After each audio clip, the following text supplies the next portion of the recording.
My Wife is a Beautiful CEO Chapter 1140 to Chapter 1204. Fortunately, the giant cauldron had already recognized its master, and the beast soul inside had already surrendered. Sensing that Xianxia did not want to refine Black Robe immediately, the giant cauldron quickly retracted its strength. Black Robe felt that he was about to be thrown into the giant cauldron and turned into a puddle of pure spiritual energy, but he suddenly stopped. His body was absorbed by the giant cauldron and floated in the air, no longer falling. Even though he had temporarily survived, he could feel the fierce beast in the giant cauldron ready to attack, as if it was going to swallow him at any time. Black Robe did not dare to let out a fart. Little. Oh no. Lord Pluto. Great God. Spare me. I really have no intention of offending you. Black Robe began to cry for his father and mother. This change was so fast that Xianxia felt that this guy's skin was probably thicker than his. In order to survive, he knew that he could not win, so he began to beg for mercy. Xianxia despised him slightly. No wonder women always rolled their eyes at him and said that he was shameless. Sure enough, thick-skinned people were sometimes not pleasing to the eye. Let me ask you, do you know what this cauldron is? Hearing this, Black Robe could not help but ask in surprise, Lord Pluto, do you know what this is? Nonsense, why would I ask you if I know? Although I don't know what this thing is called, I know that it can kill you. Tell me. Black Robe's body trembled, and he could not care about these questions. This is a top-grade immortal artifact, the legendary Chaos Cauldron. Chaos Cauldron? Xianxia frowned, speak in detail. Yes, yes. Black Robe's voice trembled. The reason why it is called legendary is because this is the first time I have seen this cauldron. Legend has it that the primordial great mystical beings worked together to kill the primordial chaos beast, one of the 4 great ferocious beasts of the primordial era. Then, the primordial chaos beast's soul was erased and sealed in the primordial dark underworld iron furnace. The chaos beast was originally a fierce beast born from heaven and earth. It had an infinite lifespan and could swallow all things and refine all things that contained spiritual energy. A cauldron made from its beast soul would become a top-grade immortal artifact upon success. It was just that nobody could subdue the beast soul of the beast of chaos, and they had to worry about the cultivator's primordial spirit being devoured. Hence, it was suppressed by the primordial gods in an unknown place. Since the primordial age, nobody had ever seen this cauldron. From the looks of it, there's no doubt that this is the Chaos Cauldron. However, with the passage of time, the beast soul in this cauldron is very weak. I'm afraid it can only reach the level of a middle-grade celestial artifact. When Xianxia found out that his huge cauldron was a top-grade immortal artifact, his eyes immediately lit up, but he was a little confused. Primordial age? Are you talking about when the gods descended on Earth? Of course not. That was only a few tens of thousands of years ago. The immemorial period that this lowly one was talking about was the period when the real immortals existed. It was already difficult to calculate the actual year, it was really too long ago. The great mediums of that time were the real cultivators who could move mountains and fill the seas. It was said that they had already left Earth and entered another world, but it was a pity that I couldn't see it with my own eyes. Later on, the cultivators of Xianxia relied on some of the cave ruins left behind by the primordial gods to gradually develop. The highest cultivation level was only around the Xianxia Heavenly Thunder Tribulation, and it was really difficult to compare with the cultivators of the primordial age. Since you said that no one dared to use this cauldron since it was cast, and no one had seen it before, how do you know that this cauldron is the Chaos Cauldron? Xianxia asked suspiciously. The Black Robe laughed softly and said, this lowly one is not talented. Although my cultivation level is low, I still have a lifespan of tens of thousands of years. I'm still relatively close to the primordial age, so I know a little about the various rumors of the primordial age. Moreover, this chaos beast has always been said to have 2 pairs of wings, a blurry face with no facial features, 4 short legs, and a huge body. Many cultivators also know about this. Moreover, if this is not the Chaos Cauldron, how can it have such a devouring of the true essence and the evil chi of living beings? Xianxia was shocked. You have a lifespan of tens of thousands of years. What the hell are you? As far as Xianxia knew, even if a cultivator's lifespan reached the tribulation stage, it should not be tens of thousands of years. The gods only had a lifespan of tens of thousands of years, and they had to rely on the continuous reincarnation, often cutting off hundreds of years in between to restore their divinity to achieve eternal life. But this guy actually had a lifespan of tens of thousands of years. Then didn't he experience the battle between the cultivators of Xianxia and the gods tens of thousands of years ago? When it came to his own identity, the black robe finally hesitated, as if he did not dare to say it out loud, but also as if it was very difficult for him to say it. It's a long story. Your Majesty Pluto, why don't you let this lowly one go? This lowly one has already answered your doubts. Xianxia suddenly exerted his strength and sucked a big mouthful of the black robe's black true essence into the cauldron. I told you to say it, so just say it. Do you think you have the right to bargain with me? The black robe complained incessantly, even thinking of committing suicide. If he had known this would happen, he would have taken the opportunity to use the netherworld ghost murderous cloud to entangle Xianxia and escape. In desperation, the black robe could only speak carefully. This lowly one is actually. Before he could finish his words, he was interrupted by a strong and bone-chilling pressure. It was as if an ice blade from the ninth heaven had fallen, penetrating into the bones of Xianxia and the black robe. This fearful pressure caused Xianxia's expression to instantly change. Above the deep night sky, an indifferent and cold yet incomparably clear voice of a woman sounded. Humph. Can't even do such a small thing, useless thing. Who is it? Xianxia broke out in a cold sweat, because this pressure, this kind of pressure, was something he had never felt before. Compared to before his cultivation had increased, when he encountered that masked man, it was many times more terrifying. It was a world of difference. The black robe stopped talking and shouted in surprise and joy, Your Excellency Athena. Save me. Yeah. Dian. Nah. Xianxia suddenly came to his senses. This pressure, was it not the pressure brought by the god's law of space? But even Poseidon had not reached this realm, so Xianxia almost did not react. With this kind of divine power, Xianxia once again realized that different paths lead to the same goal. Any kind of cultivation, when cultivated to an extremely profound realm, would be unprecedentedly powerful. Even if this Athena did not make a move, her law of space was already giving him a huge pressure.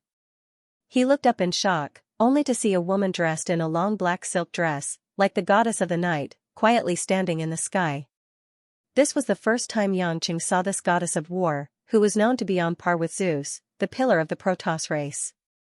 Her smooth, jet-black hair hung down to her hips, her jet-black eyes that were like the deep sea, and her jet-black silk dress that was not even a speck of dust set off the goddess's snow-white skin and perfect curves. A pair of snow-white bare feet were faintly discernible in the long dress, translucent and exquisite. Her white hands were placed in front of her, delicate like carved jade. Her appearance was difficult to describe, as if all kinds of exquisite facial features were fused together in a vague sense of beauty. Xianxia believed that he had a strong resistance to beautiful women. Not to mention Linruashi, Jane, Kristen, and other women, who had already reached the peak of beauty. His other female confidants were also beautiful and charming. But Athena's beauty was not seen, but felt. One could not tell what was beautiful about her, and even words could not describe it, but as long as one looked into her eyes, it could make one's soul tremble. Xianxia even suspected that this was a beauty that could make one feel beautiful just by looking into her eyes. What was certain was that for this goddess, beauty was only a side effect. Her strength did not require beauty to make up for it. However, what surprised Xianxia was that Athena's appearance was obviously that of an Asian. This was the first time he saw a god reincarnating into the body of an Oriental. Although I've always been curious when I can see you, your appearance doesn't seem to be something to be happy about. Xianxia smiled bitterly. There was no emotion in Athena's eyes. She looked at Xianxia as if she was looking at air, almost without focus. Hades, since you have a divine spark, you are a member of the god race. I won't kill you. That idiot was sent by me to get what I want. Let him go. Xianxia narrowed his eyes and asked, So, it was also your instruction to save me last time? Since you think I am a member of the god race, why did you have to save me secretly? Athena was expressionless and said lightly, I don't want to answer your question. You just need to do as I say. You have no choice. Xianxia shook his head and began to mobilize the heaven and earth energy, ready to refine the black robe at any time. I know that I may not be your match, but you should at least let me know what you have taken, and who is this guy? Xianxia thought that Athena would at least consider what to say after saying that. Unexpectedly, this arrogant woman only let out a disdainful snort. Humph, ignorant. Who do you think you are? Before she finished her sentence, Xianxia, who had been mobilizing the heaven and earth energy, froze in midair. He was shocked to find that he could not move at all. A strong and sturdy space prison with hundreds of layers was formed the moment Athena spoke. Athena's space law was untraceable. Or rather, it was too fast.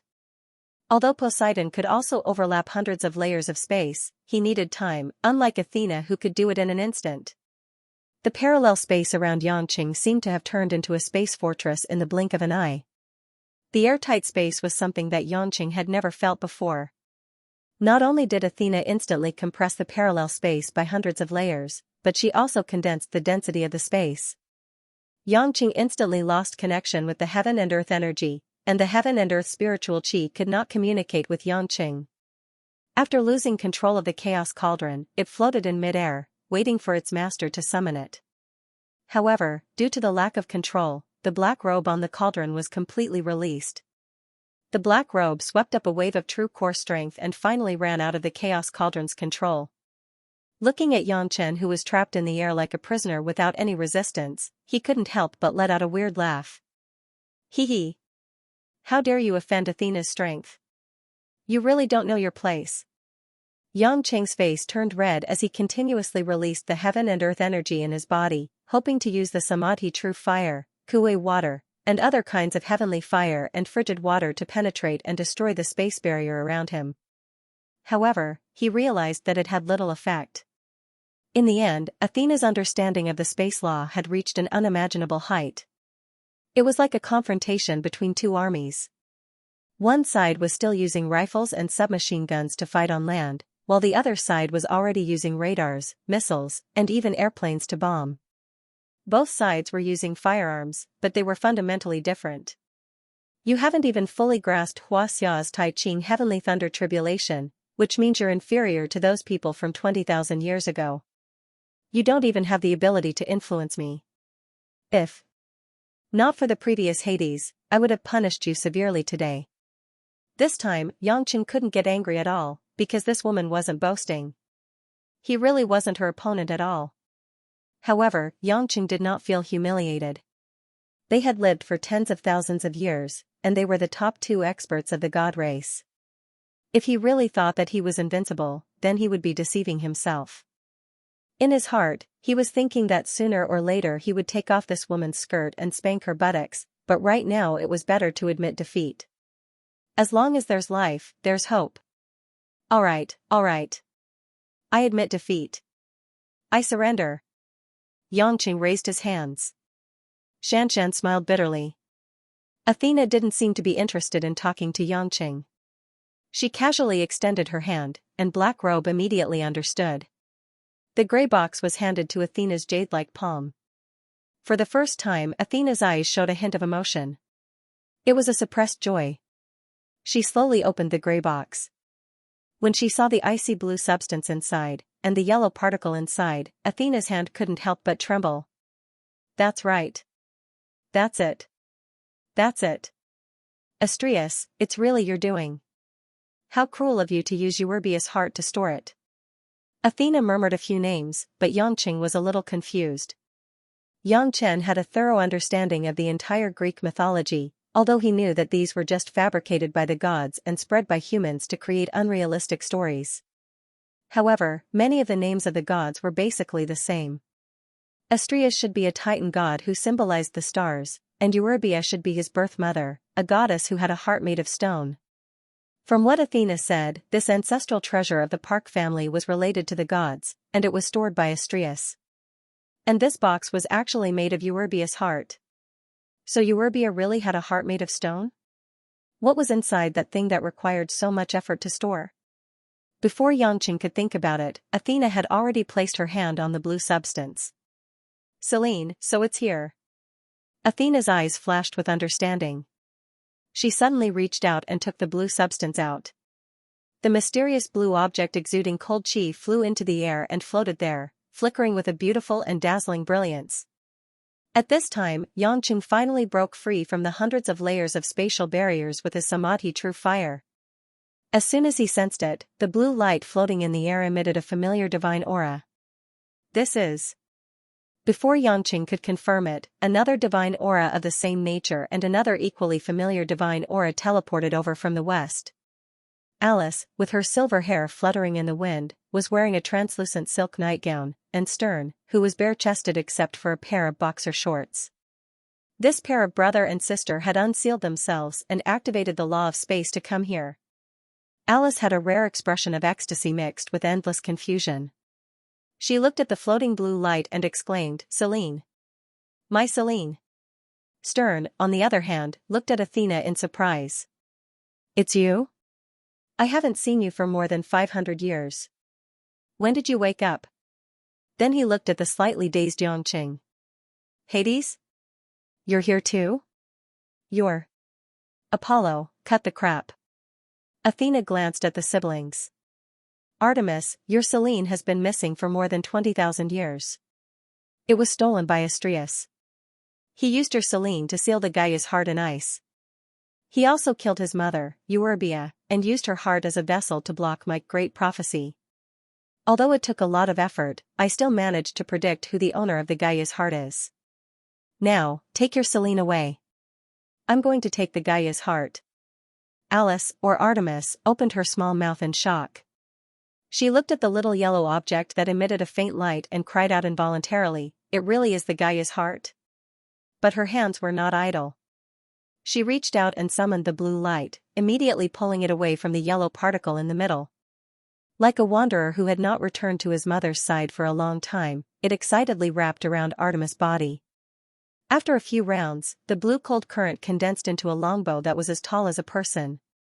This longbow was different from Apollo's Helios, which was forged from the sun's fire. The longbow was entirely made of crystal clear ice, and a pair of beautiful crystal wings spread out on both sides. Its whole body exuded a frightening chill, and blue light shone. It was the divine artifact of the moon goddess, the divine bow of Selene. Yangqing also looked at the longbow enviously. After all, this thing was at least a divine artifact, and its appearance was much more beautiful than Huaxia's artifacts. The power of Apollo's Helios was extraordinary, and this Selene was probably not inferior to it. But what was the Gaia's heart? Yangqing naturally knew about Gaia. As the grandmother of the gods, she could be said to be the earliest god. She was born from chaos, and was the mother of the earth. According to the myths, she should be the grandmother of Zeus, and the great-grandmother of Athena. But now, Yangqing did not think that the real situation was the same as in the myths. He only hated the fact that the previous Hades had wanted to die too quickly, and did not even give a clear explanation before passing away, leaving him in a state of confusion.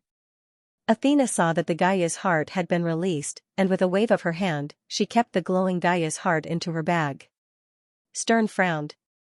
"Athena, Astrius did not hesitate to put in so much effort to seal the Gaia's heart. Why do you still need to find it?" "Why find it?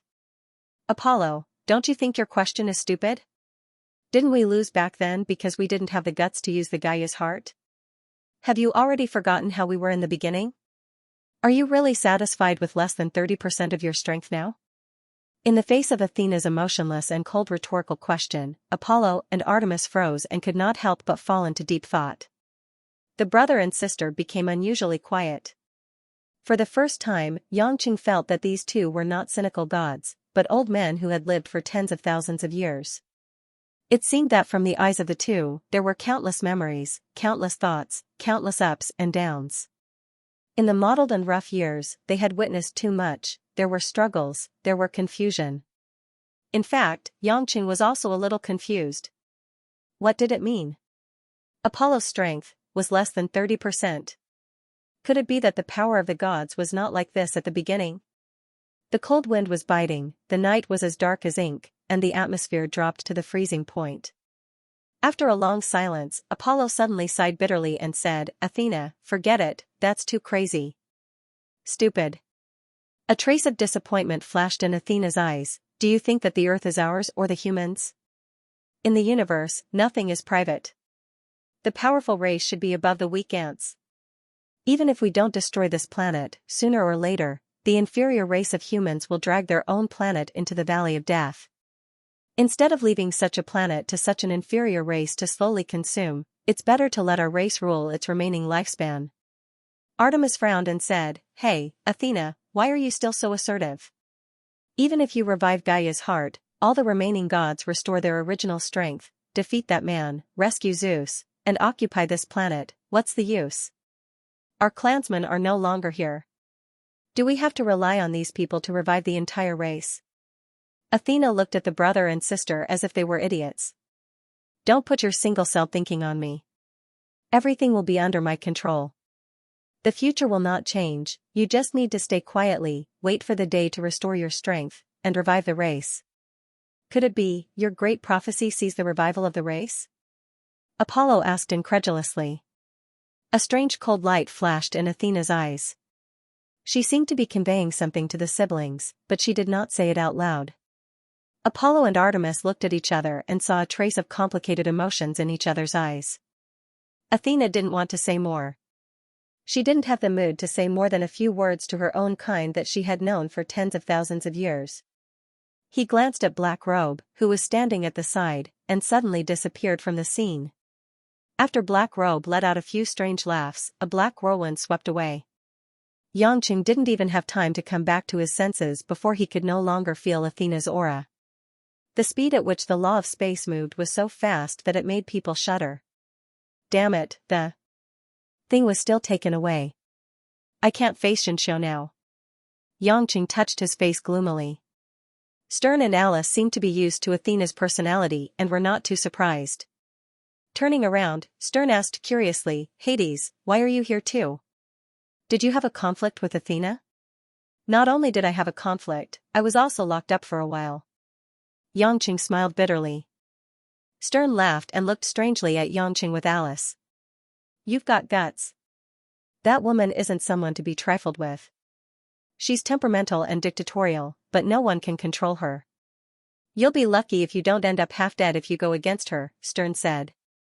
Xianxia curled his lips and hurriedly asked, Don't say useless things. Tell me quickly, what is this Gaia's heart? Why did you spend so much effort to hide it from Athena? Also, why did she say that your strength is less than 30%? Stern and Alice's expressions were troubled, and they remained silent, feeling a little sad. Xianxia scratched his heart. Hey, you don't have to be so mean. You still have to hide it from me? Athena said that I'm a member of the Protoss. Alice shook her head. No, Hades, it's not that we don't treat you as one of our own. We, the Protoss, only look at the divinity, not the origin. Since you have inherited the divinity of the previous Hades, you are one of our own. Then why are you still hiding it? Because, it's too sad. Alice sighed. Her eyes were a little moist. In short, don't force us to talk about Gaia's heart. It has been tens of thousands of years. After we came to Earth, we didn't want to remember it anymore. Don't worry, even if Athena got Gaia's heart, it would be useless. Our strength is indeed related to Gaia's heart, but if we could really get it back, we would have worked hard long ago. Now, it's useless for her to do so. Xianxia clearly felt that the siblings were unwilling to say more, but seeing how sad they were, he didn't have the heart to ask. Come to think of it, Christine had never mentioned this. It seemed that it was indeed a long time ago, and it was a past that the Protoss were unwilling to talk about. Although he was full of questions, Xianxia also knew that it was not the time to let his imagination run wild. Since he couldn't get anything out of them, he bid farewell to the two and returned to the ruins of the Swiss bank. Xianxia and Park Cheon were still in the basement. He didn't know if they had escaped or not. After Xianxia left, Alice and Stern both heaved a sigh of relief. Dear, we hid it from Hades. Isn't it unfair to him? Alice asked helplessly. Stern patted his sister on the shoulder. We have no choice. Since Athena told us not to disrupt her plan, the rest of us should cooperate with her. I think if Poseidon and Aphrodite were here, they would choose to believe Athena like we did. After all, Hades is still too young. He won't understand the pain of watching his people die one by one every day for a long time. Alice nodded gloomily. She looked down at the divine bow of Selene in her hand and pursed her lips into a smile. Yes. Welcome back, my family. On the divine bow of Selene, a cold light flowed. The faint blue light seemed to be saying something. Back outside the Swiss Bank storage building, Xianxia found that under Kim Jip's leadership, there were already people in charge of rescuing Park Cheon and Xianxia from the underground. When the unconscious Park Cheon slowly regained consciousness, he was heartbroken at the loss of his family's heirloom. He felt that he had let down his ancestors and burst into tears on the spot. When he stepped forward to thank Xianxia for saving his life, Xianxia was also embarrassed. Although his cultivation had improved by leaps and bounds, Athena's strength was still far above his current level. Catching up to her might not be something that could be done in a short period of time, so he could not help him retrieve the item. Moreover, those were 2 items of the divine race. Although he did not know the specific purpose of Gaia's heart, judging from how Athena valued it, there must be some secret behind it. When Xianxia saw that Xianxia had returned safely, she breathed a sigh of relief. She comforted her grandfather. The girl was not too sad. She did not believe in superstitious things like treasures to protect the family. Back at the Park residence, Park Cheon quickly took sleeping pills and went to bed. Xianxia was also physically and mentally exhausted, so she went upstairs to sleep under Eunyoung's care. When Xianxia returned to his room, he saw Lin Ruoxi lying on the bed with the quilt wrapped around her. She pretended to be asleep. He did not know whether to laugh or cry as he sat on the mattress on the floor. He did not speak to the woman and sat down quietly with his legs crossed. When Lin Ruoxi noticed that Xianxia was not moving, she deliberately turned over to see what Xianxia was doing. When she saw that Xianxia was meditating in the wee hours of the morning, she huffed, "Damn Xianxia, stinky Xianxia. You've been out for so long, why don't you tell me why?" Xianxia opened one eye and smiled evilly. "I was afraid of disturbing my wife's sleep. You know I'm waiting for you, don't play dumb." "Hee hee," Xianxia said with a straight face, "It's nothing, old man Park was just scared." Xianxia briefly explained the situation but did not mention Athena so that Lin Ruoxi would not be worried. He only said that he had defeated the black robe and did not get the item back. Lin Ruoxi blinked. "Why is there always a lot of strange things when I'm with you?" Lin Ruoxi was used to such things. She opened her mouth and yawned before lying down again in a daze. She asked in a daze, "Why are you meditating? Aren't you going to sleep?" Xianxia nodded and closed his eyes. "When I was fighting with the black robe, his true yuan made me feel something. I want to feel it carefully." The black true yuan in the black robe was a form of true yuan that was extremely in the world. It also had a certain corrosive property. After being refined and decomposed by the chaos cauldron, it gave Xianxia a full taste. This was similar to the nether water that Xianxia was still a little short of being able to experience. Black robe's cultivation must have far surpassed the nether water and should be around the weak water. Otherwise, he wouldn't have been able to suppress him without using the chaos cauldron. Therefore, it was not strange for it to give Xianxia such inspiration. When Xianxia was immersed in his own world, the second half of the night passed by unknowingly. In the morning, Xianxia slowly opened his eyes. Then, he saw Lin Ruoxi lying on the bed beside him. She tilted her head and stared at him curiously with her watery eyes. Xianxia didn't make a sound. He turned his head and stared at the woman. They stared at each other for more than 3 minutes. Lin Ruoxi felt a little weird from Xianxia's stare, and her cheeks blushed. "Have you realized it?" Lin Ruoxi finally asked. Xianxia shook his head. "I'm still missing 2 points." "2 points? Which 2 points?" "The 2 points in front of your chest." An evil smile appeared on Xianxia's face. He even stretched his neck, trying to find an angle. Lin Ruoxi was stunned for a moment. She lowered her head slightly, and her cheeks instantly blushed. She looked tender and beautiful.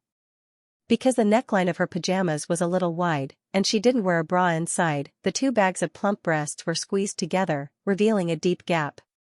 The couple's life became more harmonious, and Lin Ruashi's figure became more and more impressive. However, she was squeezed into a meat patty, and the 2 points really couldn't be seen. You stinking hooligan. Yangqing, I'll beat you to death.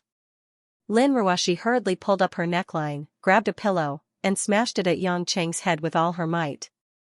Yangqing laughed heartily and stood up. He suddenly pounced on his wife and pushed her onto the bed. He kissed the woman's face twice, and buried his face in her breasts. He took a deep breath, and the woman's body fragrance and faint milky fragrance made him feel refreshed. Oh. Ruashi baby, why is it that when I want to understand something, I just can't understand it? Yangqing was also a little distressed. He clearly felt that everything was right in front of him, but he just couldn't touch the true meaning of the Ming water. It was like there was a beautiful woman in front of him, but because of this layer of gauze, he couldn't touch her real body. Lin Ruashi felt that one of Yangqing's hands was still fiddling with a little bump on her chest, as if he was fiddling with a small grape. Pouting. She said, you only know how to bully me. Serves you right for not being enlightened. Yangqing sat up and pointed his finger at the woman. He sighed and said, tsk. Women have long hair but short eyes. How can I bully you when I'm being intimate with you? Even if I bully you for a while, can it compare to the improvement of my cultivation? I can only protect you guys if I'm strong enough. How insensible. Lin Ruashi glared at him and grumpily said, come on, if you don't understand it then you don't understand it. Let's go downstairs and have breakfast. Let's say goodbye to President Park today and book a ticket back to Zhonghai. Why are you in such a hurry to return? Don't you want to play for a few more days? Yangqing asked. Lin Ruashi combed her hair and said, I played what I wanted to play. I miss Lan Lan and I haven't called her for 2 days. I want to give her a surprise when I get back.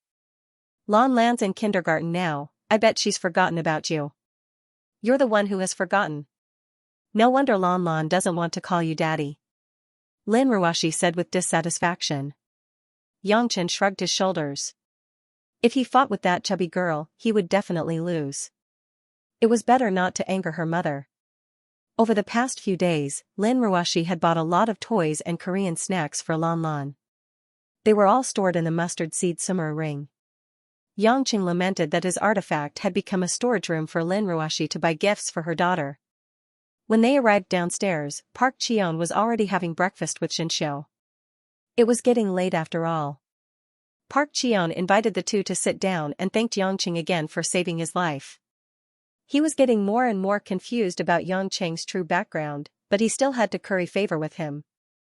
During the meal, Lin Ruashi also mentioned that she was leaving Korea. After all, she had achieved her goal here. She had also watched the Park family's handover ceremony and knew that Xianxia was pampered by everyone here, so she was naturally satisfied. Xianxia was reluctant to see the two leave, but she could not think of any good reason to make them stay. Park Cheon was straightforward. If that's the case, why don't I book the plane tickets for both of you as a last token of my appreciation? When will you be leaving? Lin Ruashi was about to say that they would be leaving early tomorrow morning to prepare and see if there was anything else she needed to bring along when her phone rang. Lin Ruashi smiled apologetically and picked up the phone. It was a call from home. Hello. Mom, what's wrong? Lan Lan? Did something happen? What? How could it be? Lin Ruashi's expression was a little anxious. She furrowed her brows and answered a few times before hanging up. Yangqing was in the midst of eating when he saw his woman's worried expression. He could not help but ask, what did Mom say? It was Lan Lan. Lin Ruashi said gloomily, she said Lan Lan refused to go to kindergarten. The kindergarten teacher said she wanted to invite Lan Lan's parents. Lan Lan seemed to have a conflict with other children in kindergarten.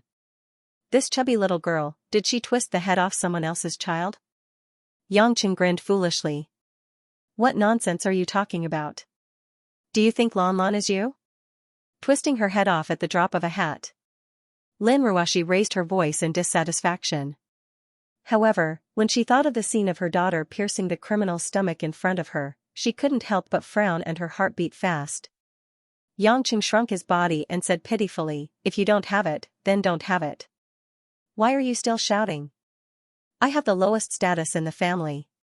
How about we go back in the afternoon? Lin Ruoshi sighed in frustration, that's the only way. Since something had happened to Lan Lan, Lin Ruoshi didn't want to stay any longer. In the afternoon, the two of them hurriedly returned to Zhonghai. When they arrived at their home in the western suburbs, they heard Lanlan's childish voice shouting the moment they entered the door. No, no. Lan Lan won't go. The little girl sat on the sofa, her two chubby little legs kicking and knocking on the sofa. Her mouth was full of unwillingness. Io, you little ancestor, if you don't want to go, at least tell Grandma why. What exactly happened at the kindergarten? Guo Shuihua tried to persuade her weakly, but the child didn't seem to listen. Mother. Wang and Minwan were also anxious. Looking at Lanlan's stubborn face, they didn't know what to do. Hearing the sound of the door, everyone turned around and saw that it was Yangqing and Lin Ruoshi who entered the house with their luggage. They all unconsciously heaved a sigh of relief. Lan Lan usually listened to Lin Ruoshi the most. She should be saved now. Mom. Lanlan's little face lit up. She jumped up from the sofa like a swallow returning to its nest and flew into Lin Ruoshi's arms. If it wasn't for her cultivation, Lin Ruoshi really wouldn't be able to catch this human cannonball. Lan Lan hugged Lin Ruoshi's neck and rubbed her little face, full of attachment. But following that, to everyone's surprise, Lanlan's big eyes started to moisten and glistening teardrops dripped down. Ah, why are you crying? Lin Ruoshi touched the child's hair and said with concern, Lan Lan, be good. Tell Mom if anything happened. Don't cry. Ruoshi, you're finally back. This child has been making a scene for a long time today.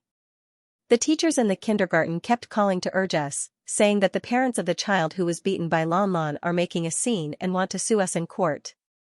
Guo Shuihua sighed. The child who was beaten is dead? Yangqing asked straightforwardly. Guo Shuihua and the rest glared at him and said, nonsense. If he's dead, would we still be waiting here? Lin Ruoshi reached out to wipe away the tears on her daughter's face. She touched her chubby little face and asked, Lan Lan, tell Mom what happened. Mom believes that Lan Lan wouldn't hit people for no reason. Lan Lan looked at Lin Ruoshi's confident eyes and sniffed. She mumbled, it was that Wang Chong who pulled Xiaoya's braid, so Lan Lan helped Xiaoya hit that Wang Chong. That Wang Chong wanted to get the other kids to hit Lan Lan, so Lan Lan pulled out all of Wang Chong's hair. After saying that, the little girl even lowered her head pitifully. Lin Ruoshi, Guo Shuihua, and the rest were all stupefied. They didn't expect things to turn out like this. Minwan thought of something and said, I remember now. That Xiaoya seems to be the girl who plays best with Lan Lan. That Wang Chong is the troublemaker in class. She was in charge of sending Lan Lan to school, so she naturally knew the situation in Lanlan's class the best. Lin Ruoshi patted Lanlan's back lovingly and said, it's useless to say anything now. Since they've already hit him, we have to settle it. After all, children are the flesh and blood of their parents. It's understandable that Wang Chong's parents want to sue us. Then, Ruoshi, what do you want to do? Guo Shuihua asked, do you want Mom to call the Education Bureau and ask them to appease them and give them some benefits? Lin Ruoshi shook her head and said, since Lan Lan is our daughter, let us settle it when something happens. Didn't the teacher say to let the parents go to the kindergarten? We'll go over now. They had just arrived home from Korea in a hurry, and now they had to rush to the kindergarten. It had to be said that the pace of the day was as fast as flying. Lan Lan was still very reluctant, but after being glared at by Lin Ruoshi, the little fellow could only shrink her body and obediently follow them out the door. Yangqing didn't think that this matter was that serious. Wasn't it just a fight between children? Pulling out their hair was nothing, it wasn't like they were pulling out their heads. Of course, he didn't dare to say such words, or else he would be lectured by Lin Ruoshi again. As a father for the first time, Yangqing drove Lin Ruoshi and Lan Lan to Yunhua Kindergarten, which was closer to home. Before leaving, he called Teacher Ho of the kindergarten, who was also Lanlan's class teacher. Teacher Ho seemed to be in a terrible state, and quickly asked her parents to bring Lan Lan over. At the same time, Wang Chong's parents were making a fuss in the courtyard, and had been waiting for a long time. When they arrived at the kindergarten, because it was already evening, and the winter sky turned dark quickly. The children had already been picked up by their parents, leaving only a few offices in the teaching building that were still lit with incandescent lights. It was Xianxia's first time coming to the kindergarten. He looked around, and felt that the slides were quite novel. He followed them all the way into the teaching building. Lin Ruoshi had already asked for the specific location of the office before coming, so she quickly found the way. When they arrived at the door of the kindergarten's office, before entering, they heard a loud man's rough voice. "Why isn't he here yet? Is that family playing with us? Mr. Wang, please calm down, the other party's parents are already on their way." The female teacher's voice was very helpless. "Humph. Do you think Wang'an, is easy to fool? Let me tell you, if you don't give me an explanation today, I'll bring people to tear down your stupid kindergarten tomorrow." Lin Ruoshi and Yangqing looked at each other outside the door and frowned at the same time. The other party's parents didn't seem to be good people. However, the two of them were not afraid of this matter. After knocking on the door, Lin Ruoshi pushed the door open and entered. Lan Lan seemed a little nervous about entering the teacher's office. She held her mother's hand tightly and hid behind her. In the office, apart from a few female teachers, there were also two pairs of parents with their children. It was a pair of parents. The man had a stocky build and was wearing a suit that looked like it was going to burst. He wore a big gold watch and a big gold ring. He had a fierce face and a full beard. His wife, on the other hand, was wearing a fur-collared leather coat. She had a stout figure, and her tall leather boots made her look even more bloated. Who knew how much powder was smeared on her pale face? Their son, a chubby boy with a white gauze wrapped around his head, saw Lan Lan enter the door and suddenly ran behind his father to hide. The other couple, on the other hand, had slightly yellow faces. They looked rather delicate and pretty, and they conformed to the norm. They had a little girl with braided hair, and they were curled up in a corner. When everyone saw Lin Ruoshi and Yangqing come in with Lan Lan, they all looked at Lin Ruoshi in a daze. For a moment, the office was strangely quiet. Because it was usually Min Wan who took Lan Lan to and from school, this was the first time Lin Ruoshi brought Lan Lan out in public. These teachers were not very clear about what Lan Lan's mother looked like. Looking at them, everyone immediately thought in their hearts that it was really hereditary. Dragons give birth to dragons and phoenixes give birth to phoenixes. Even Wang Chang's parents were somewhat restrained. Wang gulped and was a little envious, while Mrs. Wang glared at Lin Ruoshi. At this time, Yangqing, who looked too ordinary, was directly left to the side. Cough. "I am Lanlan's form teacher, surnamed Ho. I was the one who spoke to you just now. Is this Lanlan's mother? How should I address you?" Teacher Ho was a white and fat female teacher, and she looked rather kind. "My surname is Lin." "Oh. Madam Lin." For some reason, Teacher Ho's palms were sweating. This wasn't the first time she had met a child's parent, but facing Lin Ruoshi's appearance, her refined temperament, and the pressure of being in a high position for a long time, her heart was in a mess. Facing so many strangers, Lin Ruoshi inevitably returned to her expressionless state. Her entire person was as cold as an ice sculpture. Teacher Ho adjusted her emotions and continued, "It's like this, Madam Lin. Young Lanlan's little friend pulled out a large amount of Wang Chang's hair at the end of school yesterday, causing Wang Chang's scalp to be seriously injured and bleeding. Look." Teacher Ho pointed at Wang Chang, whose eyes were wide open and did not dare to make a sound. Lin Ruoshi glanced at him and sighed slightly. Her eyes were a little unbearable, but she still said, "I heard from Lan Lan what happened.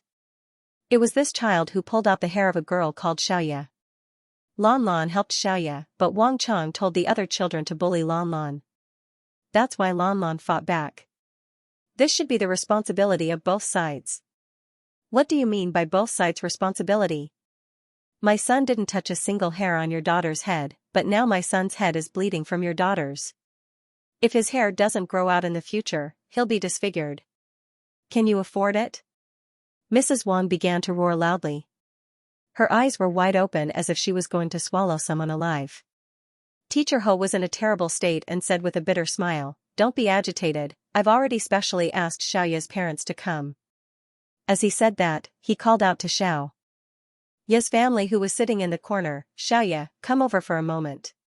Tell me, who was the one who started it yesterday? Under the guidance of her parents, Xianxia came to the front of the crowd. Her pair of black eyes kept glancing at Lan Lan, but she quickly moved away. Lan Lan hugged Lin Ruoxi's leg and pouted, as if she was a little sad. Hearing the teacher's question, Xianxia said softly, It was Wang Chang who wanted to cut my braid with scissors. I didn't let him, so he grabbed me. Lan Lan pushed Wang Chang down, and Wang Chang told the other boys to beat Lan Lan. Lan Lan then. After throwing the other children down, she pulled out Wang Chang's hair. The little girl spoke very simply, but it was very easy to understand what had happened. Wang Chang was a little careful not to look at Teacher Ho, as if he was afraid that the teacher would scold him. No matter how mischievous a child was, he would still be afraid of his teacher. Did you hear that? My son didn't do anything to your daughter at all. It was your daughter who pushed my son down first.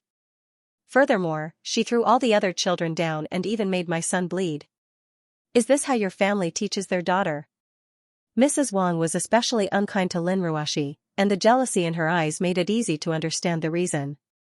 After saying that, he even pushed Wang in, who was staring blankly at the side. From the moment Lin Ruoxi entered the door, Wang In had been staring at Lin Ruoxi. Cough cough. Wang In came back to his senses. He was here to settle the matter for his son today. That's right. To hurt someone at such a young age, if you don't kneel down and kowtow to admit your wrongs and compensate our son for his losses, don't even think about leaving today. Lin Ruoxi said indifferently, it was Wang Chang who started it. If it wasn't for our Lanlan's ability, she might have been injured by a group of children, he called. The responsibility for this matter should be half and half. That's right, that's right. Teacher Ho also hurried to be the peacemaker, the parents of both sides should reconcile. After all, the children are so young and don't know much. How about this, Madam Lin will compensate for the medical expenses and let Lan Lan apologize to Wang Chang. Wang Chang also apologized to young Lan Lan and Xianxia and promised not to bully girls in the future. How about this? This was considered fair. After all, it wouldn't be good for the children if it was blown up. They still had to go to school together in the future. But Wang In sneered and said, compensate? Pfft. Who do you think I, Wang In, am? Would I care about this bit of money? Do you know how many coal mines I have in Datong? I can casually dig 2 carts of coal and smash you to death. I have people in the police station. Do you believe that no one would dare to do anything to your stupid kindergarten if I brought people to smash it? Your stupid kindergarten, if it wasn't close to where I live, do you think my son would come? My son has never suffered such a great grievance since he was born. Our Wang family only has one son. If you don't do as I say and kowtow to admit your wrongs, I won't let you off. As he spoke, Wang In patted his son Wang Chang's shoulder in high spirits. Kid, watch carefully. To deal with these people who think they are cultured and knowledgeable, they only know how to make irresponsible remarks. Throw money at them. Beat them up. Let's see if they submit. Wang Chang's little head kept nodding as he listened, his eyes filled with admiration for his father. Teacher Ho and the other teachers at the side frowned. With such parents, it was no wonder that such a young child would gather to bully girls. Lin Ruoxi frowned slightly, as if she hadn't heard Wang Yan's words at all. She asked, how much is the medical fee? I'll pay double. If you want anything else, we'll have to go to court. Mrs. Wang laughed, are you deaf, you whore? Did you hear what my husband said? Kowtow and admit your mistake. Do you think our family lacks this bit of money? You dare to scold my wife. Yang Chen, who had been quietly watching from the back, was yawning. When he heard that someone started to scold Lin Ruoxi, he immediately rushed over like a rocket. He raised his right leg and directly kicked Mrs. Wang's chest. Bam! Bang! With a muffled sound, Mrs. Wang's body flew back a step and fiercely knocked over an office table. Although Yang Qing did not really use force, this skillful kick sent Mrs. Wang flying. After all, it was not suitable to kill someone here. Everyone present was stunned. Where did this animal come from? He suddenly kicked someone, and in such a straightforward manner. Lin Ruoxi stared at Yang Qing with a headache, what are you doing? It's already messy enough, and you still want to add to it. Yangqing laughed, these are two different things. You can talk about children's matters, but she scolded you, how can I, as her husband, tolerate it? This is a matter of principle and attitude. Lin Ruoshi did not know whether to laugh or cry. She finally understood that this guy was here to cause trouble. You. Who are you? What right do you have to kick me? Mrs. Wang was helped up by Wang Yan, and pointed at Yangqing and scolded. Yangqing proudly hooked his arm around Lin Ruoshi's shoulder, I am the husband of the child's mother. You fat pig, you were jealous of my wife because you are ugly, so I kicked you, what's wrong with that? What did you say?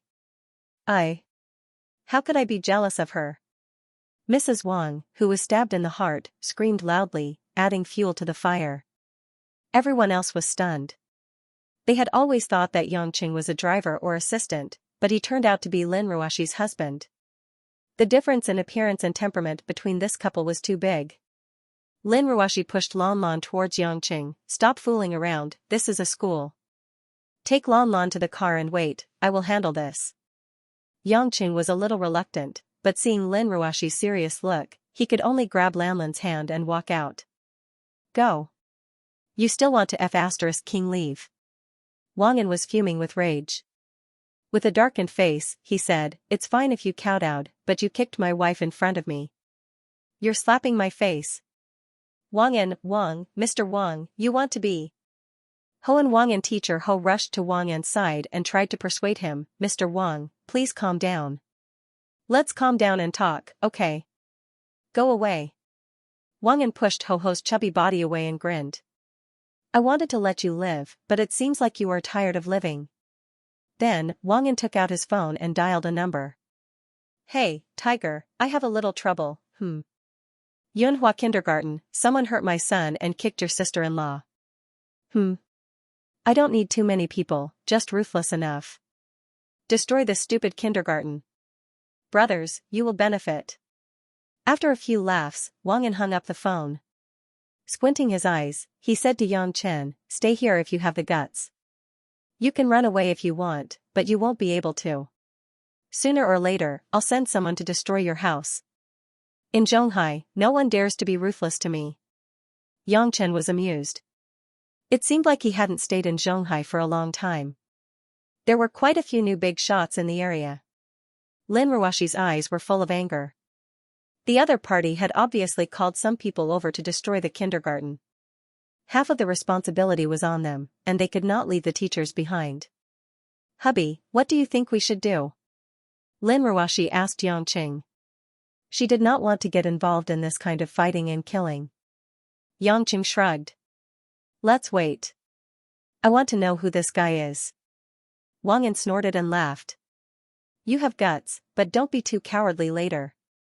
After that, Wang Yan swaggered out of the school building with his proud wife and Wang Chong.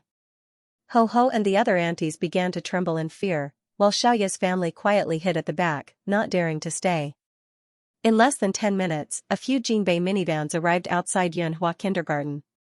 A black 7 Series BMW was at the front and stopped at the entrance of the kindergarten. From the Jinbei minivans, more than 10 men in black clothes with steel rods in their hands got out of the car. Most of them had sinister smiles on their faces as they surrounded them aggressively. Wang Yan walked forward with satisfaction, and a few men in black suits also got out of the black BMW. This posture directly made a group of teachers tremble in fear. On the contrary, little Lanlan's eyes were shining, and she looked quite excited. The leader was a bald, strong man. When he saw Wang Yan, he laughed and reached out his hand, shaking Wang Yan's hand tightly.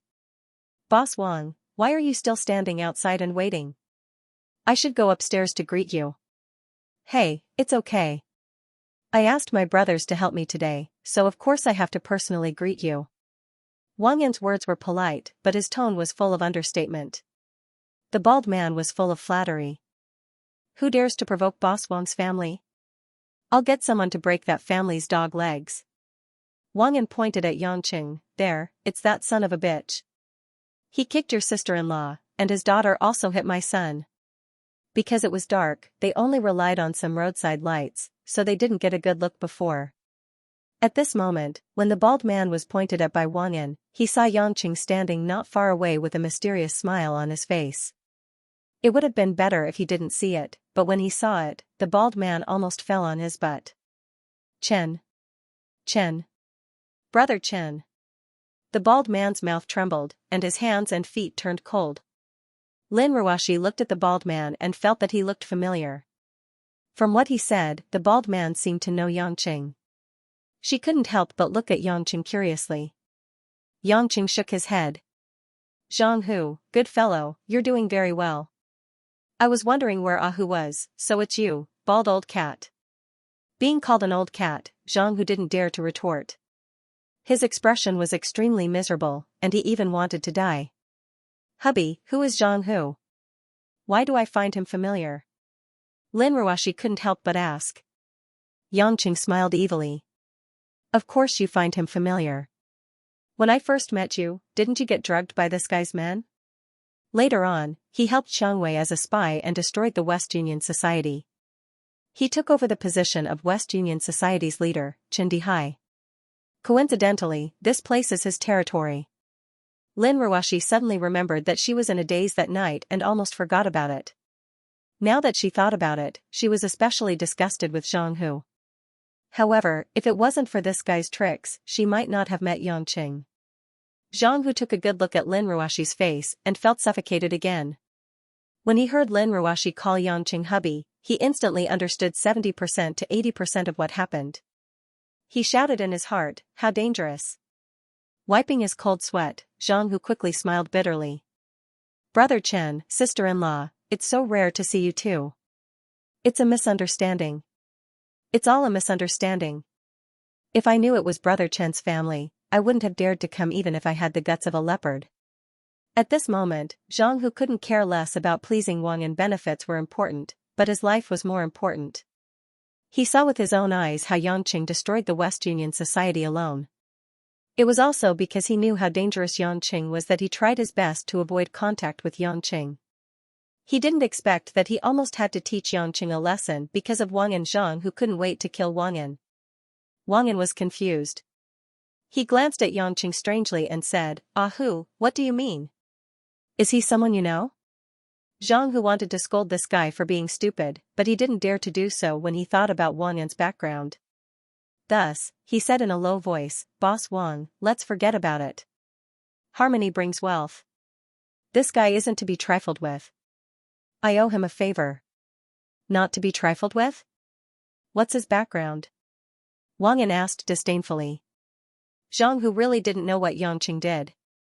He could only say, anyway, this Brother Chen is someone the entire Red Thorns Society doesn't dare to offend. F***ck off. What's there to be afraid of? Your Red Thorns Society is just a small underworld organization in the south. How can you compare to my Wang family's power? If you do something wrong, I'll protect you. Do you know who my brother is? Do you know what the Wang family does? Wang Yin roared. Zhang Hu knew that this stubborn donkey wouldn't listen to his advice, so he made up his mind. Boss Wang, I can't stop you if you really don't want to let this go. But I can't risk my brother's lives. We can't do anything. As he spoke, Zhang Hu waved his hand. Brothers, retreat. Wait. Yangqing stopped them and shook his finger. Why should we retreat? It's not over yet. Zhang Hu felt a chill run down his spine. He bowed and asked, Brother Chen, you're not really angry, are you? We were the ones who were blind, so please be magnanimous and let us off the hook. Is it because I haven't been in Zhonghai for too long, or is it because the world has changed too quickly? Are the Red Thorns Society living like a lackey now? Zhang Hu's expression turned bitter. It's not that bad. Although it's not as good as when President Sidu was, Boss Zhao is doing pretty well now. Then why did you come to suck up to this guy when he called for you? Brother Chen, you might not know this, but us gangsters are actually worse off than working people. Ordinary people are good people, but if we gangsters do something big, no one can save us. We'll be lucky if the country doesn't punish us, Zhang Hu said softly. Boss Wang has a strong background. We can't afford to offend him, so we have to suck up to him. Wang Yin was displeased when he heard Zhang Hu's words. Zhang Hu. You're sick of it, aren't you? Do you believe that I won't call the police to arrest you and throw you in jail? Zhang Hu immediately waved his hands in fright. Boss Wang, I didn't say anything bad about you. I'll leave now. Trying to leave? No way. If you don't bring your men to beat this piece of sh*t up and make him kowtow to me, I'll call the police and send all of you to jail. Wang grinned menacingly. One word from me and you think you can live with your gangster background? Zhang Hu looked at Yang Qing pitifully with a pleading expression. Yang Qing smiled eerily. Don't be afraid. Just listen to me and you'll be fine. Zhang Hu quickly nodded. Sigh, Brother Chen, what should I do? Bring some men and beat him up. Huh? Zhang Hu screamed. What huh? I said bring some men and beat him up until he kowtows and begs for mercy, Yang Qing said. Zhang Hu trembled as he tried to say something, but he couldn't find the words. Hey! Piece of sh*t, how dare you talk nonsense? Zhang Hu, why are you still standing there? Are you going to jail or help me beat him up? Wang Yan roared. Zhang Hu glanced at Wang Yan, then at Yang Qing's meaningful smile. Many thoughts flashed through his mind. Helping Wang Yan was definitely out of the question. Yang Qing was someone who could really take someone's life. If he retreated, he would be offending both sides. If he didn't retreat, then, he could only trust Yang Qing. Back then, it was also because he trusted Yang Qing that he was able to obtain his current position. Zhang Hu decided to take another gamble. Brothers, let's beat up this Wang guy. Zhang Hu clenched his teeth and shouted. A group of thugs immediately rushed forward and attacked Wang Yan without saying a word. Punches and kicks instantly landed on Wang Yan's body. Wang Yan was completely unprepared and was pressed to the ground by a few burly men. Ah! Assault! Assault! Are you rebelling? I'm going to sue you. Mrs. Wang began to scream, but she didn't dare to get close. Teacher Ho and the others from the kindergarten were also too scared to look. The situation in front of them was not something they could intervene in. Lin Ruoshi frowned slightly and asked Yang Qing, isn't this a bit too much? Actually, there's no need to beat someone up. Yang Qing shook his head, I'm a vengeful person. Since he sent people to beat me up, I naturally have to send people to beat him up. Lanlin's eyes were filled with excitement. She waved her chubby fist as if she also wanted to go up and beat someone up. When Lin Ruoshi saw this scene, she immediately said to Yang Qing, look at you. You're teaching a child the wrong way. Hee, what are you afraid of? Why don't you say that Lan Lan knows to protect children and uphold justice? It's okay to beat someone up.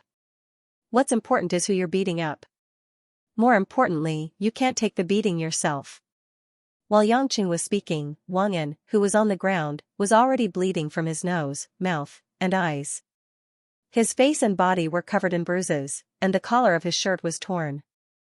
Zhang Hu personally dragged Wang Yan in front of Yang Chen, looking as if his anger had been vented. Brother Chen, what do you think? Do you want to continue? Wang Yan was afraid.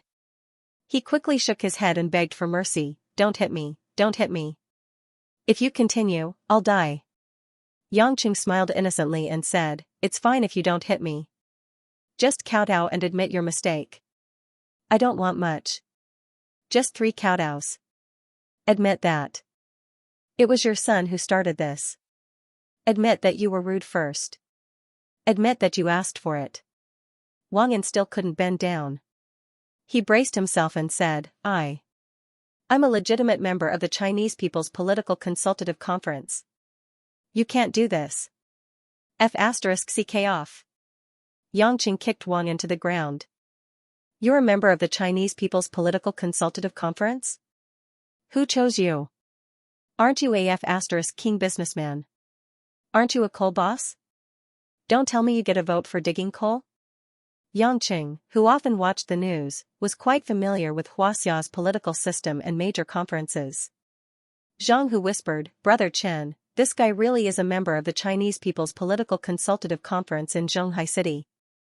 However, he's relying on his Wang family's status in Xianxia. His brother is the youngest deputy secretary of the Xianxia Provincial Committee. I heard that the Wang family's ancestor is the descendant of the founding general. He came to Zhonghai 2 months ago. To put it bluntly, he's here to get some achievements so that he can get promoted. Oh, so he's a member of the government. He's the descendant of the founding general. Yangqing seemed to have realized something. Wang Yan quickly nodded. There was a glimmer of hope in his eyes. Yes, yes. Our Wang family is very powerful. If I didn't want to get some experience before becoming a government official, I wouldn't have come here. I'm going to be a high-ranking official in the future, at least at the departmental level. If you let me go today, I'll definitely give you a lot of benefits in the future. Since he had already exposed him, Wang Yan didn't hide anything and told the truth. I don't think it's a lot of benefits. You're going to bring people to arrest us immediately. Yangqing sneered. Wang Yan's thoughts were seen through. He quickly squeezed out a smile. No, why would I do that? Why don't we make a big deal into a small one? Yang Cheng's face instantly darkened. Do you want to kowtow or do you want to be beaten again? Wang Yan shivered.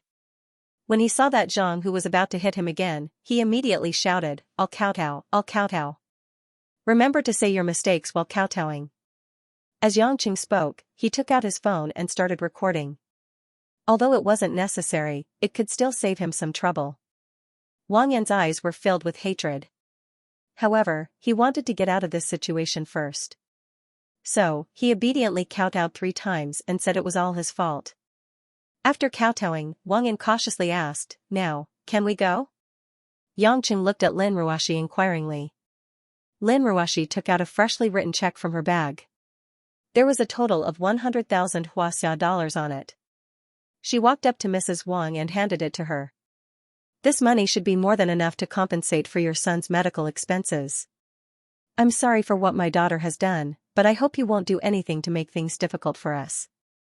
After Mrs. Wang took the medical expenses, she also timidly pulled Wang Yan and Wang Chang. The 3 of them quickly ran out of the kindergarten.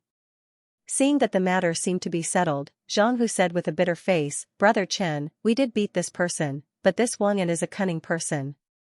He will definitely find a way to deal with us. You're skilled and bold, so don't be afraid. But we can't resist him. If the police come to search us, Boss Zhao won't be able to protect so many of us. Yangqing patted the bald man's shoulder. Don't worry. The first person he will take revenge on is me. So, he won't have to care about you guys. He will be finished. Zhang Hu was stunned. He asked hesitantly, really? The power of the Wang clan was truly great. I heard they even have influence in the central government. Damn it. If I say so, then so be it. Get lost. Yangqing couldn't bear to explain anymore. Zhang Hu had no other choice. If there was no other way, he could ask Boss Zhao to contact them. So, he quickly left with his men. After everyone left, the kindergarten finally quieted down. Lin Ruoshi pulled Lan Lan to Teacher Ho and said, I'm sorry to have caused you trouble. I wonder if the teachers can accept this result. Teacher Ho and the others did not dare to say that they were not satisfied. They all tried their best to smile and nod. They had seen with their own eyes that Lin Ruoshi casually wrote 100,000.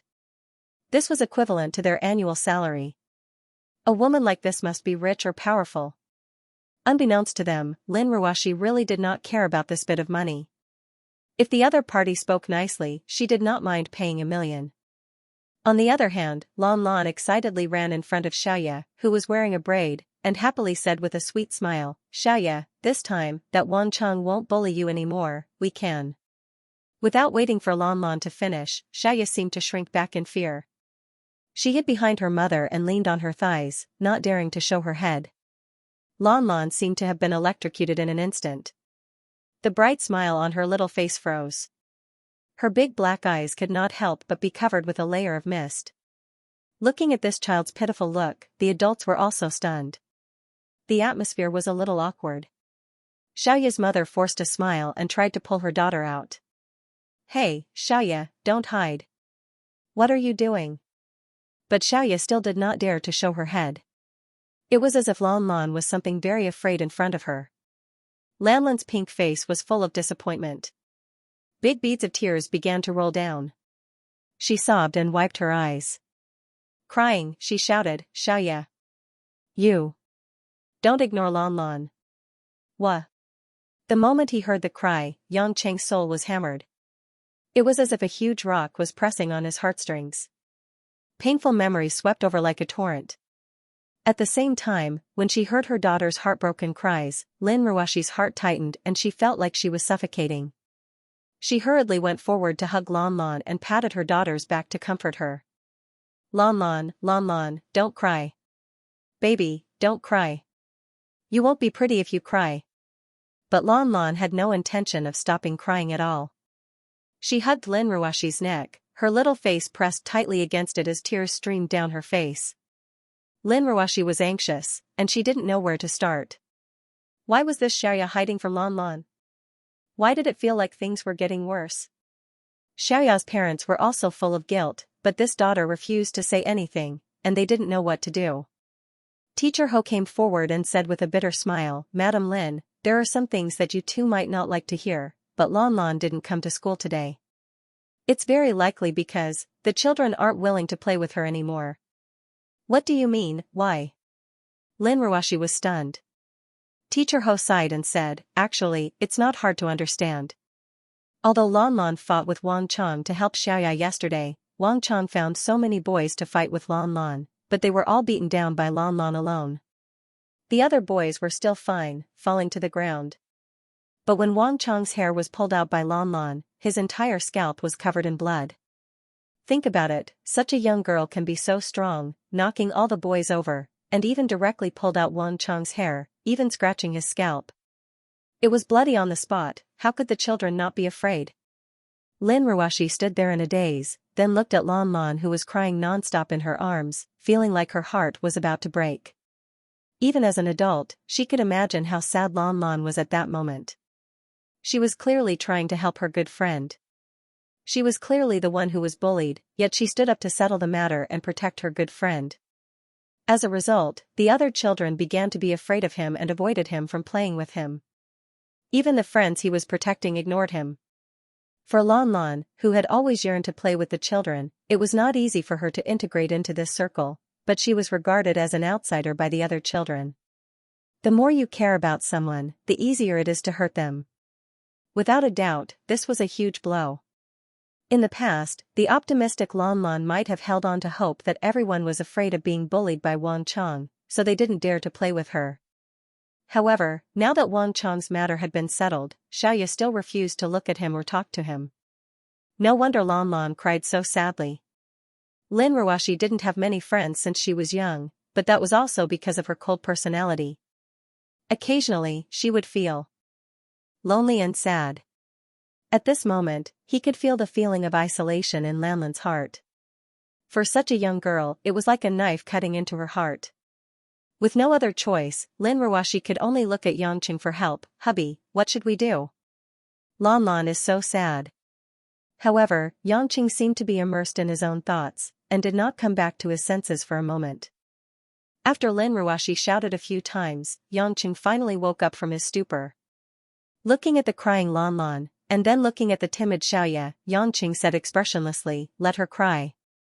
A child who knows how to cry is better than a child who doesn't know how to cry.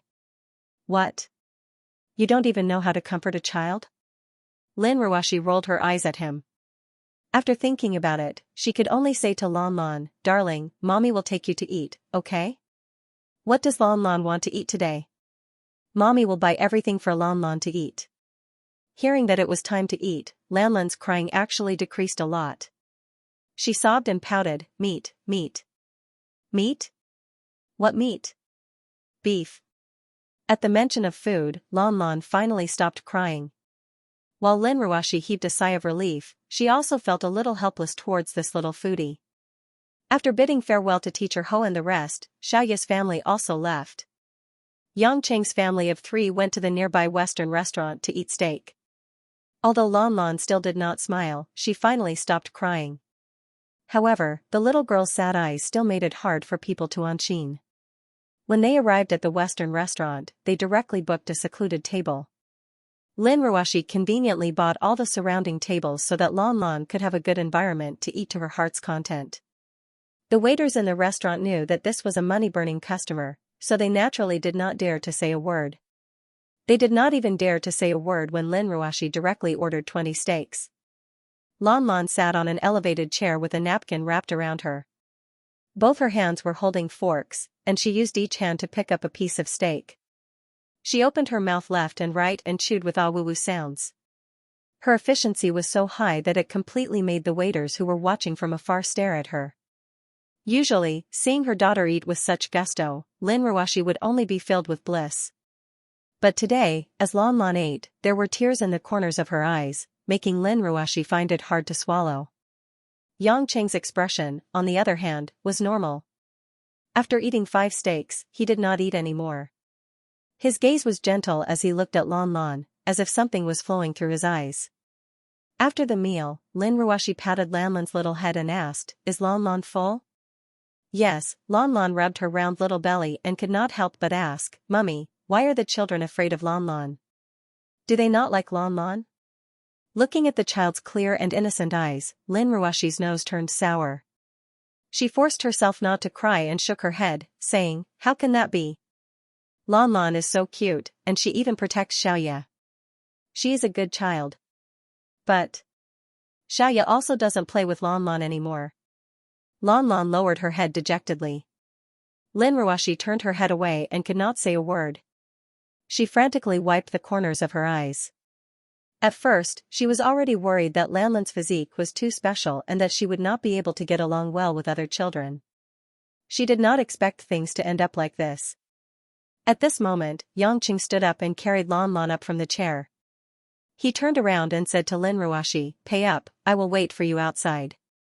After saying that, Yang Qing carried Lan Lan out of the Western restaurant.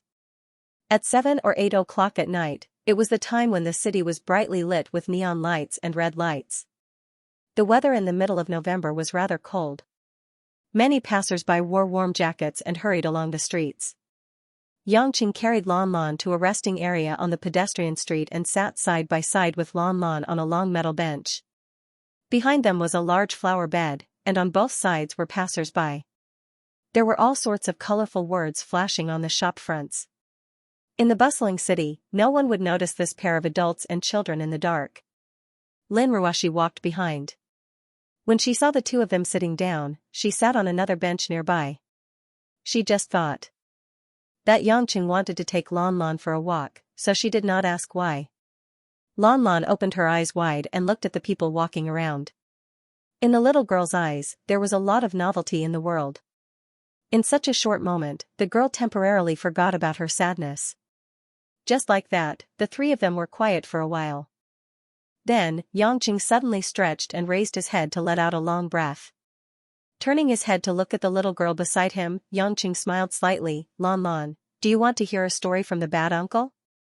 Lan Lan and Lin Ruoshi both looked at Yang Qing. Lin Ruoshi was a little puzzled, but Lan Lan nodded seriously. Lan Lan likes to listen to stories. Stroking the child's hair, Yang Qing began to narrate in a calm tone. Once upon a time, there was a little boy. Although he was young, he was stronger than many adults. He could run very fast, and he could also smash a stone with one fist. In short, he was very powerful. The little boy lived in a place where there were all kinds of powerful children. They trained every day on how to kill people with guns, knives, fists, and poison. In short, in the little boy's world, other than killing people, what he had to do was not to be killed by others. Listening to Yang Cheng's narration, Lan Lan was a little entranced, and Lin Ruoshi realized that this was most likely Yang Cheng's own narration. Suddenly, one day, the little boy went to an orphanage and wanted to kill a person who happened to be donating money there. That person said he was going to donate money, but in fact, he was using the money to buy the girls in the orphanage, and then let those girls be bullied. The little boy killed the bad person, and at the same time, the little boy fell in love with the orphanage. Because there were many children who were his age there. They played games, chased each other, and seemed to be very happy. The little boy also wanted to know how that kind of smile was obtained. He was very envious. So, he appeared in front of them, said that he was a child from a nearby family, and asked if they could play with him because he had no friends. They happily accepted the little boy, and taught him how to play games, catch beetles, raise goldfish, and play with all kinds of things. Just like that, the little boy occasionally went to kill people at night, and played with those children during the day. They all became very good friends, and those children would even give the little boy candy to eat. The little boy suddenly realized that there was more to this world than just killing and being killed, and there were other things that he found more interesting. Until one day, someone came to the orphanage to spend money to buy a child. The director of the orphanage looked like a good person, but he was actually in cahoots with those bad people. Knowing that a few of his friends had been locked up by the director and were prepared to be transported away at night, the little boy was very angry. He didn't wish for his friends to be sold. So, he ignored the words of those who had taught him not to act on his own. He went to kill the director and the bad person, and released those girls. Originally, the little boy thought that the matter would pass safely, but he never expected that the next day, the police would come to arrest him, and even point their guns at him. The little boy realized that it was the girls he had saved who told the police that he was a boy who killed people.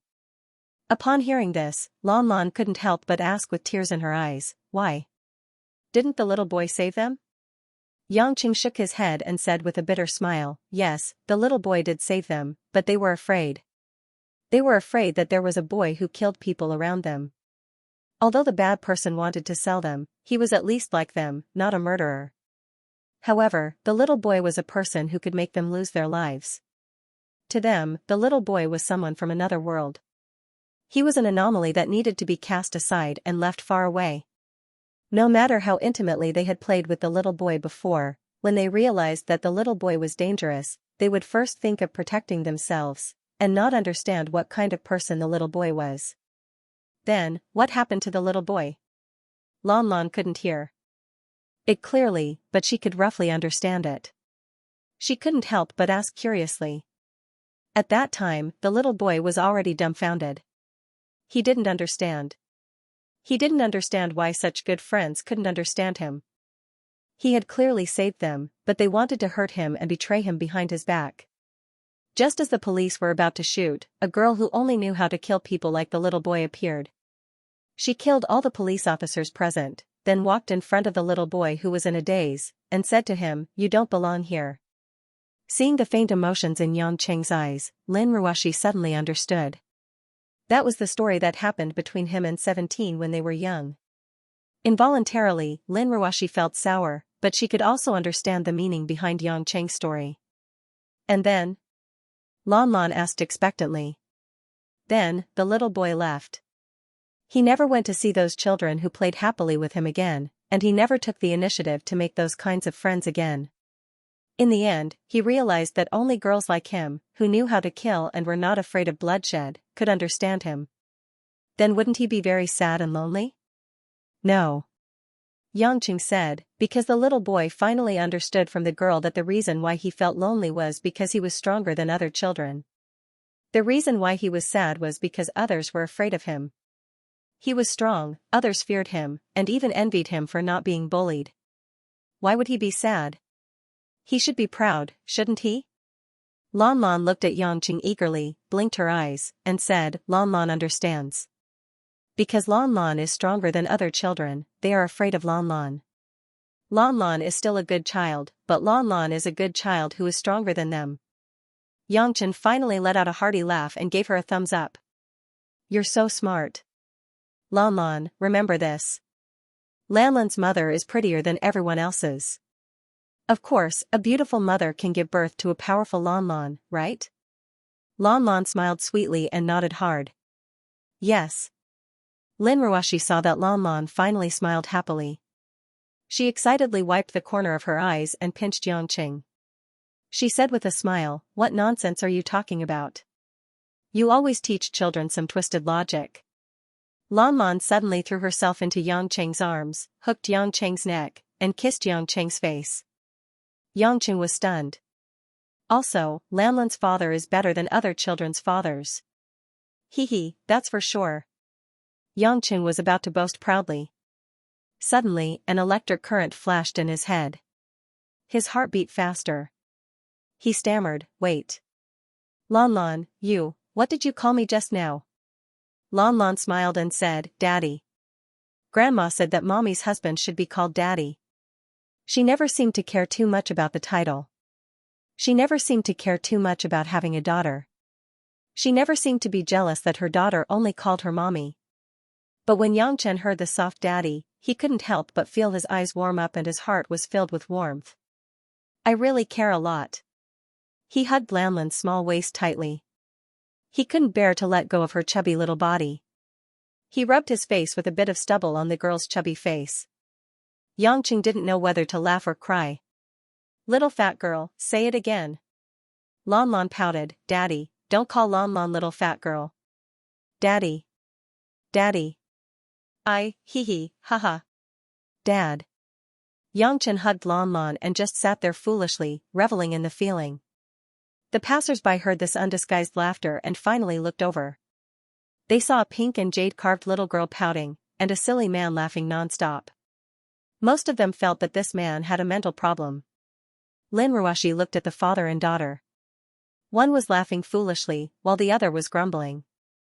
She had an illusion that in this vast world, there was nothing else that could make her feel more warm than this scene at this moment.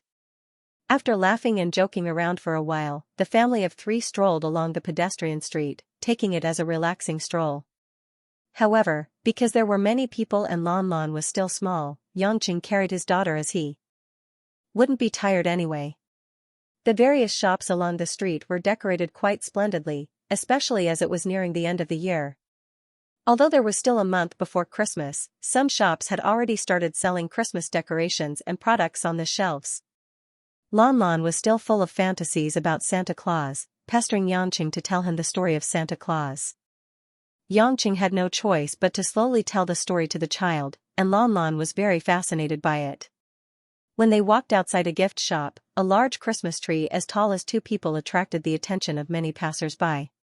Lin Ruoshi stopped by the Christmas tree, looking at the dazzling array of small gift boxes and all kinds of bright little lights. Her mouth couldn't help but reveal a slight smile.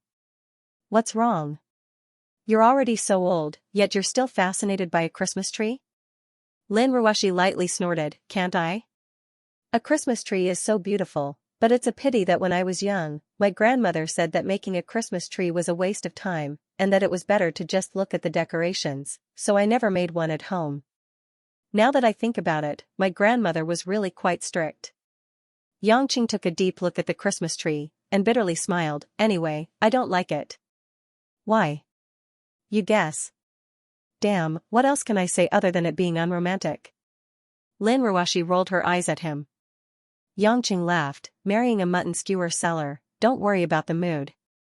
Let's go, let's go. Isn't there a department store under you lane nearby? Let's go take a look at your department store and get some toys for our daughter. Okay. Lanlan wants toys. Lanlan immediately perked up, clapping her hands and laughing. Lin Ruoshi helplessly sighed, this child, I've already brought so many toys home for you. If this continues, Mom will have to buy another house for you to put toys in. Lanlan giggled. Her innocent smile made Lin Ruoshi feel helpless. After strolling around the department store and collecting some toys and cute new clothes, the three of them returned home. On the way, Yangqing suddenly received a call. It was from Choi Yun. Yangqing looked at the mother and daughter in the back seat through the rearview mirror and picked up the phone without hesitation. Yonyan, what happened? When Lin Ruoshi heard that it was Choi Yun, a trace of bitterness flashed across her eyes, but she didn't say anything. Choi Yun seemed to have a headache. Yangqing, how did you become enemies with the Wang family in Xianxia? The Wang family of Xianxia? It's that Wang Yan. He just came here to do business this year and was elected as a member of the Chinese People's Political Consultative Conference, Choi Yun said in distress. He called the police station and said that you asked the triads to beat him up. Lanlan even injured his son. He said that I must solve it by tomorrow morning, or else he will report it to the family. Yangqing smiled knowingly. This guy was really efficient. He really went to the police. No wonder there were people in the police station. What's the background of the Wang family? He seems very arrogant. Their background is really not small. Although the four most powerful families in Huaxia are the four big families in Beijing, in fact, this is only in consideration of the central government. In terms of regions, there were many families that had existed for a long time or since the founding of the country. They were deeply rooted and had very strong forces. After all, the emperor was far away, and a strong dragon could not suppress a local snake. The ancestors of the Wang family had many history of warlords in the central region. The current head of the Wang family, Wang Yinglai, is an old general of the same generation as my grandfather. In terms of connections, he is even more powerful than old Yang. Although many of the direct descendants of the Wang family have started to do business, the eldest son of the Wang family became the deputy secretary of the provincial party committee at a young age. His family is also rich. Who in the energy industry would dare to touch him? Beijing's attitude towards the Wang family is now somewhat courteous. After all, the Wang family has their own army. Even the Ning family and the Li family can't compare to them. Yangqing whistled. Then their background is really not small. You're still in the mood to whistle? I'm so depressed. The Wang family isn't someone you can suppress just because you want to. They have real armed forces. It's not an exaggeration to say that they are the local tyrants. Choi Yun said angrily. Yo, isn't our chief Kai always abhorred evil? Why don't you just help me arrest such a villain? Yangqing teased. Do you think I don't want to? That Wang Yan is here to gain political achievements. He came here to gild so that he can go back to business and become an official. But he has a strong background. He is a direct descendant of the Wang family. His cousin is the eldest son of the Wang family. Our Kai family doesn't even have actual military power. What right do we have to fight with him? If my dad knew that I offended the Wang family, he would definitely make me resign and go back to Beijing. But then again, anyone can be a member of the CPPCC these days. Even actors and singers can come to participate in politics. I don't even know if they represent fans or movie fans. Yangqing said weakly, how would I know about this? But I really don't have the mood to play these retarded games with them. Then how about I go to Xianxia and beat them up? Are you crazy? What if the Wang family gets angry and starts a riot? Can you kill thousands of people? Yangqing thought about it and agreed. This trouble was really hard to deal with. It seemed that he couldn't fight them head-on. Although he was unwilling, Yangqing felt that it was enough to reveal his identity as a member of the Yang family. So he said, just tell that person that I am a member of the Yang family. I have no interest in cutting off their official path. Just go your own way and don't cause trouble. Choi Yun thought for a moment and said, that's fine.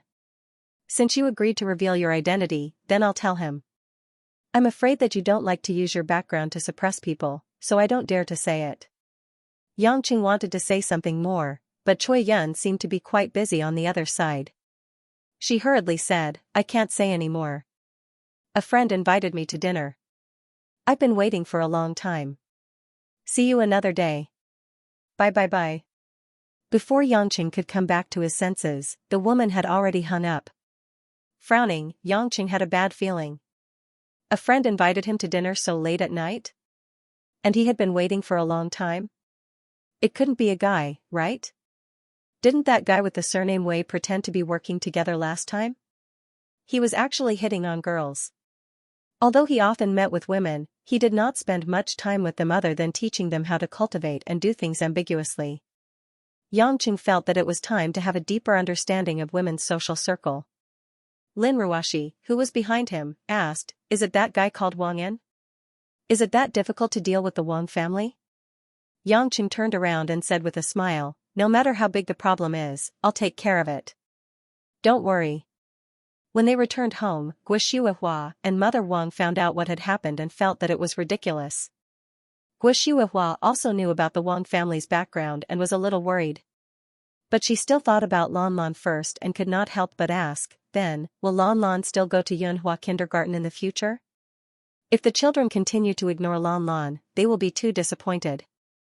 What does Lan Lan think? Will she go to kindergarten tomorrow? Lin Ruashi asked.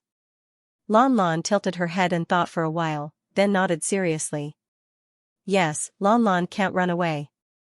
Lan Lan is a good child. Lin Ruashi smiled with relief. If the other children don't play with Lan Lan, Lan Lan will go and tell the teacher not to cry anymore. Lon Lon nodded innocently, playing with the new Barbie doll in her hand. She had long forgotten about all the unhappy things in the past. For the next 2 days, Lon Lon went back to the kindergarten. Nothing much happened. After all, children were prone to forgetting things. Since they were playing together, it was natural for them to turn the page in a daze. However, Xiaoya and the other closest friends of Lon Lon subconsciously did not dare to get too close to Lon Lon. There was always a little psychological trauma. Lin Ruashi began to work as usual. It was close to the end of the year, and the subordinate shopping malls and department stores were very busy. Yangqing first ran to find Li Jingjing, who was already working in the education bureau. He brought Li Jingjing home, and after meeting with Guo Shuihua and the others, he told some of his true identity and so on to the woman. Li Jingjing never thought that after not seeing him for a year, Yang Cheng's identity would change so much. She could not imagine that she would suddenly start that mysterious cultivation. However, after all, Li Jingjing had seen a lot of Yang Cheng's extraordinary performance, so she was not too excited. However, she started relatively late and was a little worried that she would not be able to catch up with the other women. Yang Cheng also planned to go to Li Jingjing's home to visit Old Li and his wife. After all, they were one of his father-in-law and mother-in-law. He had to see them anyway. It was not a good thing to hide. But Li Jingjing felt that it was better to wait for the future. She wanted to give Old Li and his wife a heads up before going, so that Old Li's body would not be excited. Yang Cheng also felt that it was reasonable, so he let the women arrange it themselves. After settling Li Jingjing's matter, he returned to Yulei Entertainment Company, which he had not worked for a long time. As a boss, when Yang Cheng walked into the office building, many employees felt that he was unfamiliar. When he saw Hanya in the office, she looked more and more like a white-collar female ninja. She wore a black and white uniform skirt, and her proud figure looked really eye-catching. She stood respectfully in the office and bowed to him. Yang Cheng suddenly felt a sense of guilt in his heart. He was really too irresponsible. He put the dignified leader of the Yamada sect here as his secretary and let her do all the work. Hanya's servile training since childhood had created her character of working hard without complaint. When she saw Yang Cheng, there was only joy and a deep sense of longing in her beautiful eyes, but there was no resentment or dissatisfaction. Perhaps it was because of the guilt accumulated over the past few days, or perhaps it was because his heart was getting warmer and warmer. Yang Cheng strangely wanted to comfort this female ninja who only knew how to kill people. "It's been hard on you these days," Yang Cheng smiled awkwardly and gently patted Hanya's back. Hanya, on the other hand, felt as if she was struck by lightning. Suddenly, her eyes turned red and moist as she stood there stiffly. Yang Cheng was shocked. "What was going on? What's wrong with you?" Hanya hurriedly raised her head and bowed deeply. "I'm sorry, master, I was just too touched." Yang Cheng didn't know whether to laugh or cry. "What's there to be touched about? I'm the one who's letting you down. You're the leader of the Yamada sect, although I'm your boss, it's a waste of your talent." Hanya smiled and shook her head. "No, I enjoy working here because my colleagues treat me as an equal woman. I can feel everyone's true feelings and experience the joy of ordinary people." "It's good that you can think like that. I was worried that you would hate me and think that I was purposely messing with you. I'm actually a very lazy person, having some achievements is forced by life. You're very serious and focused in your work. I admire this about you. At least I'm not as good at managing a company as you are." Yang Cheng chuckled. Hanya looked at Yang Cheng and faintly said, "Master, you're so nice." Yang Cheng shuddered. Why did her eyes have a hint of a young girl in love? "Don't look at me like that, it's embarrassing." Hanya's face was dyed with a layer of red. She pursed her lips and smiled. "Ever since I was young, no one has ever treated me so gently. Ever since I met Master, I felt the joy of life." All right, I'm getting mushy." Yang Cheng laughed weirdly. "If you completely become a white-collar worker in the city, then I'll have to change the leader of the Yamada sect. I don't want the Yamada sect to become a legitimate company." Hanya shook her head. "No, work is very interesting, but killing people also makes me very excited." Yang Cheng thought that this girl really had a heavy taste. He already had so many women that his backyard was busy, so it was better not to touch this heavy taste. Just as Yang Cheng was about to sit down and see what major events were happening in the company, a call came through to his cell phone. Yangqing took a look and saw that it was a call from Beijing. He picked it up and found that it was indeed Yang Gongming. "Hey, old man, what's the matter so early in the morning?" "Humph, you're still the same. Can't you be a little more respectful?" Yang Gongming said unhappily. "If I shout in a very mushy way, you might not like it." Yangqing laughed evilly. Yang Gongming was not interested in this matter and said, "That old fellow from the Wang family called me." "Did you beat up his grandson?" "Hiss. I thought this matter had been settled. I already told Choi Yun to tell that one who I am, but he still reported it to the family?" "It's not just a report. That Wang family is used to being domineering in Xianxia, and they don't even put the families in Beijing in their eyes. You might not know, but when the general secretary went abroad to visit, that old fellow surnamed Wang gathered the surrounding troops and ran in front of him to conduct a military parade." "So you're saying that they want me to make a statement?" "Heh, Wang Yinglai personally called me. His words are polite, but he clearly wants you to make a trip to Xianxia and meet him. To put it bluntly, if you don't give us some benefits and obediently admit your wrongs, their Wang family is planning to go against our Yang family. Originally, it was nothing, but that old man Wang has a lot of connections, and there are many heavy industries in his territory. If he wants to cut off our Yang family's income and cause trouble, there are still many ways to do it." Yangqing narrowed his eyes. "Then what do you plan to do, old man?" "Me?" Yang Gongming sneered. "I'm just an old man who wants to grow some vegetables on that 1 acre of land. I can catch bugs, but I don't have the time to run around and catch weasels." "So you mean I'll do it?" "That's what you said. I didn't ask you to do anything, but I have to remind you that the Wang family is a landmine covered with cow dung. If you want to touch it, you have to dig it out. Don't give it a chance to explode in your face." Yangqing chuckled. He didn't want to listen any further and hung up. After pondering for a moment, Yangqing said to Hanya, "Hanya, I'll give you a vacation. Go to Xianxia for me." Hanya was a little puzzled. "Master, why are you going to Xianxia? You shouldn't be going there on vacation." "Vacation is secondary. I want you to help me, kill someone secretly. You have to let him die without anyone knowing. Do you understand what I mean?" Yangqing's eyes were filled with coldness. Hanya revealed a trace of excitement. "Understood." To Hanya, there were simply countless ways to let someone accidentally die. The prerequisite was that there was enough backup. But for Yangqing to let her do it, it was obvious that he didn't want to do it directly, so he needed her to reap the life. That was what Yangqing was thinking. Since it would be troublesome to make a move on the Wang family openly, he might as well let a ninja who was good at assassination carry it out. As for the Yellow Flame Iron Brigade, they would definitely be on guard against the Yamada Sect's ninjas. But now that the general of the Yellow Flame Iron Brigade was Kai Yunqing, his father-in-law couldn't possibly go against him, right? After telling Hanya the details of the requirements, Hanya quickly left and went to prepare. As for finding helpers, there was no need for Hanya, who was at the level of a Jin. Yangqing looked at the company's recent operations. Most of them were in order, and the profits had increased significantly in the fourth quarter. Hanya's ability could be seen. When it was almost noon, Zhao Ting brought some documents into the office and said with a smile, "Director Yang, I just received news from the film crew that Sword Fairy is about to be completed. According to tradition, we have to hold a celebration for the staff and actors of the film crew. What do you think, director?" Yangqing was stunned. "It's the movie directed by director Yu Shua?" "That's right." Yangqing couldn't help but sigh. Unknowingly, Hui Lin's first movie had been completed. Although the post-production might still take a few months, it could be considered a successful retirement. "Go and make the arrangements. Let me know when the time comes, I'll definitely be there." Yangqing felt that even if he wanted to support Hui Lin, he had to reward the film crew. Zhao Ting nodded and was about to leave when he was stopped by Yangqing. "Oh right, why didn't I see Wang Jia?"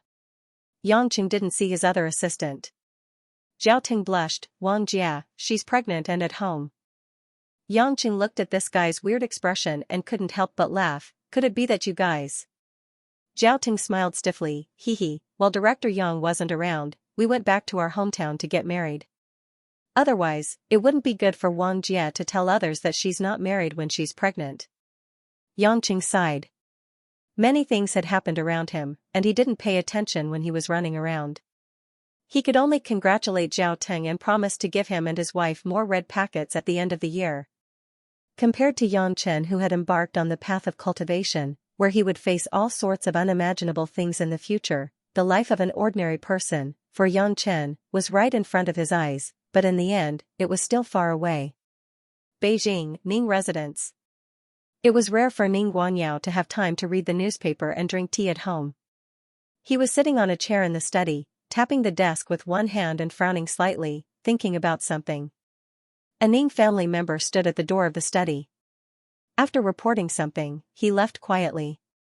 On the two soft chairs on either side of Ning Guangyao's study, there were two men in simple navy blue and white gowns respectively. These two men looked to be in their 40s, and they had average looks. However, there was a hint of arrogance in between their brows, as if they were the main characters in the study. We've been looking for so long, but we still can't find Ning Guodong. Ning Guangyao, these good-for-nothings that you've trained are all useless, one of the men in navy blue said. Ning Guangyao smiled bitterly, you're right, Elder Ning Xian. I must find some time to reorganize myself. Ning Xian snorted, the fourth elder asked me and Ning De to look after you. Secondly, we want to see if you can still support this line. If you can't find Ning Guodong, there's no need to think of a way to continue the family line. Then, our Ning family has to train a new generation to take over the secular Ning family. These words were said lightly, but when they fell into Ning Guanyao's ears, it felt like needles were pricking him. Ning Guanyao broke out in a cold sweat. He quickly got up and walked to Ning Xian and Ning De. He cupped his hands and said, yes, yes. Guanyao understands, but please rest assured. Please also convey Guanyao's determination to the Ning family's grandfathers. I will not let down the Ning family. Empty words are useless. You don't even have a hint of finding Ning Guodong. Are you going to marry and have children at this age, and spend another few decades to cultivate an heir? You are the premier, and your wife has just died. The Ning family in the secular world cannot have such a scandal, Ning De said seriously. Ning Guangyao smiled and said, elders, to be honest, I, Guangyao, actually have a daughter. She was born of me and a lover when I was young. She can be considered Guodong's half-sister. My daughter is now a well-known female entrepreneur in the country, and her intelligence is definitely better than Guodong's. I didn't dare to acknowledge her before because I was afraid that Guodong would feel unbalanced, and I was also afraid that it would affect the reputation of the Ning family. But if I really can't find Guodong, I can let her children be my grandchildren, or even let her be my next heir. The public will not know the situation of the Ning family's internal heirs, and those rich and powerful families will not dare to say a word about my daughter. In this way, we can perfectly solve the problem of the continuation of the family line. Nonsense. How can the daughter you have with your lover not be criticized by the other families? Ning De said angrily. Ning Guanyao hurriedly waved his hands and said, if it was in the past, my daughter would not be in the public. But now, she was married to the eldest grandson of the Yang family, Yangqing. Yangqing was a fearless man, and he was best friends with Li Dun from the Li family, and the Tang family held him in high esteem. If she were to temporarily take over the Ning family as the young mistress of the Yang family and the future mistress of the Yang family, no one would dare to jump out to oppose her. If anyone did, it would be equivalent to going against Yangqing. In the future, when my daughter gives birth to a boy and two girls, as long as there is a descendant with the surname Ning, wouldn't we be able to continue our lineage? Ning Xian and Ning De looked at each other in surprise. With such a background, if it's really as you say, and we can pull the Yang family into our camp, we'd be happy to see everything go smoothly. The fourth had instructed us to be careful of Yangqing. It would be best if he could become one of us. After all, the secular Ning family needs to continue to have influence. If we were to support a new branch to replace it, it would indeed take a lot of time and resources. If you can find a suitable successor, we naturally won't make things difficult for you, Ning Xian said. However, is your daughter willing to acknowledge you? If they are not willing to help you, wouldn't it be all for naught? Ning Guangyao hurriedly said, don't worry, Guangyao knows my daughter quite well. She is the same as her mother, the most difficult thing for her is kinship. I just need to put in some effort and I'm sure I can make her change her mind. Then you'd better hurry up and do something practical, lest the night is fraught with dreams. Ning Guangyao said confidently, right now, there's something that can bring me closer to the Yang family. The Wang family in Xianxia is making things difficult for the Yang family. From what I know, the Wang family is definitely no match for Yang Gongming and Yang Qing. However, the Wang family's foundation is very deep. Even if the tree falls, there are still many seedlings growing. I plan to wait for the Yang family to make a move, then I'll help the Yang family get rid of some trouble. The Wang family has been operating in Xianxia for many years and is very wealthy. The central government has long wanted to move against them, but they haven't been the first to do so. Now that the Yang family has taken the lead, we can not only strengthen our relationship with the Yang family, but also get a share of the pie. Ning Xian and Ning Da's eyes lit up and they couldn't help but praise Ning Guangyao. In terms of age, we're decades older than you, but in terms of scheming, we're really inferior. Everything seems messy, but everything is still under your control. Ning Guangyao shook his head modestly. Elders, you flatter me. Guangyao still hopes that you two can put in a few good words for me in our sect. After a few days, it was already the end of November. For the past few days, Yang Chen had spent quite a lot of time in the company. Although he didn't manage many things, he did attend some meetings and participate in some activities. He treated it as a form of relaxation in his free time. Hanya had already completed the task given to her in Xianxia and took the life of the Wang family's master, Wang Yinglai, without anyone knowing. According to the forensic examination, it was considered that he committed suicide with a gun in a deranged state. In fact, Hanya injected a psychedelic drug into Wang Yinglai's body, causing Wang Yinglai's cerebral cortex to constantly think that his body was in extreme pain. After he couldn't bear it, he shot himself. This kind of drug was actually not something new in the underground world. It was just that very few people could successfully inject it into such an important person and then retreat successfully. When Wang Yinglai fell, the Wang family naturally believed that the Yang family had something to do with it. However, before the Wang family could mobilize some troops to prepare for a riot, they suddenly encountered a political crackdown led by the Ning family. The eldest grandson of the Wang family, the deputy secretary of the Xianxia Provincial Party Committee, was found to have taken bribes of over 200 million. Moreover, his real estate and other matters were exposed. While he was condemned by the netizens on the internet, he was directly arrested and prepared to be sent to the criminal court. The army was defeated like a landslide. Suffering the double blow of the Yang family and the Ning family, the Wang family lost their backbone and began to spend money to eliminate the disaster.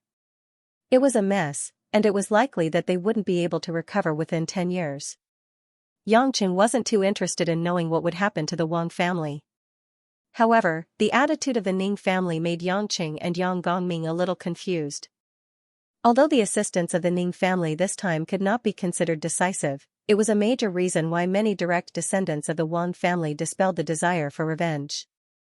No matter what, this time, the Ning family actually stood on the side of the Yang family and seemed to be trying to curry favor with them. Ning Guangyao even called Yang Gongming privately and asked him to do his best to cooperate with him if he had any needs. This made Yang Gongming, who was old and experienced, unable to guess the meaning of this for a moment. In any case, after the incident with the Wang family, the tit-for-tat situation between the Yang family and the Ning family had surprisingly eased up. Many of the previously broken cooperation had also been reconnected. Even Yang Gongming and Yang Qing felt that the matter was not simple. However, if you don't return the favor when the other party was giving a peach, it would only cause others to gossip. After Hanya completed her task, Yang Qing also gave her a period of vacation as previously mentioned. Since she was not allowed to continue staying in Zhonghai, Hanya had to return to Japan to meet her subordinates in the Yamada sect that she had not seen for a long time. During this period, Yang Qing supervised the women's cultivation as usual and also took the time to make some mid-grade elixirs. Most of the women's cultivation was improving steadily. Except for Li Jingjing, who had just started cultivating, and with the help of elixirs, her true qi had skyrocketed to the peak of the acquired realm. Overall, there was not much change. This situation inevitably made Yang Qing a little anxious, but there was nothing he could do. In the winter morning, the frost was cold and the fog was heavy. Although it was almost 6 o'clock, the sky was still dark. In the courtyard in the western suburbs, in the mansion that Anqin had bought, in the women's bedroom, a fragrant fragrance filled the air, intoxicating people. On the spacious soft bed, Anqin's whole body was lying on Yang Cheng's chest like a kitten. Because the heater was on, her snow-white shoulders that were exposed outside the silk quilt did not feel cold. Because the woman's face was squeezed, her pink and tender red lips were slightly open, and some crystal-clear saliva flowed on Yang Cheng's chest. Last night's sex made the woman exhausted, and she did not care about her sleeping posture, so she fell asleep when she was tired. After these days of comfort, Lin Ruoshi still slept with Lan Lan. Naturally, Yang Cheng could not bear to be alone in his room, so he went out in the middle of the night and walked around the women's residence. Originally, Yang Cheng would only wake up after more than an hour, and then he would pretend that nothing had happened and go home to eat breakfast. He did not expect his family to not know about this, but no one would have the nerve to say it. However, today, at this time, Yang Cheng suddenly opened his eyes. His body suddenly bounced up, and even Anqin on his chest was shaken off. Ah! Anqin was shaken in her sleep. Although she was still under the quilt, she was very angry, and she complained in a sweet voice, "Hubby, what are you doing? I still want to sleep." Yang Cheng turned his head stiffly, looked at the little vixen whose chest was naked, and laughed excitedly. "I feel." Xianxia broke through. For almost half a month, Xianxia had been in seclusion. She only said that she had comprehended something, and Yang Cheng did not disturb her after he returned. Other than being in the back mountain, the woman was meditating in her room. Yang Cheng felt that at this time, it was better to let her think about it independently. Of course, it was also possible that she did not understand. Anqin seemed to have not woken up yet. She blinked her eyes and slowly revealed a trace of joy. "Really? Hubby, how did you know?" Yang Cheng touched the woman's head. "Silly girl, can the pressure of a spirit-severing cultivator be on the same level as a peak Xiantian cultivator? We suddenly have a spirit-severing cultivator here, how can I not be vigilant?" Yang Cheng clearly felt that a unique pressure of Xianxia had formed. Although there was a shadow of Xianxia's Xiantian qi, it had risen to a whole new level. "I'll go to the back mountain first, you sleep for a while more." Yang Cheng smiled and kissed Anqin's cheek. He quickly put on his clothes and jumped off the balcony.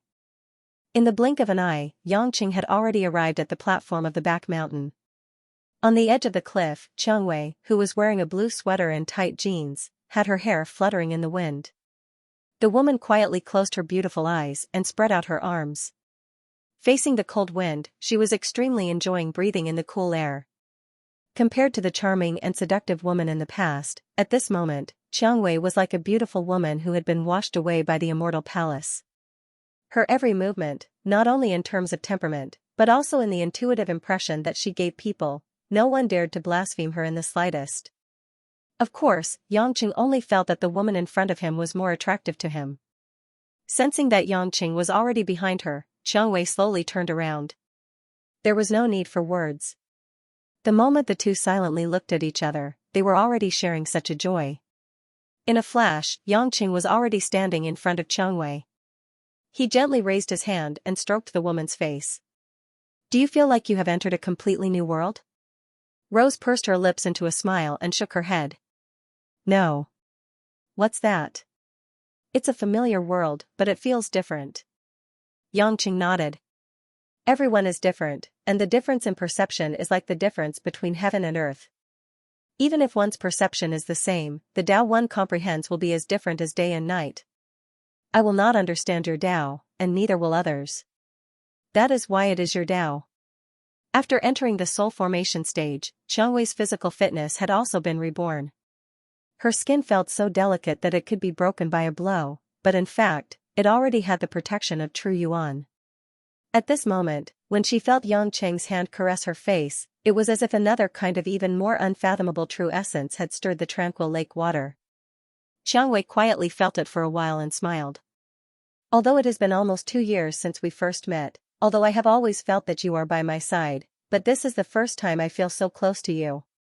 But this is the first time I've ever felt so close to you.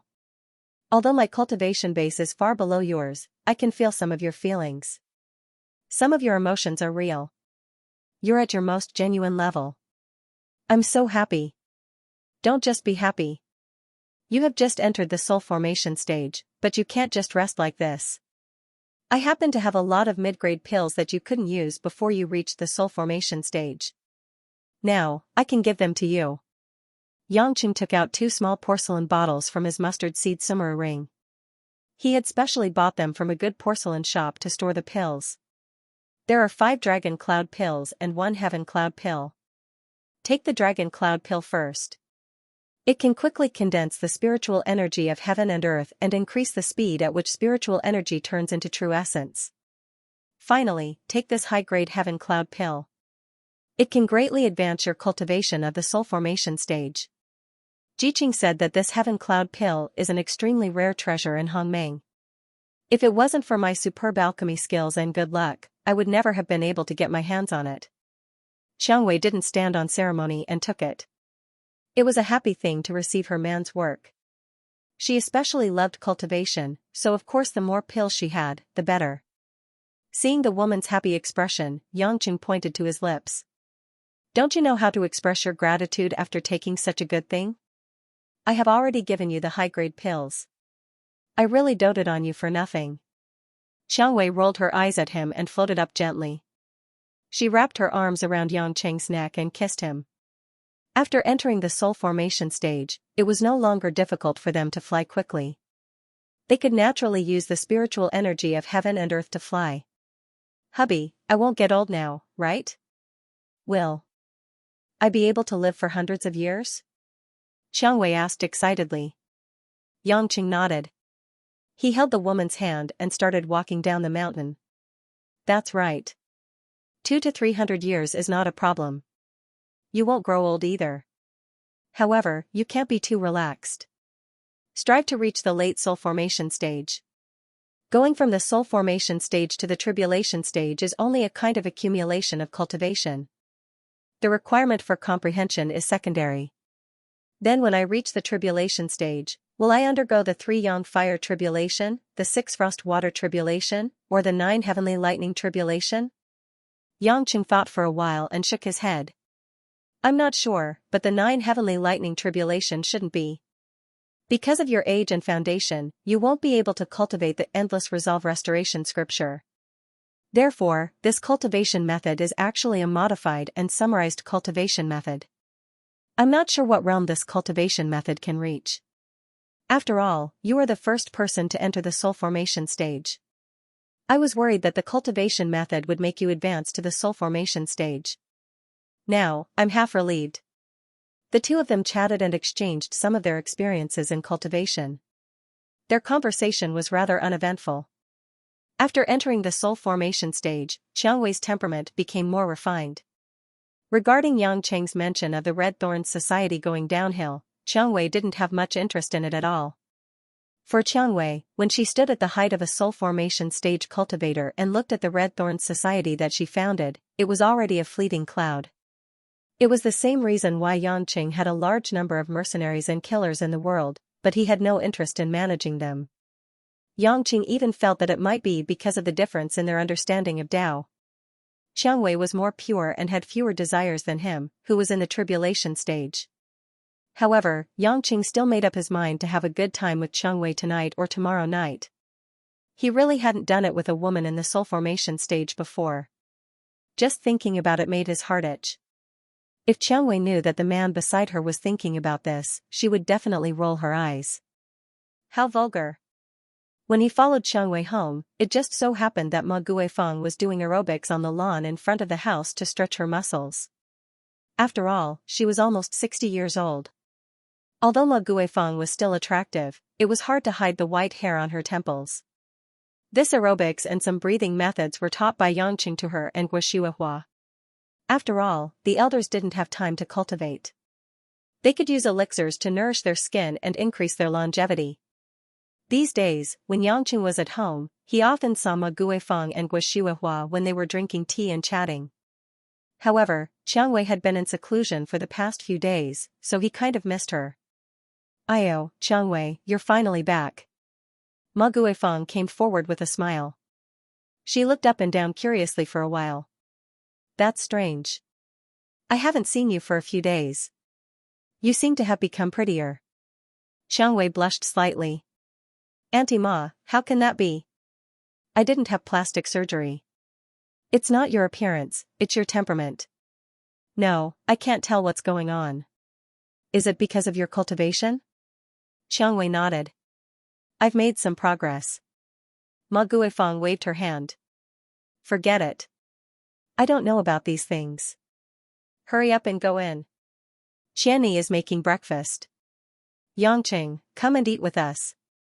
Anyway, you have to fight with your daughter for food at home. There's no need.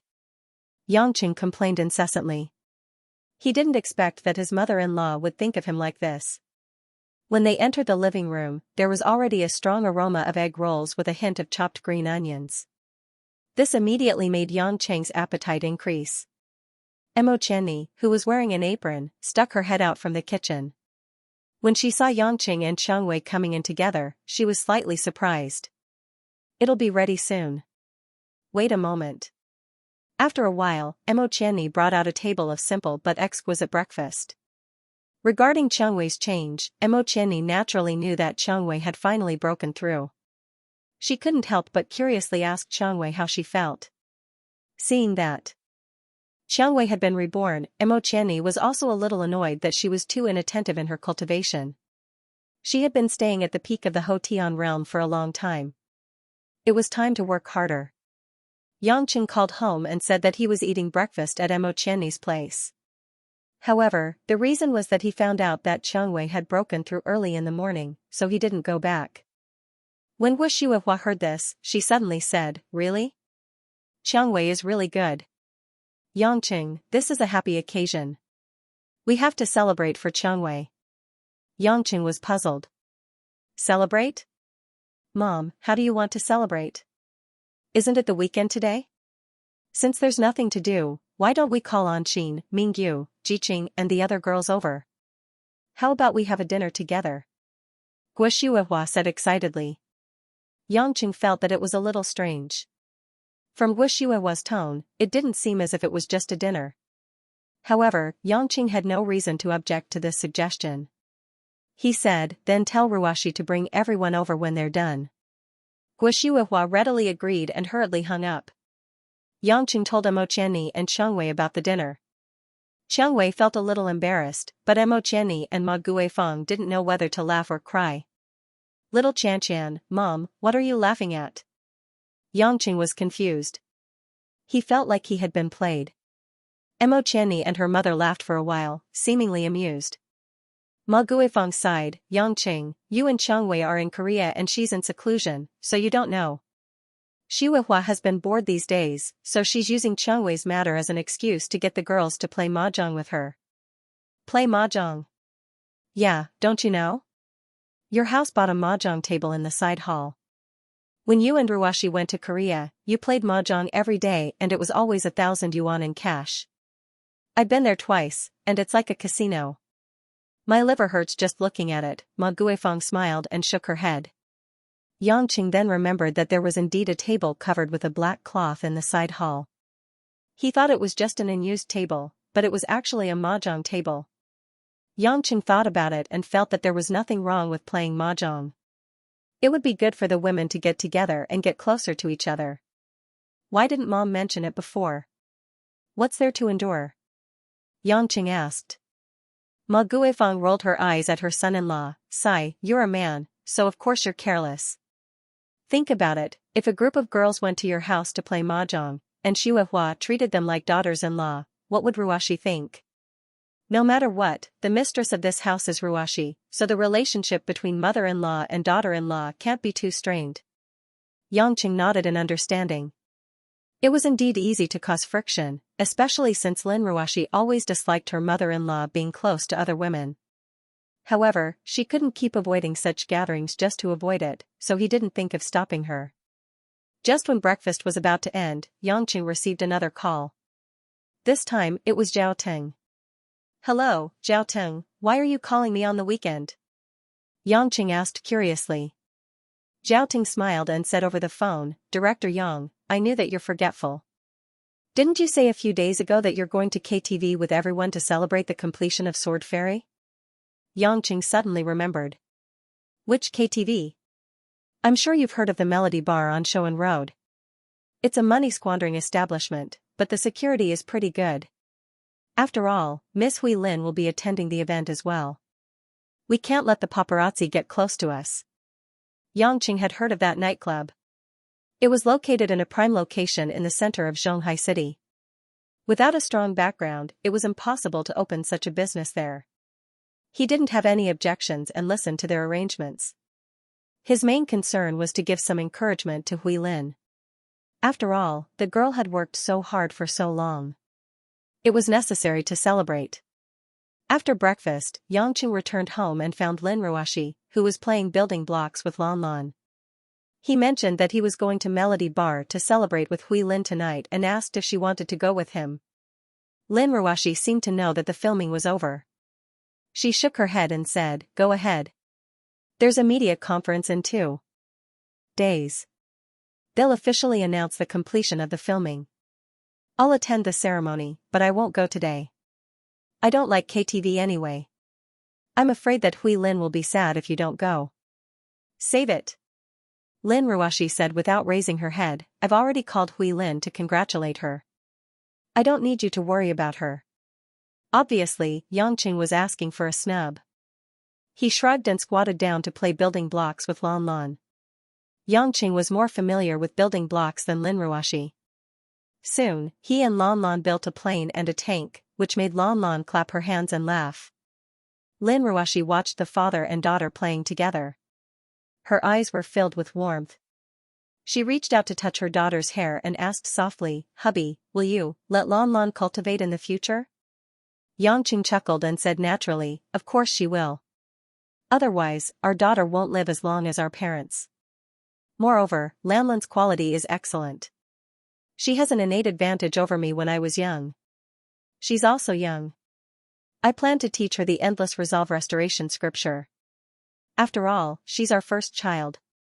I can't be stingy." As expected, Lin Ruoshi had a complicated look in her eyes. "Then why didn't you teach her?" "First, Lan Lan is still young. The endless resolve restoration scripture is not for her to study at this age. At least wait until she finishes kindergarten. Second, I don't want her to rely on elixirs. The endless resolve restoration scripture is different from the cultivation method I created. It requires a very solid foundation. Otherwise, it's easy to develop inner demons. Third, I'm not sure what kind of opponents I'll encounter. There are people secretly coveting the endless resolve restoration scripture. If I teach it to Lan Lan, they might directly attack Lan Lan, just in case. Moreover, once she starts cultivating, she'll have to put in a lot of effort. Let's not care about it for the next 2 years. Let her have more fun in her childhood." Lin Ruoshi nodded and sighed slightly. "I only hope that Lan Lan can have a good body and protect herself. I don't expect anything else. I'm just afraid that after she cultivates, she'll always be fighting like you. Even if she always wins, she'll still be worried." Yangqing could see the woman's worry, but he couldn't do anything. He could only try his best to be at the forefront so that his family and children could avoid some conflicts. Although it seemed peaceful at the moment, Hong Meng, the hidden families, and even some people like Athena were obviously ready to make a move. No one knew what they were planning.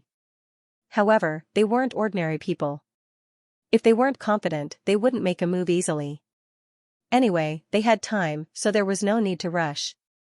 Yangqing was left behind to play games with Lan Lan. Lin Ruoshi went to the kitchen to help. After all, the girls would come over in the afternoon. When Lin Ruoshi learned that Xianxia had broken through to the soul formation realm, she was a little envious, but she didn't object to such a gathering. In the afternoon, Xianxia and Mo Qianni came home together, followed by Anxin, Xia Qiqing, Lu Mingyu, and Li Jingjing. After all, Tang Wan was a little older, and she had a daughter in college, Tang Tang, to take care of. They didn't have much interaction on weekdays, so Guixuehua didn't call her. As for Choi Yan, after several rejections because of business, Guixuehua was already quite angry with this policewoman, so she didn't bother to ask for a rebuff. For a time, the house could be said to be full of birds and swallows, beautiful purple and red. When Lon Lon saw a group of ants coming home, she kissed and hugged them left and right, very happy. The girls didn't let the little girl down. They all brought some delicious and fun things for Lon Lon, which made the chubby little girl quite satisfied.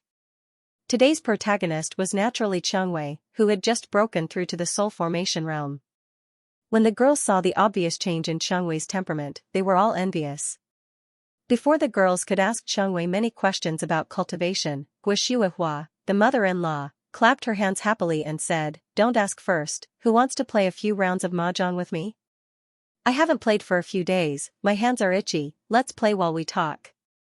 As soon as she heard that they were going to play mahjong, Anqing suddenly said with a bitter face, "Mom, do we still have to play? I didn't bring money today." "Silly girl, it's not like we have to bring money to play, we just want to have fun," Guixuehua said. Lin Ruashi came out with a plate of fruits.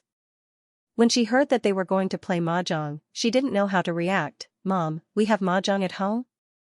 Guixuehua walked to the side hall a little embarrassedly and lifted the black cloth on the mahjong table. "When you and Yanqing went out for a few days, I bought a mahjong table and asked them to come to my house to accompany me to relieve my boredom. Ruashi, you don't mind, right?" Lin Ruashi was smart, how could she not know that Guixuehua invited everyone to the party today with ulterior motives?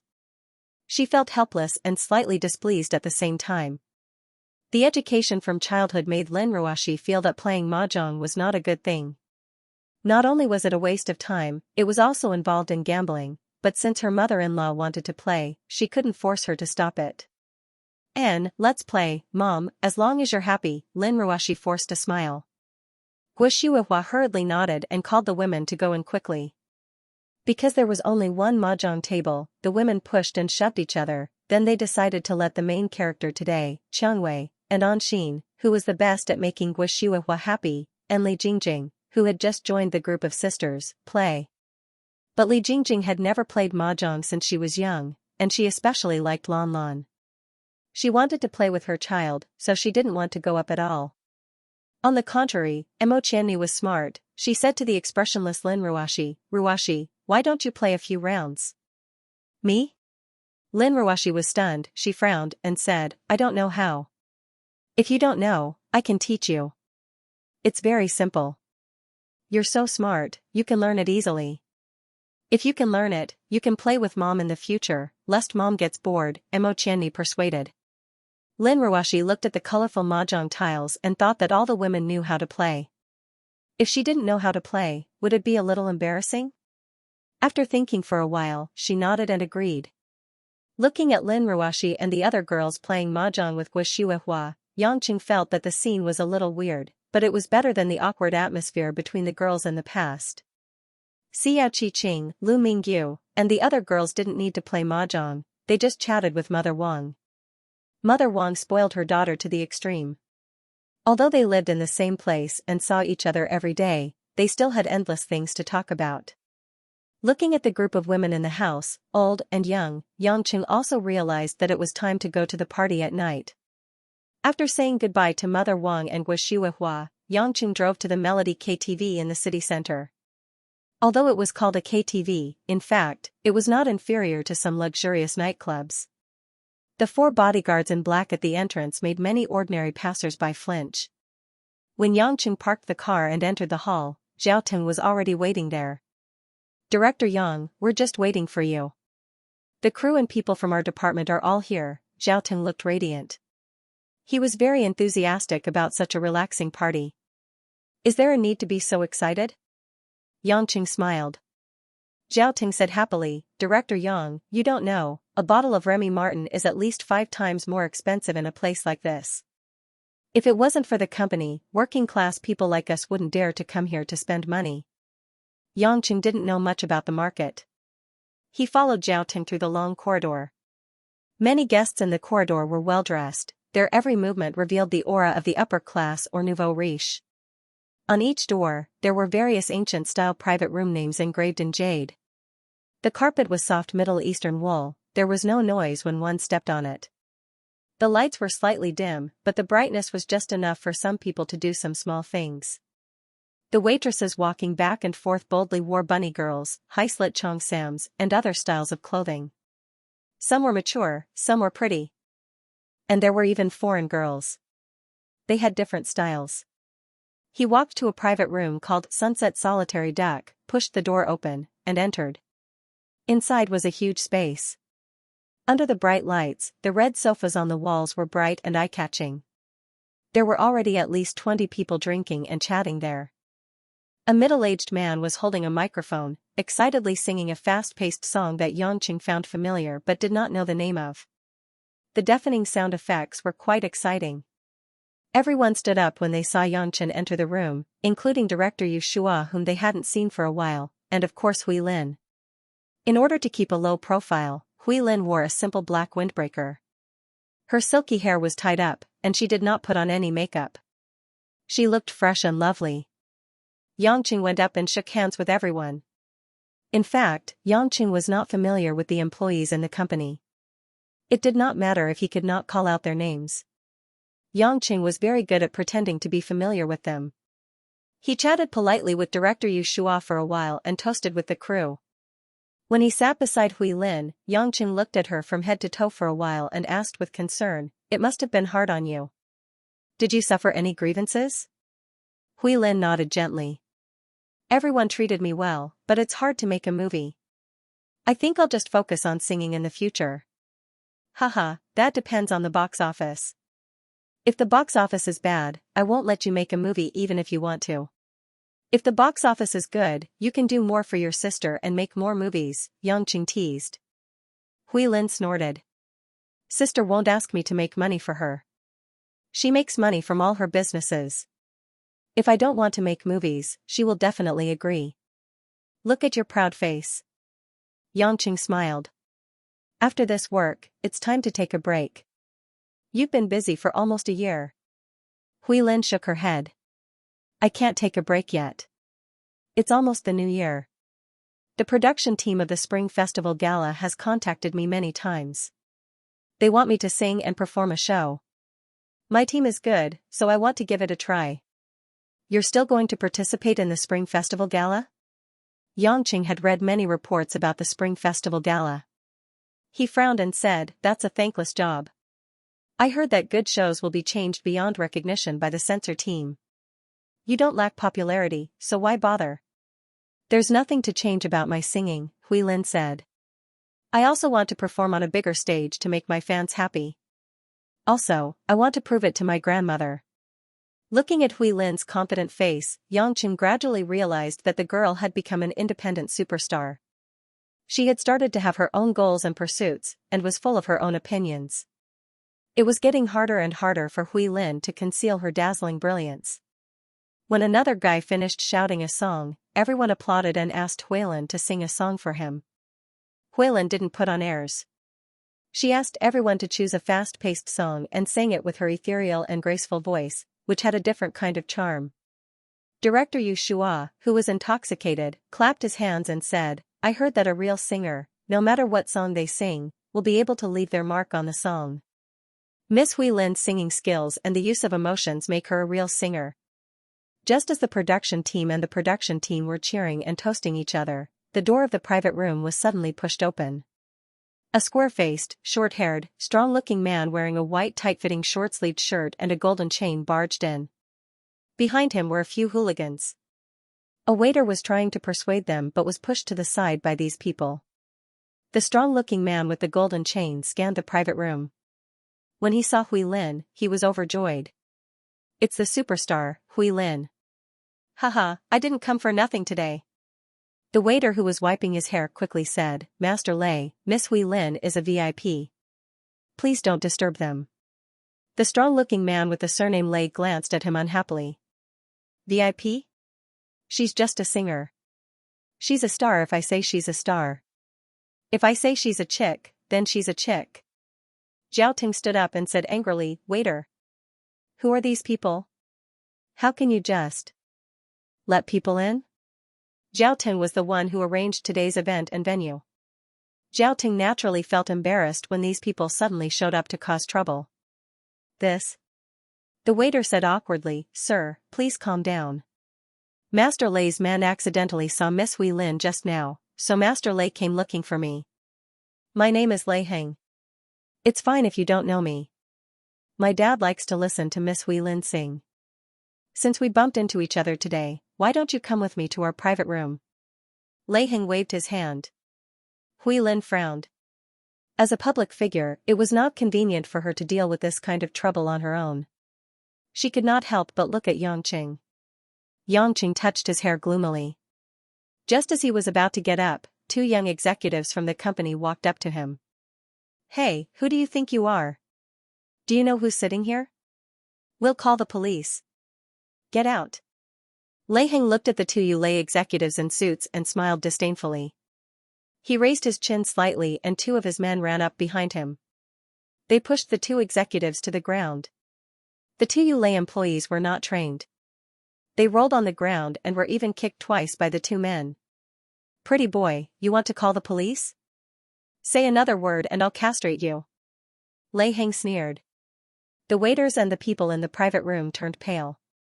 Lei Heng's tone did not sound like a threat. In the end, Yang Chen still got up and walked forward to pull the two employees up. He touched the places where they were kicked to confirm that they weren't injured, then asked them to sit back down. Turning to look at Lei Heng, Yang Qing sighed. Today is a day of celebration. It's not suitable to be stained with blood. I don't care who you are. I'll just treat it as a mad dog that ran out. Get lost. Lei Heng laughed maniacally. I think it's weird. I, Lei Heng, only asked an actor to sing in my private room. Why are there always people making excuses? Looks like you want to be castrated first. Bang. Before Lei Heng could laugh again, Yang Qing had already made his move. He pushed Lei Heng's chest cleanly. Even though he did not use any force, the force was enough to send Lei Heng flying out the door. Lei Heng's burly body hit the wall outside the corridor. The back of his head hit the wall and he immediately fainted. Everyone was dumbfounded. They did not see how Yang Qing made his move. Yang Qing frowned impatiently. I told you to get lost and you're still talking nonsense. Is there something wrong with you? The waiter next to him gasped and yelled in pain, Sir, you're in trouble. How could you hit Master Lei? Yang Qing patted the waiter's shoulder. Thank you for your concern, but I think you should drag this guy back first, in case he gets in the way. The two men were furious. They checked on Lei Heng, and after confirming that his life was not in danger, they lifted him up. Kid, who do you think you are just because you have some strength? Do you know who our Master Lei is? Don't even think about walking out of here peacefully tonight. Logically speaking, Yang Qing could not be bothered with such provocation, but when he looked back at the trembling and frightened people in the room, he knew that if he did not go through with it, he would not be able to play today. After thinking for a while, Yang Qing waved his hand at Hui Lin and the others to indicate that there was no problem, then walked out of the room and closed the door. Which room are you in? Lead the way, I want to go over. The two men were stunned and looked at Yang Qing as if he was an idiot. Hee, we really met an idiot. He actually delivered himself to our doorstep. Good, you have guts. Follow us. Seeing that Yang Qing had left with the two men, the waiter quickly slipped away. He had to go tell the manager and not cause any more trouble. On the other hand, Yang Chen followed the two men to another private room. After opening the door, a strong smell of tobacco assaulted their nostrils. In the smoky room, the laughter of men and women was very ear-piercing. No one was singing, but a group of people were playing paijiu. The men were hugging the women, touching and licking them. Among them, sitting at the innermost side, was a short and fat man with gray hair, wearing a white suit and a cigar in his mouth. He looked to be in his 50s and was looking at the others with disdain. In the man's arms, there was a petite woman who looked to be in her 20s, wearing a black lace tulle dress. The woman had thick purple eyeshadow on her face, and she was charming to the bone. When everyone saw the two men carrying the unconscious Lei Heng into the room, they all stopped what they were doing and looked at the two men in puzzlement. Ah Zheng, what happened to Ah Heng? A middle-aged man with thick eyebrows suddenly stood up and asked. One of the men grinned at Yang Qing. Third master, Master Lei was ambushed by that brat. He hit the wall and fainted. What? Didn't he say he was going to get Hui Lin to sing for him? how did you get ambushed? Motherf asterisk king brat, who are you?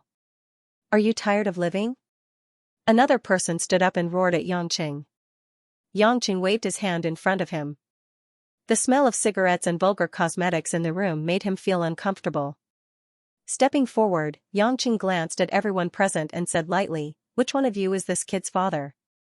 That Xianxia angrily said, bastard, you still have the face to come to my big brother. You dare to plot against Ah Heng, I will destroy you. As he spoke, the middle-aged man suddenly rushed forward and was about to cover Yangqing's head with his fist. Without looking, Yangqing reached out and caught the fist with one hand. With a pull, that Xianxia fell flat on his face. Motherf asterisk cur, how dare you hit Xianxia? The other men were also enraged, and rushed forward to attack Yangchen, but Yangchen fell to the ground in one move, and was in a daze. The people present were not stupid.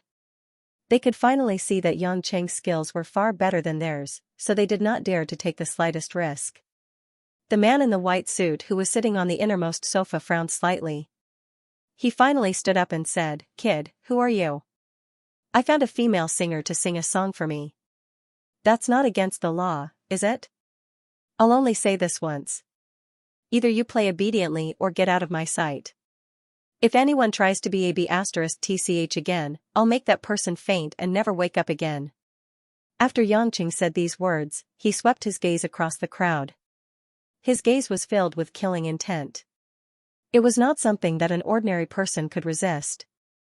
The group of Melody's ladies all had goosebumps when they were stared at by this cold gaze. A few men also swallowed their saliva, unable to say anything.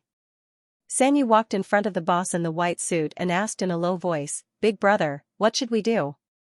Should we call for help? The man in the white suit narrowed his eyes and sighed, there's no need. This month is very important, so let's not cause any trouble. It won't be too late to make a decision after finding out more about it. Big brother is wise. A hint of viciousness flashed across Xianxia's eyes as he nodded. The two of them thought that they were talking very softly, but Yangqing was the only one present who could hear everything. However, Yangqing did not care at all. If it wasn't for the fact that he was here to celebrate with the crew and did not want to be stained with blood here, these people would have been bruised and swollen. Young man, although I don't know what your relationship with that Lin Hui is, we're all in this business, so we should give each other some face. I also know the boss here. It won't be easy to clean up this mess, and it won't be good for his business either. I think we should just let it go today. The man in the white suit stood up and toasted Yangqing from afar. At this time, the manager of Melody had also rushed over. When he heard the man in the white suit say that he would let the matter go, he quickly smiled and said, Boss Lei is right. Sir, let's forget about this small conflict. Why don't I make the decision and waive the cost of the drinks for your friends in the room today? Yangqing ignored him.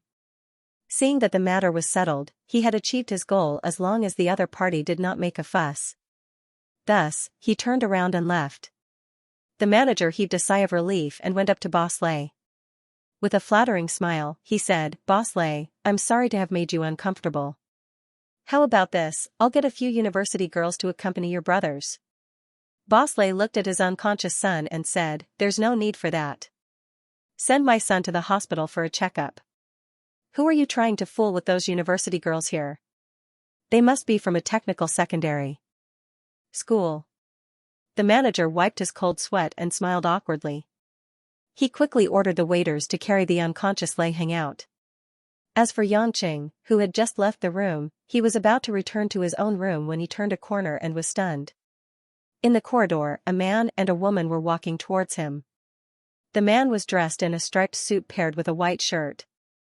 His facial features were sharp, and he looked dignified. He was tall and well-built, and there was an air of an elite between his brows. Yangqing did not recognize this man at all. The key point was that the woman beside the man who was holding on to the man's arm was actually Choi Yun. Choi Yun had her neat short hair tied up and wore a crystal hairpin. She was wearing a black mesh layered knitted dress, revealing her womanly charm. It was impossible to tell that she was the fiery policewoman in a police uniform. At this moment, Choi Yun was like a helpless white-collar lady in the city. She held onto the man's arm and smiled sweetly. However, when Choi Yan turned around and saw Yangqing standing in front of her, the woman was stunned. Her red lips were wide open, and she was completely speechless. Yangqing suddenly remembered that 2 days ago, Choi Yan was in a hurry to have a meal with someone else. Looking at the scene in front of him, Yangqing could not separate the matter no matter how hard he tried. His face couldn't help but turn dark, and his eyes revealed a fierce glint. Resisting the urge to tear the man in front of him apart, Yangqing laughed coldly and said, "What a coincidence, to be able to meet here." Choi Yan exclaimed. Looking at Yangqing's ferocious expression, she suddenly realized that she was still holding onto a man's hand. She immediately let go. She covered her mouth helplessly, trembling as she tried to say something. However, Choi Yan was so anxious that she couldn't say a single word. The man frowned and asked in confusion, "Yonyan, who is this? Do you know each other?" "Yonyan?" Yangqing's smile turned even colder. "Sure, how intimate." "Officer Choi Yan, aren't you going to introduce me to your male companion?" Choi Yan's pretty face turned pale. Hearing Yangqing call her Officer Choi Yan, she didn't even need to think to know how furious Yangqing was. "No. Yangqing, listen to me. We are here too." At this moment, Ah Jing and a few of Boss Lei's subordinates, who were just about to send Lei Heng off, walked out. When they saw the man in the corridor, they smiled and greeted him. "Director Xiao, you're here? Yo, is this the girlfriend you were talking about? She's really hot looking." "Haha, our boss is waiting inside. Hurry up and go in." Lao San laughed heartily. As for seeing Yangqing at the side, Lao San and the rest pretended not to see him. It seemed that Director Xiao in front of them was more important. Director Xiao hurriedly smiled and greeted them. He signaled to Choi Yan with his eyes and grabbed Choi Yan's hand. "Sir, I still have to socialize with Yonyan. Let's be friends next time if there's a chance." Director Xiao smiled and nodded at Yangqing, then pulled Choi Yan inside. Yangqing stood there in a daze, the word girlfriend still echoing in his ears. Who was Director Xiao? How could Choi Yan be his girlfriend? Yangqing clenched his fists. The last time he was with Choi Yan was less than a week. He couldn't figure out why such a man would suddenly appear. Just as he was about to turn around and ask, the phone in his pocket vibrated. Yangqing took it out and saw that it was a message from Choi Yan. "I'll explain later. Don't come over." Yangchen looked at the few words and forcefully held back his anger, forcing himself to calm down. Although Choi Yan was impulsive, she wouldn't do anything improper. He had to trust his woman first. Since she said that she would explain later, he might as well wait for a while and return to the private room to have a few drinks with the crew first. However, when he thought that Choi Yan was holding hands with another man, Yangqing felt a headache coming on. Back in the private room, Hui Lin asked about the situation worriedly. Yangqing only said that everything was fine and everyone continued to have fun. Because Hui Lin had to return to Yanjing to prepare for the Spring Festival Gala 2 months in advance, she didn't have much time. They left in a hurry after 10:00 at night. Before leaving, she asked Yangqing to send her regards to her family. After Hui Lin left, the crew also left. The post-production of the movie was still in full swing, hoping to be released during the Spring Festival. Yangchen was the last to leave. After everyone had left, he sat in his car in the parking lot and quietly waited for Kai Yan and the man surnamed Xiao to come out. It wasn't until midnight that Choi Yan called. On the phone, Choi Yan's voice was a little weak and nervous. She whispered, "Yangqing. I'm out. Where are you?" "I'll be there immediately." "Parking lot." Yangqing said lightly and hung up the phone. Not long after, Choi Yan, who was still in a black dress, walked over. The woman didn't seem to be afraid of the cold. Her slender legs were only covered with thin stockings, but it made her look more feminine. Yangqing had never seen Choi Yan dressed up so feminine. He couldn't help but think that she was dressed up when she was with another man, and he was particularly unhappy. What made Yangqing even more unhappy was that Director Xiao actually came along. Seeing Yangqing leaning against the BMW with a pale face, Choi Yan forced a smile, walked forward, and carefully grabbed Yangqing's hand. "Dear, you're not really angry, are you?" I'm working, it's not what you think. Choi Yan said pitifully. Yangqing glanced at Director Xiao, who was behind the woman, and Director Xiao was also looking at Yangqing strangely. Work? I'd like to hear what kind of job requires a dignified police chief like you to be someone else's girlfriend. No, Xiaoyi and I are university classmates. I'm just pretending to be his girlfriend to trick that Lei Jingfu. Choi Yan hurriedly said.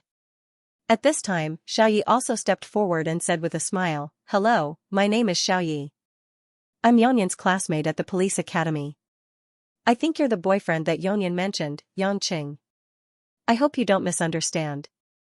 Although I'm pursuing Yonyan, she's not my girlfriend right now. Xiaoyi. Stop talking. You. Aya. Choi Yan was anxious, and her face flushed red. Yangqing was so angry that he laughed, Haha, I'm confused. One moment it's true, and the next moment it's not. Is it work or personal feelings? What are you guys talking about? Choi Yan hurriedly said, Yangqing, don't listen to me. Don't you know me? How could I do that kind of thing behind your back? It's really work today. I'm here to collect evidence of Lei Jingfu's crimes, so I purposely took this opportunity to come here. Criminal evidence? Yangqing frowned. N. Choi Yan nodded and said, I'll tell you the cause of the matter. Choi Yan began to tell the whole story in a concise manner. It turned out that Boss Lei's real name was Lei Jingfu. He was a local tyrant from Dawang village in Lushan town, west of Zhonghai city. The reason why he was called a local tyrant was that Lei Jingfu had been in the underworld in his early years. Later on, through some unknown means and luck, he took over a quarry. Later on, he developed into an iron mine owner and began to refine steel. Gradually, his business expanded. However, in recent years, Lei Jingfu relied on the resources of both the underworld and the underworld to set up a paper mill. In Dawang village, he could be said to have completely become the local tyrant. Originally, the paper mill was not allowed to be opened. The pollution was too serious, and the discharge of wastewater was also a problem. However, Lei Jingfu had connections in the town, and he was also connected to the connections in Zhonghai city. With these connections, he really succeeded. A profit of tens of millions of yuan a year was definitely not something that ordinary people could imagine. It also allowed Lei Jingfu to feed the officials above him. His business was also as stable as Mount Tai. However, Lei Jingfu's ambition did not stop there. He also joined the party and prepared to become the village chief of Dawang village through the villagers' representative vote this year. Not for anything else, but after becoming the village chief, Lei Jingfu could easily continue to expand his paper mill. At the same time, he could discharge the wastewater into the village's river, reducing the cost of purifying a large amount of wastewater. Originally, the village committee strongly opposed this practice and even incited people to petition to make trouble. Although Lei Jingfu had already opened up his connections and was not afraid of those people reporting him, he had not succeeded. If he became the village chief, everything would be much easier. Yangqing knew that there were many towns and villages around Zhonghai because Lin Ruashi had also placed some of Yu Lei's low-level factories in those surrounding towns. After all, labor and land were cheap. However, Yangqing had no interest in cracking down on the villains and local tyrants in these towns. This kind of thing happened all over the world. He was not a merciful bodhisattva, so why should he care? Even if there is such a thing, why are you with this guy, dressed like this, and still their girlfriend? Yangqing asked unwillingly. Choi Yan explained, Xiaoyi is my classmate in university. He is now the office director of Lushan town. He is from Dawang village. His father is opposed to Lei Jingfu being the village chief. But Lei Jingfu has too many connections, and many officials are protecting him, so it is very difficult to bring him down. At the last class reunion, Xiaoyi knew that I was the chief of the Zhonghai West District Police Station, so he wanted to ask me to investigate the evidence of Lei Jingfu's crimes. I can't openly investigate him. He's a businessman, and there's nothing to say if he casually spends his money or something. It just so happened that Lei Jingfu wanted to persuade every villager representative to vote for him. Xiaoyi's family had never agreed, so he specially invited Xiaoyi here to eat and drink today. We wanted to use this opportunity. I pretended to be Xiaoyi's girlfriend and came with him to see Lei Jingfu. We wanted to record some information about his bribery so that we could file a lawsuit with the court. Xianxia frowned and was a little dazed as he listened. There were so many twists and turns. This woman was really meddling in other people's business. Although the surrounding towns and villages were also within the scope of Zhonghai, she, as the chief of the West District, was in charge of so far. It could only be said that Choi Yun's sense of justice was too strong. Choi Yun thought that Xianxia still didn't believe her. She quickly took out a slender pocket-sized recording pen from her belt and placed it in front of Xianxia. She pouted and said, "Look, I'm really here to record. Lei Jingfu's people saw us just now. I can't explain more to you lest they become suspicious." Xianxia had long believed her. He pushed the recording pen back with one hand. "Okay, I believe you. But you're too much of a troublemaker. Do you really have to do it yourself? Can't you send a female police officer?" "Hee," Choi Yun said happily, "it's so fun to be a spy, and those guys are all from the underworld. I'm worried that Xiaoyi will be harmed by them, so I have to protect him." Xiaoyi stood behind and said seriously, "Yonian, I'm a man. I should be the one to protect you." Xianxia's scalp tingled. He frowned and said, "Hey, although you're Yonian's classmate, you shouldn't call me that casually. By the way, what did you just say? You're pursuing Yonian. Do you think I'm dead or do you want to declare war on me?" Choi Yun pulled Xianxia's sleeve. Don't talk about him. I told him not to call me that in private, but he insisted on calling me that. I've already rejected him, but he just won't listen." Xiaoyi was unmoved and said, "Mr. Yang, since you didn't marry Yonian, it means that I haven't lost. I will work hard for my dream." "Dream?" Xianxia looked at Xiaoyi's serious expression and was a little confused. Choi Yun's pretty face turned red. She seemed to know something. Xiaoyi glanced at the BMW X6 behind Xianxia and sighed, looking at Mr. Yang's car. "I know that Mr. Yang is a rich man. I was just a civil servant from a farmer's family.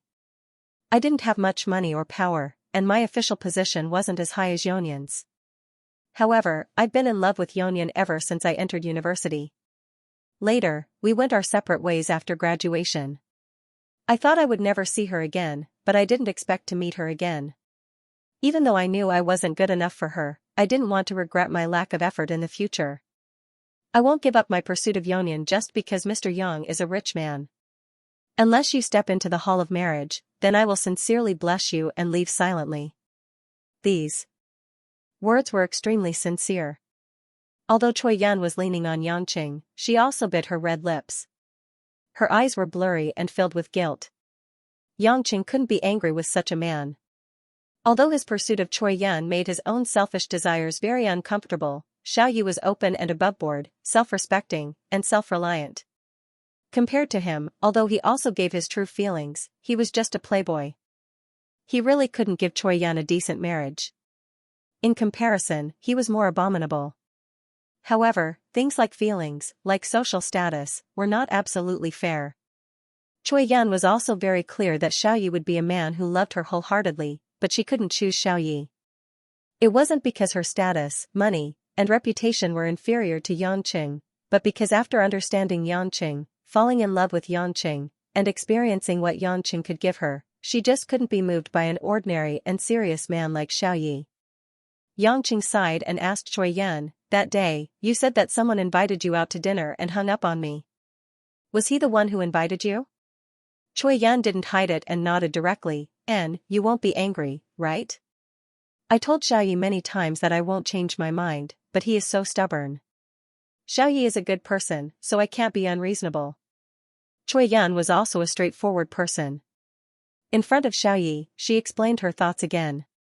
Xiaoyi's eyes flashed a trace of gloominess, and he smiled bitterly. "Yonian, I have always liked your straightforwardness and unpretentiousness, but it really makes me sad when you say that. I have always been curious about what kind of man can make Yonian like, and I even doubt the existence of Mr. Yang. Now it seems that it will be difficult for me to succeed."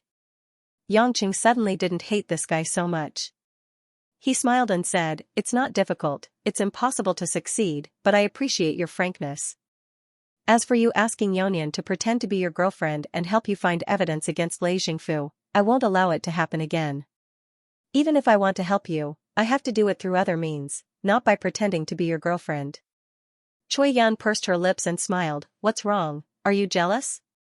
Yangqing raised his eyebrows. Yes, I'm jealous. Cui Yan happily bumped her head against Yangqing's chest. Okay, don't be sour. I won't do that again. Today, Xiaoyi and I dealt with Lei Jingfu for a few hours, but we didn't collect any useful materials. That old fox is very cunning. He is very careful with me, a strange girlfriend, and his mouth is very tight. Yangqing chuckled and said, I advise you to be careful, that guy is not simple. Since he can so brazenly buy connections to pollute the company, he must have a lot of spies in Zhonghai. You suddenly appeared today, and in such a private place, he will definitely be suspicious. If he finds out that you are from the police station, he might vent his anger on Xiaoyi, and then Xiaoyi will be in danger. Cui Yan blinked. Will he? Then what should we do? How would I know? Yangqing shrugged. Xiaoyi said, Yonyan, don't worry. No matter how unreasonable Lei Jingfu is, I am still a civil servant of the country. What can he do to me? The election for the village chief will be held at the end of the month. We should hurry up and collect evidence, we must not let him be elected. Cui Yan's eyes also flashed with determination, and her fighting spirit was overflowing. Yangqing looked at the man and woman who were filled with the idea of getting rid of the tyrant and bringing peace to the people, and suddenly thought that if he did not win Cui Yan's heart, perhaps they would really be a good match. After chatting for a while, it was already very late, and Yangqing generously asked Xiaoyi if he wanted to send him back. However, Xiaoyi still had the backbone to call a taxi himself, and laughed that he still had the money for a taxi. Yangqing was just being polite, and after saying goodbye to Xiaoyi, he drove Cui Yan back to the woman's house. The Kai family was in Zhonghai, and Cui Yan was the youngest daughter. The others were some military guards and a few servants. Kai Yunqing and his wife did not come often, so it was very quiet. On the way, Yangqing couldn't help but curiously ask Cui Yan if she had been busy recently to help Xiaoyi sue Lei Jingfu. Because Gua Shihuahua had mentioned it several times, Cui Yan's wife did not cooperate, and she was always unwilling to take the time to meet other women. Cui Yan stuck out her pink tongue in embarrassment and said, Hubby, you don't know, that Lei Jingfu is simply despicable. In order to become the village chief, he has been treating since the beginning of the year. He has invited every family in the village, not to mention those who have connections in the town, the city, and the city. A table of banquets starts from at least 2,000, and some even go up to 10,000. In order to treat and give gifts, he specially set up a warehouse, which is filled with Wuliangye and Maotai, as well as Panda, and Yellow Crane Tower cigarettes. These are all real. The warehouse is behind his house, and I have sent people to investigate. He also gave gifts to those villagers, and those villagers who received the gifts did not dare to not vote for him. If any family dared to not accept the gifts, he would send his underworld thugs to beat them up until they accepted the gifts. In this way, those villagers would become the ones who received the gifts, and they would not dare to report him. In the end, everyone admitted it. Xiaoye's father refused to accept the gifts, and he was beaten to the point of accepting them. Xiaoyi only found out later when he returned home, but he did not have the ability to sue Lei Jingfu, so he asked me for help. Just these treats and gifts alone cost him a few million a year. But the reason why he spent so much is that once he becomes the village chief, he won't even need a year. He can immediately earn back the money by playing with the village's land and expanding the paper mill. I believe that if we can arrest Lei Jingfu, not only will we be able to arrest his underworld criminals, we will also be able to arrest a lot of those corrupt officials who are related to him. Yangqing looked at the energetic Cui Yan and didn't know whether to laugh or cry. You are cutting off people's path to wealth. If too many officials are implicated, then you will be in danger. Even if father-in-law is a general, he won't be able to withstand the pressure of too many officials. Don't we still have you? Cui Yan hugged one of Yangqing's arms and said with a smile, I definitely wouldn't dare to in the past, but now that we have our dear young master Yang, if I really can't hold on anymore, you can save me. Yangqing was completely convinced. This woman was relying on the fact that he would definitely help her in the end. She wanted to enforce the law in the name of justice, lawlessly enforcing the law on behalf of the heavens. Then you can't be out of touch with your cultivation. Xiangwei just stepped into the soul formation stage today, the rest of you have to hurry up. What? Sister Xianxia is in the soul formation stage? Cui Yan opened her mouth in shock and nodded helplessly. Although she liked to fight, she was really not good at comprehending the realm. In the end, she was too one-track minded. Also, Yangqing glanced at the woman and said lewdly, "Don't be so rash in front of me in the future. Dress up more like a woman. You look good in a lace dress today." Cui Yan was happy in her heart. It was always sweet to be praised by her man. She pursed her lips and nodded with a smile, thinking that it was time to buy some more feminine clothes. After sending Cui Yan home, it was almost 2 o'clock in the morning. Yangqing thought that he hadn't stayed at home for a few days, so he didn't spend any more time with Cui Yan and rushed home. But as soon as he got home, Yangqing, who thought that the lights in the house would be completely dark, found that the lights in the house were still brightly lit. If it was a normal day, Guoshuihua, Mother Wang, and the others would have gone to bed early. After all, they were already 50 years old. Lin Ruoshi had to coax Lan Lan to sleep, so she didn't often work until late at night like before. But tonight, it seemed that the house was still very lively. In the entire luxurious housing area, only their house was lit up. Yangqing pushed the door open and entered. With his extremely good hearing, he quickly heard the voices of the women coming out from the side hall. "Anqing, don't go back on your word. If you hit it out, then hit it out. I'll touch it." Lin Ruoshi shouted in a clear and powerful voice. "Ah. Sister Ruoshi, you. Just let me go this time." Anqing begged. "I'll let you go this time. Obediently give me the tiles." "Oh. Ruoshi, it's already so late.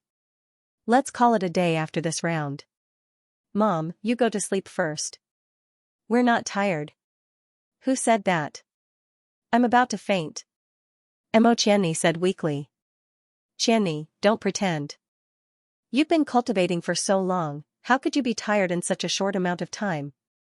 My little aunt, please be merciful. My mother has already called to urge me to go back. She has never been like this." The women chatted in different voices, accompanied by the paw-paw sound of the mahjong tiles hitting each other. Yangqing's face was stiff as he tiptoed to the door of the side hall. In the side hall, Lin Ruoshi's face was glowing as she focused on drawing and playing cards. Playing with her at the same table was Xianxia, who had a helpless expression on her face, the pitiful Anqing, and the drowsy Mo Qianni. What made Yangqing even more speechless was that Guoshuihua was yawning and sitting on a chair at the side. Her body was limp as she watched the women play. Did these women play mahjong until the wee hours? Seeing that Yangqing had returned, Guoshuihua revealed a look of relief. She stood up with a smile and said, "Son. You're finally back. Hurry up and persuade your wife. She has dragged us to play mahjong for more than 10 hours. Anqing pouted and nodded. "Yes, dear, please persuade Sister Ruoshi. I've lost more than 8 million, and 2 villas. "What?" Yangqing was stunned. "How many cards did you play?" "Starting from 2,000, a big one is worth hundreds of thousands. If Yongyan was here, she would definitely arrest us as gamblers." Mo Qianni rolled her eyes. Yangqing's forehead was sweating, and he smiled embarrassedly. What a good mood. "What, Ruoshi, you're really something, why are you playing so big? It's already so late, let Anqing and the others go back." Lin Ruoshi snorted lightly and said, "What are you afraid of? Isn't this money just for show? Do you really think I can ask Anqing for 8 million? Just give me a few million as a gesture." "That's what you said." Mo Qianni hurriedly said, "I don't have that much money to lose. I lost more than 2 million, so let's forget about it." "That won't do." Lin Ruoshi argued, "Qianni, you can't not say anything at all. If you lose, you lose. Just give me a tenth. If you don't want to spend your own money, then ask that bad guy. He has too much money to spend anyway." Lin Ruoshi even pouted at Yangqing as she spoke. Yangqing sucked in a breath of cold air and said in confusion, "Why does it sound like Ruoshi is the only one who won? You all lost?" Guoshuihua smiled bitterly and said, "Isn't that so? Only Xianxia lost a little less, tens of thousands of yuan. Anqing has a stone brain." She will lose every bet she makes when she plays mahjong. Ruashi just learned it today, but I don't know why, but she's like an old fox when she's playing. Whatever cards we want, she won't give it to us. Her own cards are mixed and we can't even guess what she's going to do. She's silently plotting against us. Mo Chenni also said in annoyance, if I knew earlier, I wouldn't have pulled Ruashi to play. Playing mahjong has turned into doing business. Even if all my brain cells die, I still wouldn't be able to beat her. I even want to die. Lin Ruashi said happily, it's too late. Who told you to make me sit down and play? So playing mahjong is so simple. In the future, when you guys play, you must call me along. As she said this, Lin Ruashi's face was beaming with happiness, and she was smiling sweetly. After listening to Guishuahua's explanation of the situation, Yangqing finally understood the gist of it. It turned out that after Yangqing left in the afternoon, Mo Chenni taught Lin Ruashi how to play mahjong. At first, Mo Chenni's original intention was to make the relationship between Lin Ruashi and the other sisters more harmonious, but the result made the girls complain incessantly. Although Lin Ruashi was not good at singing, dancing, and other games that required physical movement, mahjong was a game of gambling, skill, and luck. It was a brain game that Lin Ruashi was very good at. Lin Ruashi soon discovered that at the mahjong table, some of the skills to make herself look calm, to make it difficult for others to figure out, to loosen the reins only to catch more jade, and to throw a brick to attract jade, actually had a lot in common with her game in the business world. Once it was connected with the scheming of her business, the woman quickly found the way, and the speed of studying it was surprisingly fast. It didn't take long before Lin Ruashi didn't need Mo Chenni to teach her. After she remembered the rules, as long as the cards weren't too bad, she could win almost every round. In the whole game, who played what, who didn't play what, who wanted to eat what, who wanted to touch what, Lin Ruashi could quickly calculate it, just like a humanoid computer. Other women were just playing games, and it was fine as long as they were happy, but Lin Ruashi was absolutely unwilling to admit defeat. Since she was playing, she had to try hard to win. Just like how she had to win Anshin when she played games, but this time, other women were not her opponents at all. A rich little lady like Anshin, who was too lazy to use her brain to play casually, lost in a mess. As for Xianxia, she used to be in the underworld, and gambling was a common occurrence. She didn't lose much, but if she wanted to win against Lin Ruashi, she still had a long way to go. Son, you have no idea. Initially, Jiqing and Mingyu took turns to beat him up. But in the end, they couldn't take it anymore. Jiqing relied on her mother, Yulan, and was finally able to go home to rest. Mingyu's father sent someone to pick her up. Jingjing was a little luckier. She didn't know how to play, so she didn't participate and went back early. Only Mom, Xianxia, and the others were left. Mom lost more than 300,000 today. Money is a small matter, but Mom is afraid of losing. And it's already so late, but Ruashi still wants to continue playing. If she continues, it'll be morning. Guishuahua had a bitter face, suppressing her dissatisfaction. Yangqing rubbed his chin and said to Lin Ruashi, alright, Ruashi, since Mom has already said so, let's stop today. It's not like we won't have a chance to play in the future. Lin Ruashi pouted unwillingly, I haven't played enough. I think you're happy because you keep winning. That's not right. You're building your happiness on other people's pain. Yangqing advised, listen to me, go upstairs and sleep. As a mother, how can you gamble all night? Seeing that everyone was looking at her so eagerly, Lin Ruashi could only put down the cards in her hand. Alright, then let's call it a day. We'll come back another day. The women finally breathed a sigh of relief, especially Anshin, who was so tired that she almost turned into a puddle of water. Yangqing sent Xianxia and the other women out. Before leaving, Mo Chenni whispered to him, hubby, tell Ruashi not to play mahjong as if it's a business against a competitor. It's so hurtful. We were all letting Mom win on purpose so that Mom could win more and make Mom happier. Once Ruashi started playing, Mom kept losing. Mom didn't say it, but she was unhappy in her heart. Mom likes playing mahjong very much. She can't always hide from Ruashi in the future, right? Yangqing squeezed the woman's hand and smiled, you're really careful. No wonder Mom likes you so much. Mo Qianni rolled her eyes at him. Anshin and the others are clear about this kind of thing. Everyone thinks so, but Ruashi is stubborn. She doesn't admit defeat to her mother-in-law and wants to fight to the end. Why bother? Yangqing sighed. Mo Qianni said this for the sake of her best friend's relationship with her mother-in-law and daughter-in-law. He didn't know if he should say that Lin Ruashi was simple or that this woman was too serious, but it wasn't a good thing to be too serious. After sending the women back, Yangqing returned to the second floor of his house. Seeing that Guoshuehua had already gone to rest, he walked to Lin Ruashi's room and knocked on the door. Lin Ruashi had just finished washing up and was about to rest. When she opened the door, she saw Yangqing standing there. She asked curiously, "Hubby, what's the matter?" "There's nothing else. I just wanted to tell you not to be so serious when you play mahjong in the future." Yangqing roughly repeated what Mo Qianni had said, but after Lin Ruashi heard it, she frowned slightly, as if she didn't think much of it. "I don't think it's appropriate to do that. If I know which card I'll let the next player win. Wouldn't that be cheating?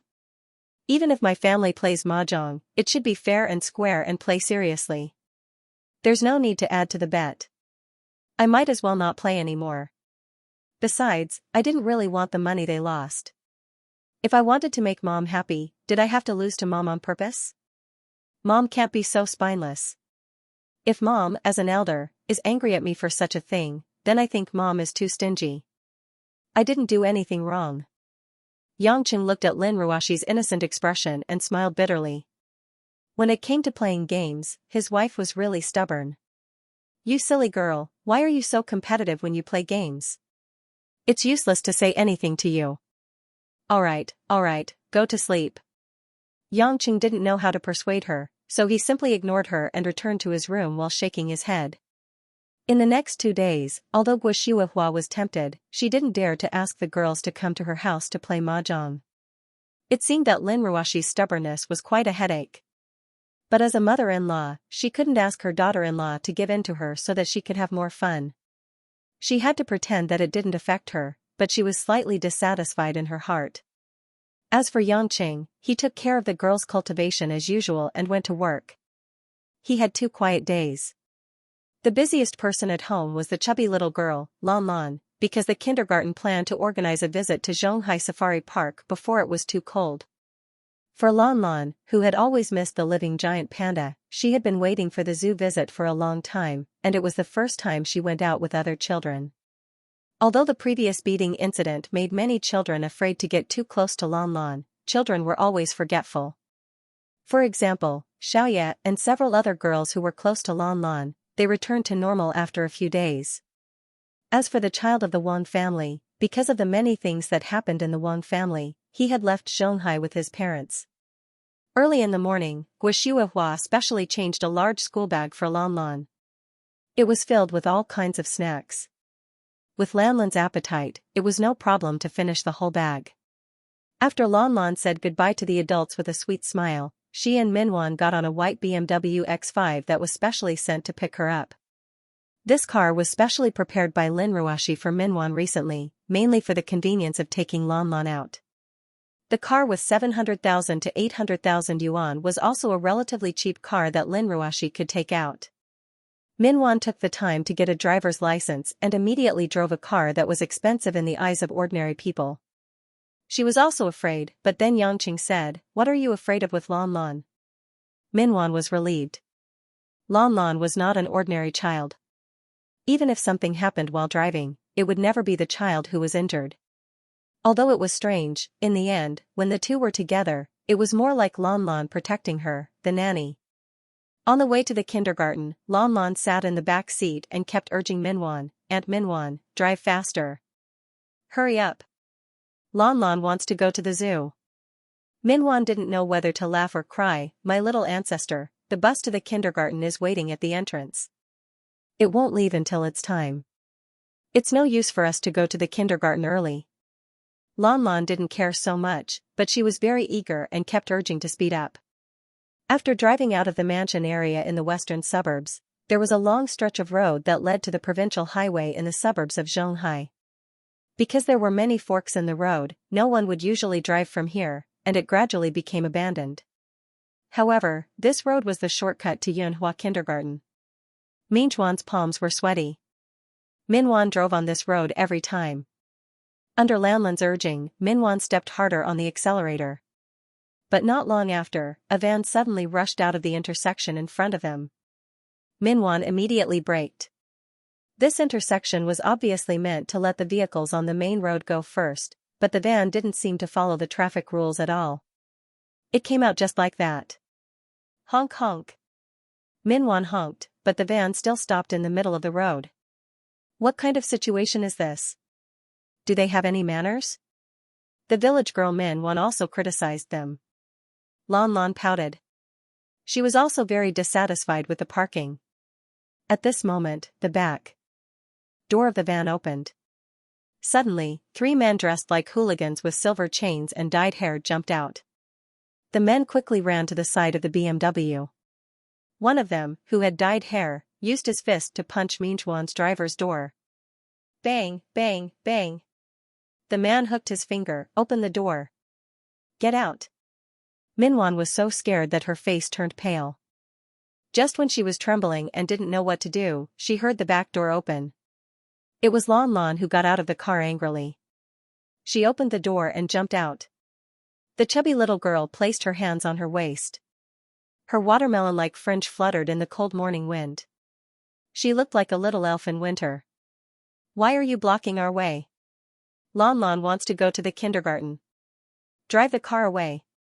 Lan shouted angrily. The redhead and the other 2 men were stunned. They didn't expect the little girl to jump out of the car herself. Minwan couldn't hide anymore. She quickly opened the driver's door and ran out of the car. She hugged Lan and asked nervously, "Who are you? Why are you blocking our way?" "Hee, you don't need to know. Sit at the back. We'll drive." The redhead grinned. Lan tilted her head and asked, "You're driving? Are you sending Lan to the kindergarten?" "Haha, kindergarten? Little bastard, if you talk shit with me again, I'll give you a slap. Get in the car," the redhead said fiercely. Minwan saw the 3 men's ferocious expressions and immediately protected Lan behind her. Lan, run. Go find mom and dad. Still want to run?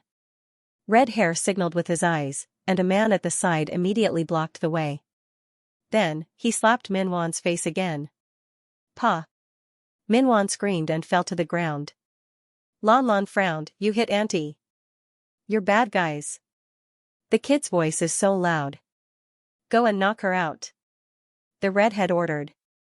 Yes. The man grabbed Lanlan's collar and pulled Lan over. He slapped the back of Lanlan's neck. The slap was quite heavy.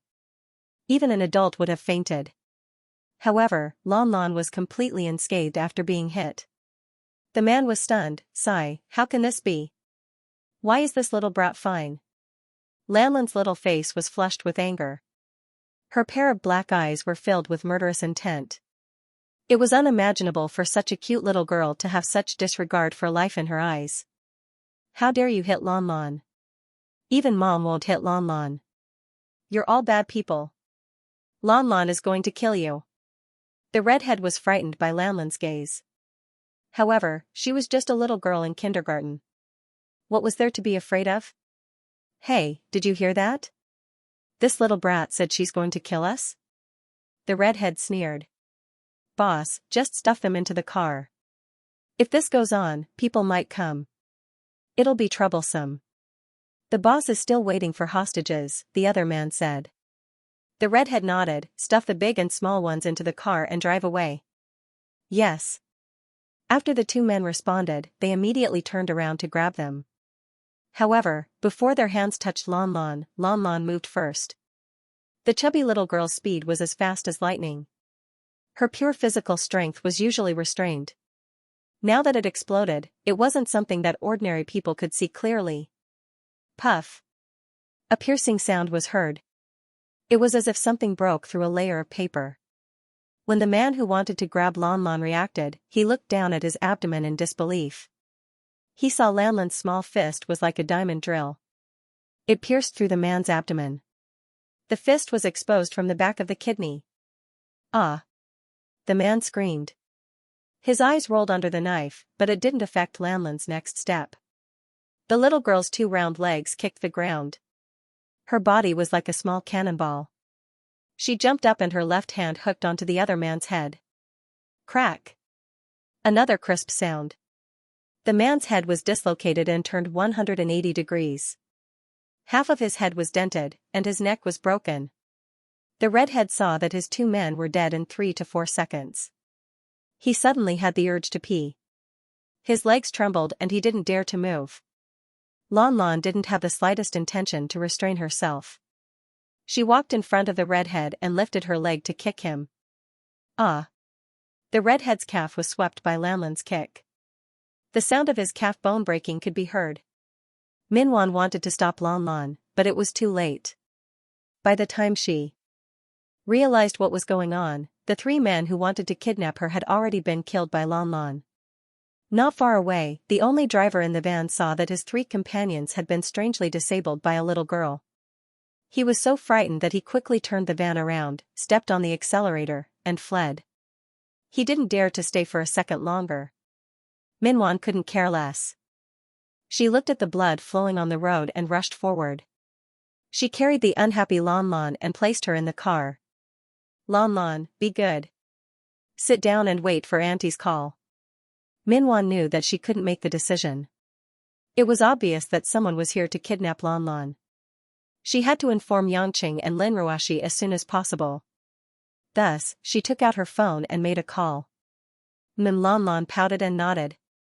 She then looked at the digital clock in the car with a wronged expression.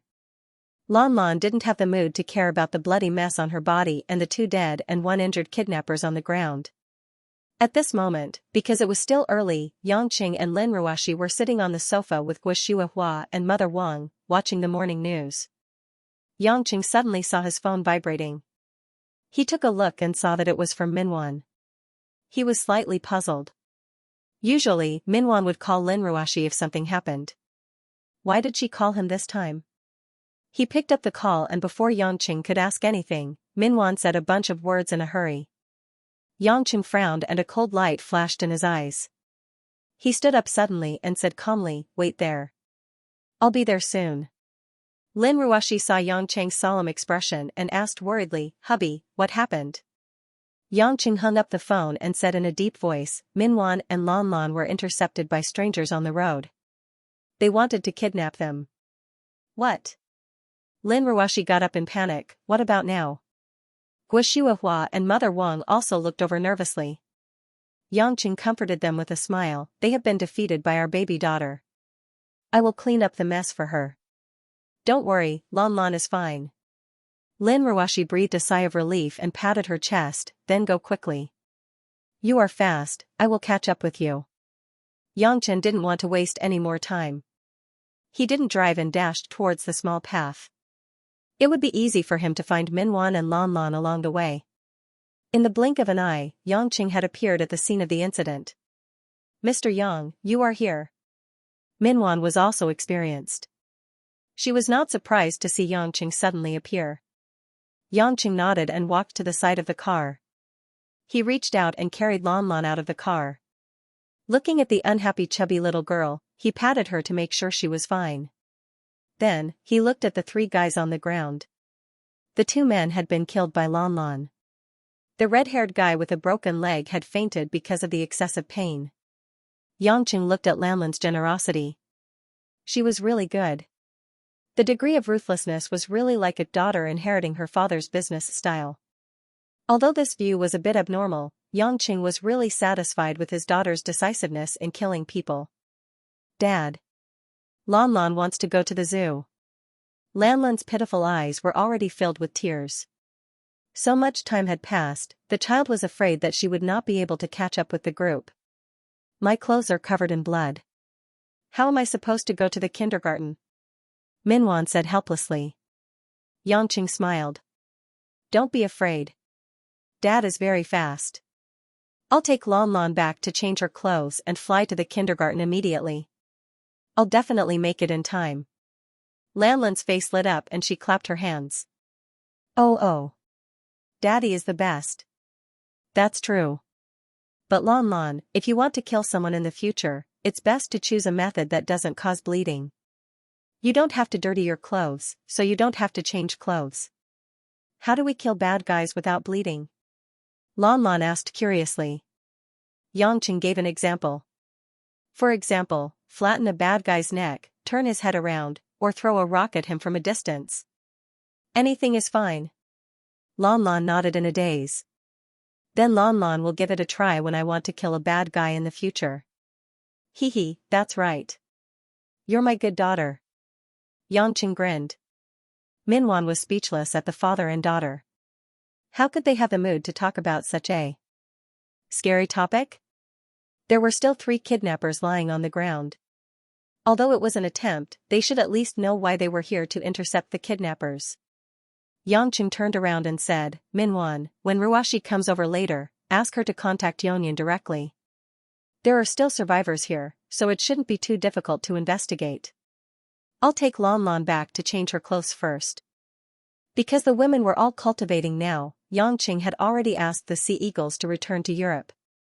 After all, most of them had family and they would miss them. Therefore, he could only trouble Choi Yun to investigate this kind of thing. Minwan nodded blankly, indicating that she understood. When there was no one around, Yangqing teleported back home and ran to Minjuan's room. Lanlan's clothes were also there. He changed the little girl's clothes, wiped off the blood on her face, and sprayed some perfume to cover up the smell of blood. It took less than 10 minutes. In the next moment, Yangqing had already moved to the rooftop of Yunhua Kindergarten with Lon Lon in his arms. This way, he would not appear out of the blue and be seen by others.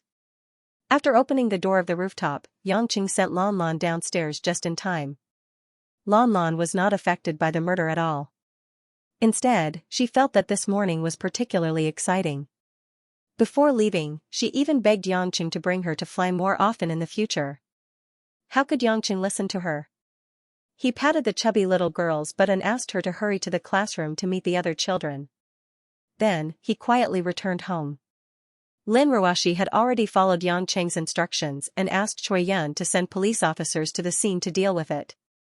The 2 men were already dead. After the remaining red-haired man was arrested, he was sent to the hospital. His broken leg was slightly treated, and the follow-up treatment was postponed. Although Lon Lon killed someone, she was still a child after all, and it was self-defense, so it was not a big deal at all. Choi Yun was naturally very dissatisfied that her goddaughter was almost kidnapped. After asking someone to quickly find out the information of several kidnappers, the ward directly became the interrogation room of the police station. Yangqing and Lin Ruashi stood together in the ward. He was not in the mood to go to work. No matter what, he had to get rid of the mastermind behind the scenes who dared to kill his daughter. You don't have to hide in front of me. We have already found out that you are a member of the previously disbanded Dongxing Society. Meng Jun, your 2 subordinates, Ah Zhe and Wang Fei, also have many records of going to the police station. We, the police, have your information on file. If you cooperate with our police investigation and tell us the mastermind behind the scenes and the conspiracy, then you can still be given a lighter sentence in court. If you dare to keep silent, then I can guarantee that based on the background and identity of the child you kidnapped, you will have to wait at least 10 years to get out of prison. Even if you die, no one will dare to say anything. Choi Yun interrogated the red-haired Meng Jun with a stern face. There were many exaggerations, but it was quite effective. Meng Jun's legs were still in pain. When he heard the beautiful policewoman in front of him used such harsh words, he trembled and swallowed his saliva. Police comrade, police officer, I'm just a small fry to earn some extra money. A boss hired me to bring my brothers to kidnap the child, so we just squatted there. We were just working for the money. We didn't even know who the boss was. Then after you kidnapped the child, where were you going to send the child to? What's your purpose? Choi Yun questioned. Meng Jun hurriedly said, the destination is an abandoned rice cake factory on Nanting Road in the western suburbs. We just had to send the child there. The boss will send someone there to hand over the child. Didn't you have an accomplice who ran away? Where is he now? Meng Jun gritted his teeth and said, oh right, police officer, his name is Ah Lu. He isn't one of us. He was sent by the employer to supervise our work. He definitely knows the mastermind behind the scenes. Although he ran away, I can tell you the car plate number of the car. You will definitely be able to find clues about him." The red-haired man was also panicking. At this juncture, protecting himself was the most important thing, so he spat out everything he could.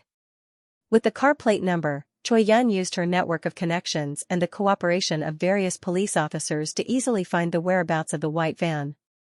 After gathering all the information, Choi Yun immediately ordered her subordinates to look for the van all over Xianxia. Not long after, they received news that the van was parked on the side of the road in the western suburbs. However, there was no one in the car. However, most of the gangsters in the underworld had records in the police station. The driver named Ah Lu was quickly found out from the records. After Meng Jun confirmed that it was indeed Ah Lu, Choi Yun issued a wanted order to search the entire Xianxia for this guy named Ah Lu.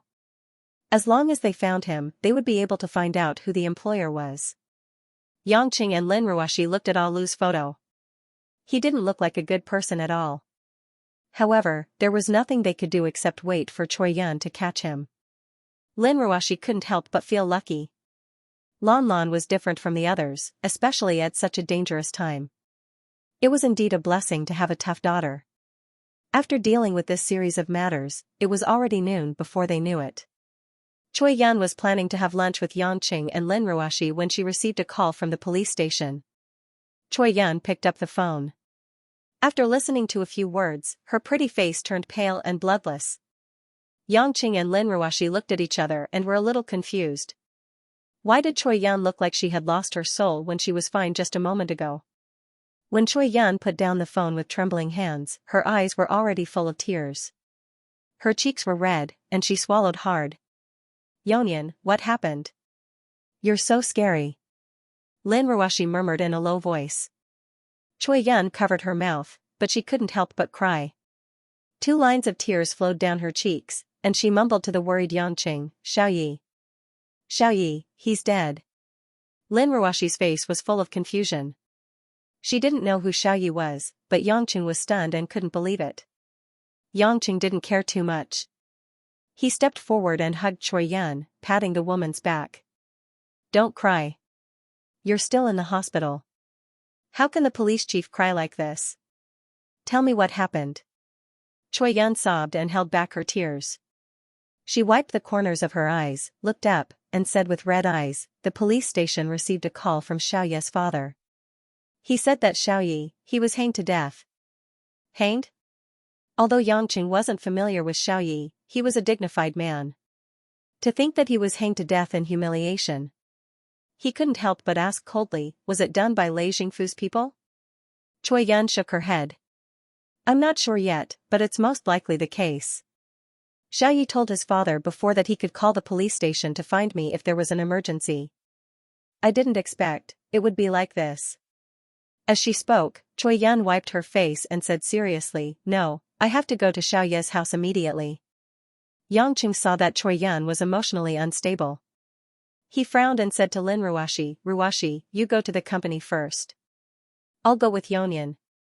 Although Lin Ruoshi didn't know what exactly happened, the death of a person was always a big deal. She didn't ask much. She comfortingly patted Choi Yun's back and left first. Choi Yun looked at Yangqing gratefully. When her heart was grieving, having a man by her side made her feel much more on sheen. The two left the hospital, and Choi Yun drove her police car directly to Dewang Village in Lushan town. Dewang Village was less than an hour away from Zhonghai. It was also because many sections of the road were provincial roads, so they couldn't drive very fast. There was a river flowing through the entire village, and there were many ponds for breeding mussels and catfish. In the past 2 years, because Lei Jingfu had built a paper mill and developed stone and iron mines, the pollution of the village had become increasingly serious. Many fish ponds had been abandoned, and many crops could not grow on the land. The villagers worked in Lei Jingfu's paper mill, and many young people went to Zhonghai City to work. The whole village was mostly old people and farm women. Xiaoye's house was on the side of the asphalt road at the entrance of the village. At this time, there were dozens of villagers standing at the gate of Zhao's house, discussing something. There were also women and children crying. When Yangqing and Choi Yan arrived together, there were already 2 cars from the Lushan town police station at the entrance. A few police officers saw another police car from Zhonghai City. It looked a little familiar. When they looked again, they saw the beautiful female police officer who got out of the car. They were immediately puzzled. Only their boss, the director of the Lushan town police station, Zhang Woping, recognized Choi Yan, whom they often met in city meetings. "Director Kai, why are you here?" Zhang Woping was a big fat man with a particularly obvious beer belly. He walked up and smiled warmly. "Director Zhang, thank you for your hard work." Choi Yan forced a smile, but she did not respond to the fat director's outstretched hand and shook it. Zhang Woping immediately introduced her to the few police officers under him. "This is the director of Zhonghai West District Police Station, Choi Yan. She is our superior. Everyone, greet her." The few police officers were a little surprised that such a young and beautiful woman would be a city leader, but they still greeted her one by one, not daring to be negligent. Speaking of which, most of the police officers were just trying to make a living. The police in the city were the real civil servants of the state. Choi Yan was not in the mood to talk to them. She walked straight to Xiaoye's father. Xiaoye's father was almost the same as his son, so it was easy to recognize him. However, Xiaoye's father's hair was gray. His son was suddenly killed, and he was even more exhausted. He looked like a candle in the wind, and his face was yellow. Choi Yan knew Xiaoye's father from before. Seeing the old man like this, she grabbed his hand with distress. "Uncle Xiao, you must hold on. I will definitely give justice to Xiaoye." Xiaoye's father's voice was hoarse, and he smiled dejectedly. "Thank you, Director Kai. I'm already very grateful that you could come."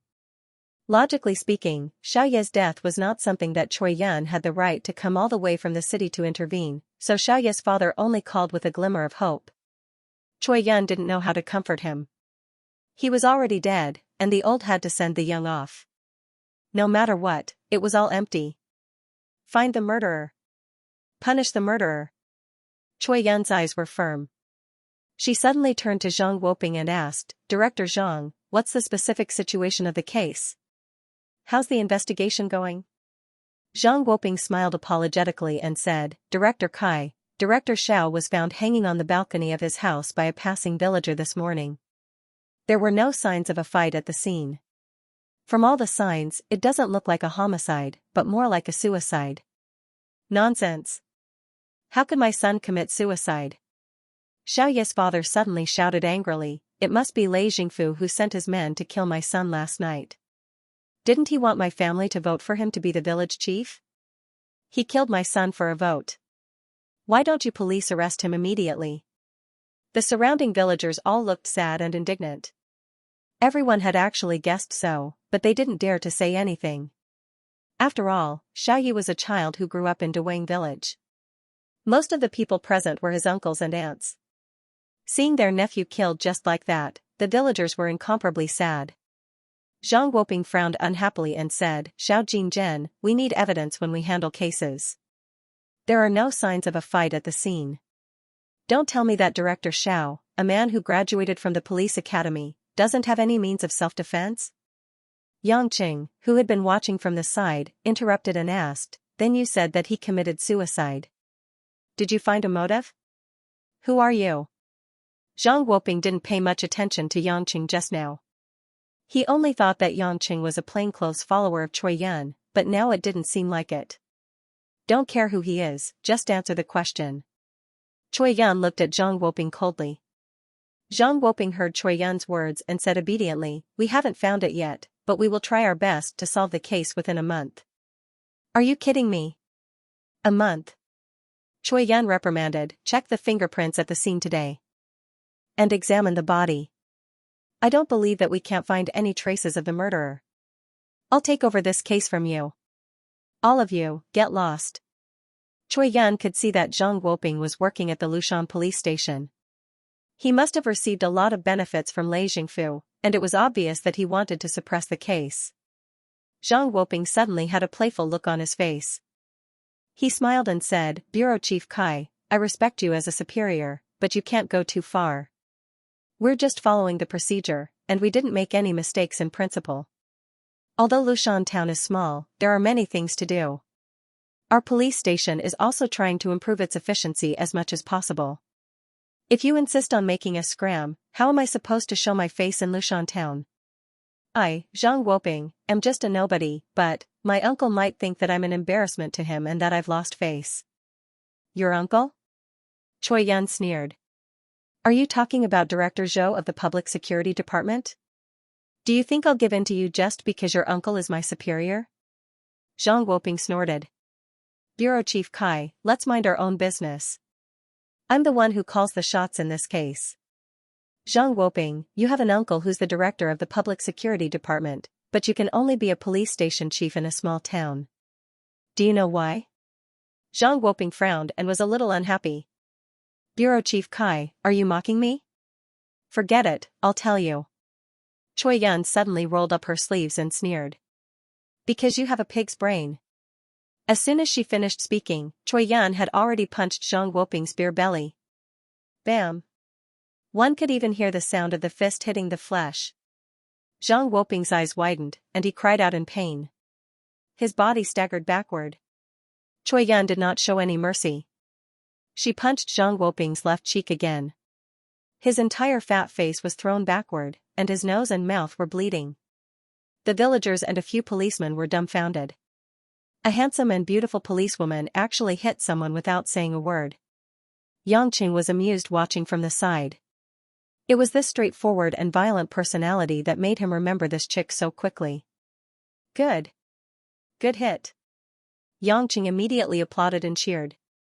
With someone taking the lead, many of the villagers laughed and clapped. They had been bullied by Zhang Woping and his team on a daily basis. Zhang Woping was hit by 2 fists. He panted and leaned on 2 of his subordinates. He pointed at Choi Yun and shouted, B*TCH, you've got guts. I'm going to report this to the higher-ups. You're finished. After wiping the blood off his face, Zhang Woping realized that his 2 teeth had loosened. He was so angry that he was about to vomit blood. However, he really did not dare to fight with Choi Yun. He had heard that Choi Yun had received special forces training. After thinking about it, he quickly left and went to find his uncle, Chief Zhou. With the support of a department-level cadre, what was Choi Yun, a mere city bureau chief, to him? After glancing at Choi Yun fiercely, Zhang Woping turned around and waved his hand, indicating that he should leave. However, before he could walk out of the door, a figure was already in front of him, blocking his way. It was Yangqing. Zhang Woping frowned and grinned. Kid, what are you doing? Yangqing said with an indifferent expression, you called my woman a stinky B*TCH. You dare say that my woman is stinky. Do you think I'll let you go? What, you want to attack a police officer? Zhang Woping shouted in a hoarse voice. Yangqing sighed. At the moment he shook his head, he kicked straight between Zhang Woping's legs. Ow! After a miserable cry, Zhang Woping's mouth was wide open. His eyes were about to pop out. His hands covered his manhood and he curled up on the ground. Superintendent! Superintendent! The few police officers were scared silly. Why was this man and woman more ruthless than the other?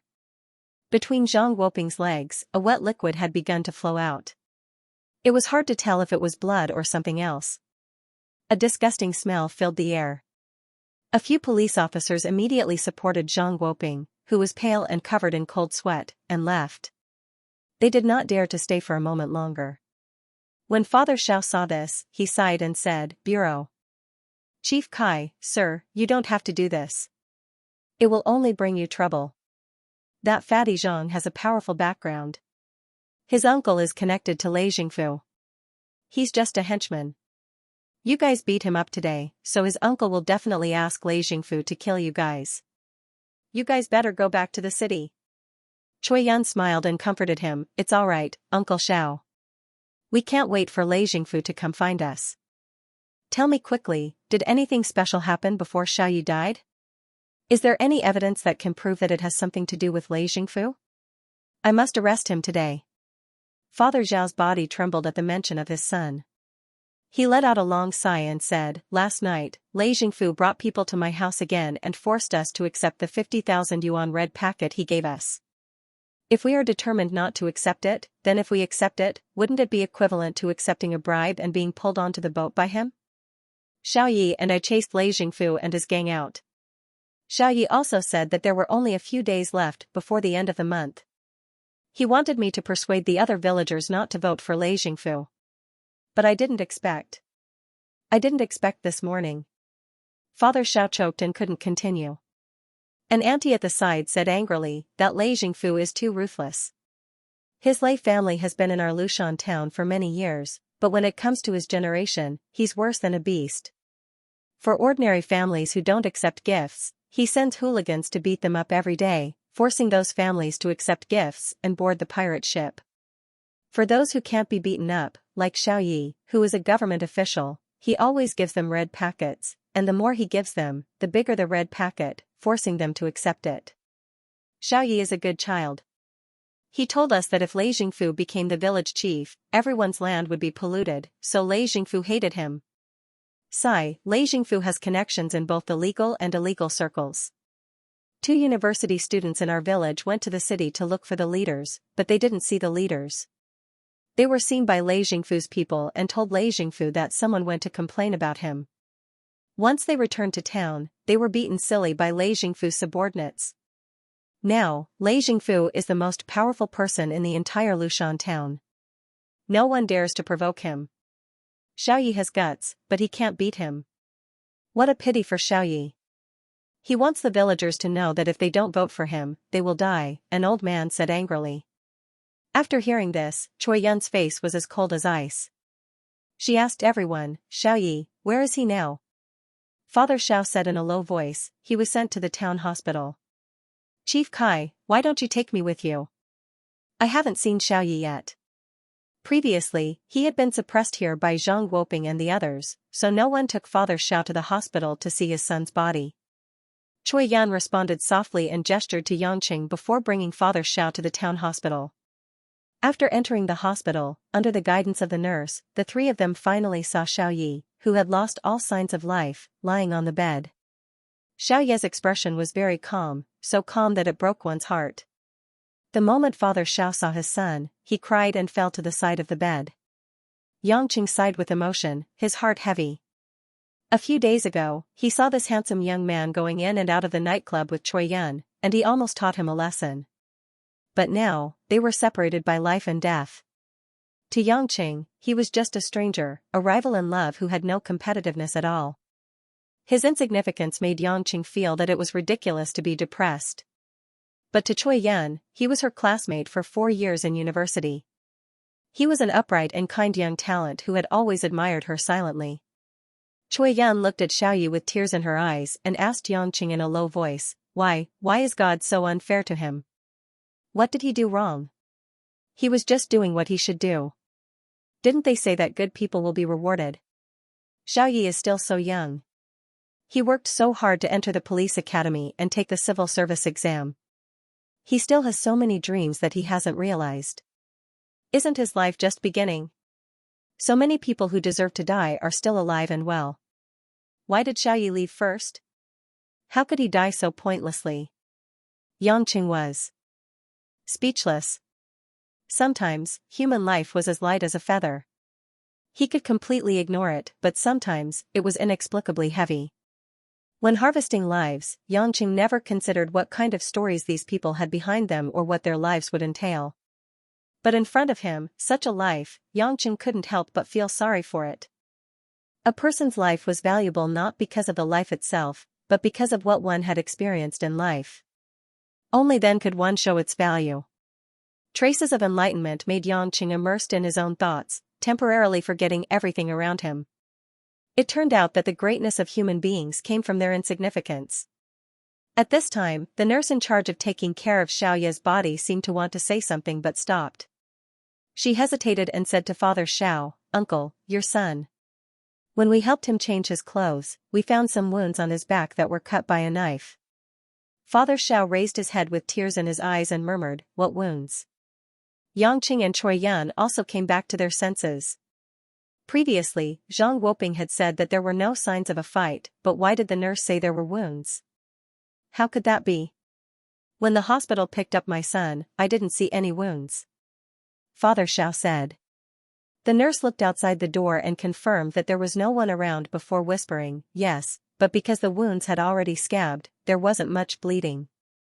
They were also wrapped in clothes, so they couldn't be seen without taking off the clothes.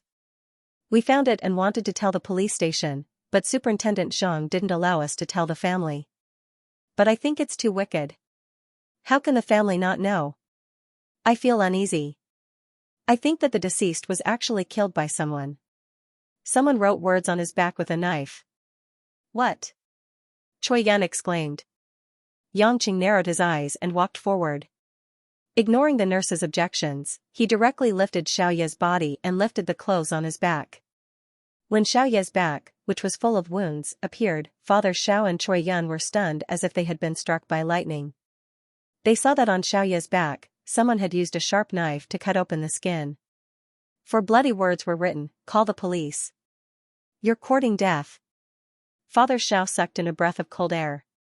His eyes rolled back and he fainted immediately. It was obvious that he was furious. "Uncle Xiao!" Choi Yan exclaimed. Her lips were pale as she helped the nurse support Father Xiao.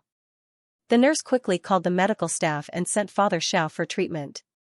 Choi Yan looked at Xiaoye's body in a daze. So. I killed him.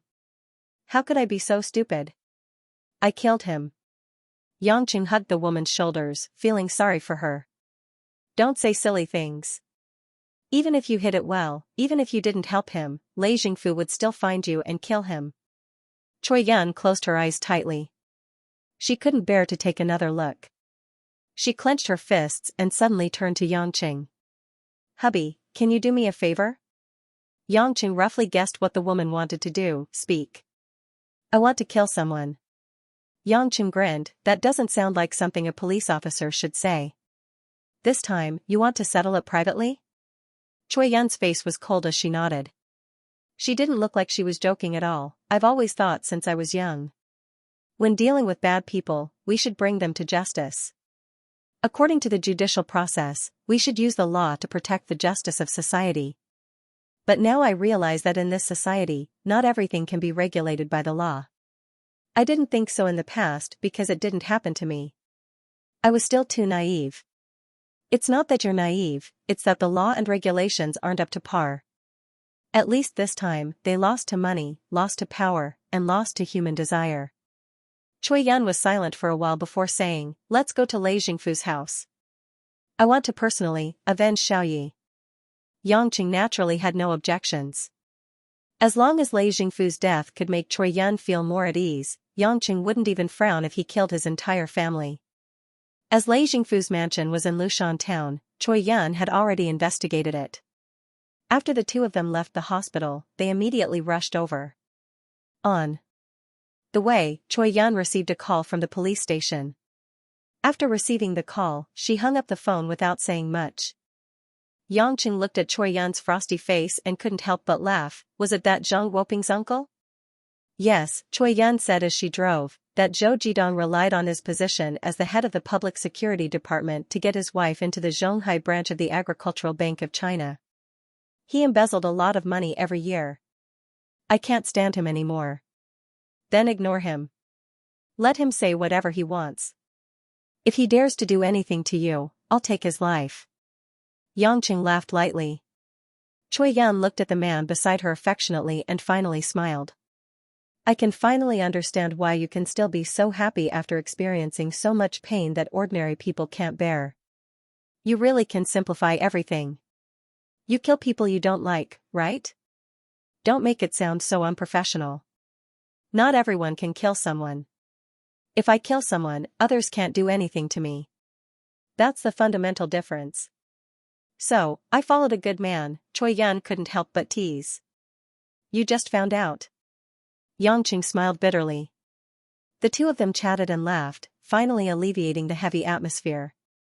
Not long after, they arrived at Lei Jingfu's residence. Lei Jingfu's house was built with his own money. It was a 5-story building with hundreds of bungalows.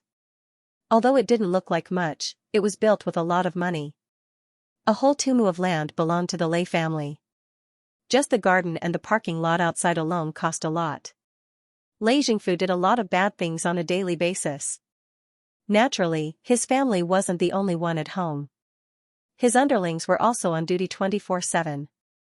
As soon as someone saw Choi Yun's police car entering the parking lot, more than 20 ferocious thugs immediately rushed out. There were even 2 people with wolf dogs. They didn't seem to be welcoming at all. Yangqing and Choi Yun got out of the car and walked straight to the main entrance. At this moment, Lei Jingfu's younger brother, Lei Heng, who they met before, walked out with a few of his underlings. When he saw Yangqing and Choi Yun, he was slightly stunned. Then, Lei Heng laughed sinisterly. I was wondering who it was. Why does she look so familiar? Yo, isn't this Director Zhao's girlfriend, Xiao Yan? Why are you wearing a uniform today? What are you pretending for? Didn't you guys find out that I'm a police officer a long time ago? Choi Yun sneered coldly. I don't understand. Xiao Yan, you're a police officer. I only found out when I saw you in your uniform. What do you mean by finding out? Cut the crap. Where's Lei Jingfu? Choi Yun questioned.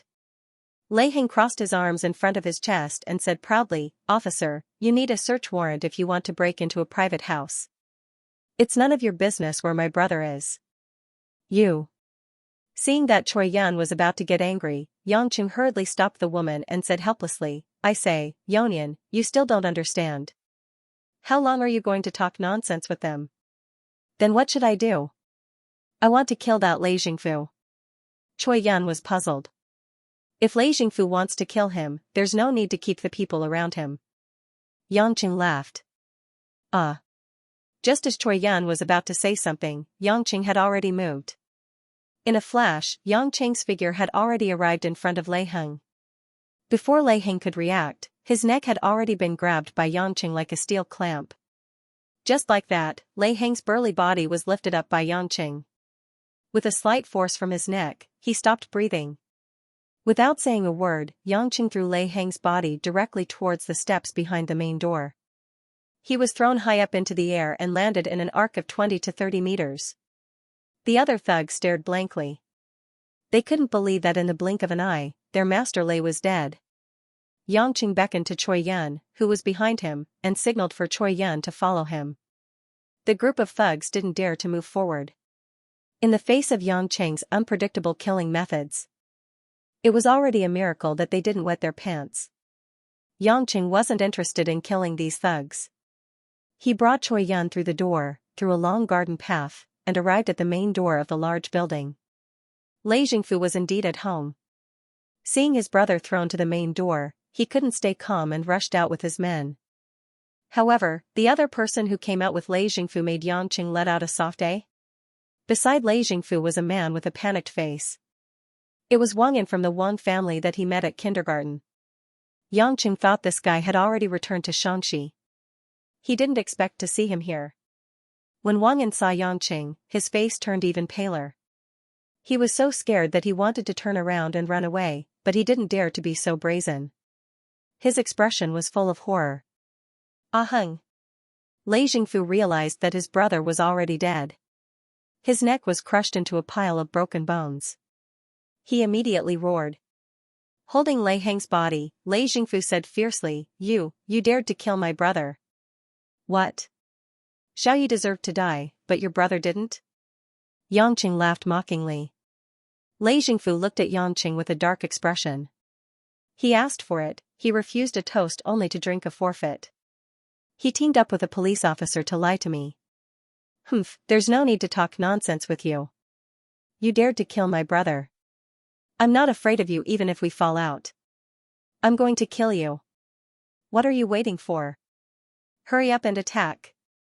With Lei Jingfu's order, the 20 to 30 underlings in the courtyard finally gritted their teeth and rushed over. They thought that they would be able to kill this man and woman with numbers. Yangqing didn't have any intention of making a move. He looked at Choi Yun beside him. It would be more suitable to leave these guys to Choi Yun. Choi Yun was just about to explode with anger. A group of hooligans rushed over and gave her a channel to vent her anger. She had already graduated from special training. Now that she had true energy at the peak of the Hotian stage, it was only a matter of minutes for Choi Yun to beat up this group of hooligans. In the crowd, she continuously punched and kicked. One by one, the men were beaten until they cried and fell to the ground. However, Choi Yun wasn't Yangqing after all. She didn't kill any of the hooligans.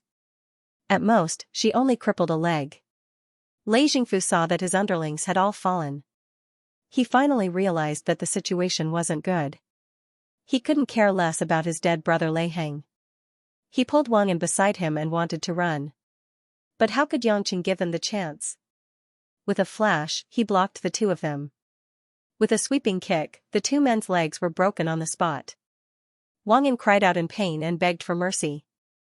But Yangqing just stepped on his head. "You bastard, didn't you say you were going back to Xianxia? Why are you here?" I have some business with Boss Lei. I have to go back to Xianxia. Young Master Yang, please spare me." Wang Yin cried. Yangqing narrowed his eyes. He didn't believe him. He looked at Lei Jingfu and said, "Is what he said true?" Lei Jingfu was a little hesitant, but he still nodded. Yangqing smiled evilly. "If you tell me the truth, I can promise to only kill him." "I won't kill you." "Really?" Lei Jingfu was ecstatic. Wang Yin shouted from the side. "Old Lei! You can't do this. You can't do this to me." Lei Jingfu couldn't care less. He hurriedly said, "I do have some business with Wang Yin. But this time he wanted me to help him kidnap a little girl. But it didn't work out." Yang Cheng's eyes flashed with murderous intent. He sneered. "So it was like that. I was wondering which enemy would directly target my daughter. What, does your Wang family want to use my daughter to threaten me? Or are you the only one who wants to do this?" Wang Yin was completely disheartened. He weakly said, "It's me. My family doesn't want me anymore. I want to fight one last time. Young Master Yang, I know I can't live. Please don't kill my son. I beg you." Yangqing didn't let Wang Yin continue. He directly stepped on this guy's head. He dared to have crooked thoughts about his daughter. Yangqing didn't even have the interest to listen to him. However, Yangqing believed that Wang Yin must have done this because he was unwilling. The Wang family had already been suppressed by the Yang family and the Ning family. They wouldn't be so naive to think that they could revive by capturing a little girl. Lei Jingfu couldn't stop vomiting. The way Yangqing killed people by stepping on their heads was extremely disgusting. The ground was covered with brain matter and blood. "Uncle. I can go now." Lei Jingfu begged. Yangqing smiled brightly. He looked at Choi Yun, who was walking over coldly. "That won't do. I said that I won't kill you. That doesn't mean my woman won't kill you. You cheated." Lei Jingfu's face was completely ashen. He felt a sense of humiliation, resentment, and fear. He wanted to bite his tongue and commit suicide. The world suddenly spun.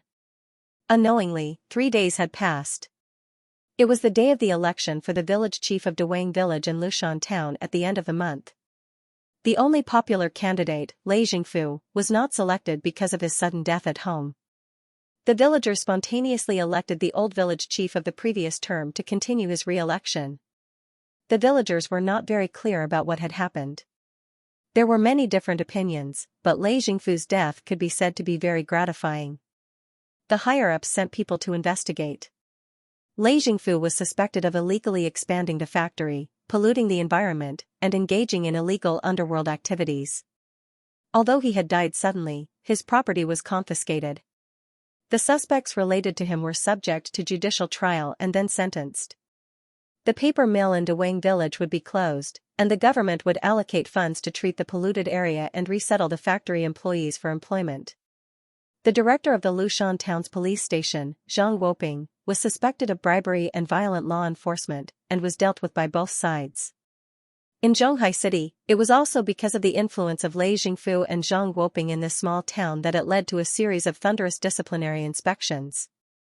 What shocked the Zhonghai Municipal Committee was that this scandal in Lushan town had even alarmed the premier Ning Guangyao in Yanjing. Ning Guangyao was about to be re-elected. It was a critical moment, and he needed to gain a good reputation. It could be said that it was just the right time to punish the party's atmosphere. After flying to Zhonghai City overnight, Ning Guangyao removed the director of the Zhonghai Public Security Department, Zhou Jidong, as well as the director of the Environmental Protection Bureau, and more than 10 other officials who were suspected of abusing their power for personal gain with Lei Jingfu. It could be said that the senior officials in Zhonghai had changed a lot, but because Lei Jingfu's matter was difficult to cover up, no one dared to speak up for anyone at this time. For a time, the entire Huaxia political circle was in a state of panic. The officials were more and more in awe of Ning Guangyao, and the comments on the internet were more focused on the youngest premier Huaxia. In this series of changes, the director of the Zhonghai Western District Police Station, Choi Yan, took the initiative to resign, which was considered a small matter. In addition to the different opinions within the police station, the outside world was more concerned about who the new director would be. Shijiao Villas, Yang Cheng's home.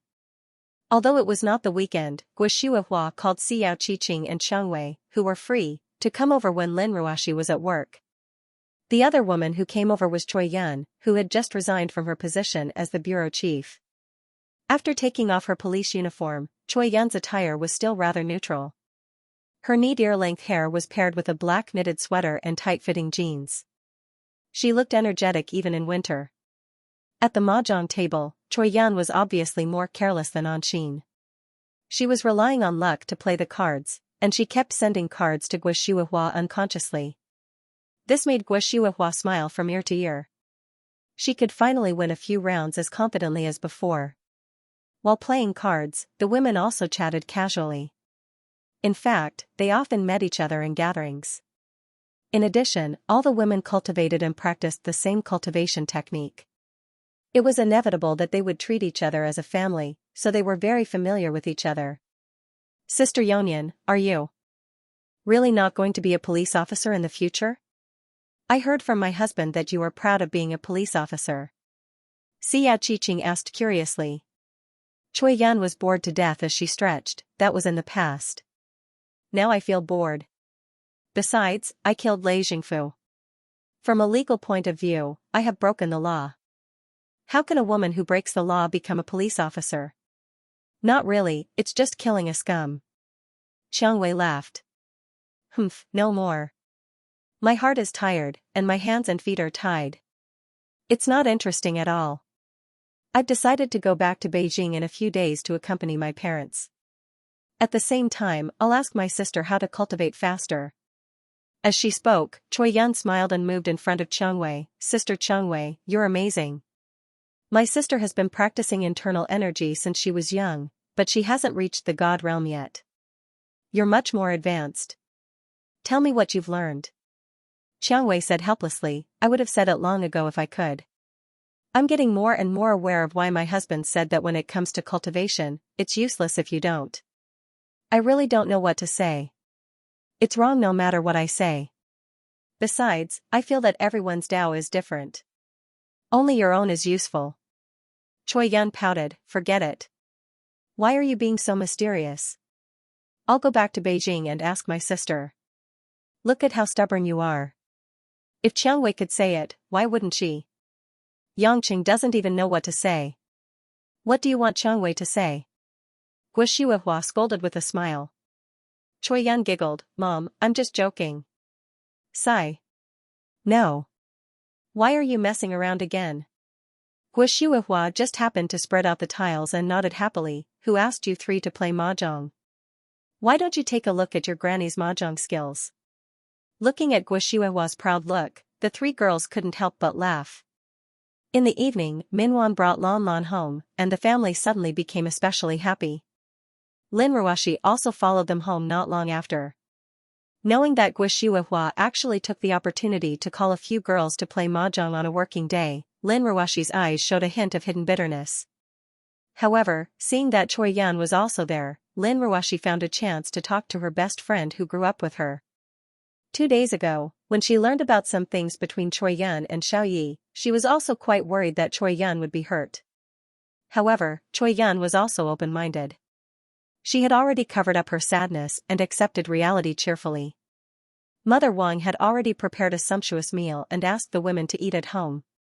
After all, her biological daughter, Xiao Qi-Qing, was also there. Mother Wang's selfishness was not concealed at all. Similarly, Emo Qianni, her mother, and An Qin were also called over. Everyone lived in the same area, so it was easy to take care of each other. Fortunately, the area of the mansions in the western suburbs was relatively large. Even if there were more than a dozen people in the house, it wouldn't feel crowded at all. When it was about to eat, Lin Ruoshi couldn't help but ask, "Where is Yongqing? He hasn't gone home yet?" Guo Shuihua smiled and said, "You're really good at holding back until now. Yongqing is very nervous today. He went to Jingjing's house to help her in-laws move." Only then did Lin Ruoshi suddenly remember. She nodded silently and didn't say anything more. After Li Jingjing came back, she gradually persuaded Old Li and his wife at home. Old Li and his wife finally put down the shackles in their hearts and were willing to accept the strange relationship between their daughter and Yongqing. In fact, the couple couldn't object anymore. Their daughter had already given everything to him, and Yongqing suddenly became so rich and powerful. It would be too self-deceiving if they insisted on having a status for their daughter.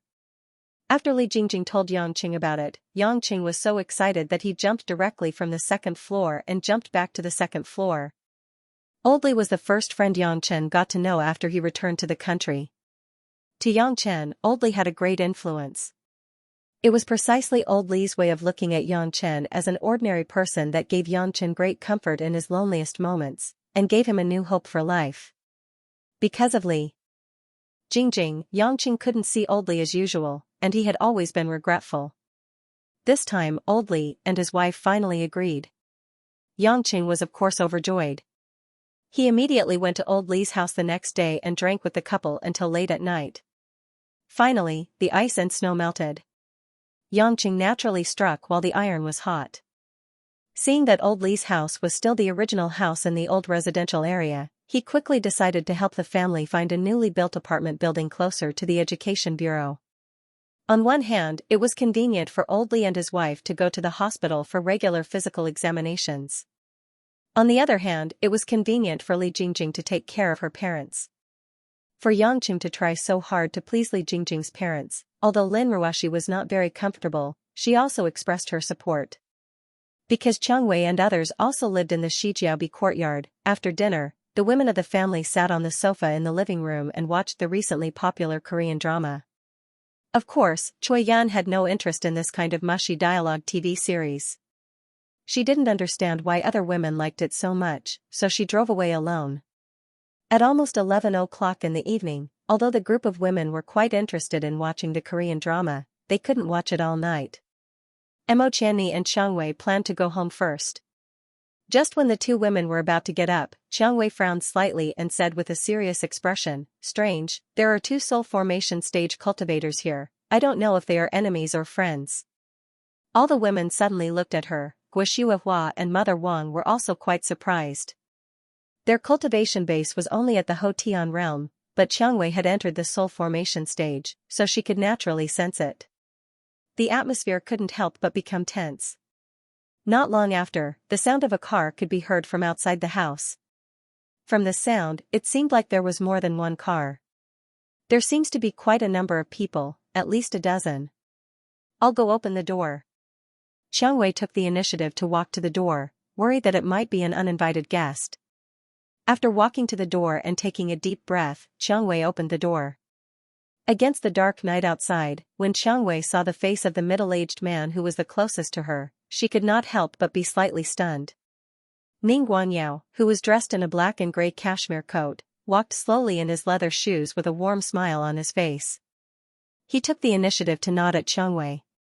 Premier Ning? Although Chang Wei was not very interested in politics, she still knew about the country's leaders. Chang Wei could not understand why Ning Guangyao would come here at night. Behind Ning Guangyao, there were two men dressed in thin and simple long robes, which caught Chang Wei's attention. These two were naturally Ning Xian and Ning De, who were in charge of protecting Ning Guangyao.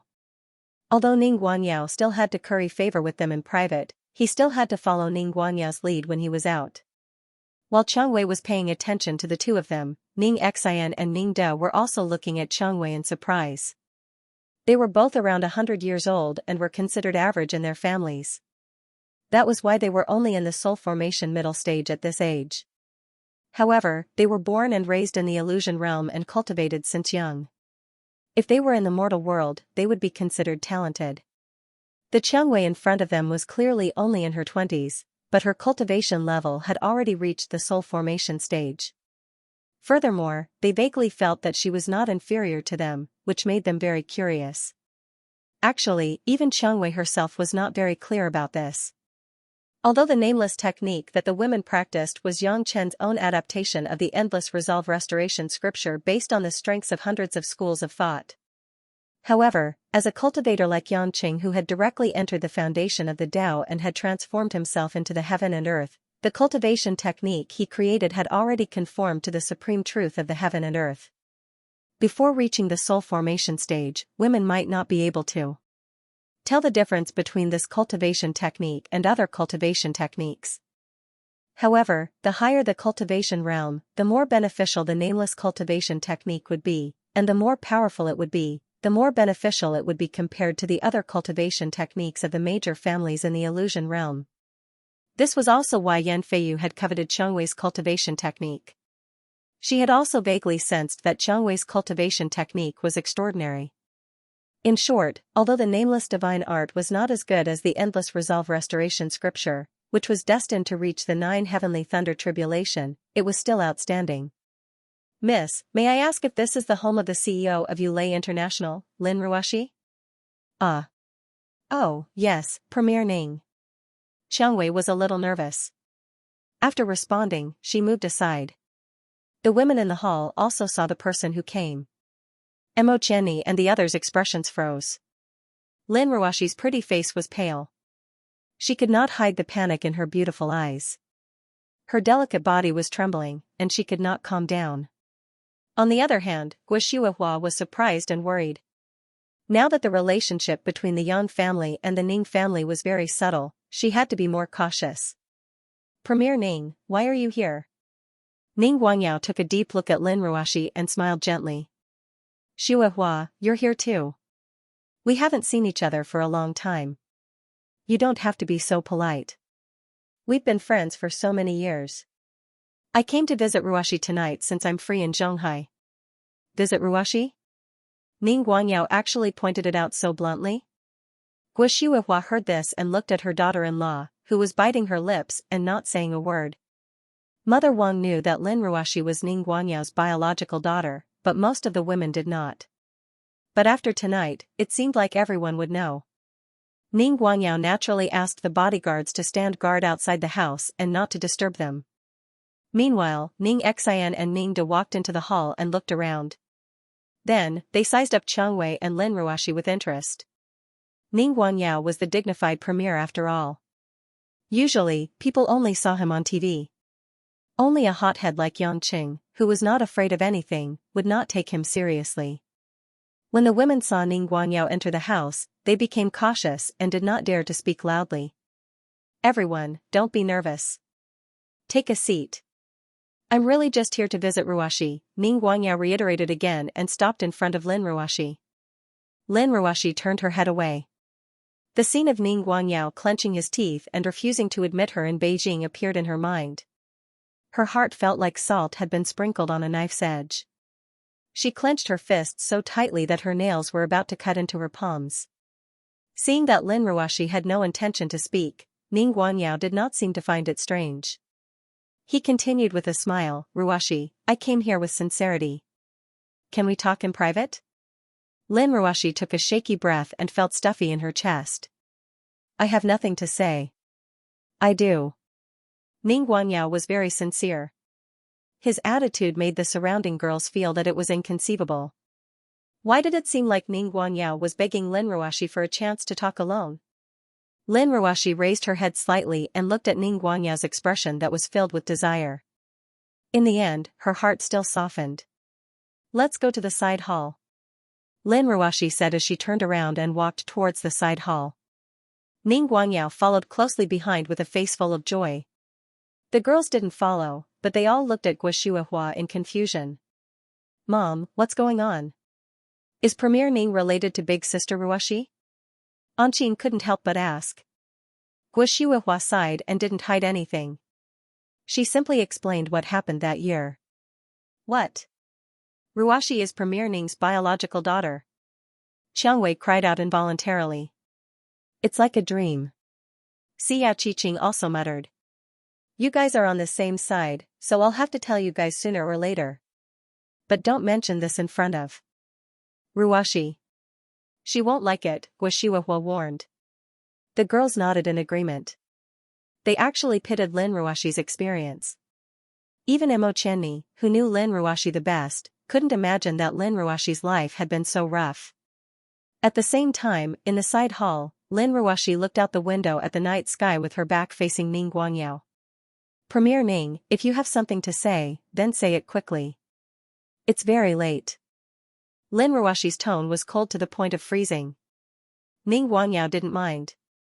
He continued to speak with deep affection and repentance. Child, I know that in your heart, you have always had a lot of resentment towards me. I'm ashamed to say that I'm here today. Actually, after struggling bitterly for the past few days, I've decided to apologize to you and your dead mother. Apologize? Humph. When Lin Ruoxi heard this, she couldn't help but sneer. Premier Ning, don't joke around. I'm just the daughter of an ordinary businessman, a businessman with no status. How can I bear Premier Ning's apology? Ning Guangyao sighed regretfully. I admit that I have been blinded by greed. For the sake of my own reputation, I have done things that are worse than pigs and dogs. I admit it all. But Ruoxi, you are a smart girl. You are the same as your mother, a woman with great wisdom. You can definitely understand that a man like me, with my social status and influence, what I have to consider, what I have to bear. Too much. All these years, I've withstood the pressure from all sides. It can be said that I've been worried day and night, unable to eat or sleep in peace. I have no choice. If I were purely alone, how could I bear not to acknowledge my own flesh and blood like you? What I have to face next is more than 1,000 members of the Ning family. They are my colleagues who have supported me for so many years, my aides who follow me. If I drag them down because of my personal problems, wouldn't it disappoint them? Considering the big picture, I think that I've done nothing wrong. Even so, for so many years, I've been quietly watching over you and protecting you. Occasionally, I've overlooked something, but in the end, I've watched you overcome all the obstacles and get to where you are today. I'm happy from the bottom of my heart. I'm not asking for credit. Although I didn't stand up to acknowledge you, I still did my best to protect you in the business world. I've done a lot of things in secret, just like Lin Jigua. I don't expect you to be grateful to me for what I've done. But I really hope that you can think about it carefully. Stand in my point of view and see how things really are. Then, give me a chance to make up for my mistakes. Try to forgive this once stupid and now thick-skinned father of yours. Okay? After Ning Guangyao said these words, his eyes were already slightly red, a bit of luster, full of remorse. Lin Ruoxi turned her back to him, trying to restrain her emotions. After a long silence, she let out a light breath and said indifferently, no need. I don't hate you anymore, so I can't say I've forgiven you. I'm living a good life now.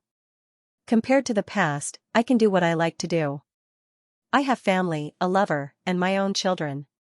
I'm already satisfied. If Premier Ning really wants me to live a good life, please don't come looking for me in the future. I don't want to have anything to do with you anymore. Ning Guanyao's face showed a trace of astonishment, but it was quickly filled with sorrow. Ruoxi, do you really not even have the thought of looking at me, your father? Is there really no way for me to save you? You are my flesh and blood. If you don't believe in my sincerity as a father, I promise you, no matter what you want, I will give it to you. I'm not young anymore, and I don't have many years to live soberly. I just want to make up for my lack of a father as much as possible. If you're willing, even if you want me to give you the position of the Ning family's head, I will not complain.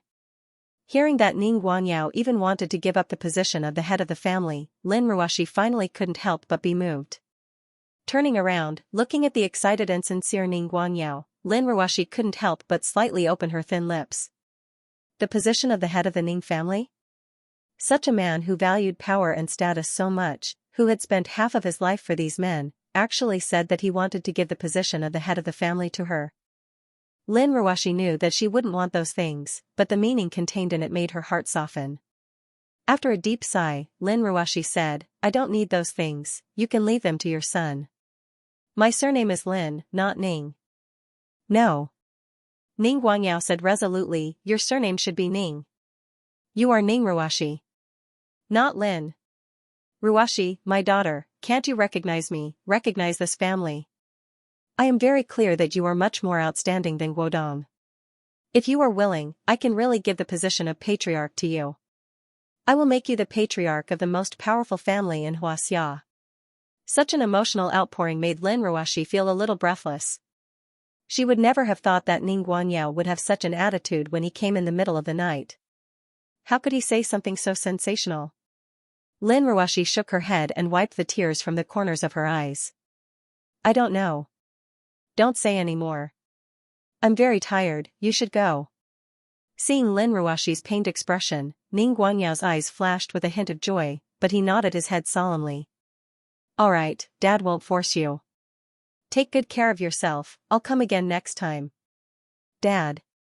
Ning Guanyao's self-address made Lin Ruoshi's delicate body tremble slightly. How long had it been since she last said such a form of address and such a profound meaning? Ning Guangyao looked at Lin Ruoshi standing there in a daze without saying a word. He slowly turned around and walked out. But after a few steps, Ning Guangyao seemed to have thought of something. He turned around and smiled amiably. "It's late now. That child named Lan Lan must have gone to bed first. Hee, I already knew that you and Yangqing adopted a girl. Speaking of which, she is also my first granddaughter. I will definitely bring her some gifts next time I come back." After saying that, Ning Guangyao looked at Lin Ruoshi a few more times with slight reluctance before walking out slowly. In the hall, Guoshuihua had already served tea to Ning Xian and Ning De during this time. However, the two of them were not interested in drinking tea. Instead, they kept glancing at the girls, especially at Xianxia. "Little girl, your cultivation is not bad. You've already reached the soul formation stage at such a young age. Are you a rogue cultivator or are you from a secular sect?" Ning Xian asked with a strange smile. Xianxia frowned slightly. "Since you know that I've entered the soul formation stage, how do you know that I'm young? Even if I'm 100 years old today, there won't be any change in my appearance." "Haha." Ning De laughed. "Just from what you said, I know that you're still young. Both of us are nearly 100 years old. How can we judge a person's age by their appearance? Your expression, behavior, tone, temperament, and pace can all tell your true age. If we cultivators judge a person's age by their appearance, it would be a mess." Xianxia snorted. "Even if that's the case, why are you asking me about this?" Previously, she was almost bewitched by Yan Feiyu and was tricked into learning Yang Cheng's mental cultivation method. Xianxia was especially careful now. "Little girl, you're not from the 4 major clans, right?" Ning Xian squinted his eyes. "So what if I'm not?" Hee, you're full of thorns." Ning Xian laughed. "If you're not from the 4 major clans, then you should say goodbye to your family and friends in the secular world. In a few days, you won't be able to stay in the secular world anymore." "What do you mean?" Xianxia frowned in confusion. Ning Xian and Ning De didn't say much. They picked up their teacups and didn't seem to be bothered to answer. At this moment, Ning Guangyao walked out of the room. He exchanged glances with Ning Xian and Ning De, indicating that they could leave now. Guoshuihua, who had been on tenterhooks, quickly looked at Lin Ruoshi who hadn't come out of the side hall. She heaved a sigh of relief after making sure that Lin Ruoshi was fine. Ning Guangyao didn't forget to bid farewell to Guoshuihua. "Shuihua, Ruoshi has become the daughter-in-law of the Yang family. Please take care of her.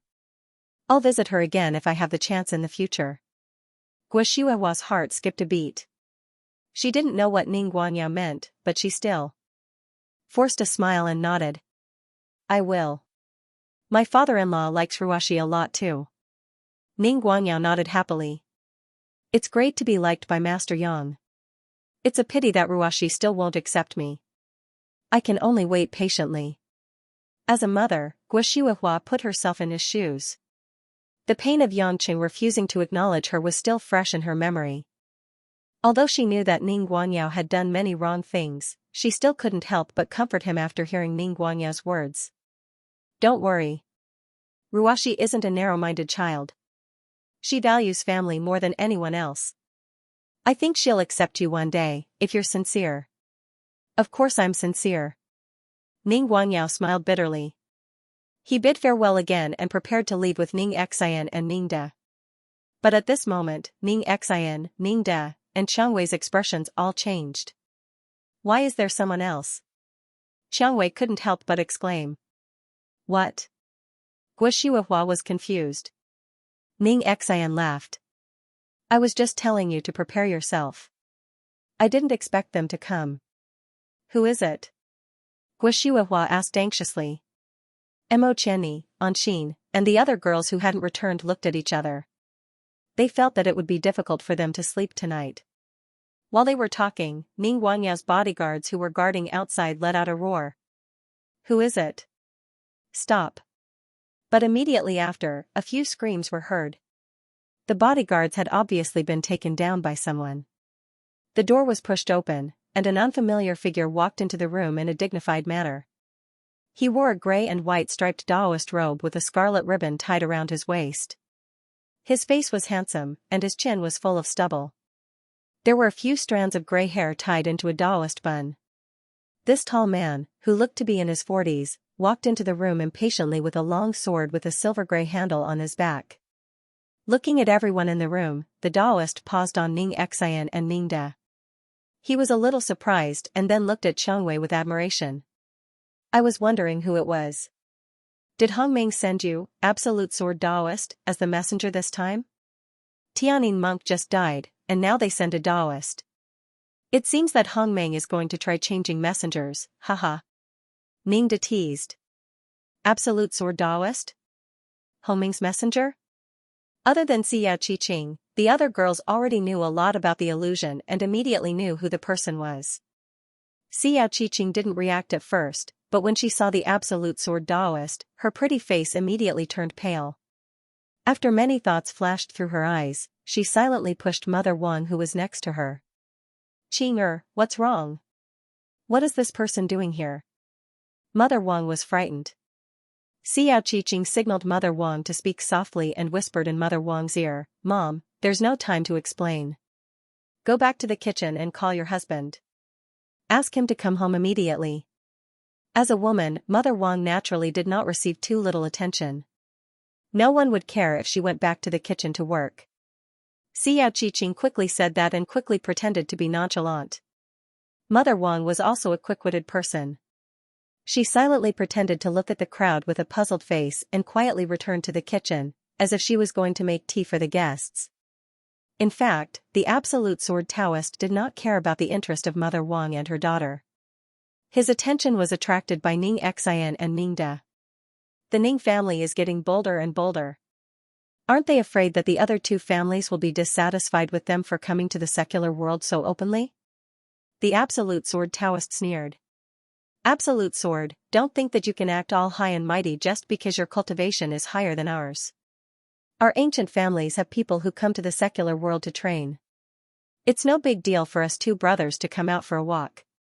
As for you, don't be like your predecessor, Tianyin Zen Master, who died before achieving anything. Hee. The envoy of Hong Ming was actually killed by someone from the secular world. This is something that has never been heard of for thousands of years. Ning Xian sneered. The ancient families and Hong Ming had always been quietly competing with each other. They did not have a good impression of each other, so they always made sarcastic remarks. I don't have time to waste with you two. The Absolute Sword Taoist looked at Qiang Wei and smiled. Female friend, you have already entered the soul formation stage and your lifespan has increased greatly. You are no longer an ordinary person. There is no point in staying in the secular world. Follow me to Hong Ming. Qiang Wei was shocked. She suddenly remembered that Xiao Qiqing once mentioned that cultivators who entered the soul formation stage would enter Hongmeng. It turned out that the Absolute Sword Taoist was actually here to let her enter Hongmeng. Xiangwei naturally would not agree. She shook her head and said, "Taoist, I have no intention of entering Hongmeng." When the Absolute Sword Taoist heard this, he couldn't help but laugh and said, "I'm afraid you don't know the benefits of entering Hongmeng. You're young, and I think you're probably a rogue cultivator with good opportunities. You probably don't know that if you enter Hongmeng, you will be able to obtain even denser spiritual qi of heaven and earth in the illusionary realm. Moreover, the people of Hongmeng will provide you with a fixed amount of elixirs and even dharma treasures. If you want to improve your cultivation as soon as possible and reach the crossing calamity stage, you should enter Hongmeng. Staying in the secular world will only delay your cultivation." Xiangwei shook her head with a smile. "No, Taoist priest. I'm not interested in those things." There was a limit to Absolute Sword's patience. He said unhappily, "Even if you're not interested, you have to go to Hongmeng with me. A soul formation cultivator would seriously affect the balance of the mortal world. Even if you want to stay in the secular world to cultivate, you have to go back to Hongmeng with me and get approval from the elders. Then, you can cultivate at a fixed location. If every cultivator above the soul formation stage behaved like you, wouldn't the secular world be in chaos? If you're still unwilling to go with me, I'll have to use my cultivation to capture you and bring you back to Hongmeng." "Why do you have to go to Hongmeng?" Xiangwei was able to reach the soul formation stage because of her own hard work and ability. Hongmeng didn't help her, so why should she listen to Hongmeng? Besides, aren't they also above the soul formation stage? Why can they live in the secular world? Mo Qianni pointed at Ningxin and Ningda and said indignantly on behalf of Xiangwei, "You're just a little girl with postnatal cultivation. How dare you talk to me like this?" "Humph. Although I won't kill, don't blame me for being merciless if you're so disrespectful," Absolute Sword Taoist reprimanded. Xiangwei quickly protected Mo Qianni behind her and gestured for them to stop talking. Ningxin chuckled. "We're from an ancient family. Hongmeng can't control us. Little girl, you should listen to Absolute Sword Taoist. He's a late soul formation cultivator who specializes in the sword manipulation technique. You're just an early soul formation cultivator, so it's useless for you to resist." At this moment, Lin Ruashi, who had already walked out of the side hall, was at a loss when she saw this scene. However, her mind was in a mess, so she didn't have the energy to say anything. On the other hand, Ning Guangyao watched silently from the side. Many thoughts flashed through his eyes, as if he was thinking about something. Absolute Sword Taoist looked at Ningxin and Ningda with disdain and continued to speak to Qiangwei. "We, the messengers from Hongmeng, travel to Huaxia. Any cultivator who has entered the soul formation stage must be brought back to Hongmeng for unified control. Unless they're from the four major families or the ancient families, they can leave Hongmeng's jurisdiction. Everyone else is not allowed to disobey. This is the rule. You must follow it." "How can there be such a rule? Can your Hongmeng set the rules?" "Xiangwei is my daughter-in-law, so she's a member of the Yang family." Guo finally couldn't stand it anymore and stood up to refute loudly. Lin Ruashi, who was listening by the side, was shocked. Her beautiful eyes were full of shock as she looked at her mother-in-law. Qiangwei was also slightly stunned. Then, she looked at Guo with emotion. She faintly called, "Mom," but her voice was full of affection. Guo looked at Lin Ruashi with some guilt, but she still grabbed Qiangwei's hand and patted it. "Child, don't be afraid. You're a member of the Yang family. Let's see what he has to say." Absolute Sword Taoist squinted his eyes and said, "The four major families, as the four largest forces in the secular world, all have specific information in Hongmeng.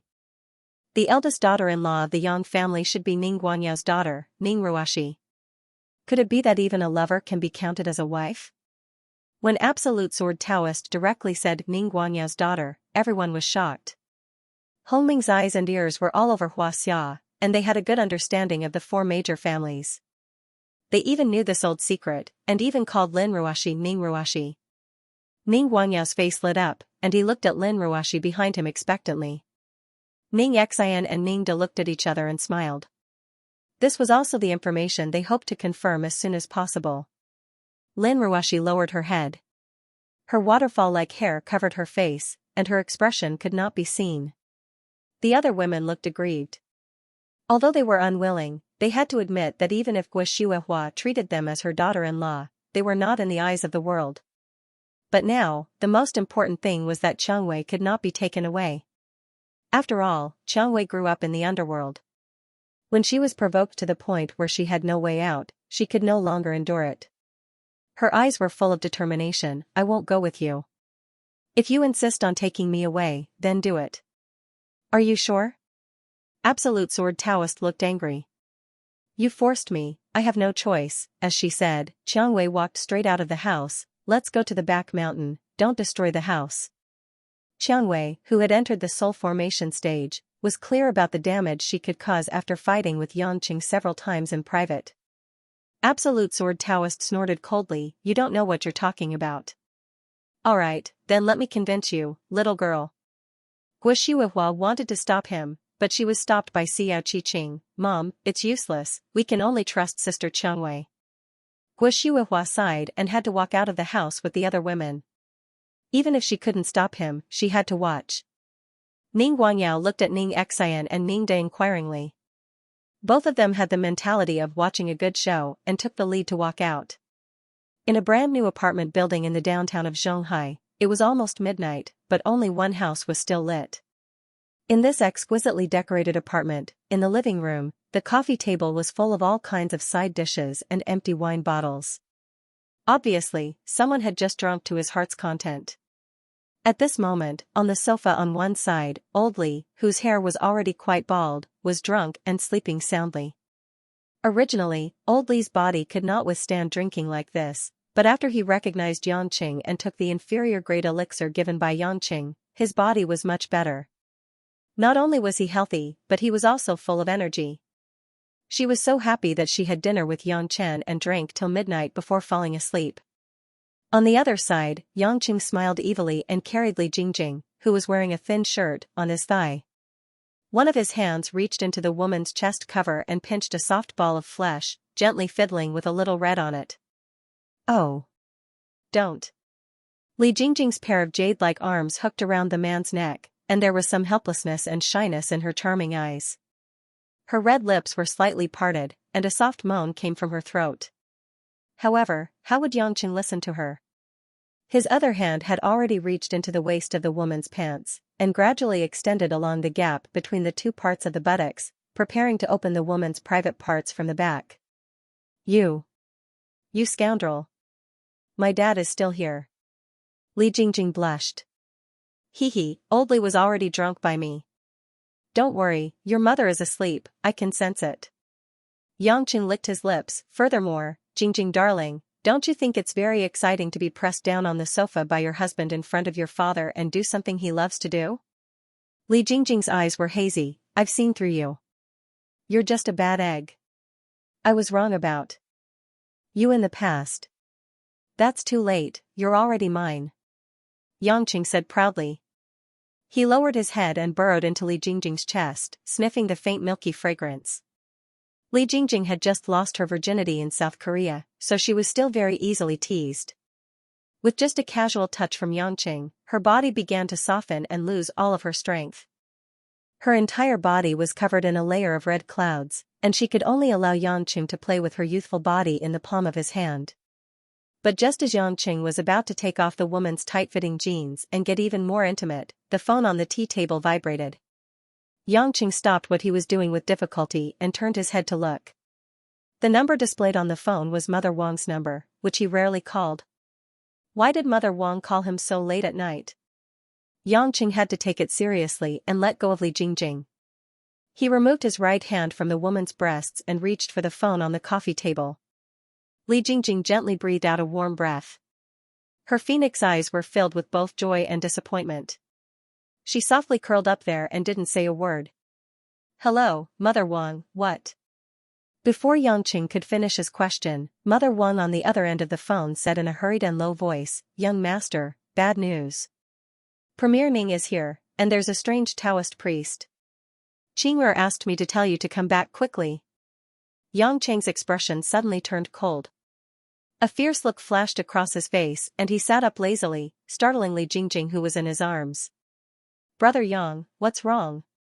Yang Cheng hung up the phone and helped Li Jingjing adjust her clothes. He then stood up. "Jingjing, help old Li into the house. I have to go back first. Something urgent happened at home." Li Jingjing didn't ask any more questions and nodded seriously, then. "Brother Yang, be careful." Yang Chen gave her a comforting smile before turning around and walking out the door. On the mountain behind the villa in the western suburbs, the wind was biting cold. The wind blew through the shadows of the swaying black trees, making a sha-sha sound. Under the thick ink-like sky, not a single star or moon could be seen. At the foot of the mountain, Ning Xian and Ning Da stood leisurely with their hands behind their backs. Ning Guangyao was also watching from the side. However, he didn't have any cultivation, so he couldn't see the situation at the top of the mountain. Mo Qianni, Anxin, Xia Qing, and the other girls were worried about Changwei's condition, so they ran out with Hua. Lin Ruoshi followed behind them with a complicated expression, as if she had not recovered from the complicated situation just now. On the top of the mountain, on the platform that Yangqing had specially built for the women to cultivate, there were two figures standing in the distance. Changwei's beige knitted sweater looked a little thin in the night wind. As the wind blew, it made the woman's delicate figure look especially delicate. The Taoist priest standing proudly with his hands crossed in front of his chest was the absolute sword Taoist. "I didn't expect that I would have to subdue a mere early divine transformation realm junior personally in order to bring him back to Hongmeng. Forget it, since you're not willing to come with me, then go ahead and attack me. I will make you submit wholeheartedly." Although Changwei was a little nervous, she wasn't afraid. After entering the soul formation stage, she had fought with Yangqing a few times, so she was confident. In fact, because Yangqing loved his women and was worried that Changwei would get hurt, he never fought with real swords and spears. This made Changwei not know how strong she was. This time, there was an opponent like the absolute sword Taoist who was obviously higher than her, so Changwei was quite excited. Since the Taoist priest is so generous, then I won't stand on ceremony. As soon as Changwei spoke, the true inner force in her body suddenly condensed faster. Within a radius of a mile, the vast spiritual energy began to tremble with a certain rhythm. The absolute sword Taoist frowned slightly. What method is this?" Not waiting for him to think carefully, he sensed a cold torrent of qi, like a waterfall pouring down in torrents, hanging straight down from the void. Boom! A blue torrent, like a thick stream of water, washed over the place where the absolute sword Taoist was originally standing, and the rock was blasted into pieces. The absolute sword Taoist jumped into the air and dodged fast enough. In the midst of his false alarm, he watched the blue dissipate and was shocked. It was not a stream of water, but a flow of spiritual energy that suddenly converged in midair. This woman was only at the early stage of soul formation, but she could control the water spiritual energy between heaven and earth so keenly. Seeing that her attack didn't hit, Changwei simply closed her eyes and immersed herself in her own unique world. The surroundings became dark, with only countless blue stars flashing. Changwei knew that it was the water spiritual energy that she could feel. Within a radius of a mile, all the water spiritual energy could be controlled by her. The bit of Tao origin that she had comprehended from the rainstorm made the Tao that Changwei comprehended tend to be like a rainstorm. This was her understanding and also her temperament. All the water spiritual energy turned into Changwei's tentacles, easily capturing the position of the absolute sword Taoist in the sky. Over there. Changwei didn't need to open her eyes at all. The absolute sword Taoist in midair could sense that the water spiritual energy in all directions had gathered into countless sharp blades. These fine raindrops seemed to want to cut him into minced meat and turn him into a human sieve. Rustle. Countless blue lights flashed like a meteor shower, but it was a storm. The absolute sword Taoist was shocked. He didn't notice the release of any technique. These water spiritual energy seemed to be connected to Changwei's mind and attacked him mercilessly. However, the absolute sword Taoist's cultivation was at the late stage of soul formation, which was much higher than Changwei's.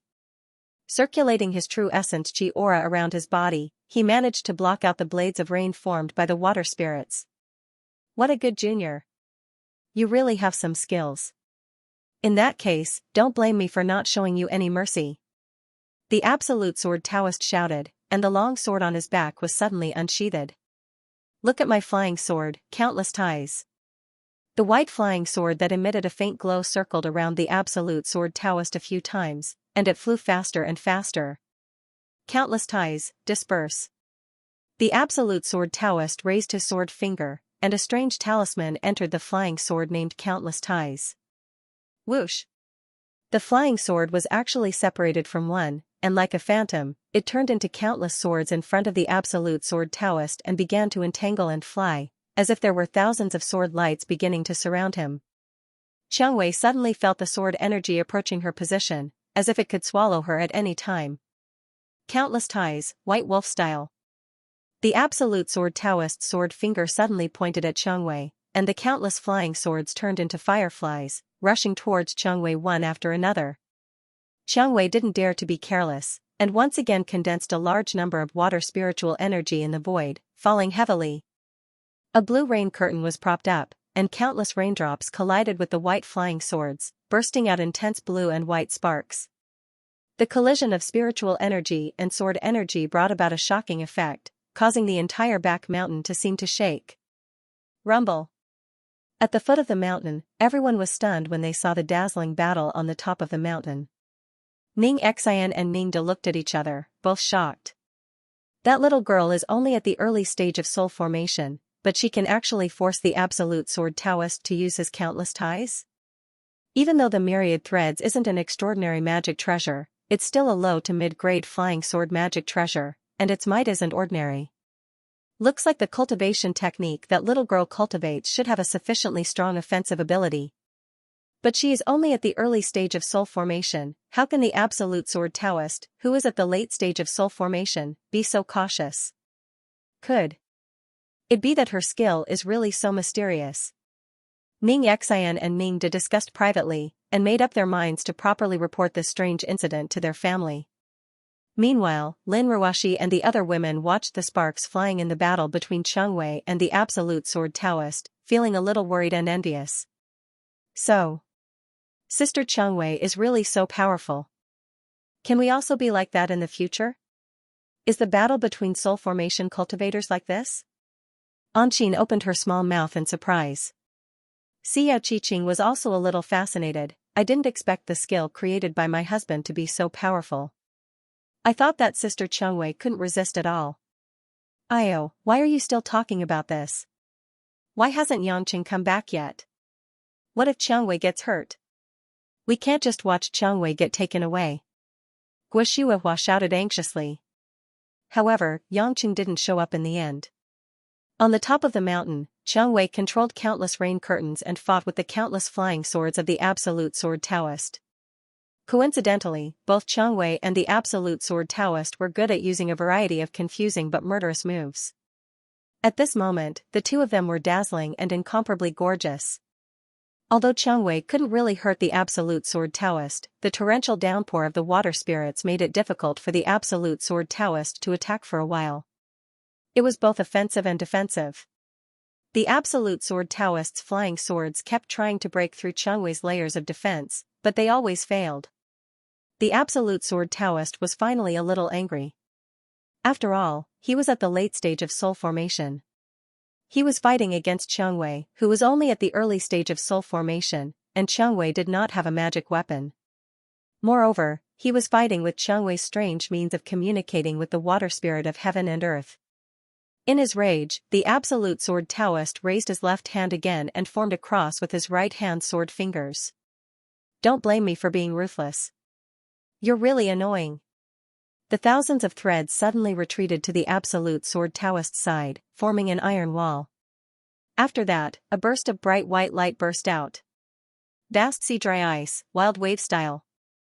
The absolute sword Taoist roared, and the countless flying swords instantly condensed into dozens of huge light swords that were 7 to 8 meters high and as thick as a person's arms.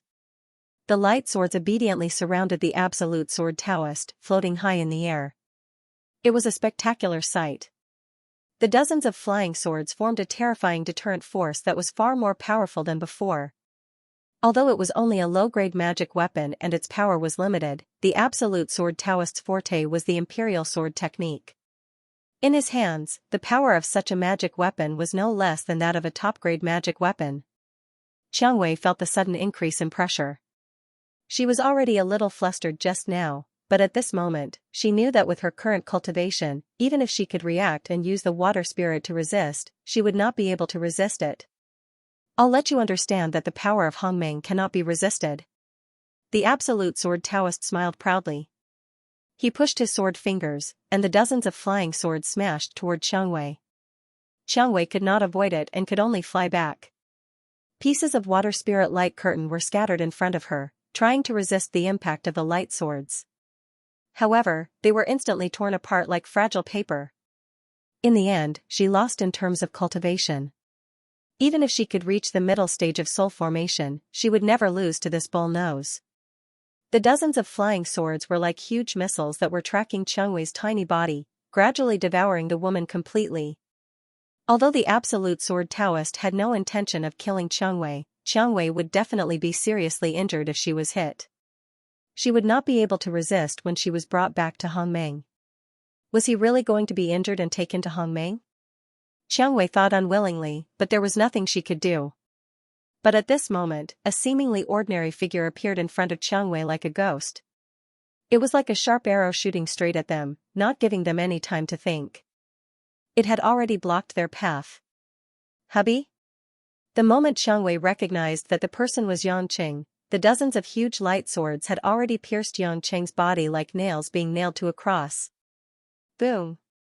Flowing light shot out in all directions, and the sword aura was majestic. After a violent flash of white light, Yangqing stood proudly and was not shaken at all. Even if it was the Absolute Sword Taoist's unique skill, it was not worth mentioning in front of Yangqing, who was in the early stage of the 9 heavenly thunder tribulation. Yangqing's body was extremely strong, and he did not need any other protective measures after taking this move. The Absolute Sword Taoist's face was pale. He looked at the indifferent smile on Yangqing's face, and the horror in his heart was indescribable. Even those masters in the tribulation stage in Hongmeng rarely dared to use their bodies to block his imperial sword technique, except for those super masters in the heaven stage and a few powerful elders in the earth stage. This young man was indeed the eldest grandson of the Yang family, Yangqing. But seeing was believing. This kid's cultivation and body were actually so strong? At the foot of the mountain, only Ning Xian and Ning De could see that Yangqing used his body to block this thunderous blow. Both of them were shocked. This was the first time they saw Yangqing, and they were so shocked that they could not speak. Xianxia sighed and landed beside Yangqing. She looked at the man affectionately. I thought you didn't want me anymore. I was so scared just now. Yangqing ignored the Absolute Sword Taoist, turned around with a smile, and hugged Xianxia's soft waist. How could that be? I came back a long time ago, but seeing that he was going to fight, I borrowed him to give you actual combat experience. How was it? You learned a lot during the fight just now, right? Rose had an expression of I knew it on her face, but she also nodded. As expected, cultivation is still important in actual combat. However, I am confident that if I reach the soul formation intermediate stage, he won't be my match. Of course, the cultivation method I created is much better than their ordinary cultivation methods. Yangqing was a little proud. Speaking of which, Yangqing only discovered the mystery of this self-created nameless cultivation method after Xianxia entered the soul formation stage.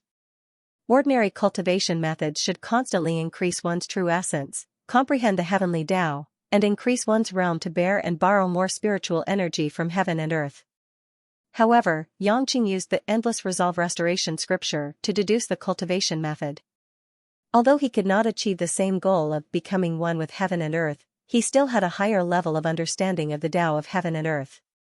According to the cultivator's own temperament, comprehension, and opportunity, entering the soul formation stage would have a special kind of Tao. Xianxia was able to keenly sense the pulse of water spiritual energy through the enlightenment in the rainstorm, and her compatibility with the water spiritual energy was ridiculously high. Although this was not comparable to the power of heaven and earth, it was already much higher than ordinary cultivators. When Xianxia used this kind of Tao to develop a move like a rainstorm, Yangqing was also amazed. In the end, the two even discussed and named this Tao unique to Xianxia, Tao of falling rain.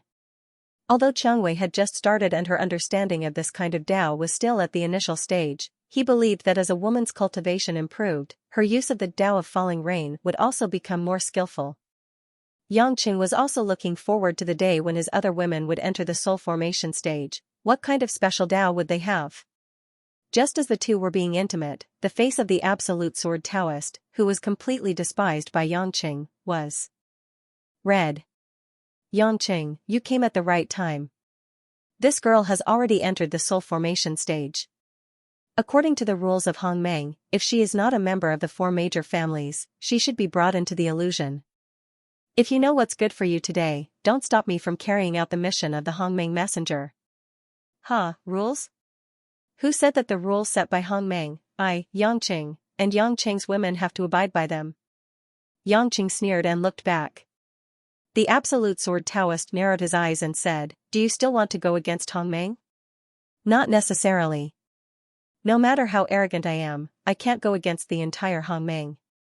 I believe that there are still some masters in Hongmeng who can defeat me, Yangqing said. In that case, quickly hand her over. The absolute sword Taoist scolded. Yangqing smiled evilly. According to the Treaty of Gods, cultivators in Xianxia are not allowed to step out of the territory of Xianxia. You are the messenger of Hongmeng, so you should have known about it before you came out. Is there such a rule?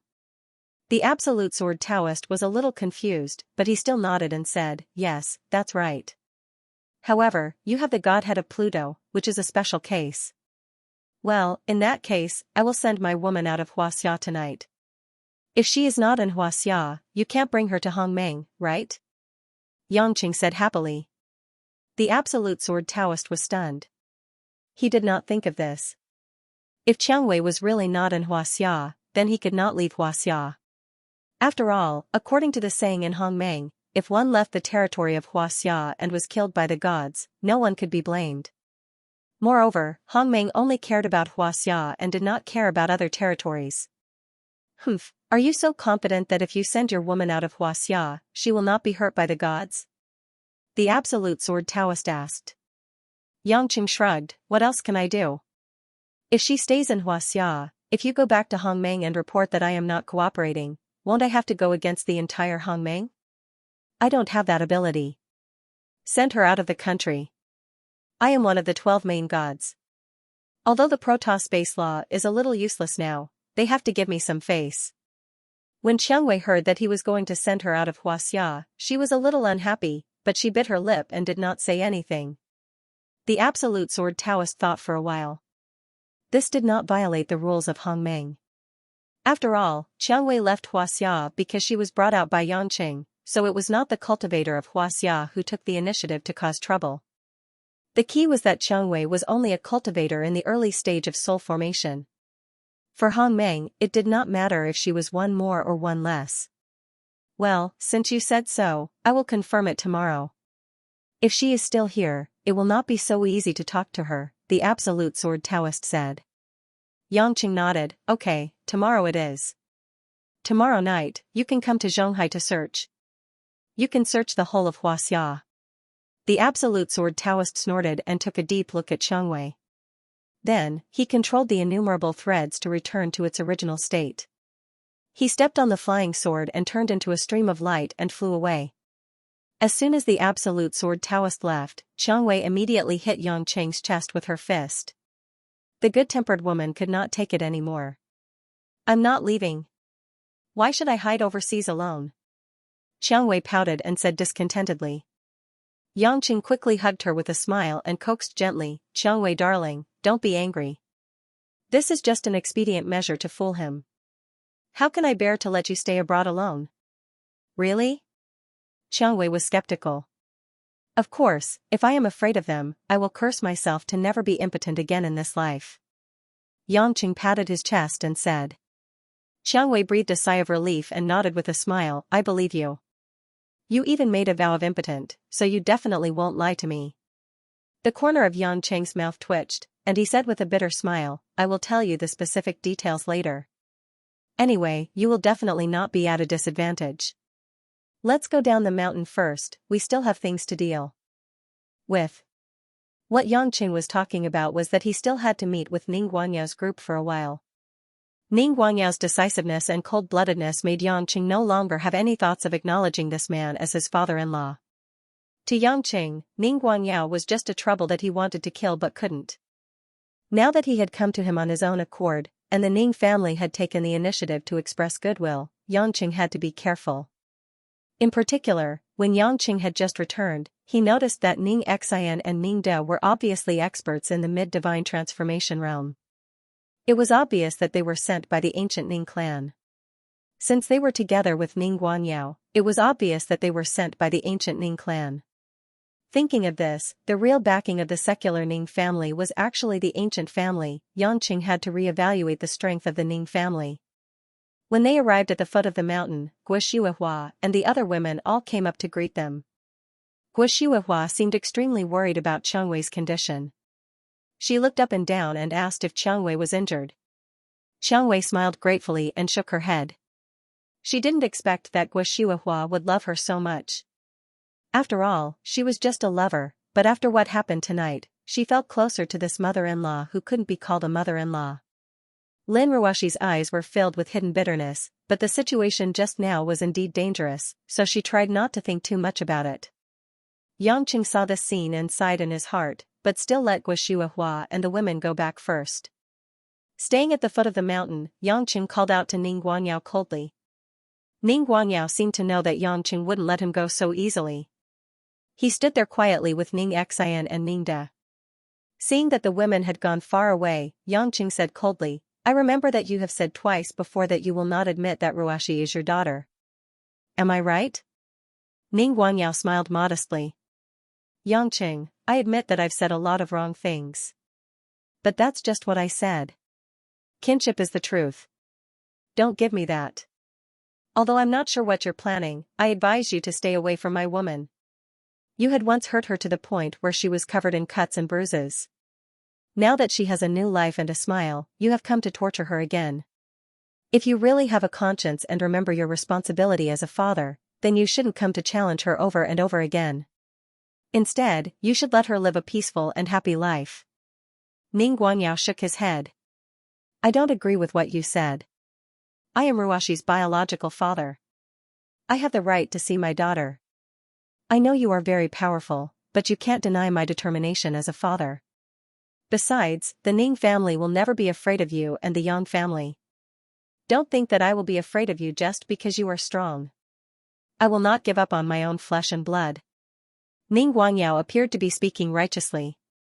He had the highest authority as a blood relative, but he didn't give an inch. Yangqing glanced at Ning Xian and Ning De at the side.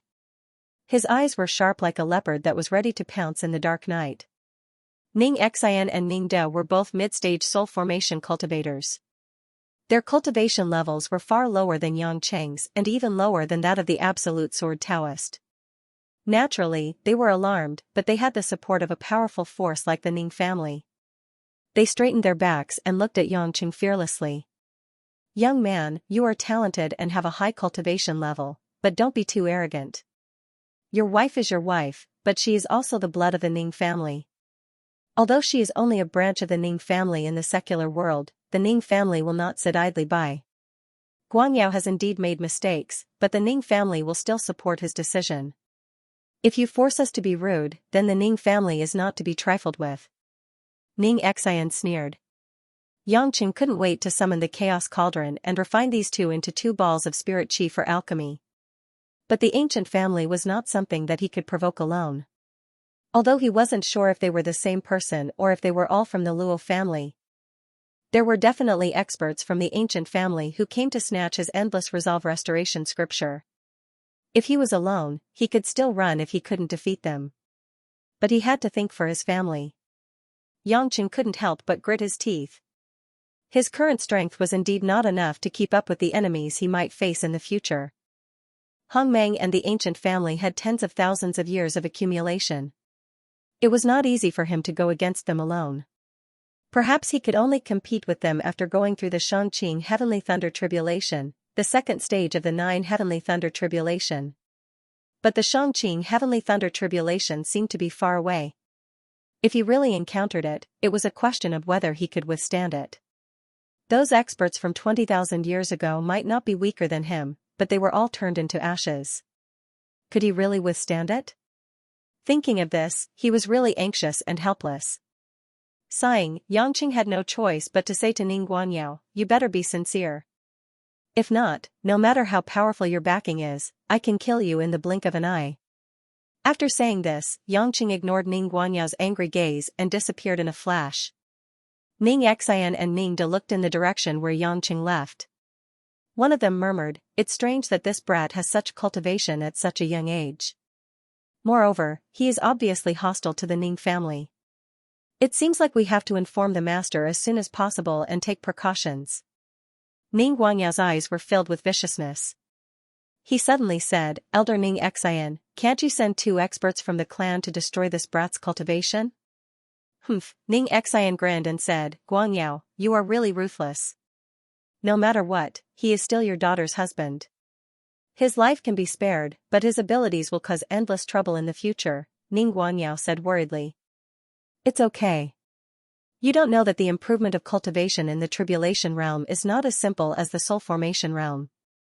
As long as a soul formation cultivator has enough time, he can most likely enter the final stage of the soul formation realm. However, the amount of true essence required to reach the tribulation transcendence stage is enormous.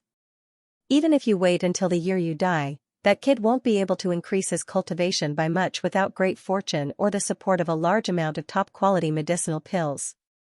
Moreover, this brat has a strange background. If we rashly ask the experts from the clan to attack him, we might not win. Not only that, this goes against the rule of not interfering with the secular world in the illusion realm. The other 2 clans and Hongmeng will think that we are too ambitious. At that time, if we are attacked from both front and back, our Ning family's stable position as number 1 among the ancient families will be in jeopardy. Therefore, we only need to pay attention to him. He won't be able to cause any big waves, Ning Xian said. That's right. Besides, our Ning family has the 3rd Missy. We can deal with this brat anytime, Ning De sneered. Ning Guanyao nodded repeatedly. He seemed to trust the 3rd Missy, but he still couldn't hide the worry in his eyes. Yangqing didn't return home directly. Instead, he went to Qiangwei's house and told Qiangwei something about how to deal with the Absolute Sword Taoist tomorrow. Then, he returned home. When he thought of Qiangwei's silly face when he left, Yangqing couldn't help but feel proud. If his plan succeeded, it would be much easier to deal with Hongmeng in the future. When he entered the house, only Guoshuahua was downstairs in the kitchen. He didn't know what she was busy with. Seeing Yangqing come back, she quickly looked up and asked, "Son, did the Ning family make things difficult for you?" Yangqing smiled and said, "I took the initiative to find them. How could they make things difficult for me? Don't worry, I just warned that guy not to hurt Ruashi." Guoshuahua sighed helplessly, "I don't know what Ruashi is thinking. I'm half a century old, but I can't tell what she is thinking." Yangqing thought that if he could guess it, he wouldn't have been fooled so many times. He shook his head and smiled, then went upstairs. Arriving in front of Lin Ruashi's room, Yangqing knocked on the door. After a while, Lin Ruashi opened the door and saw Yangqing standing at the door. Her face was pale and she said softly, "Keep your voice down, Lan Lan is asleep."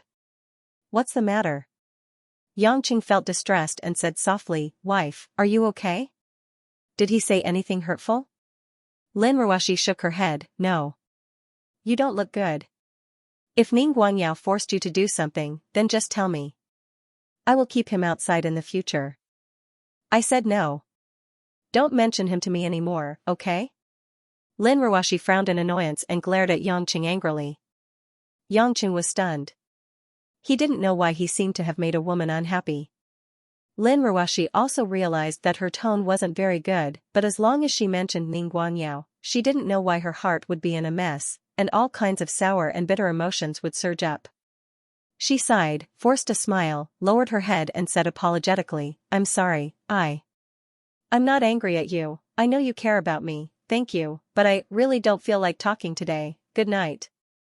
After saying that, Lin Ruashi closed the door.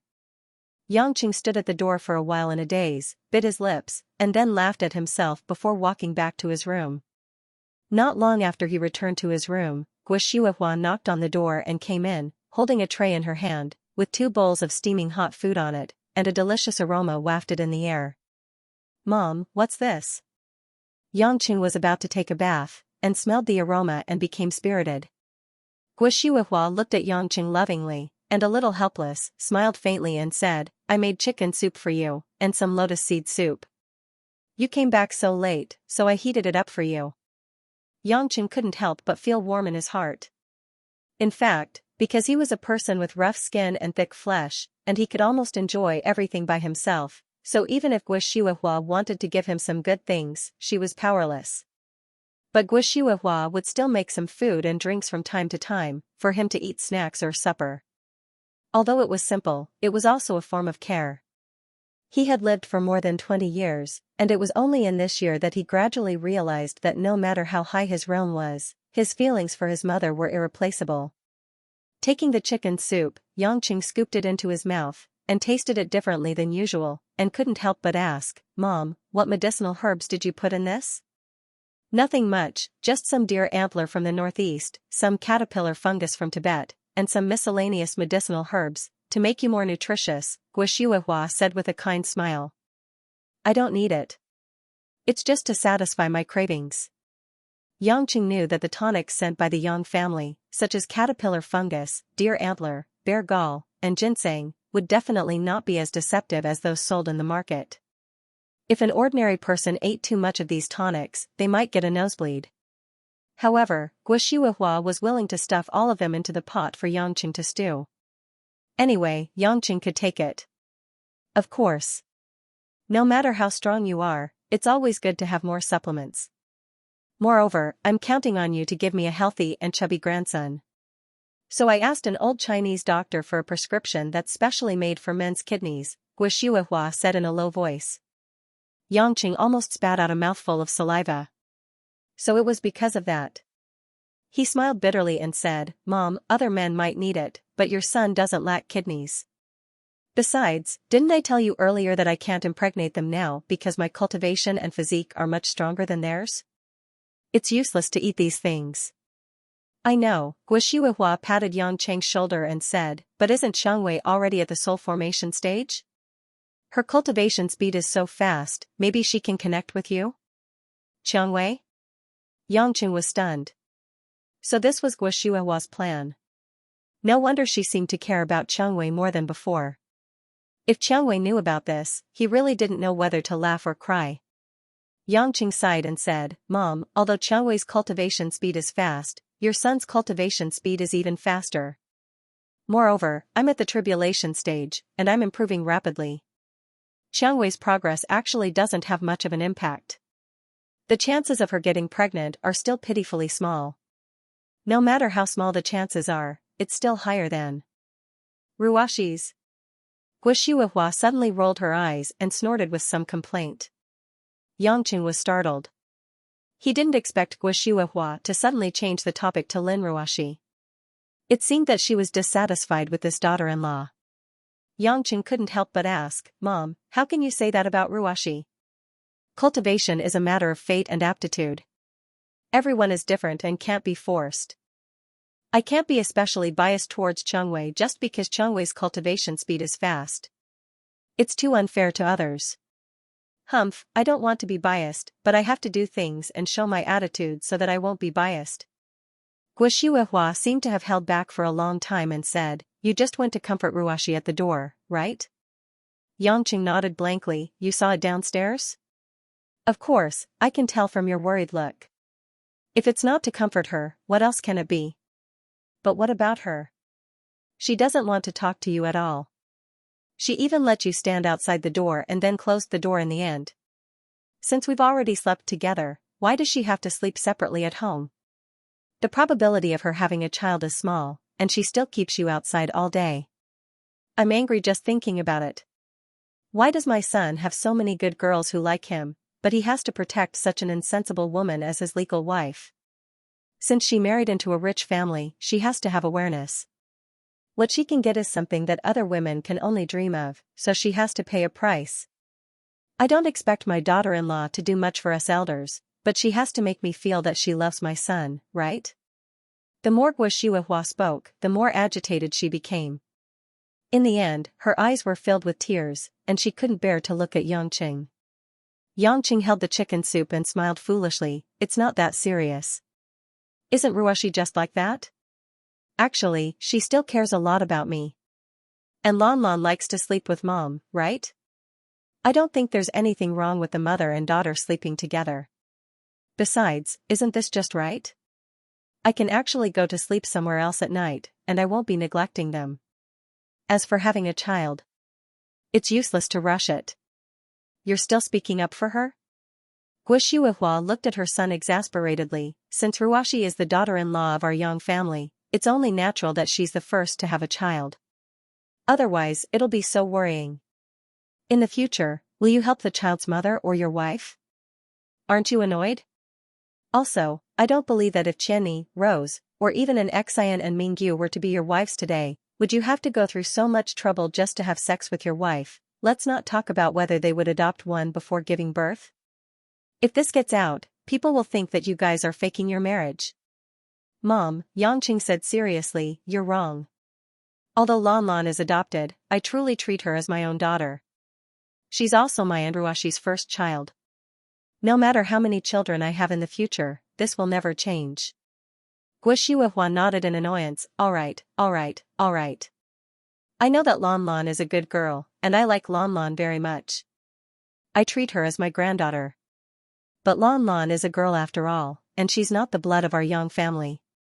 Your grandfather won't be able to wake up for many years. Do you really have the heart to let him not have a great-grandchild in his 70 years? Looking at Guo pitiful look, Yangqing's heart felt like it was being stung by bees. He lowered his head and sighed. I understand, Mom. I promise you, I'll think of a way to improve their cultivation as soon as possible.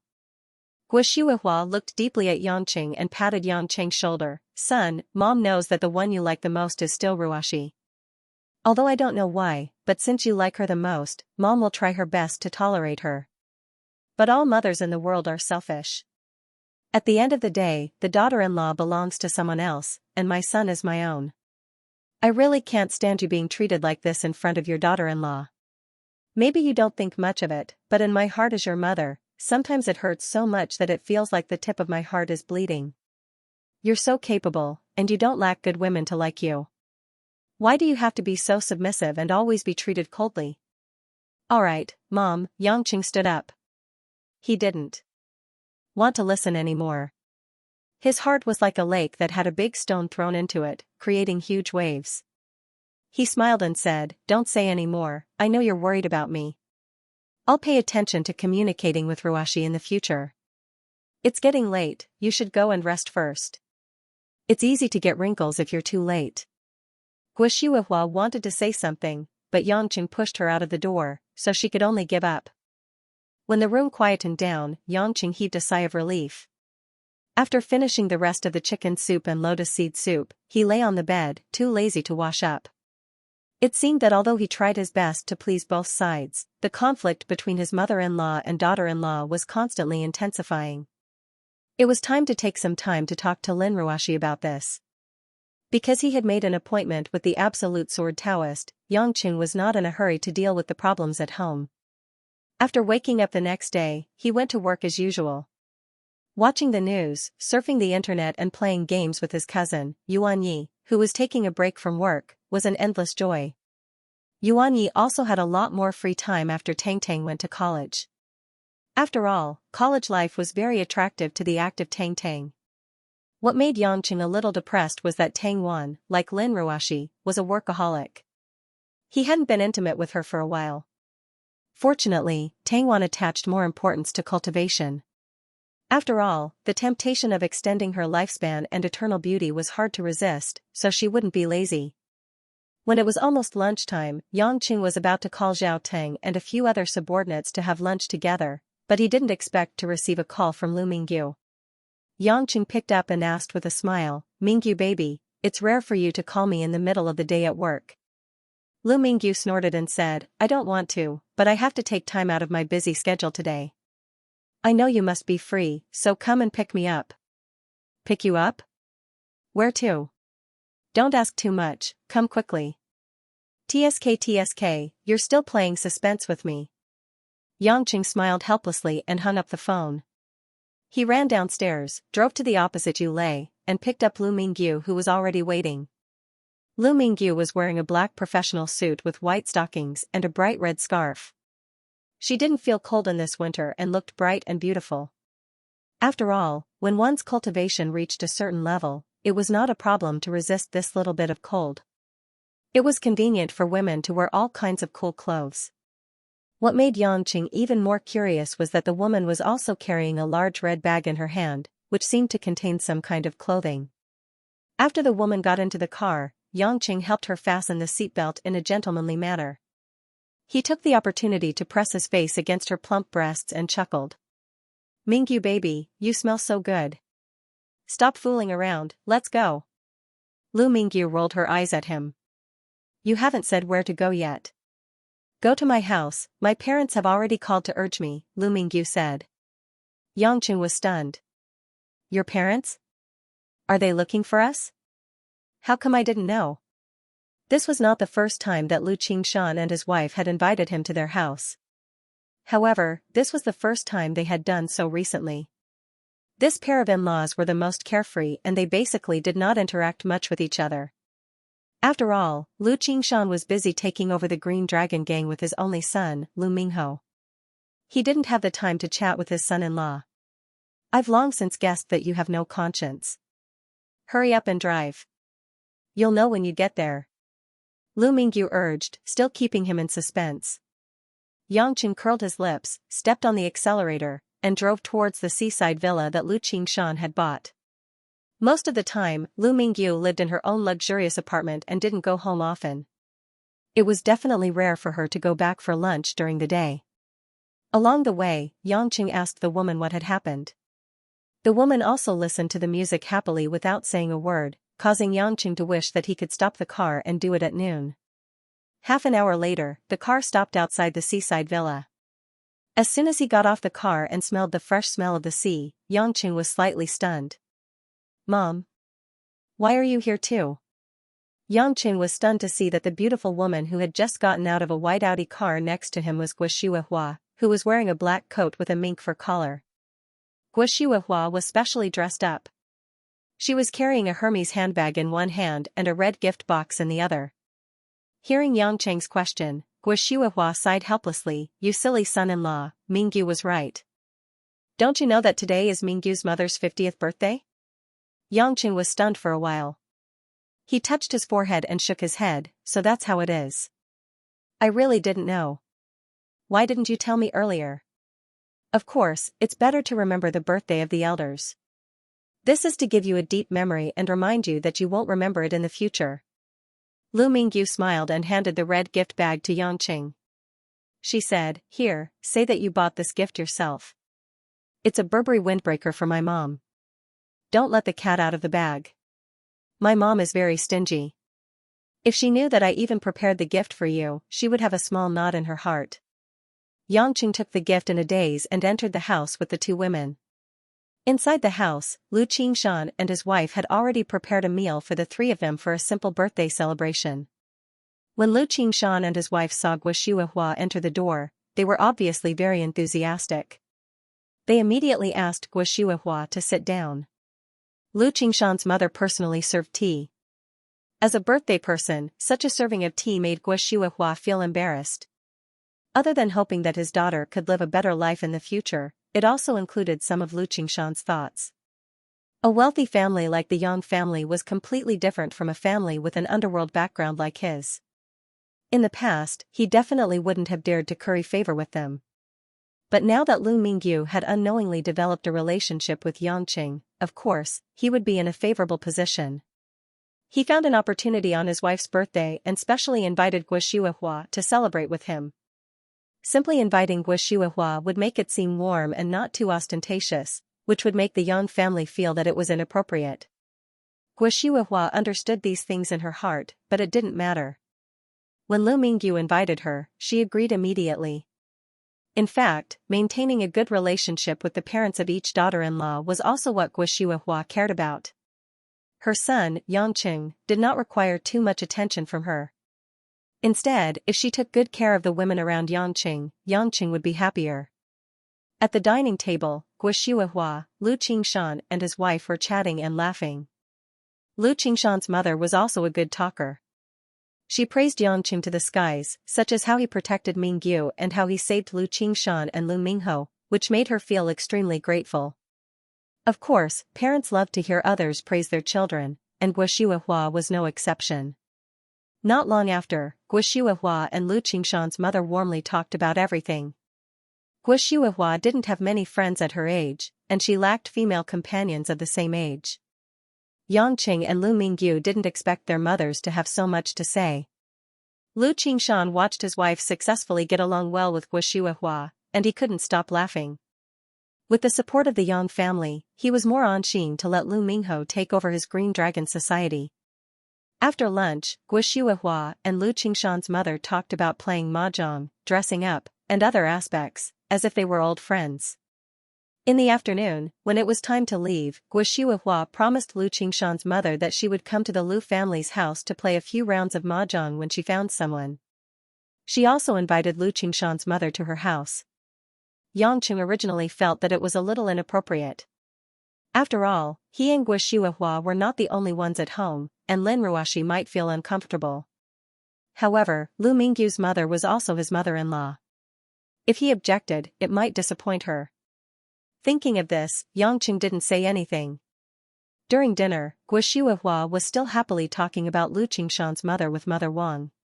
She laughed and said that Lu Qingshan's mother was also a wonderful person. She was very interesting and straightforward. Lin Ruoxi then knew that Yangqing and Guo had gone to Lu Mingyu's house to celebrate Lu Qingshan's mother's birthday. Involuntarily, a trace of loneliness and sadness flashed in the woman's eyes. Yangqing had been paying attention to his wife's expression. Seeing this scene, his heart ached. He reached out to pat Lin Ruoxi's back and turned to Guo. "Mom, don't talk about it. Let's eat. If you keep talking about it, Ruoxi will miss her mother." Guo was stunned. Seeing Lin Ruoxi's somewhat pitiful look, she apologized with an embarrassed smile. "I'm sorry, child. I didn't mean it. Don't be angry with me. I didn't mean anything else. I just said it." Shui Zijing died early. Lin Ruoxi couldn't be like Lu Mingyu, who had a mother who could celebrate her birthday and be her mother-in-law. It was inevitable that she felt bitter. Hearing Guo's apology, Lin Ruoxi immediately shook her head and smiled. "It's okay, Mom. I'm not angry with you." Guo reluctantly nodded and smiled. That's good, that's good." With that said, the atmosphere at the table suddenly became cold. Except for Lan, who was immune to adults' topics and continued to finish the whole roast chicken in front of her, Guo and Lin Ruoxi had lost their appetite. Yangqing was thinking of ways to liven up the atmosphere at home. He frowned and looked out of the window at night. The absolute sword Taoist really came. "Yangqing, what do you mean by this? Do you want to be the enemy of Hongmeng?" A snort with a hint of true qi spread into the house. Yangqing smiled and put down his bowl and chopsticks. He signaled his family not to worry, then he left his seat and walked out. Under the night sky, the absolute sword Taoist carried the flying sword on his back and stood proudly on the lawn not far away. Although he was definitely not Yangqing's opponent in terms of cultivation, he was not afraid of Yangqing with the help of Hongmeng. "Taoist, you're here so early. Do you want to come in for dinner?" Yangqing invited with a smile. "Dinner?" The absolute sword Taoist frowned slightly. "You're already at the tribulation stage. You can already use the spiritual energy of heaven and earth as your life force. Why do you want to eat those turbid things?" Yangqing spread his hands. "If you don't want to eat, then don't eat. Why do you have to do what you like? If you like to eat, then eat. If you don't want to eat, it's also your freedom.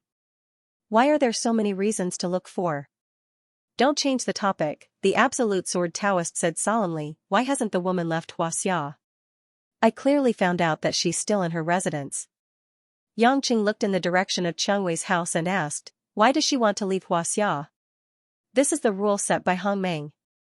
Except for the four major families and the ancient families, all the cultivators above the soul formation stage in Huaxia are under the control of Hongmeng. The Absolute Sword Taoist said straightforwardly. Yangqing couldn't help but ask, Taoist, there's something I don't understand. Why does Hongmeng have to put all the cultivators above the soul formation stage under its control and let them enter the illusion? Is it really because they're afraid of affecting the balance of the secular world?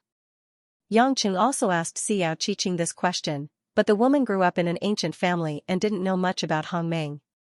She only roughly knew that it had something to do with the ancient formation that sealed Zeus. It's not a secret, so there's no harm in telling you.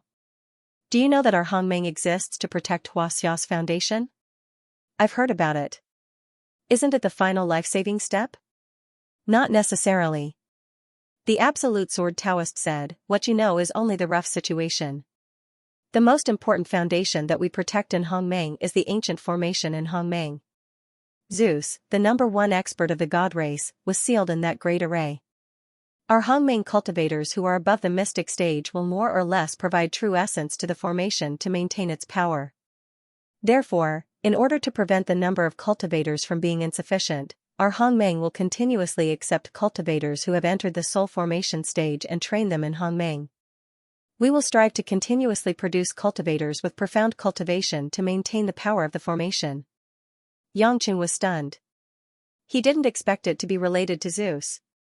No wonder Hongmeng was so determined to accept soul formation cultivators. If the formation really couldn't hold due to the lack of true essence, and Zeus came out, and if he was an expert like Athena, he might really kill all the cultivators. After all, the current Huaxia cultivators were far from what they were 20,000 years ago. However, there was another problem that made Yangqing suspicious. Could the ancient formation really rely on these weaker and weaker cultivators to maintain and seal Zeus for tens of thousands of years?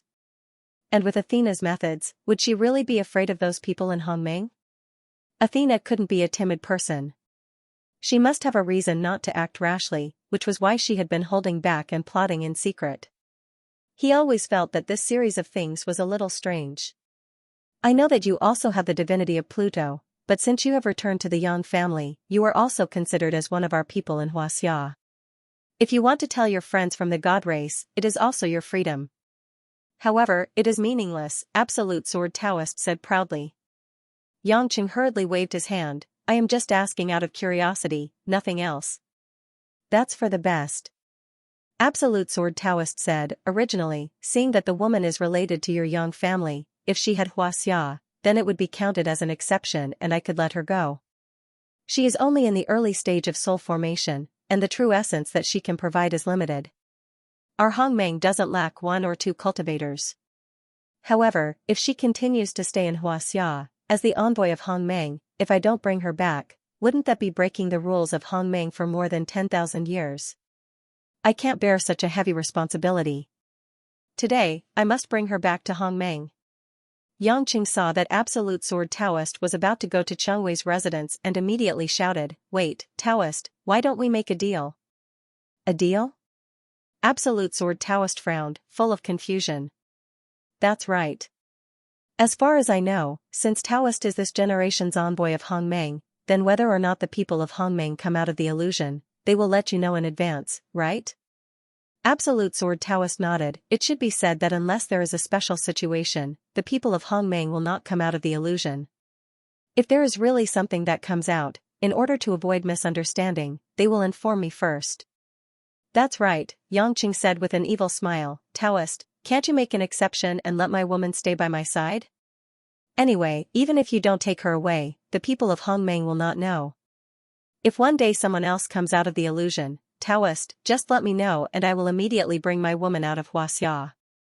Absolute Sword Taoist snorted coldly, I will never do anything that secretly blasphemes the position of the envoy of Hongmeng. Looking at the Taoist's stern expression, Yangqing secretly laughed. Unknowingly, he had already taken out a fragrant pill that emitted a faint colorful glow. Absolute Sword Taoist's head that was raised just now immediately lowered. He widened his eyes and stared at the dazzling pill in Xianxia's hand. He swallowed his saliva. This is, the Rosy Dawn pill? Taoist, you have good eyesight. It is indeed the Rosy Dawn pill. It can help cultivators in the soul formation stage to quickly convert spiritual energy into true essence. Within a few days, it can increase the cultivation speed by more than 10 times. Moreover, it can remove the impurities in the spiritual energy. It is a genuine mid-grade elixir. This Rosy Dawn pill was also a new mid-grade elixir that Xianxia had recently refined. It was of no use to him, but it had a good effect on cultivators in the soul formation stage. From Xiao Qiqing's understanding, these cultivators in Hongmeng were much poorer than the people of the ancient families, especially the cultivators of the yellow stage. It was not bad to have a low-grade elixir, but a mid-grade elixir was already very rich. High-grade elixir? It was unimaginable. Xianxia took advantage of this mentality and only took out a Rosy Dawn pill to attract the Absolute Sword Taoist. Taoist priest, I won't ask you to help me for free. I'm just a little selfish. I hope to build a friendly relationship with you, Taoist priest. Anyway, I'm not going to betray Hongmeng, it's just a small favor between friends. This shouldn't be a big deal, right? Xianxia waved the Rosy Dawn pill in front of the Absolute Sword Taoist and asked with a smile. The Absolute Sword Taoist stared at the shiny elixir. At a glance, he knew that the refiner was at the level of a guru. The elixir's spiritual light was restrained, and its effect was definitely extraordinary. How did you get this mid-grade elixir? The Absolute Sword Taoist asked vigilantly. Xianxia was already prepared. Taoist, you may not know this, but I can freely enter and exit Huaxia. Naturally, I can collect a lot of elixir refining materials. Yan Failing of the Yan family in Hongmeng used to stay in my Yang family for many years. Before she left, she gave me an elixir refining method and a small cauldron. I just followed it and refined some elixir. Otherwise, how do you think my cultivation level increased so fast? The Absolute Sword Taoist thought for a while. Indeed, before he left the illusion, he heard that Elder Yan Wuchen, a top master in the heaven stage, had his daughter, Yan Failing, who had returned to Hongmeng and was indeed hiding in the Yang family. With the ability of the Yan family, it was not surprising that they had elixir formulas and a small cauldron. It seemed that what this kid said was true. If he helped him hide Xianxia, it was not impossible. In fact, there was no danger, and he could also accept his elixir to improve his cultivation level. If he was lucky, he might even be able to enter the crossing calamity stage from the late soul formation stage. The Absolute Sword Taoist thought for a while and said seriously, you want to use this small favor to make me do such a deceptive thing? It's really difficult. The meaning was very clear. One elixir was too little. Xianxia sneered in his heart. Even immortals could not escape from bribery, let alone cultivators. Taoist, the materials for refining elixir are scarce and difficult to obtain. I can only refine such high-quality elixir very rarely. Xianxia looked pained. He reluctantly took out another rosy glow elixir and a few low-grade spiritual pivot pills. Taoist, this is all I have. How about I give you a few every year in the future? The Absolute Sword Taoist took the elixir from Xianxia and immediately hid it. He said without changing his expression, Young Master Yang, you can't treat me like a beggar. This shameless ox-nose really had a big appetite. Xianxia deliberately looked angry and said, Taoist priest, if you're not willing to help me with this, then I might as well send my woman out of Huaxia.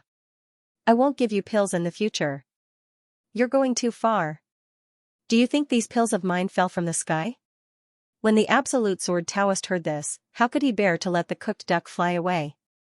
If Xianxia really sent Xianxia out of the country, wouldn't he be going for wool and coming home shorn? As for threatening Xianxia, he definitely didn't dare to do so. Firstly, he couldn't beat Xianxia. Secondly, such a good thing, the less people knew, the more benefits he would have. Thus, he hurriedly smiled and said, Brother Yang, I'm just joking. What a joke. I'm naturally happy to help you. Xianxia heaved a sigh of relief in his heart. He had finally dealt with this guy.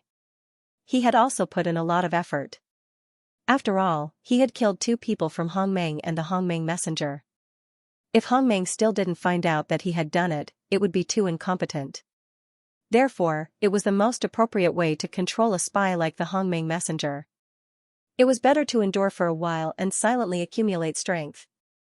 At the same time, if someone from Hongmeng came out in the future, he would be notified immediately. Before leaving, the Absolute Sword Taoist was still curious. Brother Yang, why didn't you tell me about such a good thing last night? Why did you have to wait until today? This ox nose had already begun to get close to Yangqing. Yangqing rolled his eyes. Taoist priest, yesterday. There were people from the Ning family there. Do you want the Ning family to know? I see. Brother is indeed thoughtful. The Absolute Sword Taoist was suddenly enlightened. He cupped his hands towards Yangqing in admiration and then left. After the Absolute Sword Taoist left, Xianxia came out of her house and came to Yangqing's side in a flash. She smiled and said, "Is the deal done?"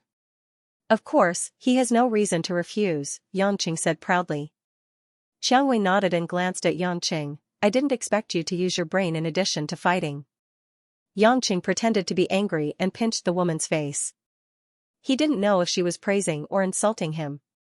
Yangqing heaved a sigh of relief after the incident was temporarily under control. Guo, who had been worried for a long time, was relieved after he explained everything to her. After dinner, Guo, Wang Ma and Minwan started to watch their daily drama while Lin Ruoxi supervised Lanlan's homework. As a matter of fact, Lanlan was a fast learner. What surprised Yangqing was that she had a photographic memory as well. She could recite poems, words, and English. She wouldn't forget anything as long as she watched or listened to it once. This made Yangqing even more curious. Who were the biological parents of this chubby little girl? After being irradiated by the divine light, his brain had a genetic mutation. That was how he obtained this ability. Obviously, Lanlan was not irradiated. Was she really a prodigy? However, although Lanlan's talent was extremely high, she was lazy. She was not interested in doing homework, drawing, and handicrafts.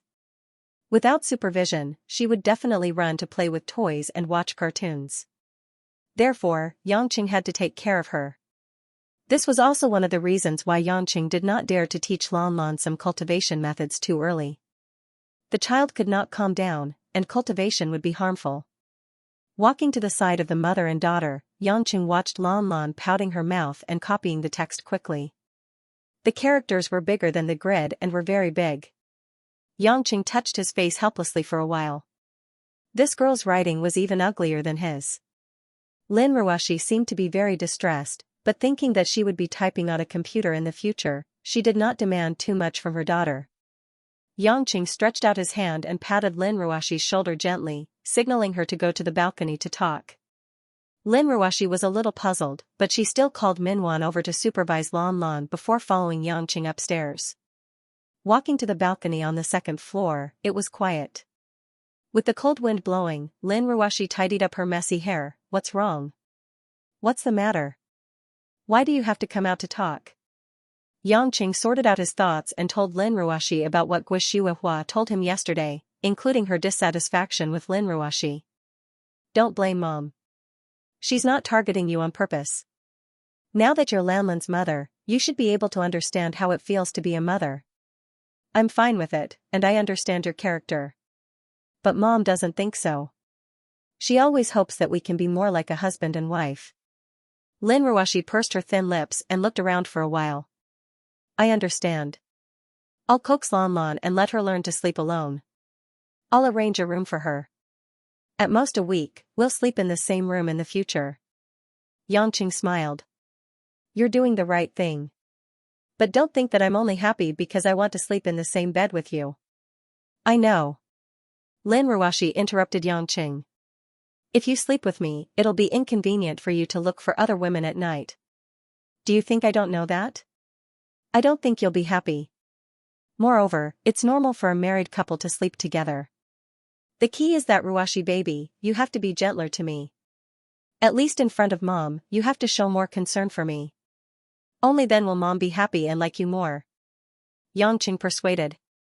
Lin Ruoxi was a little displeased. "I admit that I'm lacking in many areas. But if I'm gentle to you and show concern for you, isn't that an act for mom? Do you think that me showing concern for you is an act? Yangqing smiled stiffly and waved his hand. I don't mean that. I just hope that you and mom can get along well. One of you is my only biological mother, and the other is my wife. It's not suitable for me to help either of you. I can't let go of both of you. So if we can get along, we should. Look, mom has passed on a treasure like the Fengxiang bracelet to you. Deep down, she still recognizes you. It's just that she'll inevitably be a little dissatisfied. In the future, no matter what you do or say to me, it doesn't matter in private. But in front of mom, try to be more careful, okay? Lin Ruoshi saw Yangqing's sincere and earnest look. Somehow, she felt a little sour in her heart. She lowered her head in shame and asked, Hubby, am I too insensible? Why do I need you to worry about these things for me? Yangqing smiled indifferently. What's the big deal? I've done so many things that I've let you down. It's only right for you to vent your anger occasionally. I'm just afraid that there'll be trouble at home. I can't just kill them because I can't stand it like I did outside. So, baby, please help me. Lin Ruoshi looked at Yangqing's roguish smile and couldn't help but chuckle. She said angrily, You make it sound like I'm always using you as a punching bag. You're so pitiful. You're the one who always makes me angry. Looking at the woman's sweet smile, Yangqing finally felt relieved. He hoped that the disharmonious feeling at home would float away in a few days. The next day, Yangqing went to work as usual. Hanya was still in Japan. Yangqing didn't plan to let her work for him immediately. He wouldn't leave Zhonghai in the short term. After all, improving everyone's strength by his women's side was a top priority. Unknowingly, it was already December. With the arrival of Christmas, New Year, Spring Festival, New Year's Day, and a series of other festive holidays, the whole city was especially busy. When he drove to Yulei Entertainment Company, Yangqing was puzzled to find that there were more than 10 people holding a banner in front of the headquarters of Yulei Entertainment. They seemed to be protesting against something and demonstrating. However, because there weren't many people, no one paid much attention to them in the traffic. The security guards of Yulei stood there motionlessly, as if they didn't want to chase them away. Yangqing was a little curious. He entered the office and called Lin Ruoshi. The woman came to the company earlier than him, so she must have seen it earlier. What's wrong, Yangqing? Hearing Lin Ruoshi calling his name, Yangqing could guess that she must be with someone from another company. Women were thin-skinned. What's wrong with those protesting people in front of Yulei Entertainment Company? Did something happen? Yangqing asked with concern. Lin Ruoshi was silent for a while and said, Don't worry about them. Let them shout.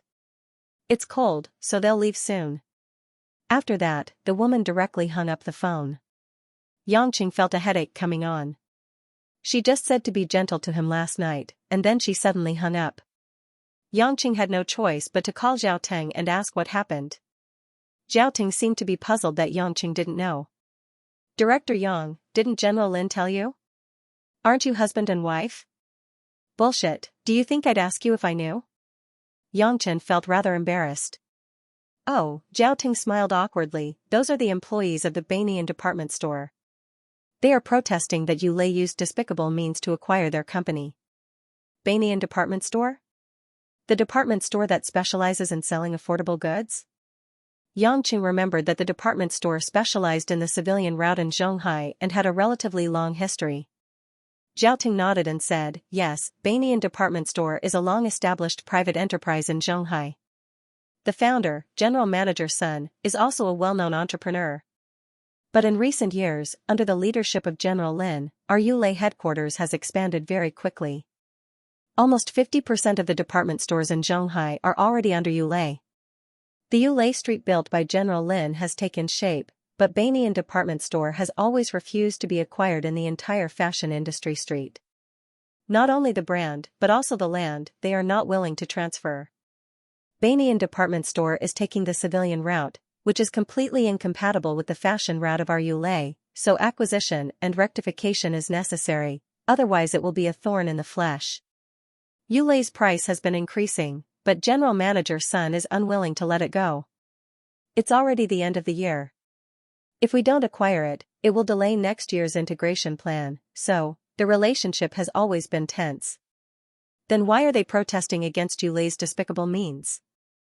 Yangqing was stunned. Zhao Ting hesitated for a while and said, since last week, the TV station has continuously broadcasted a news about the number of counterfeit products in Banyan department store. It lasted for more than 3 minutes, saying that the TV station reporters secretly photographed some counterfeit products inside. This advertisement is said to have angered General Manager Sun so much that he coughed up blood.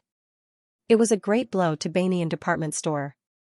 They originally had a cash flow problem, and after this incident, the bank began to rush to collect the loan. Banyan department store thinks that Yulei bribed the TV station to suppress them insidiously, so these bold old employees came to Yulei headquarters to protest. Yangqing finally understood the general situation. If the whole thing had nothing to do with Yulei, Yangqing wouldn't believe it. If it was really Lin Ruoxi's instigation, Yangqing wouldn't be surprised. After all, this woman was very cold-blooded when it came to business. He still remembered that in Pingshan town, Lin Ruoxi confessed to him that she did indeed bribe the local officials to buy the factory. Recollecting his thoughts, Yangqing asked, Zhao Ting, do you think, this matter, Yulei secretly bribed the TV station? Zhao Ting touched his nose embarrassedly. To be honest, Director Yang, I don't think this is beyond doubt. It must have something to do with Yulei. The TV station, as long as they pay, it. At most, he would apologize to the public in 2 weeks that the report was caused by some people who maliciously targeted the Centennial department store. 10. You mean, my wife is Yu Yun, and, I. Yu Yang. You? Yan Zhao. Feng. Tung, Yance, I, King. So you're saying that my wife is bullying others? Yangqing squinted his eyes and smiled. Zhao Ting's face turned pale. He waved his hand and said, you must be joking. This business is like a battlefield. All is fair in war. If it's really General Lin's plan, I will support General Lin's decision. Yangqing smiled, okay. I'm not blaming you. Go out. Zhao Ting hurriedly retreated as if he had been granted amnesty. He didn't forget to wipe the cold sweat on his forehead. Yangqing turned around and looked at the building opposite him. There were still more than 10 people protesting. He sighed slightly. In the next few days, Lin Ruoxi finally persuaded Lan Lan. She let Lan Lan sleep in her room, and she moved to Yangqing's room to sleep. She tried to make the little girl sleep alone. All the rooms in the house were equipped with double beds, and Lin Ruoxi's bed was even bigger. Lan Lan's small body was lying in the middle of the bed, and she was lying on her back with her belly facing the sky. She was sleeping in the shape, which made her look adorable. Guo Shuihua was quite satisfied when she saw that the couple finally slept together. She smiled a lot more. However, Guo Shuihua was also very busy. She had promised to drink tea and play mahjong with Lu Mingyu's mother, and she really came. First, she went to the Lu family to play for a day. The next day, she brought Lu Mingyu's mother and a few new women of the same age to play mahjong at home for half a day. In the evening, Lin Ruoxi and Yangqing returned home. They were stunned to see a few aunties who suddenly appeared. Lin Ruoxi was a woman who liked quiet. When she heard these noisy voices, she was extremely disgusted. It was a group of aunties who she didn't know but wanted to be familiar with her. However, in front of Guo Shuihua, Lin Ruoxi still tried to maintain a smile. After a simple response, she ran upstairs. But how could Guo Shuihua not feel that her daughter-in-law looked down on these women? She was a little dissatisfied, but she didn't say anything. However, the original plan to ask these women to stay at home for dinner was changed to invite them to dinner in a restaurant. It was a step back. That night, in Yangqing's bedroom, a series of soft and melancholy melodies outlined a charming pink memorial to the throne. At this moment, Yangqing was lying on his lover's body. One hand clung to the left side of the snow peak that was getting more and more plump, gently rubbing the soft, and the right hand stroking the woman's hair. Their lips and teeth met, and the sound of moaning came from Lin Ruoxi's throat subconsciously, which was beautiful and moving. A lilac tongue was wantonly teased by Yangqing. Lin Ruoshi couldn't react to what she was doing at all. Her whole body seemed to be in the clouds. The man was extremely powerful, entering and exiting forcefully. Every move could directly hit the root of the problem, which made her nervous stimulation numb to a new world. It was as if the whole body was going to turn into a falling red on the ground, a spring, blending into the ground and seeping into the heart and spleen. Yangqing also deliberately tried his best to hold on for as long as possible. Although the endurance of nearly an hour or so was already beyond the reach of other men, Yangqing felt that it was too short. This was also because the power of Lin Ruoshi was indeed much stronger than other women. Yangqing always felt that there was a huge suction, which made his penis not listen to him, but it was very comfortable. At the same time, he was ordered by Lin Ruoshi to only do it once a night at most, no more. This made Yangqing especially cherish this enjoyment. Although Lin Ruoshi didn't reject the life of a husband and wife, she felt that there should be a limit, and not just come and go as he pleased. Therefore, even if Yangqing felt uncomfortable enduring it, Lin Ruoshi also made the man promise that he could only do it once, and absolutely could not shoot more bullets. However, the truth proved that even if it was only one time, after every time it ended, Lin Ruoshi's entire body would still be limp and powerless to the extreme, as if her bones had loosened. Finally, when Yangqing spurted out, the room finally calmed down. Lin Ruoshi laid limply in Yangqing's embrace, gasping for breath, and resentfully said, "Can't you rest for a day? Is this thing really that fascinating to you?" Yangqing smiled evilly, caressing the woman's smooth back. "Darling, aren't you also very engrossed? I didn't spray as much as you." "No. Don't say it. Do you have any shame?"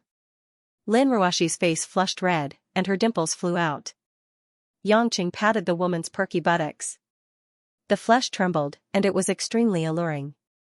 "Last time, Mom said that you have to work hard and be the first to have a child. Aren't I helping you? This isn't something I can decide. Besides, I feel that Lan Lan is my child." Lin Ruoshi pouted. Yangqing caressed the woman's face, all over her face, and said happily, "Elders always want their descendants to flourish, you have to understand their feelings." "Understand the feelings of the elders, then what about my feelings?" Lin Ruoshi suddenly said with a hidden bitterness. "What's wrong with you?" Yangqing was startled. Lin Ruoshi drew circles on the man's chest with one hand and said faintly, "Hubby, find some time to talk to Mom. Can you not always call people over to play mahjong at home? Those ants have such loud voices and are all uncultured. Why must Mom play with them? Sigh, Mom is also bored of life. Let her be happy. Then you have to find the right person. Mother Lu is Mingyu's mother, so forget about it. The other ants don't even know each other, so it would be awkward to come home. Furthermore, I don't think it's good to always play mahjong at home. I'm afraid that Lan Lan will learn to play mahjong with me in the future." Yangqing retorted, "Why do you want me to say it? Can't you also talk to Mom face to face? If you have any opinions, just say it to her face. We're all family. I'm afraid that I'll make Mom angry. She's just been treating me a little better recently. Since she loves you so much, just pretend that you don't like it and help me." Listening to the woman's soft pleading, although Yangqing felt that it was a little inappropriate to say it like this, he could only agree. After all, Lin Ruoshi rarely begged him, so it wasn't good to reject her. The next morning, at the breakfast table, Yangqing thought for a moment, then said to Guishuihua with a smile, "Mom, can you please make an exception?" Guishuihua couldn't help but laugh. "What do you mean? What do you mean by making an exception? What bad things are you trying to do?" "No," Yangqing said embarrassedly, "you've been inviting people over to play mahjong recently. It's a little messy and a little annoying. Besides, it's not a good influence on a child like Lan Lan. Can you not call those ants over to play in the future?" Guishuihua's hand that was peeling the tea egg stopped and the smile on her face disappeared. She forced a sad smile and said, "Son, do you feel embarrassed that Mom is with them?" When Yangqing heard that, he hurriedly waved his hand. "Why would I say that? Isn't there my mother-in-law? I can't possibly say that she's an embarrassment, can I?" Guishuihua smiled meaningfully and looked at Lin Ruoshi, who was silent at the side. "I know that when it comes to manners and culture, those ladies are indeed uneducated and don't know much about the rules of the upper class. Perhaps in the eyes of you youngsters, they are people that can be neglected. But I've been traveling all over the world for more than 10 years, setting up orphanages and getting sponsors. I've seen all kinds of people and situations. When I was young, I also felt that those aunties were too uncultured. They didn't raise their voices when they spoke, and they drank tea in big mouthfuls like men. It was really tacky. As she spoke, Guxiuehua asked Lin Ruashi, "Ruashi, you think so too, right?" Lin Ruashi was eating her porridge, and the spoon in her hand paused. She smiled unnaturally and didn't know whether to nod or shake her head. Guxiuehua didn't seem to want her to answer. She continued, "But, as I got older, I slowly realized that those women I knew in Yanjing, who were born in prestigious families like me and married into wealthy families, although they were more cultured, they would weigh their words carefully and speak softly, but, on the contrary, they didn't have any human feelings, which made me feel especially tired. When I was with those ladies, I had to think carefully before I said anything. If I said anything casually, they would think that I was conveying your grandfather's or father's thoughts. When they spoke to me gently, they would mostly think that I had something to ask of them. That kind of life, making those kinds of friends, and going to those kinds of places were really too tiring. So, I rarely stayed in Beijing. Other than occasionally going back to visit your grandfather and his house, I spent most of my time outside of Beijing, getting to know all kinds of people. I realized that when I was young, these older sisters, who I thought were unsophisticated and uncultured, were usually the most passionate. Although they liked money and status, they didn't hide it. They didn't think that it was tacky. If I asked them to donate money to my foundation or to the orphanage, most of them would be stingy and unwilling. However, if I asked them to do some work in the orphanage and buy food for the children, they would be very willing to do it. They don't think too much when they speak, and they would even pat me from time to time. Their smiles are the same, and some of them even hugged their stomachs as they laughed. When they lost in mahjong, they would get upset. To you youngsters, they are unbearably tacky and annoying. But to me, they are the most sincere and adorable people in this society. If you can't accept me bringing them home, then I'll go out and play with them. But I don't want you to look down on them in your heart, okay?" In the end, Guxiuehua only asked Lin Ruashi directly. Lin Ruashi opened her mouth slightly, feeling a little shy. She didn't know why Guxiuehua only asked her this question. Could it be that my mother-in-law knew that I asked Yangqing to say these words? Yangqing was a little dazed. He didn't expect that Guxiuehua would say such a thing. Ever since they started living together, Guxiuehua rarely used her status as an elder to lecture Yangqing. But this time, Yangqing was really touched. After hearing what Guxiuehua said, those noisy aunties were indeed a little cute. Mother Wang smiled and said, "Xiuehua is right. I often go to the market to buy vegetables, and the aunties there all know me. It's good to be with them. If there's no human touch between people, no matter how elegant it is, it's useless. I quite like those aunties who come to our house to play. They're quite funny." Yangqing smiled bitterly. "Mom, I'm not looking down on those aunties. It's just that it's a little noisy at home. It's better for us to be less active at home." Guxiuehua snorted and looked at her son helplessly. "Actually, I know that you didn't mean to say these words. You said these words because Ruashi asked you to tell me, right?" Lin Ruashi looked at her mother-in-law in shock, and her face turned red. "Mom, you..." Yangqing was a little confused. "Why did Guxiuehua eavesdrop last night?" "You..." Guxiuehua shook her head and sighed. "You used to be able to sell mutton skewers at the market for half a year. How could you bother a few aunties to come to our house? If your wife didn't ask you to persuade me, would you even speak up?" Yangqing came to a realization. Thinking about it this way, what he said was indeed not possible. Lin Ruashi became even more embarrassed after she understood it. Her eyes wandered, and she didn't know what to say. Guxiuehua's expression was finally displeased. She said coldly, "Ruashi, using your husband as a gun to target your mother-in-law isn't something to be proud of." Mom. I didn't mean it that way." Lin Ruashi's words were jumbled, and her mind was in a mess.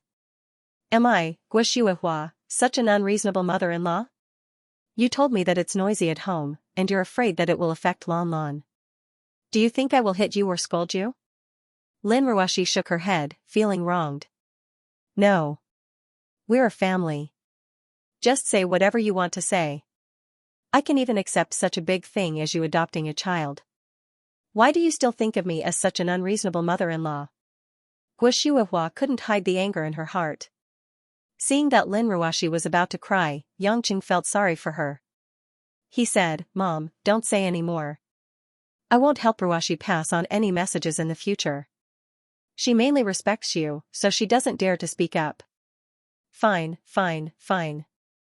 I'll listen to you. Anyway, in your heart, your wife is the most important. Guo Shuihua sighed sadly. She picked up the herbal tea egg and continued to peel it. Yangqing looked at his wife, and then at his mother. Finally, he looked at Mother Wang helplessly, hoping that Mother Wang could say something to ease the atmosphere. But Mother Wang spread out her hands helplessly, with a speechless smile on her face. However, Lon Lon didn't care about what the adults said at all. The chubby little girl was not interested in these miscellaneous things. How could it be more attractive than the breakfast in front of her? He kept eating until he was holding a bowl that was even bigger than his face. After he finished the bowl full of millet porridge, he was finally 80% full. He rubbed his round belly. Nanny! Lon Lon is going to kindergarten. Minwan was already prepared. She got up and picked up Lanlin's pink kitty cat bag. She held Lanlin's hand and said goodbye to the family. Then, they walked out. After Lon Lon left, Guo Shuihua sighed. It's so early in the morning. I've made a fool of myself in front of the children. Lin Ruoshi said softly, Mom. I won't do that again. I was wrong. What you said is right. It's Mom's fault. But you have to say it in front of me. Don't let Yangqing say it for you. Do you understand? Guo Shuihua said as calmly as possible. Lin Ruoshi nodded and pursed her red lips. At this moment, the sound of a car came from outside the house. Because it was quiet in the house, it was especially clear. What's wrong? Did Lon Lon forget to bring something? Mother Wang was puzzled. Yangqing raised his eyebrows. No, it's another car. Seems like we have guests. Indeed, not long after, someone rang the doorbell. Who's here so early in the morning? Mother Wang was puzzled. She got up and walked to the door and opened it. After the door opened, two men, one old and one middle-aged, stood outside. They looked like father and son. The middle-aged man was wearing a suit. He frowned and supported his father. The old man looked to be around 70 years old. His hair was white. He was tall and skinny. He was a little hunched. He was wearing gray sportswear and sweatpants. Big brother, who are you looking for? Mother Wang asked with a smile. The old man said solemnly, My name is Sun Hai. I'm the CEO of Banyan Department Store. Is this the home of General Lin of Yulei International? Mother Wang was enlightened. General Manager son of Banyan Department Store. I've heard of you long ago. The department store was here when I first entered the city. That's right. This is General Lin's home. Please come in. Mother Wang invited them warmly. However, Sun Hai and his son stood still at the door. There's no need for that. The home of the dignified Yulei International CEO isn't a place for small people like us to enter. I'm afraid that will tarnish Boss Lin's luxurious home. Why don't you invite Boss Lin out to meet us? Mother Wang nodded in confusion and smiled awkwardly.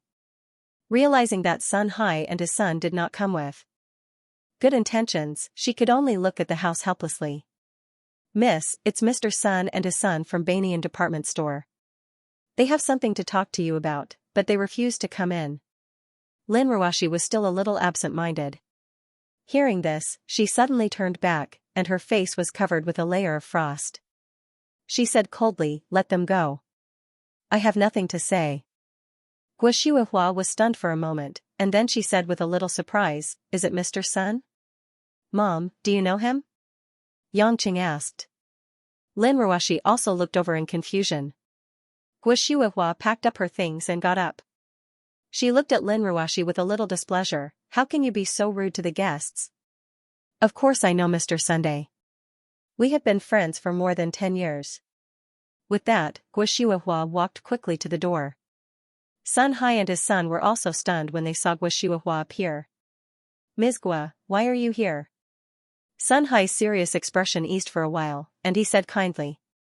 Guo Shihuahua smiled and stepped forward, shaking hands with Sun Hai. Why not? This is where I live now. My son and daughter-in-law are all here. Sun Hai and his son looked at each other, and they were obviously a little confused. At this time, Yangqing and Lin Ruashi also came out. Yangqing had some thoughts in his eyes. He always had a hunch that something bad was going to happen. It seemed that the matter of Banyan department store was getting more and more serious. Lin Ruashi bit her thin lips with a complicated expression. She couldn't not see the father and son, but she felt that it was not easy to deal with. Sun Hai reacted at this time. Looking at Yangqing and Lin Ruashi coming out, he trembled and pointed to Lin Ruashi. Ms. Guo, you mean, General Lin of Yulei International is your daughter-in-law? Guo Shihuahua paused for a moment and nodded. Ah, that's right. Director Sun, why do you seem to have some misunderstanding with our Ruashi? Misunderstanding? Humph. Sun Hai sneered, then coughed violently, as if he was short of breath. His son quickly supported his father and patted his father's back with reddened eyes. Dad, don't be too agitated. I told you not to come here. Your body. Don't worry, Sun Hai pushed his son away with one hand. His face was a sickly red. Madame Guo, I didn't know that General Lin is your daughter-in-law. Now that I know about it, it's convenient for me to talk about some things. A cold light flickered in Lin Ruashi's eyes. She knew what Sun Hai wanted to say, so she quickly interrupted. Mr. Sun, I respect you as a senior in the business world, so you can talk about business in the company. This is my home, and I don't want you to implicate my family. Sun Hai coldly snorted. General Lin Ruashi, you know that I'm your senior. I'm old enough to be your grandfather, and you still know how to respect me. Business by the book? Haha, you've done such a dirty thing in private, and you still want me to do business. I've sent people to your company, but haven't I been brushed off by you? I went to see you personally, but you had meetings the whole day. Is it so hard to see you? If I came to your house early in the morning, would I still be able to see you? Seeing Sun Hai's incomparably angry look, Guo Shihuahua frowned and looked at Lin Ruashi. Ruashi, tell me the truth. What happened? Why did you make Director Sun so angry? Mom, this is the company's matter. I've already sent people to deal with it. Just trust me, don't worry about it. Lin Ruashi tried her best to squeeze out a smile. Guo Shihuahua sighed. I know, this is the company's matter, but this matter involves Director Sun, and Director Sun is so angry, so I have no choice but to interfere.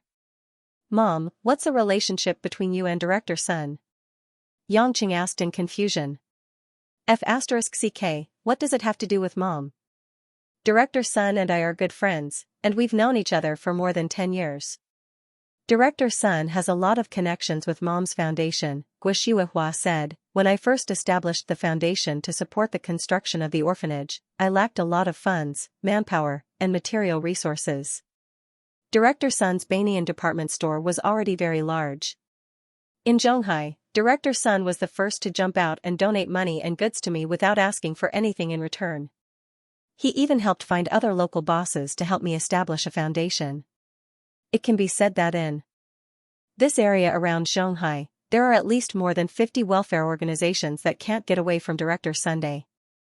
In the past few years, although the income of Director Sun's department store has been declining, the amount of money donated every year has always been at the top. He doesn't even have a house himself, and he still lives in a commercial house. Director Sun is a good entrepreneur who truly benefits the people. I have learned a lot from him. He is such a good-tempered person, but he suddenly rushed to our house in anger and said that Ruashi did something dirty to him. How can I just stand by and watch? Surprised, Yangqing once again looked at Sun Hai. This old man was wearing extremely plain old sportswear, and his shoes were also dull leather shoes. His hair was wrinkled, and it was obvious that he had weathered many hardships. Indeed, he didn't look like the boss of a department store, or an old entrepreneur who had been in Zhonghai for decades. A person doing good deeds for 1 day, 2 days, 1 or 2 years was nothing. What was valuable was that he spared no effort in doing good deeds for his whole life. Such a person was indeed worthy of respect, and it was no wonder that Gua Shuihua was so happy to see him. Sun Hai waved his hand and said, "Ms. Gua, don't make it sound so good. I don't care about my reputation, and it's something that I should do. Money isn't meant to be brought into the coffin. I'm here today to seek justice. I want Lin Ruashi, and General Lin, to apologize for what they have done, and to clear my name." Lin Ruashi's face was cold, as if she didn't hear anything. Seeing how Lin Ruashi ignored her, Gua Shuihua was also angry. "Ruashi, what happened? Tell me." Lin Ruashi turned her head away. "I have nothing to say." "You." Gua Shuihua was so angry that her face turned green. "What kind of attitude is this? Is this how you respond to an elder's question?" "Mom, don't get excited. Ruashi must have her own difficulties." Yangqing was in a cold sweat. He quickly held Gua Shuihua's shoulder and comforted her. "Difficulties? Why can't I see it?" Gua Shuihua turned her head and asked Sun Hai's son, "Sun Peng, your father is not in good health. Tell me, what happened?" Sun Peng looked at Lin Ruashi with a complicated expression. Seeing his father nod, he said, "Ms. Gua, Yulei wants to buy our Banyan department store, but my father insists on not selling it." As a result, last week, the TV station suddenly broadcast the news that a reporter secretly investigated our department store and found counterfeit goods. It's still being played these days. Although the goods of our Banyan department store are cheap goods for ordinary people, we have been selling authentic goods for decades, and that's how we became famous. This news directly made our stock price plummet. Our capital flow is not good, and now the bank is urging us to pay back the loan. It's like asking for our lifeblood. We have investigated and found that the reporter was deliberately arranged by someone. After bringing the counterfeit products into our department store, he pretended to find those products there. With my father's reputation and connections in Zhonghai, no one will maliciously hurt us. Except for Yulei International, there is no other company in Zhonghai that would do such a thing at the expense of others. Lin Ruashi's face was as cold as ice. Her aura was no longer as timid as when she was eating breakfast. She looked down at a group of weak creatures under a glacier and said coldly, "If you have evidence, go to court and sue me. If you don't, leave." "Evidence?" Haha, Sun Hai was so angry that he laughed. "Anyone with a brain will not doubt who is behind this." "What, Lin Ruashi, last year you used a conspiracy to swallow most of the Su family's business, and this year you want to swallow my family before the new year? If you're really interested in my, Sun Hai's, small family business, then you should openly deal with me. Using such despicable methods to ruin my good name, just how ruthless are you?" Gua Shuihua couldn't listen to it anymore. "Mr. Sun, calm down first. Let me ask, maybe this is really not done by my daughter-in-law? Ms. Gua, I know you are a good person, but how can you have such a sinister daughter-in-law? Do you know that she is like a poisonous scorpion in the business world of Zhonghai?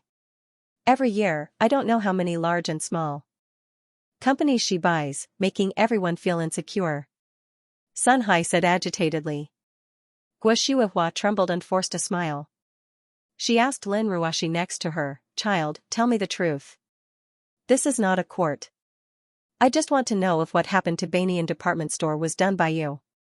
Yangqing immediately stopped her.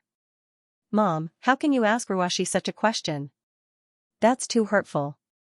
"Why not? What's there to hide? You have to be open and aboveboard.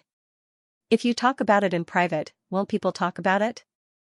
If you didn't do it, then say it out loud. I don't want to see any evidence. I just want to hear my daughter-in-law say that she didn't do it." Lin Ruashi let out a self-deprecating laugh. Her eyes were slightly red as she asked, "Mom, do you think I did it?" Gua Shuihua was speechless. She frowned and couldn't say a word. "Honey, just say it. Whether you did it or not, I can accept it." Yangqing was also a little anxious. Lin Ruashi took a deep breath and looked at Yangqing. She asked again, "In your heart, you also think that I did it, right?" Yangqing looked into her deep eyes. He wanted to say no, but he thought of the past and the incident with Li Jianhe a few days ago. A trace of disappointment flashed across Lin Ruoxi's eyes, but it was gone in a flash. She then turned to Sun Hai and his son and said, I don't have any evidence, and I won't answer whether I did it or not. I've said everything I need to say on this matter. I'll be waiting for CEO Sun to come to Yulei to sign the acquisition agreement. Guo Shuihua and Yang Qing felt their hopes dashed when they heard this. Lin Ruoxi's expression and tone didn't seem to be able to clear her name. She didn't even have the intention to defend herself. Although she didn't directly admit it, it was no different from admitting it. His attitude angered Sun Hai to the point of scolding him. You're admitting to it. What a junior. Although the old CEO of Yulei was a woman, she was still a woman. She built Yulei up single-handedly and won the admiration of the business community in Zhonghai. I didn't expect the old CEO to trust the wrong person. After Yulei was handed over to you, it was like a lion that didn't know what to eat, biting and eating people everywhere. Do you have the morality of a private entrepreneur? You earn so much money, live in such a big house, drive so many luxury cars, but you still let so many ordinary families live in poverty. Aren't you afraid of retribution? Lin Ruoxi's eyes were glistening, but she said coldly, CEO Sun, I respect you as an elder, but please be careful with your words. Don't involve my grandmother. I want to say it. Sun Hai was so angry that she burst into tears. She grabbed Guo Shuihua's hand and said earnestly, Ms. Guo, you don't know how bad this is for our Banyan department store and nearly 1,000 employees.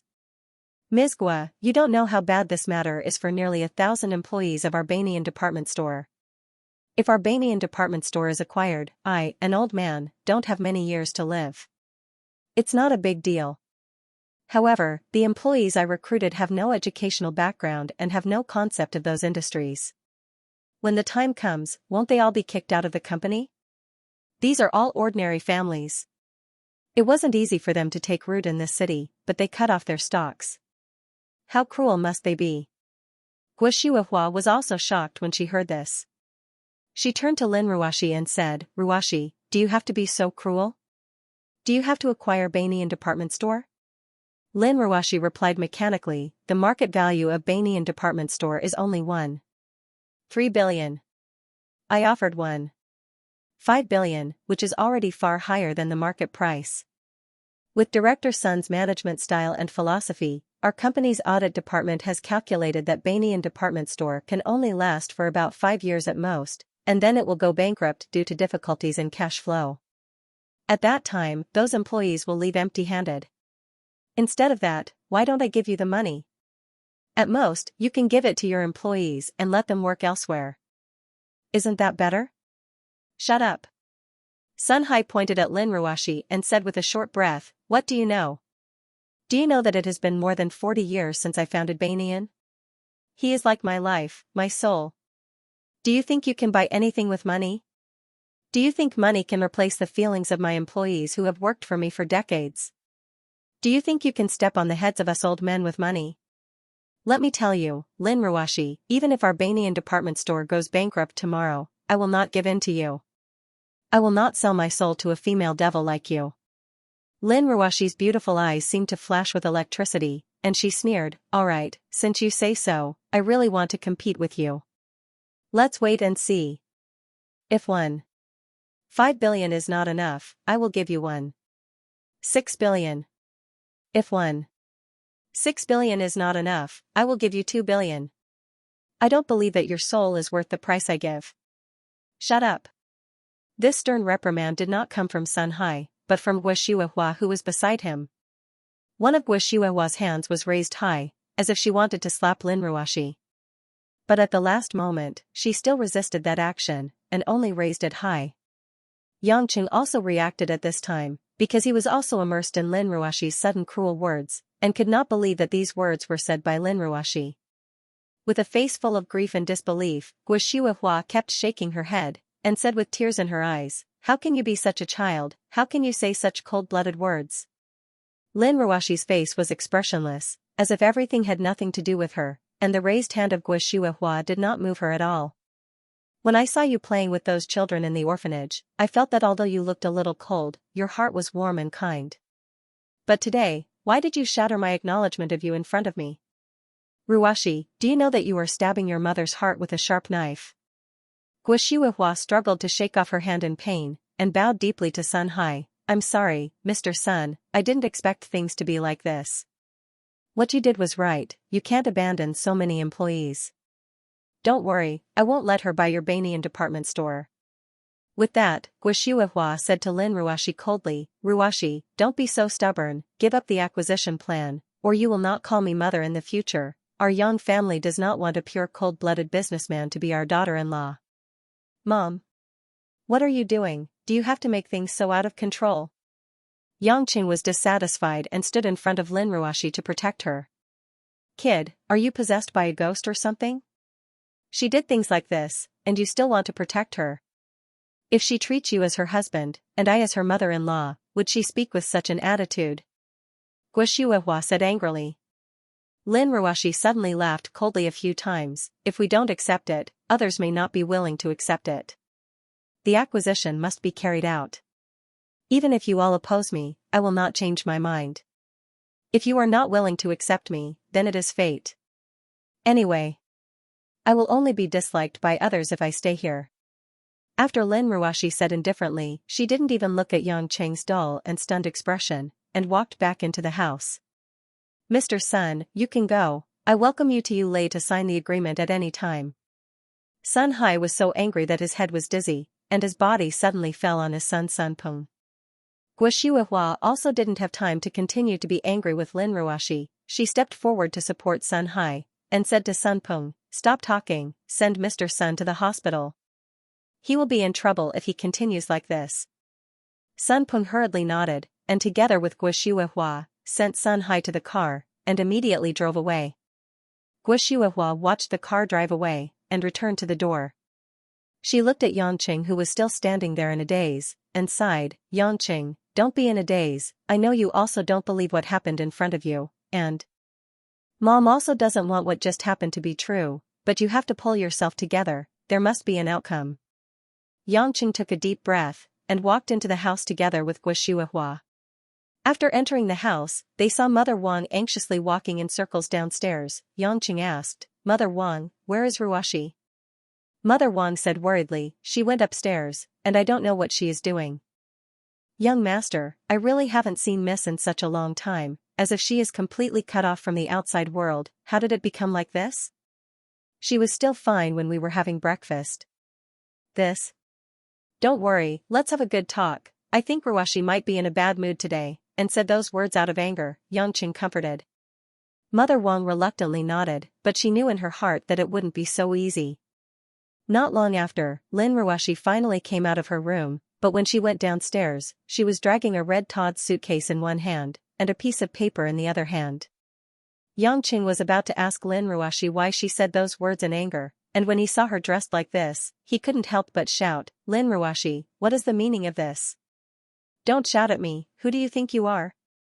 Lin Ruashi replied coldly, put the suitcase on the floor, and held the piece of paper in her hand vertically in front of Yangqing, Guo and Mother Wang. Yangqing only took a glance at it, and he stood there like a wooden stake, unable to move. Marriage agreement? Guo read it aloud, and when she saw the words below, her face turned green, and she shouted, you guys have a contract marriage. Mother Wang was also dumbfounded, and she covered her mouth, unable to believe her eyes. Yangqing and Lin Ruashi were both silent. The paper in Lin Ruashi's hand was the one that the two of them had signed in the coffee shop, the marriage agreement. As time slowly passed, Yangqing couldn't even remember that he had signed such a document in the coffee shop. Yangqing had never thought that Lin Ruashi would actually keep such an agreement. You're serious? Yangqing's face turned green, and a burst of anger rose up. He originally thought that Lin Ruashi was just throwing a tantrum, and Yangqing was also thinking of how to coax a woman to be happy. However, he didn't expect that Lin Ruashi would actually do such a hurtful thing. In fact, no matter what the contents of this agreement were, it no longer mattered, whether it was the privacy of the couple or the property issues. To the two of them, many things had already lost their meaning.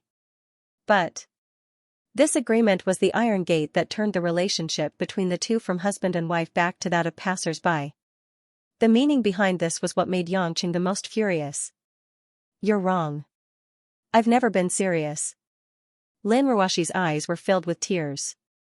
She sneered and mocked, I asked you back then, didn't you need to read the agreement before you signed it? You confidently didn't look at it, saying that you didn't need to look at it to know what was written on it. Then I'll let you read it carefully now. The terms here clearly state that I can end this marriage at any time. That means... You want a divorce? Xianxia was so angry that he started laughing. That's right, I've had enough. I don't need a man who doesn't trust me, a man who goes around flirting, to be my husband. This house, as a condition of the contract, I'll give you the money to live in. I'll leave. Lin Ruoshi, just because of this, you want to fall out with me? Are you crazy? Xianxia roared with a red face. Don't yell at me. I am a fickle, vicious, and crazy woman to begin with. I don't need you to care even if I'm crazy. You're not worthy. Lin Ruoshi didn't back down in the slightest. Watching the two of them quarrel and the contract, Guo was so angry that her chest was heaving up and down. Her steps were weak and she had to rely on Mother Wang's support to prevent herself from falling to the ground. Aya, Xiuehua, don't be so agitated. What's going on? Mother Wang didn't know where to start either and looked anxious. What are you doing? Do you think marriage is a joke? Guo tears flowed down her cheeks. She was deeply deceived and her heart was trembling. What else can I do? Am I really going to give my whole life to a man I've only known for less than a day just for one night of confusion? Lin Ruoshi replied indifferently. You still want to argue with me? Guo was furious. The daughter-in-law of our Yang family can be an ordinary citizen or a businesswoman, but not a swindler.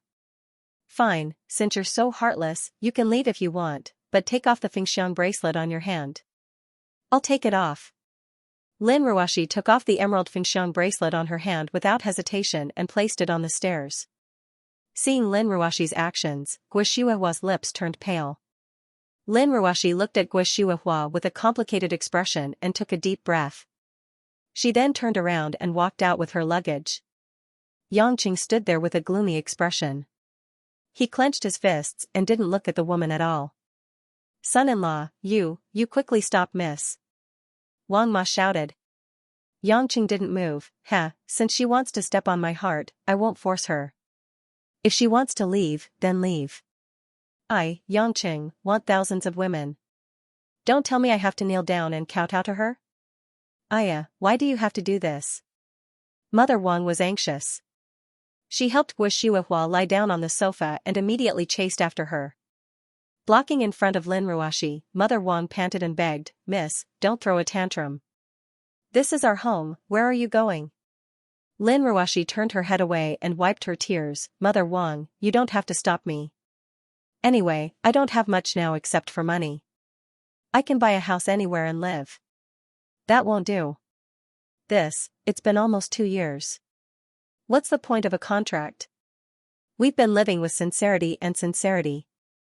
How can 2 years of marriage be broken just like that? If I stay here, I'll only make them hate and suspect me. There's no point in it anymore, Lin Ruoshi said coldly. Mother Wang patted her chest emotionally. What about me? Miss, what about me? I watched you grow up. How can I leave you alone? And Lan went home to find her mother. That child just got a mother and you're going to abandon her. Hearing the 2 words Lan, Lin Ruoshi's delicate body trembled and said, I'll come pick her up after a while. Tell Lan that mother is on a business trip far away. Mother Wang, my heart is really in a mess right now. I can't take care of myself and I can't take care of the child. Don't worry, I'm not a little girl anymore. I can take care of myself.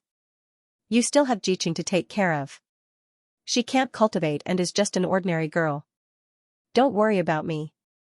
Mother Wang sighed sadly. She knew that Lin Ruoshi insisted on leaving. She could only beg Lin Ruoshi to move to a new house and tell her where it was. Only then would she be able to Anqin. In the end, Lin Ruoshi couldn't dissuade Mother Wang and nodded in agreement.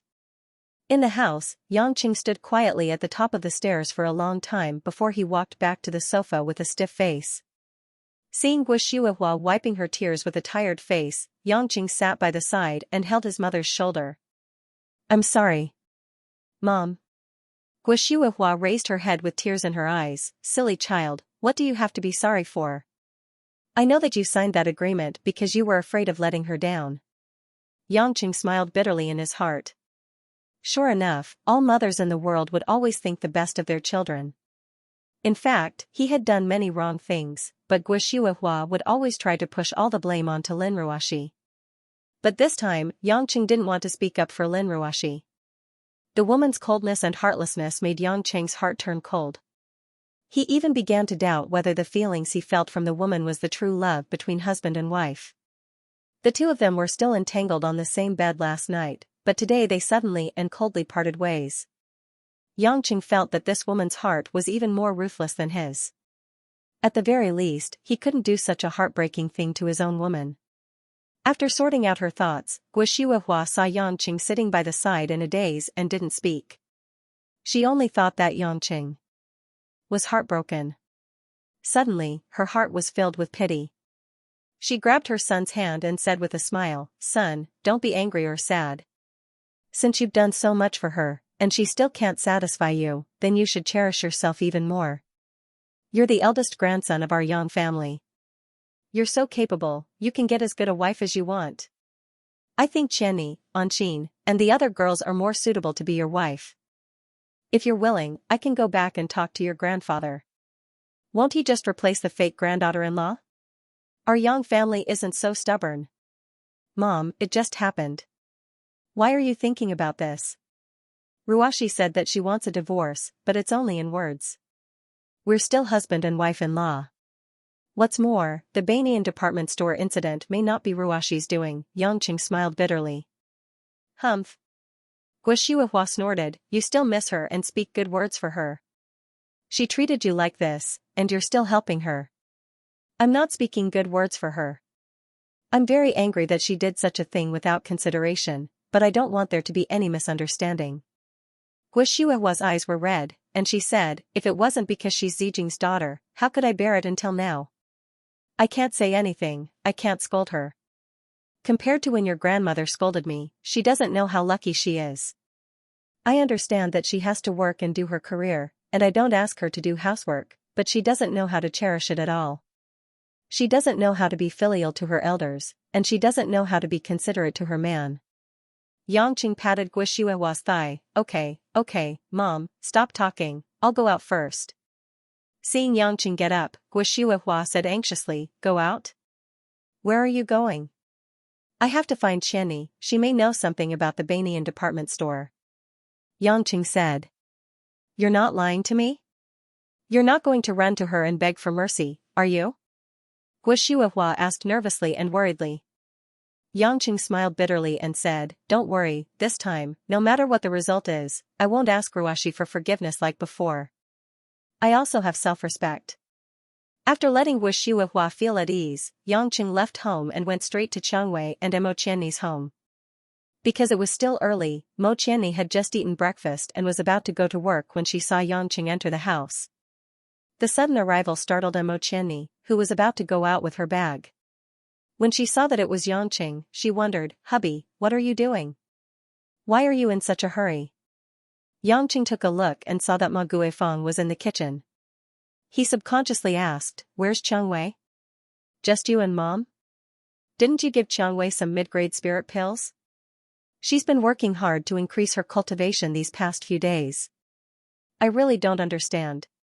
Could it be that cultivation is as addictive as drugs? Changwei is the most sensible and knows how to help me. Yangqing smiled with satisfaction. From the looks of it, the one who had the highest chance of entering the late stage of the soul formation stage and even breaking through to the tribulation stage was Changwei. Of course, the premise was that he kept providing pills. This was also a powerful logistical resource that Hongmeng and the ancient families didn't have. You haven't said anything yet. Why did you come over so early in the morning? Mo Qianni asked. Yangqing didn't waste any time. He pulled the woman to the sofa and asked, do you know the recent news about the 100-year department store? Mo Qianni nodded. There have been employees of the 100-year department store protesting outside these past few days. Of course I know. Why do you ask? Yangqing asked solemnly. Little Xianxia, I know you won't lie to me. Tell me the truth, is the person behind this matter the one who made the fake news from Yulei? Mo Qianni was slightly stunned. She looked at Yangqing with a complicated expression. She turned her head and pondered for a while before asking, Hubby, you want to ask me? Was this arranged by Ruwashi? You can say that. Mo Qianni asked doubtfully, why are you suddenly asking about this? Can't you ask Ruwashi at home? Yangqing sighed gloomily. He didn't want to hide it, so he told her about how Sun Hai and Sun Ping came to find him in the morning and caused a ruckus with Lin Ruwashi, and how Lin Ruwashi ran away from home on the pretext of getting married. Mo Qianni was so shocked that she couldn't close her mouth. Her eyes reddened, and she excitedly slapped Yang Chen's chest a few times. You're going to die. Why are you being so How could you treat Ruwashi like this? Yang Chen Yang Ruwashi Chen's Yang Chen's her. Qian, Shi, Chen's Ling, Lan, I said, I Qing Shi, I Li. Yang Chen hurriedly held on to her hand. Little Qian, why are you so agitated? Tell me what's going on. Why am I broken? Mo Qianni muttered angrily, I should have guessed that something would happen.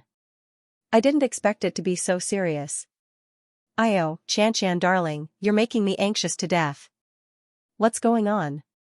Just tell me if it's Ruwashi's doing. Mo Qianni stretched out her hand and twisted Yang Cheng's ear. She reprimanded, of course it wasn't Ruwashi. CEO Sun was the old CEO's best friend, and Ruwashi had always respected CEO Sun. It's not like you don't know that Ruwashi often goes to the orphanage to see the children. She also donates a lot of money to the orphanage every year. President Sun has always been a senior she admires very much. How could she plot against President Sun's Banyan department store? Besides, now Yulei was clearly buying Banyan department store, and the whole city knew it. Even if Ruwashi wanted to play tricks, she couldn't use such a disgusting trick, right? Isn't this making others think that our Yulei is very insidious? Yangqing listened in a daze, and he didn't care that his ear was twisted by Mo Qianni. Yes, why didn't I think of it? Most of the tricks Lin Ruwashi used were silent and impossible to guard against. In comparison, this incident seemed a little too clumsy. Anyone could guess that it was Yulei that did it, and that was too brazen. It was a pity that the people involved could not see clearly. Yangqing had seen too many incidents where Lin Ruwashi used tricks to get rid of her opponents. He couldn't believe that Lin Ruwashi didn't do it. Then, who did it? Yangqing asked. Mo Qianni wiped her tears and sighed. Ruwashi asked me to personally investigate this matter. I went to the TV station and spent money to finally figure out the ins and outs of the matter. Did you find out who did it? Mo Qianni nodded and said, the person who did this is not someone else. You should have met him this morning, the only son of CEO Sun, Sun Peng. Sun Peng? His son. Yangqing was stunned. Yes. Mo Qianni said sternly, I couldn't understand at first, but after telling Ruwashi, she helped me analyze it, and I understood. Yangqing said blankly, what did Ruwashi say? She said that Banyan department store is taking the civilian route, but after all, Zhonghai's economy is getting more and more developed. After international shopping malls such as Walmart enter, the logistics chain of international chain brands is much more advanced than theirs. They can't compete at all in terms of price and purchasing speed. Their main business is facing more and more challenges. It can be said that Banyan department store is going to the end, and it's an irreversible end. Because CEO Sun's change is too slow, he refused to give up the inherent strategy and insisted on being close to the people. As a result, he was eliminated. Only our Yulei would be interested in acquiring such a department store for the integrated construction and renovation of the fashion industrial street. That is to say, if CEO Sun insists on not selling, then he will wait for bankruptcy. However, CEO Sun regards Banyan department store as his life and is determined not to sell. If this situation continues, his only son, Sun Peng, can't sit back and do nothing. Sun Peng must know that his father won't agree to sell, so when he saw that Yulei's purchase price reached 1.5 billion, he refused to wait any longer. He doesn't want to get a bankrupt mess in the future, so he must force his father to sell. Yangcheng finally understood. In other words, in order to get a large amount of property, Sun Peng contacted the reporters from the inside, so it was so easy to get the fake goods in? Then, the outside world will never think that it was one of the Sun family's own people who did this. Mo Qianni nodded and said, yes, in fact, if someone is involved in a very strict investigation, it can be found out. But at present, only Ruashi and I know the truth. Now I am telling you. Little Xianxia. What you said, is it true? Yangcheng swallowed his saliva. Mo Qianni frowned. Why, you don't even believe me? I, Mo Qianni, will never lie to you. No, no. Yangcheng smiled awkwardly. I just feel too puzzled. Since Ruashi has already found out that it was Sun Peng who did it, why didn't she clarify it in person? If she had just said it directly and asked you to come to my house to testify, my mom and I wouldn't doubt her at all. Wouldn't everything be fine? When Mo Qianni heard this, she couldn't help but sniff and said sourly, this is also because I feel unworthy for Ruashi. You're really bad, Ruashi is so pitiful. What do you mean? Yangcheng didn't understand. Didn't you notice that Sun Hai's health isn't that good? Mo Qianni said sadly, CEO Sun's health has been unstable all these years, so he can't be too angry. He has high blood pressure. Yangcheng remembered the situation when Sun Peng took Sun Hai to the hospital and nodded. Mo Qianni sighed, actually, I really admire Ruashi. At that time, I wanted to announce to the outside world that it was Sun Hai's son, Sun Peng, who did it and it had nothing to do with our Yulei to save our reputation. However, Ruashi told me that CEO Sun is old and doesn't have many years left to live in this world. Moreover, CEO Sun has always been proud of his son, Sun Peng. He thinks that the Banyan department store is a harmonious family and the employees are all his family. If CEO Sun knew that the person who did this to the Banyan department store, which is more precious than his life, was his only biological son, what would he think? How big would the blow he would receive? He would definitely feel that he had let down all the employees, and he would also be completely disheartened. Even his last bit of hope would be erased. If anything happens, and his high blood pressure rises, he might not even be able to keep his life. Yangcheng's heart seemed to have set off a monstrous wave. Hearing these words, and then thinking of the despair in Lin Ruashi's eyes just now. She was afraid that Sun Hai wouldn't be able to hold on. So. That's why she refused to clarify herself. How stupid was this woman to do such a thing for an outsider? Yangcheng felt that his brain was about to be torn apart. Thinking of Lin Ruashi's back when she left, he almost suffocated. Mo Qianni's eyes were red as she said sorrowfully, Ruashi didn't have it easy. In fact, this incident was a huge blow to Yulei's reputation and the pride of our employees, but she still cared about our relationship and asked me to keep it a secret. She was afraid that CEO Sun would find out the truth. Yangcheng scratched his head hard and didn't know whether to laugh or cry. I really have to give it to her. Even if she couldn't say it in front of Sun Hai, she could have said it to me in private. Moreover, why did he have to say such ruthless words and provoke everyone? She knew that old man Sun's health wasn't good, yet she said such torturous words. How could Mom believe her? How could I think of all this? Mo Qianni snorted and said, anyone who was wronged like this would say something out of anger. Who would have the time to think about others? Hearing you say that, I can feel how angry Ruashi was just now. It's fine if others suspected her, but how could you not trust her so easily? Hey, this is all my fault? Yangcheng couldn't help but raise his voice a few times. If she didn't hide it from me and skin people so many times, would it be so hard for me to trust her? Moreover, this incident feels like her style. Didn't she always think that emotions shouldn't be involved in business? How would I know that this would suddenly happen? You. Alright. Ma Guifeng came out of the kitchen and interrupted what Mo Qianni was about to say. Looking at the two of them helplessly, Ma Guifeng said, did you come here so early in the morning to deliberately quarrel? If there's anything, just say it calmly. We're all family, what's the rush? Yangcheng nodded at his mother-in-law embarrassedly. Mom is right, I was too emotional. Ma Guifeng sighed and stepped forward to pat Yangcheng on the shoulder. Yangcheng, I've roughly understood what you're saying in the kitchen. I'm not cultured, and I don't really understand, but I believe that since we're family, there won't be any knots that can't be solved. As the old saying goes, whoever started the trouble should untie it. Besides, husband and wife quarreling at the head of the bed should be reconciled in bed. Men should be more broad-minded when it comes to matters between husband and wife. Take a step back. Since you're in the wrong this time and it's not General Lin's fault, then you should compromise. Mo Qianni nodded. That's right. Hubby, hurry up and find Ruashi. She must be crying alone right now. You're so generous. I thought you'd be happy if she asked for a divorce. Yangqing pouted. Mo Qianni pinched the man's thigh harshly, her almond-shaped eyes widening.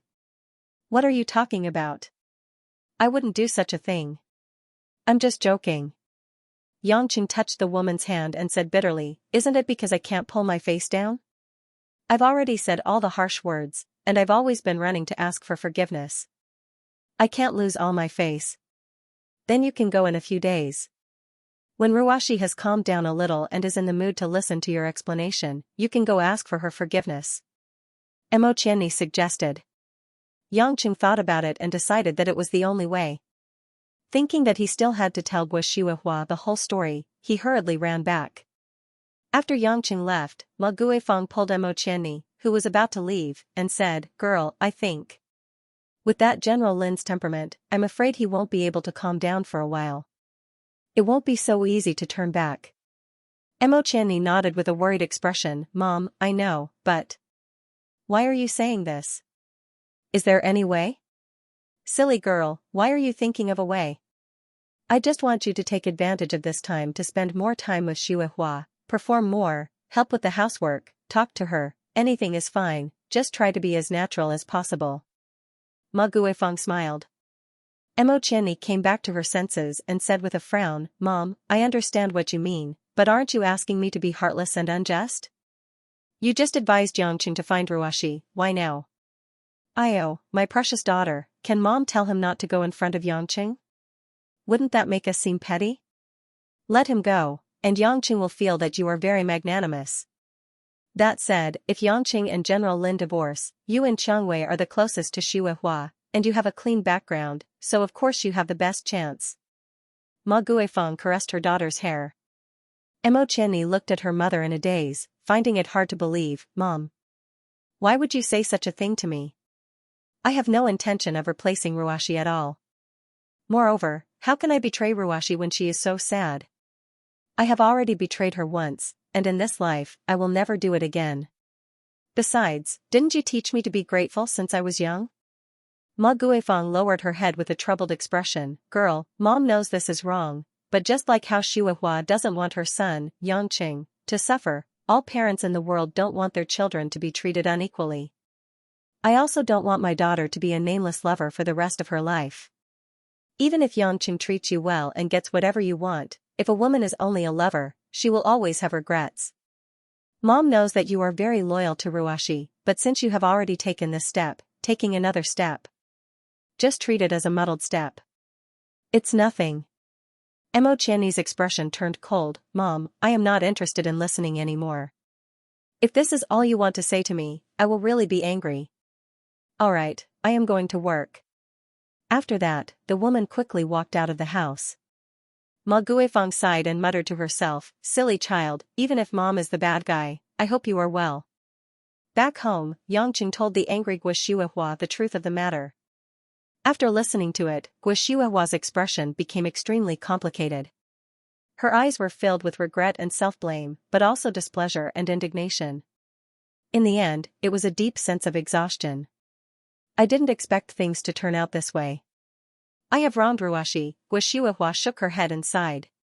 She reached out and patted Yangqing's thigh. Yangqing, Mom is sorry. What's there to be sorry about? I hesitated too. I can only say that I don't know my own woman well enough, Yangqing smiled at Guo to comfort her. Mom, don't blame yourself too much. I have thought about it. After 2 days, when Ruashi calms down a little, I will apologize to her and explain everything to her. It will definitely be resolved. But isn't your marriage contract? Ruashi has already spoken so harshly and cruelly. Will she still be willing to accept this marriage? Xianxia said seriously, how can I let her decide? Some things are fine if I accommodate her. But this marriage, I was indeed a little casual in the beginning. But later on, I got married seriously. Otherwise, I wouldn't have to go through so much trouble to go to the Mediterranean Sea. So, you still want Ruashi to be your wife? Guo asked. Xianxia nodded without hesitation. After going through so much, I know very well who is the most difficult for me to give up. Moreover, our marriage is already known to all. How can we divorce just like that? It won't be good for Ruashi's reputation either. Guo eyes were heavy with worry, but she still nodded helplessly. Xianxia felt bored staying at home. After saying these words, he went to the company. When the house quieted down, Guo walked to the phone and called the Yang family in Beijing. Beijing, in the study room of the Yang family's backyard. The weather was dry and cold. Yang Gongming didn't spend too much time outside. Although his body had recovered a lot after eating the elixir given by Xianxia, he was getting old and didn't want to move around anymore. Sitting in the comfortable armchair, Yang Gongming held a book in his hand and quietly flipped through it. Beside him was a pot of steaming hot tea. It was clearly brewed by the servants. At this moment, a middle-aged female servant who was guarding the door entered the room with a vibrating phone. She bowed and said, Master, it's a call from young Master Chen's family. Ever since Yan Sanyang left, Yang Gongming had to find a new servant to serve him. Although it was passable, he still wasn't used to it. Bring it over.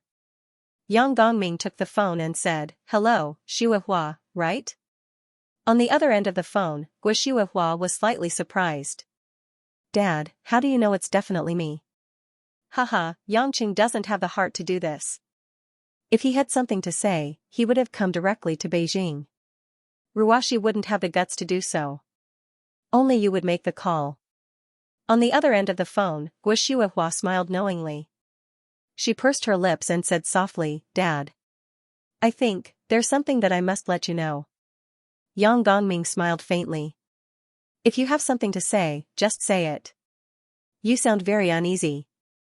Guo nodded. Then, she organized her thoughts and told him what had happened that morning, including the contract between Xianxia and Lin Ruashi. After listening to her, Yang Gongming sat on the chair without saying a word, as if he was thinking about something. Dad, Guo couldn't help but say, I think it's too much. We are taking this marriage seriously and it's a happy occasion for the Yang family. How can we do it under such a pretext? Marriage is not a child's play. Sigh, it's not a big deal. It's not a public thing. Only our family knows about it. Besides, the prenuptial agreement has no legal effect. Their marriage certificate and wedding ceremony were the only things that were set in stone. Besides, Ruashi is just moving out. It's not a big deal. Dad, but it's Ruashi's attitude. I don't care about it, but I don't want Xianxia to be treated like this. I feel bad. Yang Gongming took a deep breath. What is Xianxia thinking? What else can he think?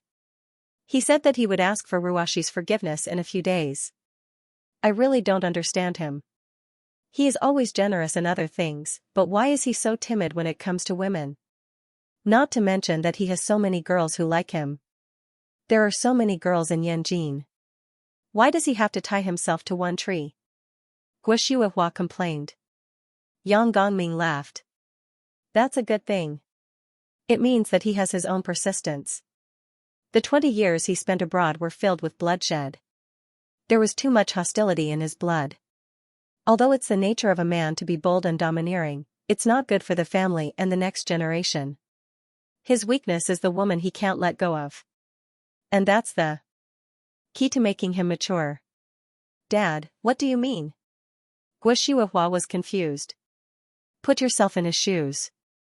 Pujuan did so many things to disappoint you, but you still couldn't let go of him. You already have a husband and wife relationship, and it can't be broken easily. It was common for young people to quarrel and break up and get back together.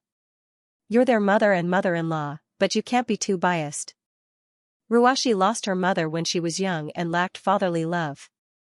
She has a lot of feelings for you that other mothers-in-law don't have. You have to care for her and be considerate of her. Her family environment made her a little eccentric, but she's still kind at heart. This child Ruashi, other than the fact that she doesn't have a very glorious background and is often criticized behind her back, I'm still very satisfied with her other qualities.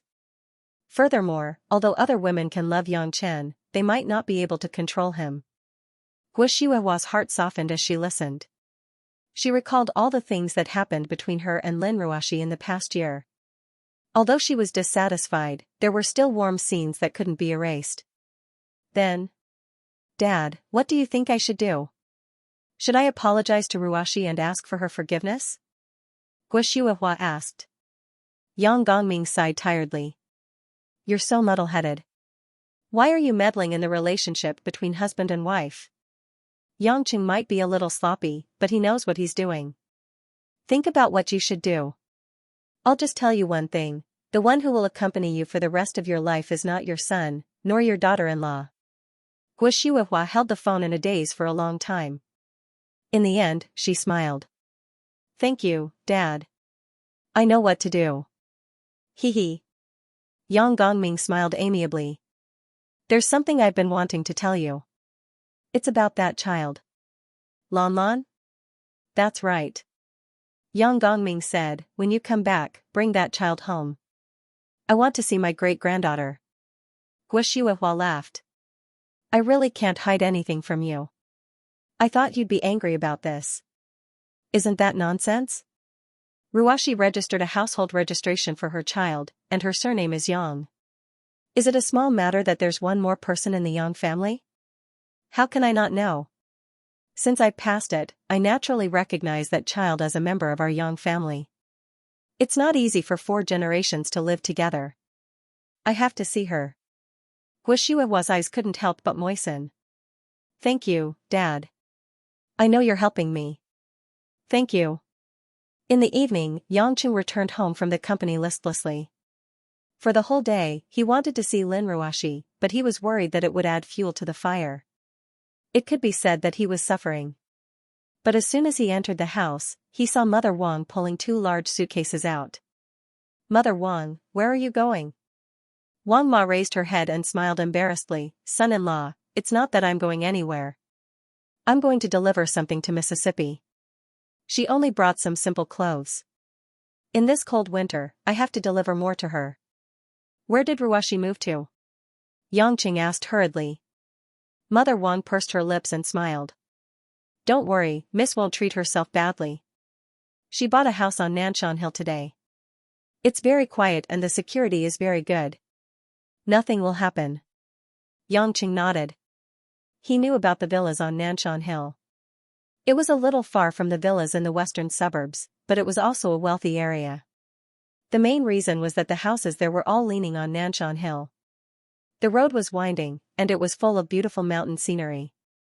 The traffic was not good, but the environment and area were larger. With Lin Ruashi's quiet personality, it was reasonable for her to choose to live there. After asking Mother Wang to find out the address of Lin Ruashi's new house, Yang Qing let Mother Wang go out. He wouldn't go for the time being. It was the weekend in 2 days, and he could talk to a woman. Bored, he sat on the sofa and turned on the TV. Yang Qing turned on the news channel. Coincidentally, the news was reporting the latest financial news in Zhonghai. Among them, the news that Yulei bought Banyan department store at a high price was impressively shown. It seemed that although Lin Ruashi's emotions fluctuated greatly and she left home angrily, she still didn't forget about the company's affairs. What she wanted to do was still done. Right at this moment, Minwan came back with Lan Lan from outside. Lan Lan's big school bag was carried by Minwan. The little girl's hands were full of 4 fried ham sausages. They were crispy on the outside and tender on the inside. As soon as she entered the door, there was a burst of fragrance. Lan Lan, whose mouth was oily, had obviously eaten a lot on the way home. Children always liked the small vendors outside the school. Lin Ruashi gave Lan Lan a lot of pocket money. Anyway, Lan Lan had a good appetite and wouldn't have a stomachache. Minwan also bought whatever the child wanted to eat. Fortunately, the chubby little girl's body shape didn't change much.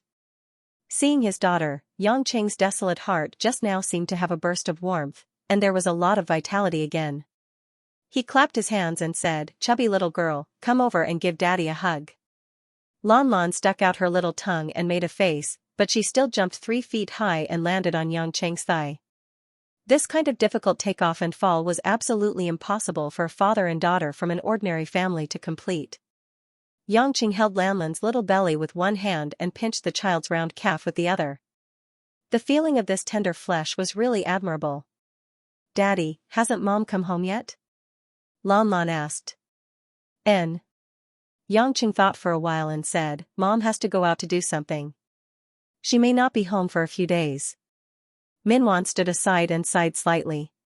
She had already learned about what happened at home from Mother Wang, but she couldn't manage it alone. She was only responsible for taking care of Lan Lan.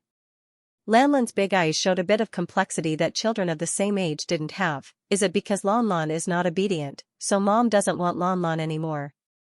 Silly girl, what are you thinking? Lan Lan is so obedient and obedient. Mom will not abandon Lan Lan. Yangqing smiled. Lan Lan pouted and said softly, "Mom used to say that she would go to a faraway place, but she didn't come back for a long time. Now that Lan Lan has found Mom, I can't let Mom go again." Yangqing's heart felt like it was whipped, it was burning and painful. The child's innocent and hopeful gaze made his hard heart crack a little. "No, Daddy promises. Mom is just going out for a while and will come back to see Lan Lan soon." Yangqing stretched out his little finger. "Come, let's pinky promise. It won't change for 100 years. Lan Lan smiled happily and made a pinky promise with Yangqing, then kissed Yangqing on the cheek. The child was sad quickly and happy quickly. She immediately began to bite the ham sausage and even hummed a nursery rhyme that she learned in kindergarten. Yangqing touched the greasy and salivating daughter's kiss on his face and didn't know whether to laugh or cry. At this moment, Guxiuehua came downstairs and saw Yangqing watching TV with Lan Lan in his arms on the sofa. She was pleased to see the happy father and daughter. After thinking for a while, Guxiuehua walked to the sofa and sat down. She stretched out her hand to Lan Lan. "Lan Lan, come here and let Grandma hug you." Lan Lan sat on Guxiuehua's lap again.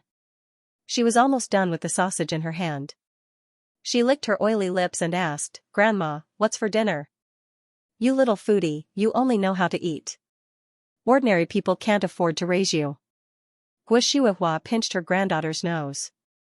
"We're having radish stewed ribs today. Lots and lots of ribs." Lan Lan pouted. "Ribs are not good. There are bones in them. Lan Lan only eats meat. We can feed the leftover ribs to the stray dogs." "How nice." Guxiuehua smiled. Lan Lan's eyes lit up and she nodded. Yangqing saw Guxiuehua joking with Lan Lan and felt relieved. He was about to go upstairs to take a shower when Guxiuehua stopped him. "Son, sit down." "Mom, is there anything else?" Yangqing asked.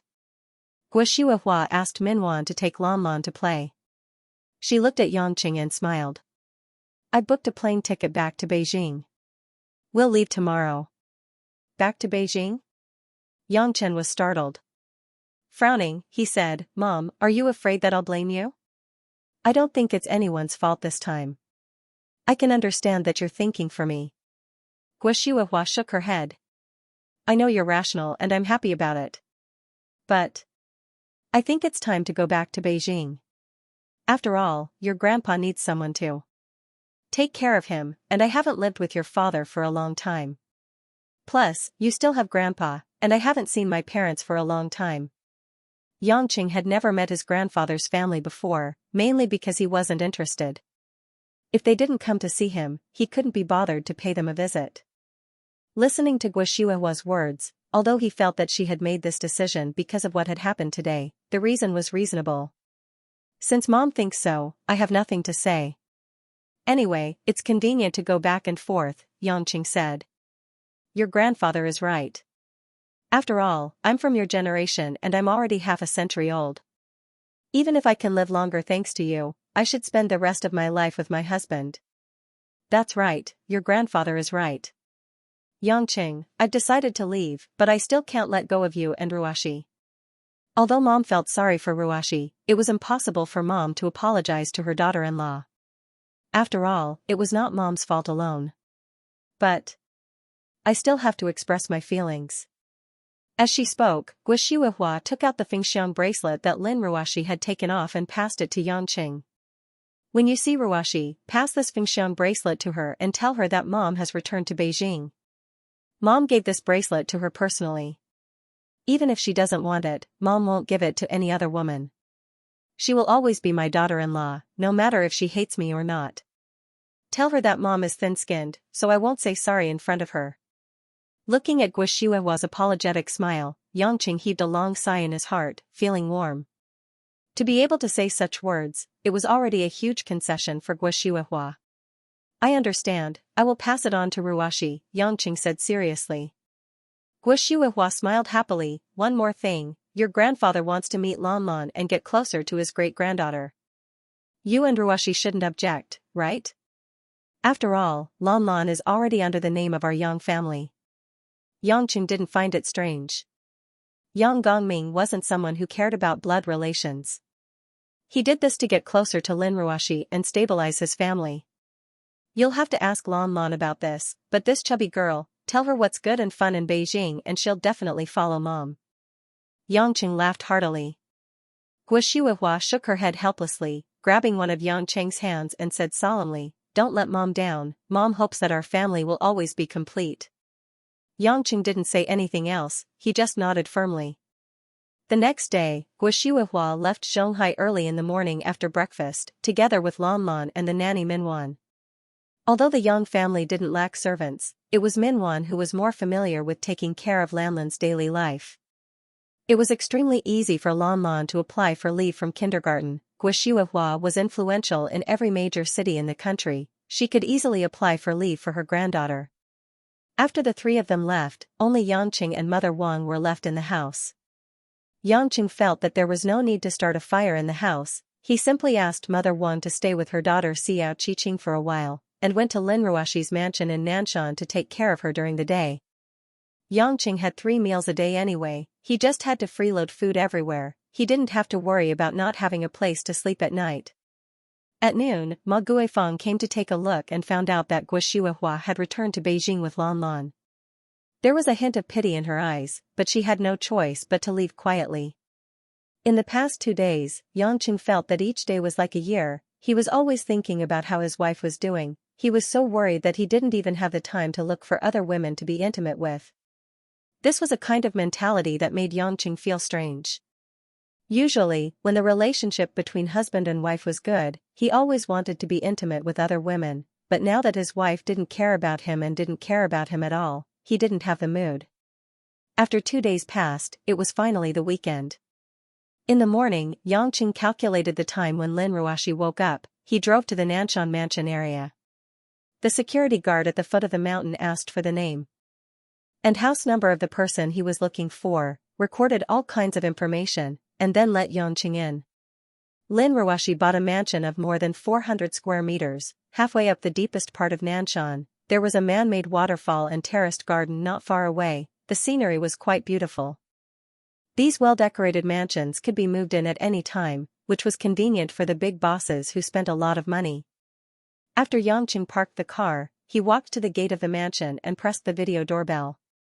After a while, the video showed Lin Ruashi's appearance.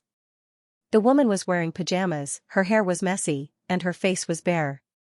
The dark circles under her eyes showed that the woman hadn't been sleeping well for the past 2 days, and she looked dazed, as if she couldn't see clearly who the person in the video was. After watching for a while with her head tilted, Lin Ruashi woke up and saw that it was Yangqing.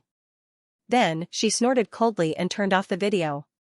Yangqing stood at the door with a stiff smile, the door was actually shut in his face just like that. He scratched his head and hesitated for a while, but he still took a few steps back and looked at the layout of the second floor of the mansion. When he saw the balcony, Yangqing jumped up easily.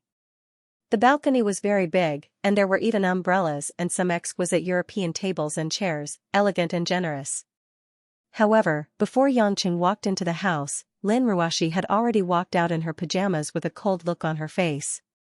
Yangqing was overjoyed. "Wife, you still came out to see me?" Why are you wearing pajamas? It's cold outside. Leave this place, I don't want to see you. However, Lin Ruoshi mercilessly interrupted him. Yang Cheng's face turned bitter. I say. At least listen to my purpose for coming here today. It's already been 2 days, you should calm down. Calm down? I'm not angry, why should I calm down? Do I have to be angry at some people? Lin Ruoshi snorted lightly. Facing the woman's attitude, it was difficult for Yang Cheng to coax her, so he decided not to care anymore. He directly took out the Fengxian bracelet and walked up to Lin Ruoshi. I don't care if you're still angry at me or not. What I want to say is that Mom brought Lan Lan back to Beijing. Before she left, she asked me to tell you. She's thin-skinned and feels sorry for you, but she can't tell you in person. But this Fengxian bracelet, she will only give it to you. Even if you don't want to wear it anymore, she won't give it to any other woman. Lin Ruoshi looked at the emerald bracelet with a complicated expression, but she didn't move. Yang Cheng gently picked up the woman's hand and put the bracelet on. Lin Ruoshi's eyes were moist, but when she came back to her senses, she took off the bracelet and forcefully gave it back to Yang Cheng. I don't want it, take it back. This is for the Yang family's daughter-in-law. I only have a contract marriage with you, I don't want to be this fake daughter-in-law. Lin Ruoshi turned her head away and wiped the corner of her eyes, as if there was no room for maneuver. Yang Cheng felt a headache coming on. I say, Lin Ruoshi, we're not young anymore, we're adults, we're parents, I'm begging you not to be so willful, why are you so stubborn? I've been thinking about you for the past 2 days. Can't you be a little more considerate? I admit that I misunderstood you and suspected you, but you didn't tell me a lot of things you did in the past, so it's understandable for me to be suspicious at the beginning. Oh, so you're allowed to hide it from me, and I'm not allowed to doubt you. Let's be a bit more equal. Mom has already taken a step back from you, don't you even have this bit of magnanimity? Contract marriage? F***ck, I spent tens of billions and called so many people to watch the ceremony to marry you. Do you think my money is really falling from the sky? Lin Ruoshi angrily turned her head. What you mean is, you spent a lot of money for me, so I have to listen to you obediently? Do you want me to sell my family's fortune to pay you back? You know that's not what I meant. Yang Cheng was also irritated. If you ask me, if you had told me everything from the start, would I have suspected you? This isn't something that happened in a day or 2. You've been suspecting me, the last time with Li Jianhe, and now again. If you really trusted me, you wouldn't have helped outsiders bully me. Also, since you think I'm immature and uncultured, and you've always been dissatisfied with me, why should I be thick-skinned and be with you? If I leave, wouldn't you be able to find other women more freely? Yang Cheng touched his forehead, his anger rising as he raised his voice. Lin Ruoshi. Why do you have to compete with me like this? I'm tolerating you because I love you, not because I'm afraid of you. Love me? Huh. Lin Ruoshi looked at the man in a daze, her voice trembling. You love me, but have you considered how I feel when I'm with you, what it's like? Do you know, in this world, there are only a few things that are especially unfortunate after knowing them. To me, you're one of them. Yang Cheng looked straight into her eyes, his voice firm, but, to me, there are very few people and things in this world that can make me happy after I get them, and you're one of them. The man's burning gaze made Lin Ruoshi subconsciously swallow all the words she wanted to say. It was as if a small stone had fallen from a frozen mountain spring, but it had completely penetrated the frozen water. After staring at it for a long time, Lin Ruoshi let out a light breath, pursed her lips and said, You're really selfish. I admit it, so I will never allow you to divorce me, and I will never let you leave me. I won't kneel down and beg you, and I won't apologize for this matter. If you don't want to go back with me, that's your freedom. However, you are my woman, and this matter will never change. You only know how to be so rude and unreasonable to me. Lin Ruoshi gritted her teeth and said, I want you to see the reality clearly. Yang Cheng said seriously, Do you think that Mom let other people come to play at home because she let you down? Do you think that we suspected you twice because we bullied you on purpose? Don't you think you're being too harsh? You can throw a tantrum at me, and I can accept it with a smile. But because of one person's temper, it affects everyone's mood. Do you think that you deserve the privilege? I'm your husband, and she's your mother-in-law. We're a family. Is there a need to be so restless? You. Lin Ruashi said faintly, I knew it. You've never truly felt sorry in your heart. I'm just telling the truth. It's because I know what you've said is true that my heart aches so much. After Lin Ruashi finished speaking, she quickly turned around and ran back into the house, even closing the glass door. Yangqing stood on the balcony and watched the woman's back as she ran in, but he didn't chase after her. The cold morning breeze blew past. Yangqing took a deep breath of the fresh air, slowly turned around, and jumped downstairs. It seemed that Lin Ruashi still couldn't accept this reality, and Yangqing didn't plan to be overbearing. Annoyed, Yangqing drove to a small supermarket on the outskirts of the city and bought a box of low-quality cigarettes that he hadn't smoked in a long time. With the cigarette in his mouth, he puffed out clouds of smoke as he drove home. The spicy taste made Yangqing's brain finally stabilize a lot. Sure enough, even if he was rich, he couldn't live the life of a rich man.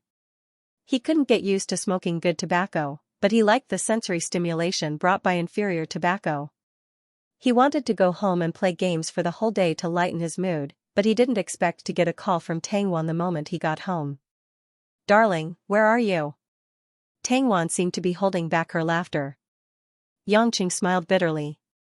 From your tone, it seems like you know something? Don't you know that we businessmen need to be well informed? What's more, it was her man's business. What's wrong? Did you quarrel with the lady in the palace? I heard that you're separated? Yangqing said gloomily, how did you know? Did Qianni tell you? Tisk, it's not like Qianni has a big mouth, how could she say it everywhere? It's just that when I got home, I wanted to go to your house for a walk, but there was no one there. I called Mother Wang and found out that something had happened. What, you still want to hide it from us? Don't you know that a woman like me, who has ulterior motives and has always treated Lin Ruashi as an enemy, has always been looking forward to this day? Tangwan laughed tenderly. Yangqing was finally amused by the woman's joke, then you still have to wait for a while. This divorce will have to wait for 2 years. I think we'll be living together again in a few days. I'd better not worry about it.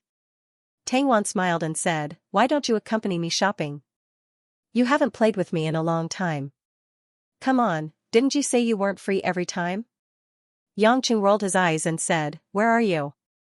I'll pick you up. At home, Tang Tang and Yuan Yu went to Los Angeles to play. They said they were going to Disneyland for Christmas. I'm so pitiful that I'm all alone. Yangqing sighed deeply. He suddenly felt that he was old. So it turned out that young people could go to Disneyland for a date. Why hadn't he thought of this before? He could bring Lon Lon, that chubby little girl, to the amusement park to play. Arriving at Tangwan's house, he waited for a while. Tangwan, a woman with slight makeup, wearing a gray knitted top, a black skirt, and a red scarf, walked out gracefully. Her figure was plump to the point of maturity and beauty, but she maintained her appearance like a woman in her 20s.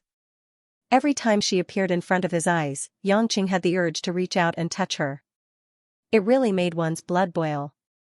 What are you looking at? Drive. Tangwan scolded jokingly, a blush flashing across her face. Yangqing let out a mischievous smile and nodded. Sitting in the car, Tangwan sniffed with her nose and frowned, why is there such a strong smell of smoke? Did you smoke in the car? Yes. Is the blow that big? Didn't you stop smoking before? Tangwan said unhappily, I thought that the man I like would be different. So it turns out that your psychological adjustment ability is also very average. Yangqing grinned and laughed dryly, you're too ruthless. Alright, I won't smoke anymore. Where do you want to go? Knowing that it was a woman who cared about him, Yangqing wasn't angry. Tangwan thought for a moment, the weather is cold, so let's not go to the streets. Let's find a shopping mall. We can still eat inside at noon. Yangqing naturally had no objections. He directly drove to a high-end shopping mall in the center of Shanghai City.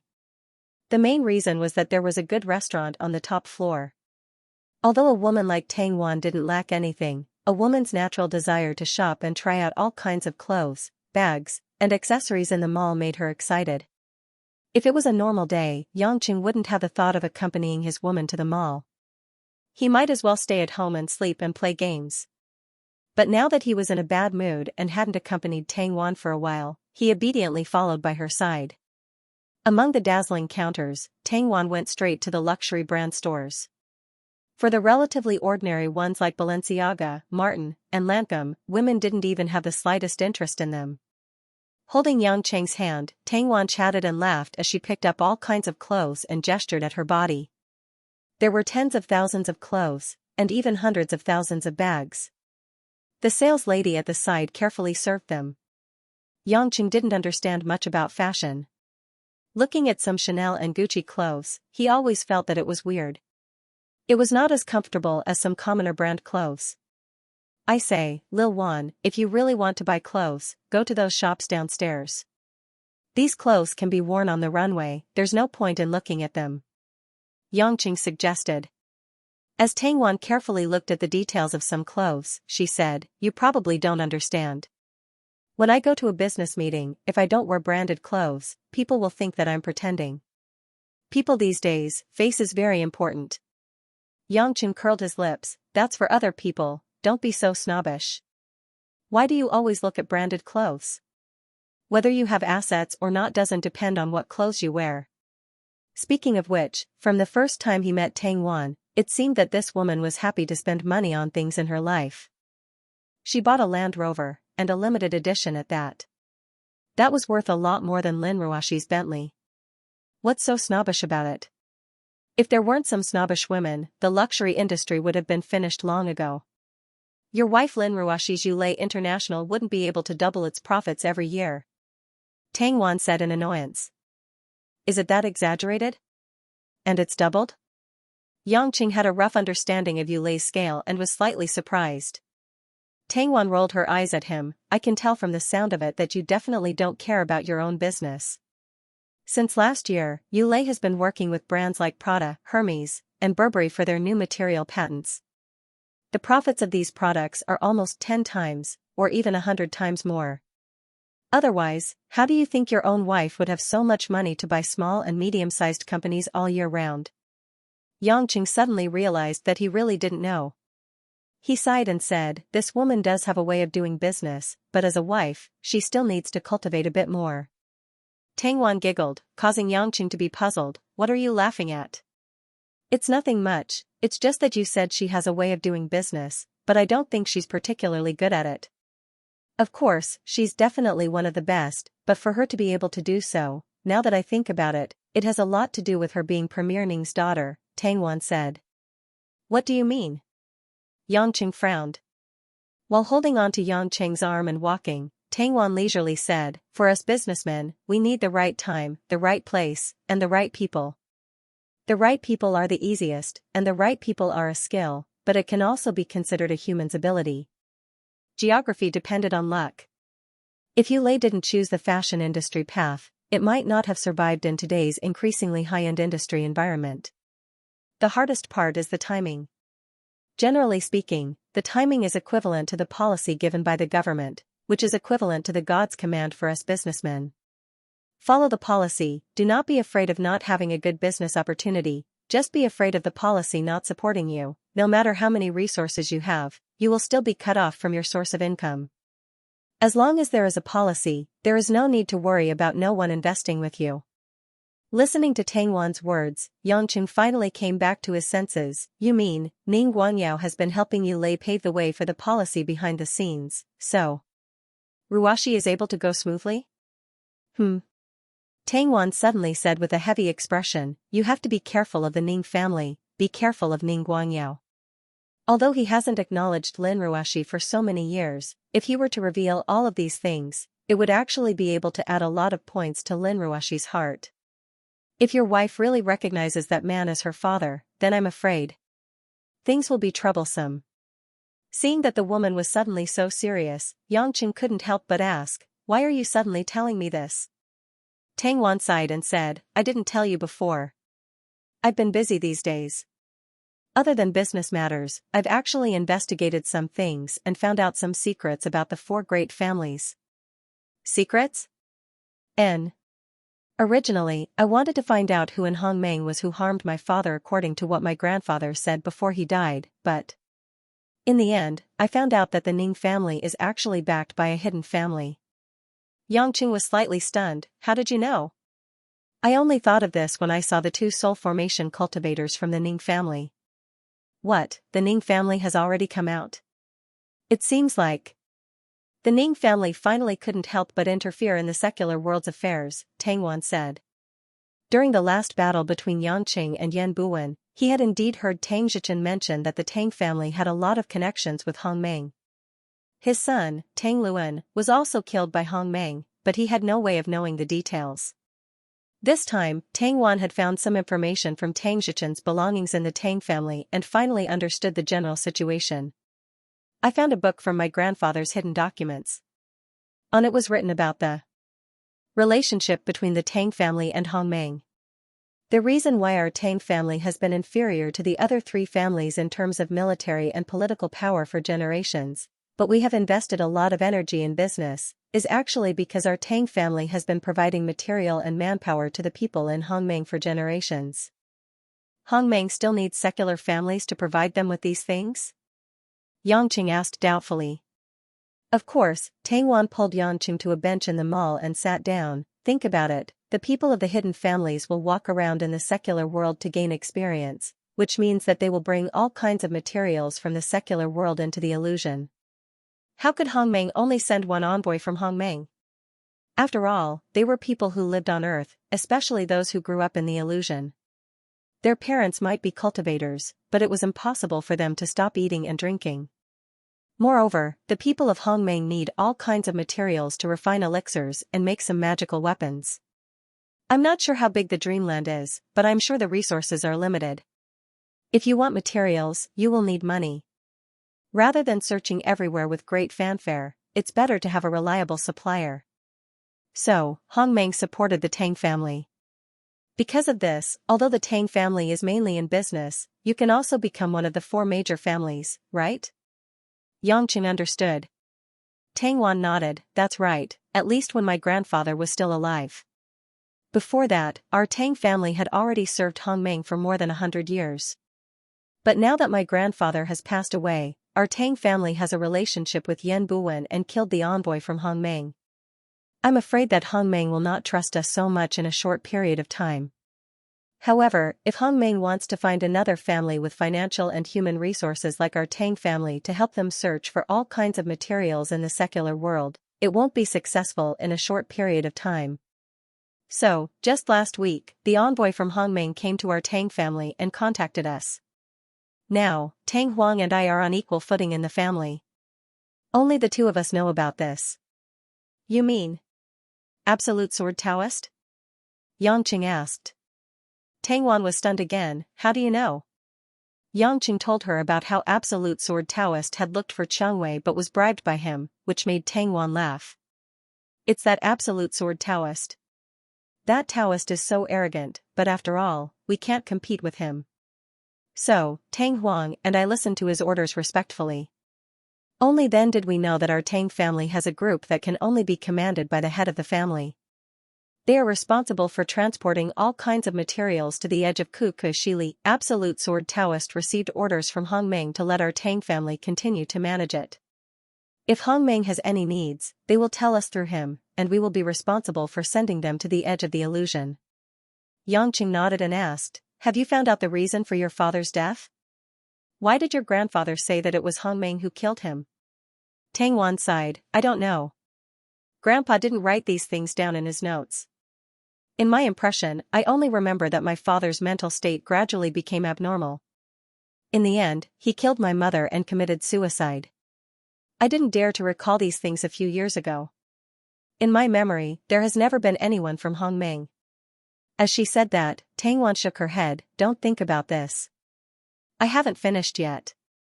I know from Grandpa's notes that among the hidden families, the Xiao family and the Luo family are relatively weak. The Ning family is the strongest and can be said to be full of talents. Our Tang family and Hongmeng have been communicating for more than 100 years. Only then did we know that our Ning family in Yanjing is a secular branch of the hidden Ning family. The reason why the Ning family has always been the most powerful family has a lot to do with this. Yangqing wondered, I can also think of this. What does it have to do with Ruashi? Of course. Tang Wan said, although Ning Guanyao's bloodline is only a branch of the Ning family, after all, in the secular world, or in name, Ning Guanyao is in charge of an independent big family. What the hidden Ning family needs Ning Guanyao to do is to continue this bloodline. As for mediocrity or excellence, it's all secondary. However, now Ning Guanyao's only son, Ning Guodong, has been missing for a long time. Although the Ning family has closed the news, how can we not know? If the Ning family can't find Ning Guodong, then Ning Guanyao will have no successor.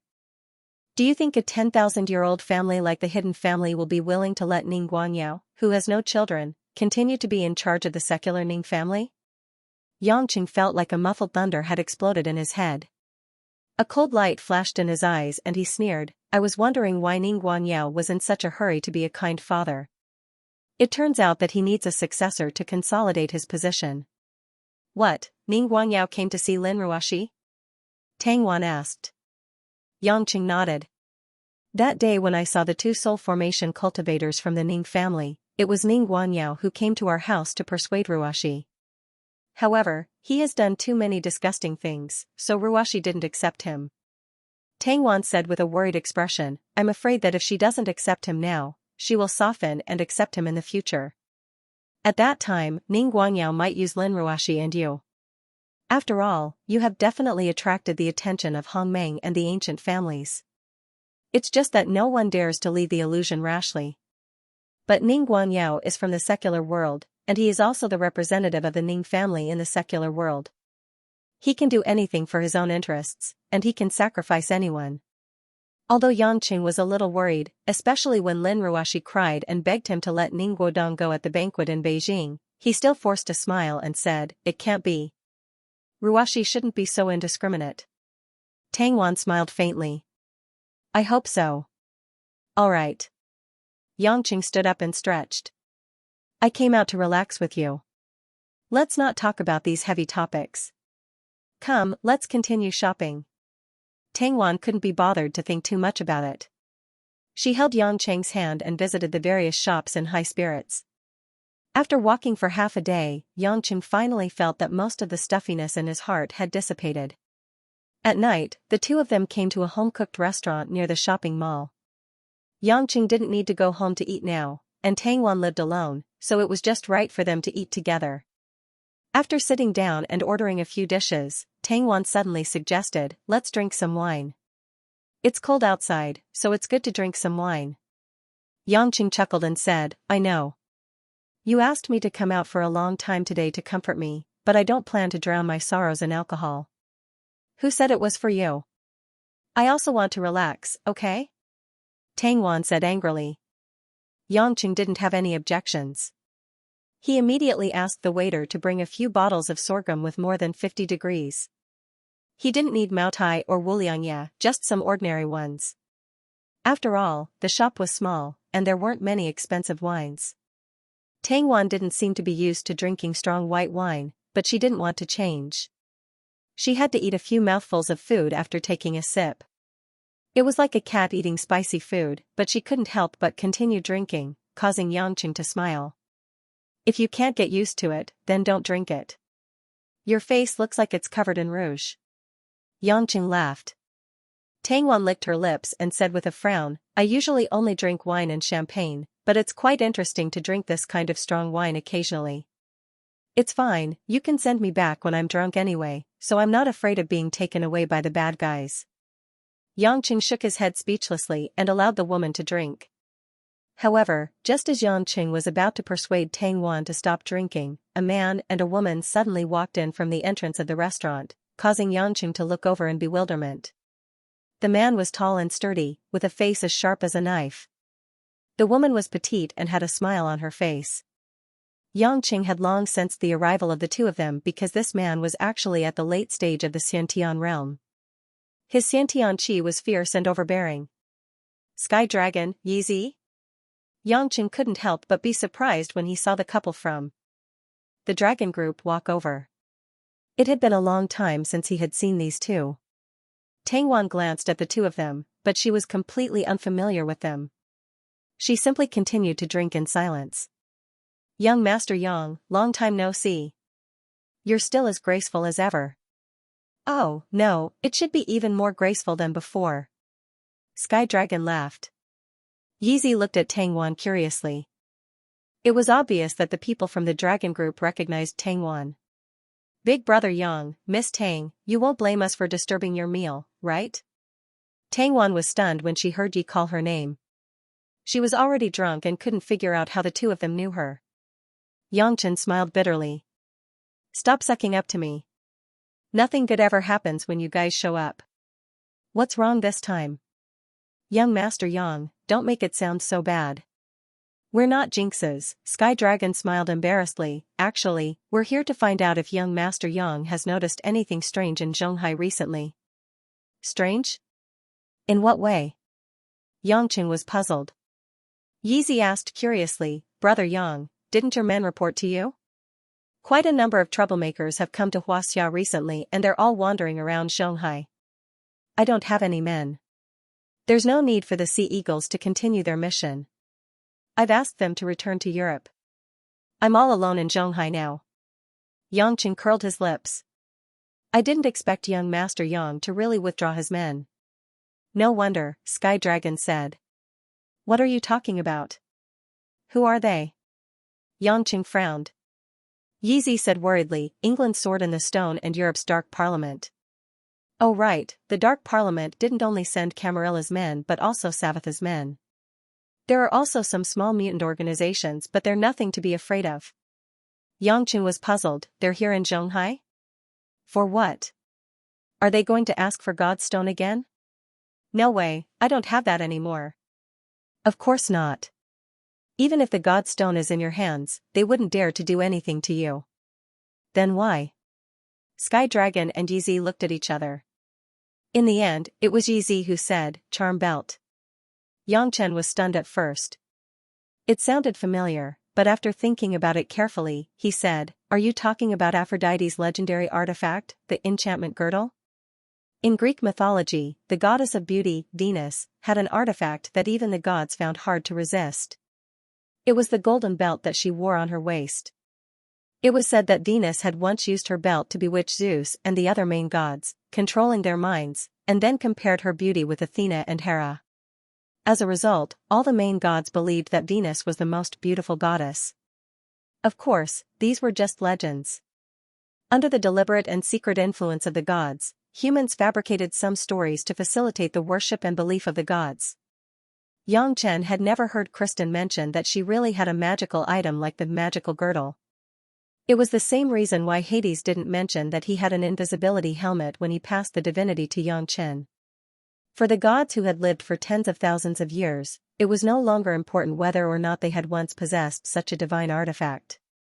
Besides, in Yangcheng's opinion, with Christine's divine power, even if she had a divine weapon, she might not be able to control a Lord God of Zeus level. You said that they are all near Zhonghai. Could it be that the magical girdle appeared in Zhonghai? Yangcheng asked. Sky Dragon sighed and said, We are not sure at the moment. In fact, we haven't found out who the source of this information is.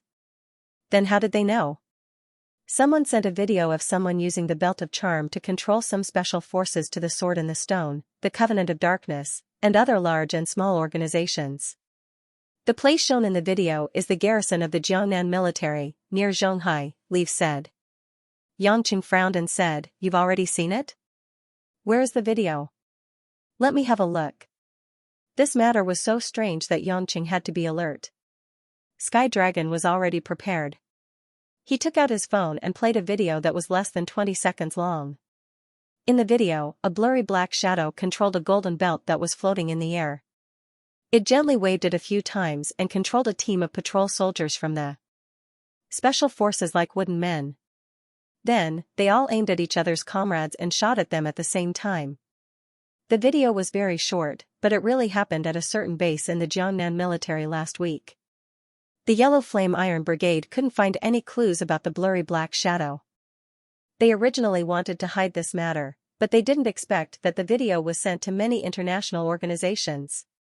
After the user of this belt posted the video, he also claimed that he obtained this divine weapon by chance, but he couldn't control himself and wanted to give it up. Therefore, he hid the belt somewhere in Xianxia. Whoever can find it will be the next owner of the belt. Sky Dragon smiled bitterly. Xianxia thought for a moment and knocked on the table with his finger. That's strange. Logically speaking, if it really is the magical girdle, then Aphrodite in America should be able to sense it. Why didn't she react? Also, the divine weapon of the gods, logically speaking, not everyone can use it. Generally speaking, it must have a divinity. Who is that black shadow? What is his motive for doing this? We don't know all these, but a legendary divine weapon that can even charm and control the minds of the gods is definitely very tempting. Moreover, the golden belt is exactly the same as the description of the magical girdle recorded in the secret ancient documents. It seems to be real. Young Master Yang, think about it. Back in France, the sword of Thanatos, the Holy Grail in Xianxia. These are the divine weapons of the ordinary gods, but this time, it is the divine weapon of the goddess of beauty, one of the 12 major gods.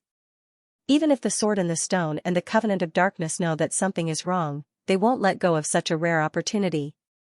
But even if they really find it, will they be able to keep it? Xianxia sneered. Sky Dragon shook his head. So far, they must think that since the Black Shadow can use the belt and Venus hasn't taken it away, they must be able to do it too. Especially those third-generation blood descendants with demigod-level abilities. They must be hoping to get a divine weapon that will give them a chance to break through the shackles and increase their strength to the next level. By then, with their original strength, they might even challenge the gods. Xianxia couldn't help but laugh. No matter how I look at it, this looks like a trap. Don't bother asking me, just let them do whatever they want. Brother Yang, now that you're the eldest grandson of the Yang family, you should help us.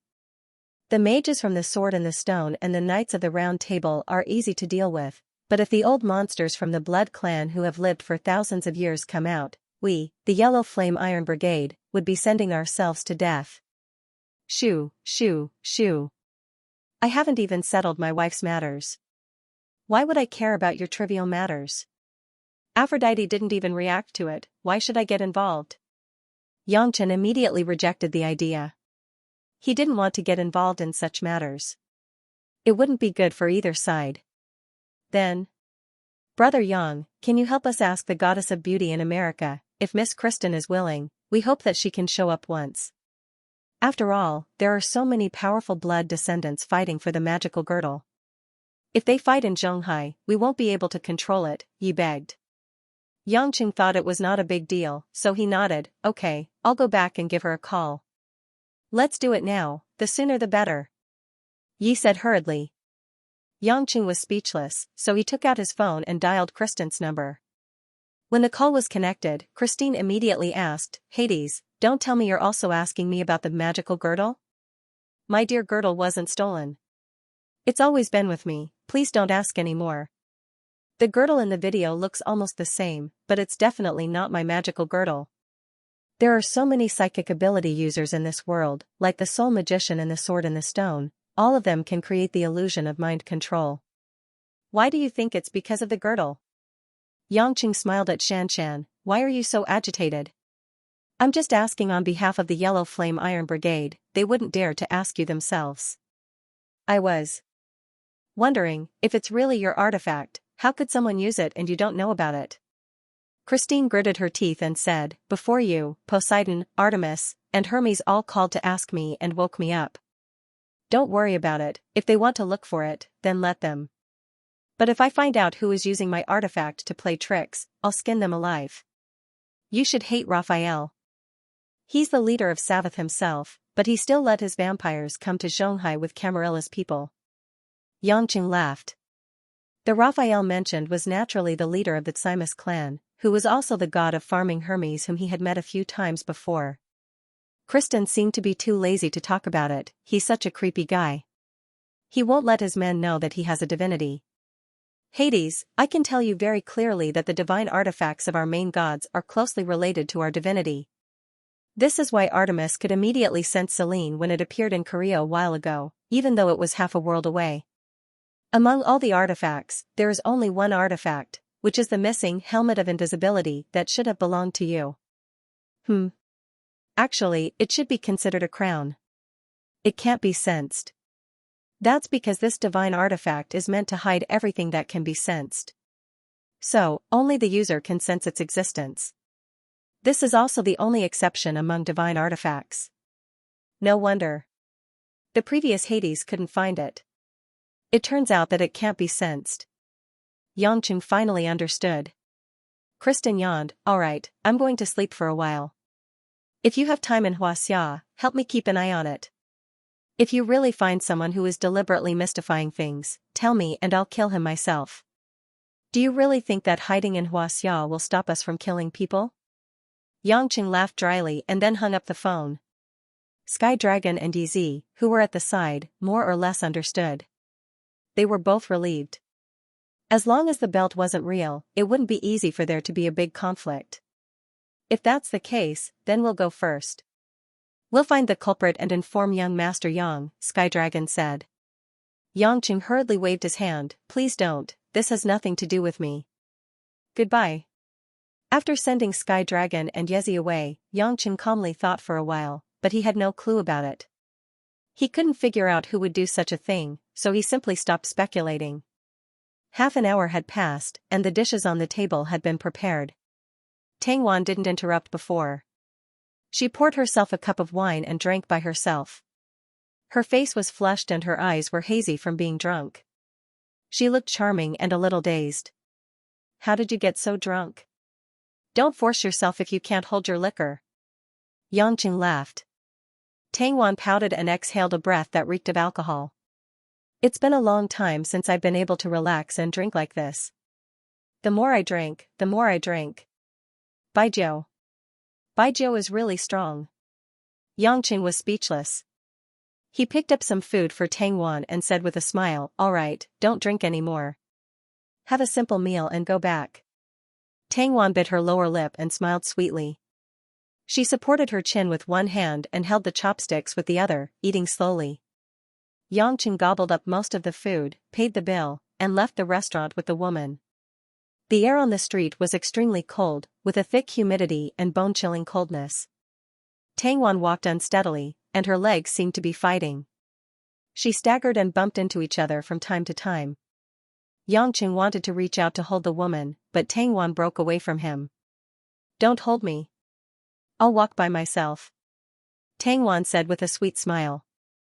Yangqing didn't know whether to laugh or cry. Why are you so drunk? Do you want me to help you get rid of the alcohol? I can still do this. The woman pouted. I'm fine. I'm not drunk. Oh, I'm happy. Just like that, Tang Wan swayed as she walked in front, followed by Yangqing.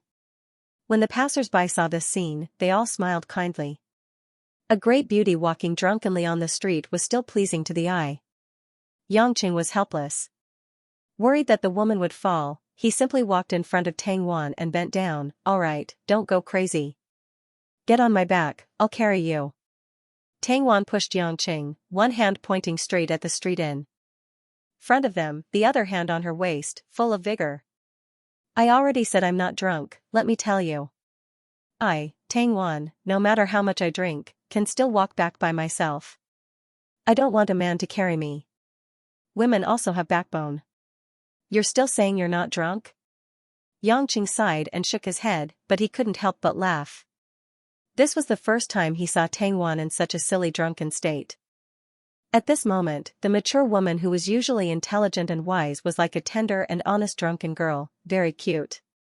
Tang Wan didn't know how funny she was at this moment. After walking a few more steps in a daze, the alcohol finally got stronger and stronger. She staggered and almost fell down.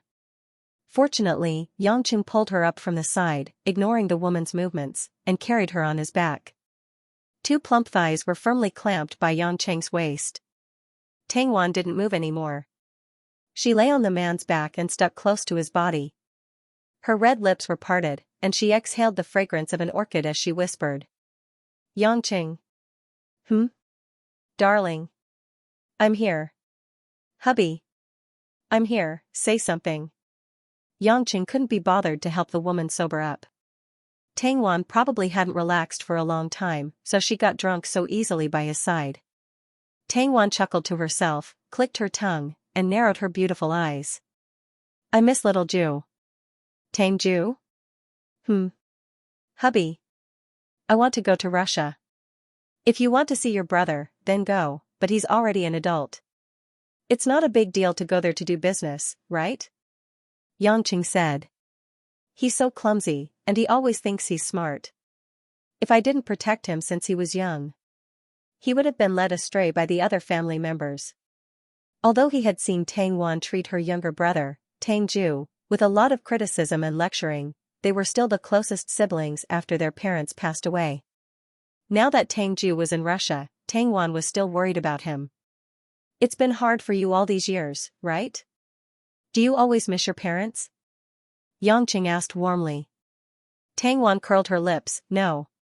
Is it because you're young and don't remember them? That's not it. Tang Ju was still young at that time, so he didn't remember. I remember my parents. But I also know that even if I think about it, I won't be able to see them, so I might as well not think about it. Yangqing's footsteps paused, and he silently turned his head to look at Tang Wan. The woman was talking in a drunken stupor, as if she was talking in her sleep. Don't pity me. Tang Wan suddenly pouted and said. I don't pity you. Yangqing smiled softly, I'm just lamenting that it's not easy for you. But don't worry, you'll take care of Tang Ju and Tang Tang in the future, and I'll take care of you. Heh. That's good. I'd rather be hated than be pitied.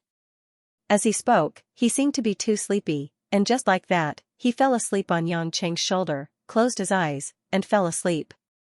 Yangqing smiled faintly and continued to stroll towards the parking lot. A quiet night passed quietly. The winter morning light shone into the bedroom from the balcony, refracting on the ceiling. The gorgeous crystal chandelier scattered a graceful light and shadow. The air was filled with the faint fragrance of a woman. On the clean and comfortable white soft bed, Yangqing slowly woke up. Yangqing didn't go back last night. After sending Tang Wan home, he washed up and hugged the woman in his arms. It was as if he was hugging a big soft pillow and slept comfortably for the night. Tang Wan woke up early and curled up in Yangqing's embrace. Her bright eyes flashed as she looked at the man curiously. What are you looking at? You're not handsome enough. You want to get a refund after boarding the pirate ship. Yangqing joked. Last night. Did you do it with me? Tang Wan suddenly asked. Yangqing's face stiffened, you're too straightforward. Why do you ask? You're sleeping like a pig. Why would I be so hungry? Why didn't you wake me up? Can't you get rid of alcohol? I think you're cute when you're drunk. There's no need to wake you up. Yangqing smiled and touched the tip of the woman's nose. Tang Wan's face showed a hint of joy. I thought you liked to get along with each other directly, but it turns out that you also know how to play romantic. You call this romantic? If I say yes, then yes. Yangqing curled his lips, pondered for a moment, and said, if that's the case. Lil Wan, let me discuss something with you. What? In the future, try not to drink in front of others, at least not with high alcohol content. If you want to drink, you can only drink in front of me. Yangqing said. Tang Wan blinked, thought for a moment, and said, I inevitably have to drink a little, but I can promise you to drink less, but why do you have to say this? Yangqing showed a sour look, because I don't want others to see you as cute. The woman's cheeks gradually turned red, she lowered her chin, and bit her lips. Don't say it. It's embarrassing. I'm already 40, how can I still be cute? Yangqing said seriously, don't always mention age in front of me. Let me tell you, maybe when you haven't cultivated, age is a thing, but I have confidence that it will increase our lifespan by several times. It's not difficult at all for us to live for hundreds of years. If we break through to the crossing calamity stage, even 1,000 years is not a problem. What do you think your 40 years are compared to hundreds of years? Tang Wan raised her head in surprise. She had never thought about this. That's right, if her lifespan wasn't the usual 70 or 80 years, but a few hundred years, why would she care about her age? Time in bed always flew by. Although Yangqing still wanted to be intimate, Tang Wan had a meeting in the morning, so he could only let the woman go. Just as he was about to drive to buy some breakfast and go to the company to eat, Yangqing suddenly remembered that Lin Ruoshi had moved there by herself, so would she make breakfast for herself? Or could it be that women were like before, starting to mess around with 3 meals a day? Although he already had a certain cultivation foundation, he still hadn't entered the Xiantian realm, so his body still needed to be taken care of. Yangqing couldn't help but admire himself. He was really becoming more and more attentive to women. He could think of his own woman in everything he did. Not to mention that he had to calm his wife down, no matter what, there was nothing wrong with being considerate. After buying a bunch of things from the breakfast stall, Yangqing went straight to the headquarters of Yulei and took the elevator to the top floor. Just as he was about to walk to the CEO's office, Zhao Hongyan happened to walk out of the assistant's office in front of him. It had been a while since he last saw Zhao Hongyan, but this woman didn't change much. It was just that her temperament was more confident than before, which naturally increased her charm. Zhao Hongyan was still holding a breakfast bag in her hand, filled with milk and other food. Just as she was about to speak, she saw that the person who came was Yangqing. Zhao Hongyan timidly shrunk back. "Oh. It's you, I thought it was General Lin." Ever since the two of them had a physical relationship, they had seen each other less and less. After not seeing each other for such a long time, it became awkward for a man and a woman to suddenly meet in the corridor. Yangqing also said embarrassedly, "Where's Ruoshi?" "She's not here yet?" Zhao Hongyan smiled shyly and said, "What happened between you and General Lin? Why did General Lin suddenly say that he moved to a new place to live? Now, he goes to work later than before because it's a long journey." "Don't mention it." Yangqing didn't want to talk about it anymore. It was hard to talk about family scandals. "Is this the breakfast you prepared for Ruoshi?" "Yes, General Lin asked me to prepare it." Zhao Hongyan didn't dare to look Yangqing in the eye as she whispered with a red face. Being looked at so shyly by the woman, Yangqing couldn't help but swallow his saliva. The atmosphere was too ambiguous. Early in the morning, a pretty young woman who had a relationship with him looked like she wanted to say something. Originally, he could have said some simple greetings, but he couldn't bring himself to say it.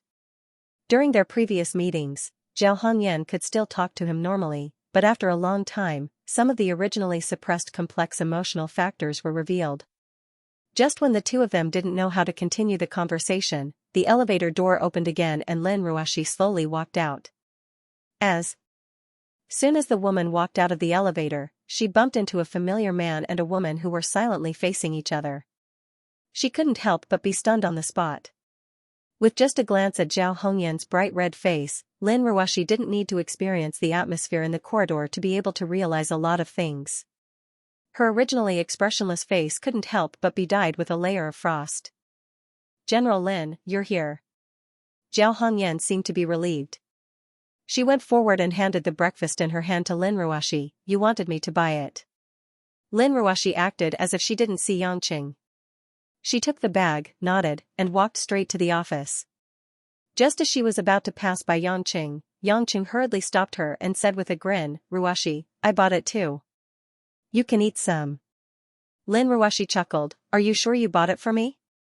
Yangqing was stunned. "What do you mean? I think Hongyan hasn't eaten yet." "Don't spend money on me. You can pretend that I didn't see anything." Lin Ruoshi glared at Yangqing and walked around him. Yangqing suddenly understood. He suddenly burst out from his heart and said loudly, "Lin Ruoshi, even if you want to be angry with me, don't go too far. I just came here and bumped into Hongyan. Even if you think I'm not a good person, you shouldn't say that to Hongyan." Lin Ruoshi suddenly turned around and frowned. She said angrily, "How am I angry with you? Which word did you hear? If you didn't have a guilty conscience, would you be so agitated?" "I..." Yangqing's face couldn't help but turn red. He didn't expect that such a small matter would lead to such a quarrel. On one hand, he was indignant at Lin Ruoshi's suspicion. However, he did have sex with Zhao Hongyan. If he completely denied that there was nothing between him and Zhao Hongyan, how could he face his own conscience? In the midst of the battle, Yangqing didn't know what to say. Zhao Hongyan was also anxious. She hurriedly explained, General Lin, don't misunderstand. I just met Yongqing. He came to give you breakfast. There's really nothing between us. As she said this, Zhao Hongyan lowered her head and her eyes were a little red. Yongqing saw this and couldn't help but feel a heartache. He walked forward, grabbed Zhao Hongyan's hand and gave her all the breakfast. Take it. Since someone doesn't want it, someone else will. Yongqing didn't care about Zhao Hongyan's refusal and stuffed it into her hands. Under Lin Ruoxi's bone-chilling gaze, Yongqing turned around and walked towards the elevator without looking back.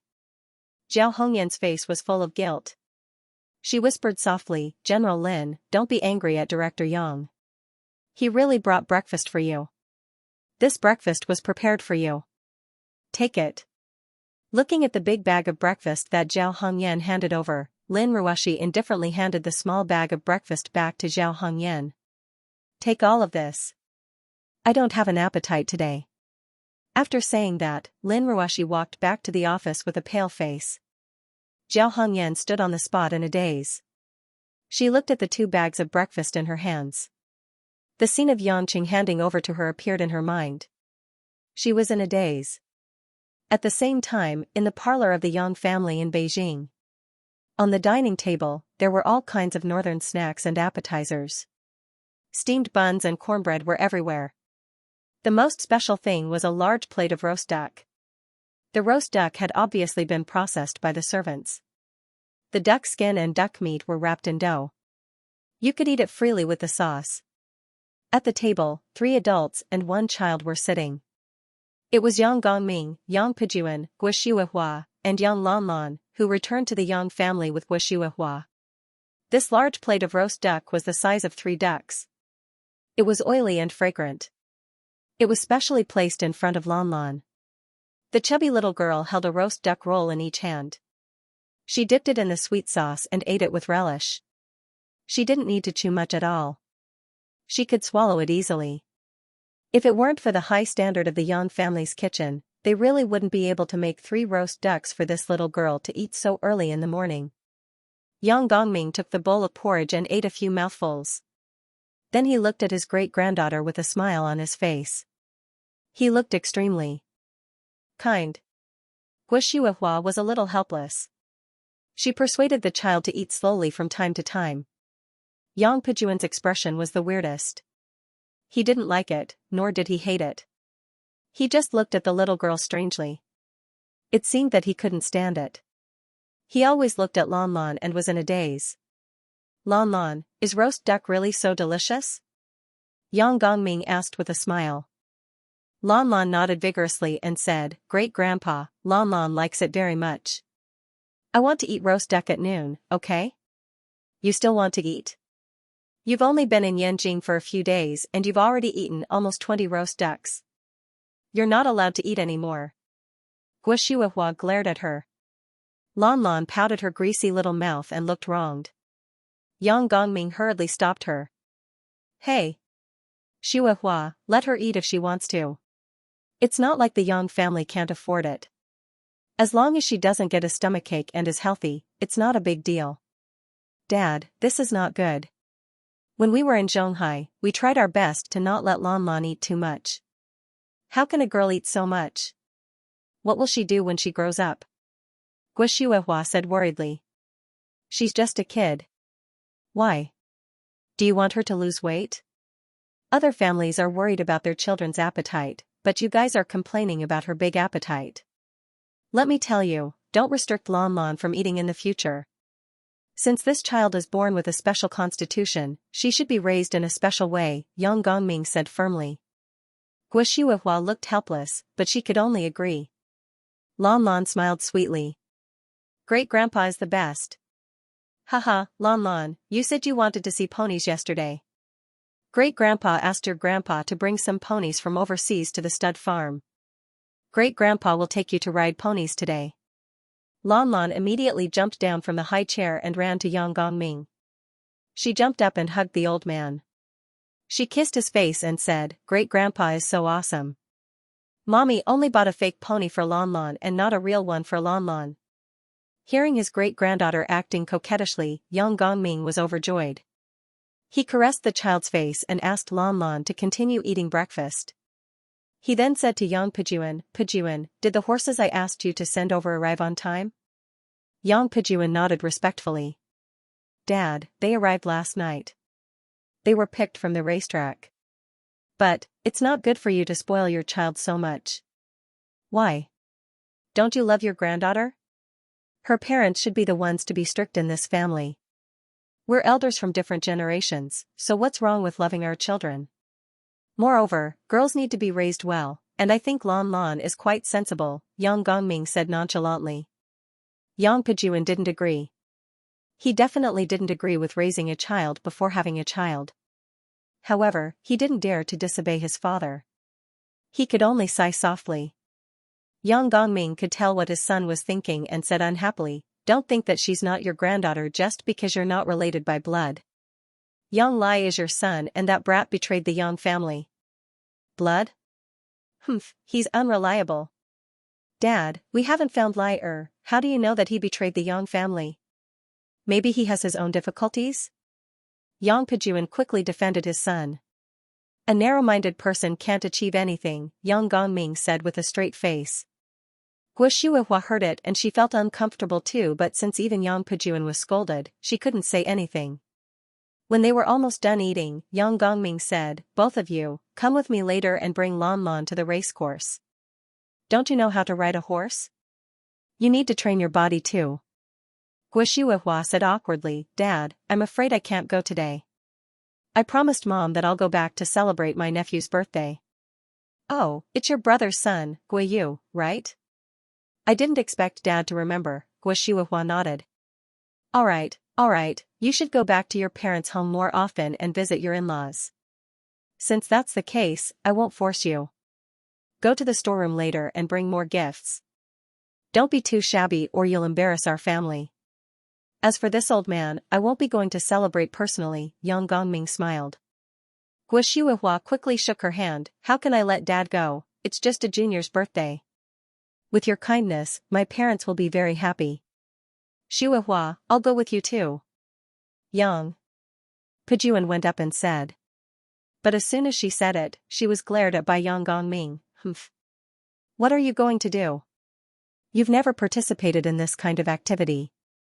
Could it be that you don't want to accompany an old man like me and want to slip away?" Yang Pijuan quickly shook his head. Xianxia smiled and said, "Dad, why would I think that? All right, I won't go.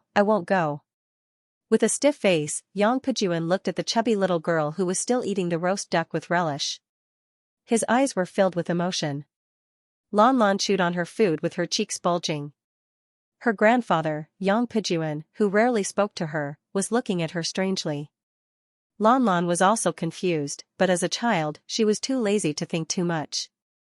After lunch, Guo Shuihua went to pick a few gifts and took a bus back to her parents' home. Guo Shuihua's family lived in Beijing, so it wasn't far, but Guo Shuihua wanted to spend time with her parents as soon as possible. After resting for a while, Yang Gongming held his great-granddaughter's hand and went to the stud farm under Lanlan's sweet call. Although Yang Pijuan was reluctant, he had to follow his father's orders. The stud farm was 1 kilometer away from the Yang family's compound, and it was a private property. For Yang Gongming, who didn't have much to do in his later years, growing vegetables and raising animals was a great pleasure. Therefore, there weren't many horses in the stud farm, but there were all kinds of birds and beasts. Most of the precious pets were given to him by his subordinates to please the old leader. Yang Gongming was old and didn't have the energy to take care of them every day, so he would occasionally come over to have fun. After a short drive to the stud farm, the air was filled with the smell of grass and animal feces. However, Lan Lan wasn't unaccustomed to it. Instead, her eyes lit up as she looked at the animals in the cages around the stud farm. As the breeder introduced them one by one, Yang Gongming and Yang Pijuan followed behind the little fellow and looked around. Lan Lan listened attentively, as if she wanted to memorize all the animals. She would ask questions from time to time, but most of the questions made Yang Gongming and the others laugh. "Uncle, this peacock has so many feathers, is it delicious?" "Uncle, the fox is so smelly, it's not delicious, right?" This bird is so small, it's too skinny, it's not delicious. The breeder broke out in a cold sweat. She was indeed a tiger girl from a family of generals. She dared to eat anything at such a young age. After wandering around for almost an hour, the group finally arrived at the center of the stud farm. A few foals that had been specially found from elsewhere were already snorting and eating the grass meekly. Yang Gongming asked the staff at the side, "Are these horses safe?" "Yes, Chief, we chose the most docile foals.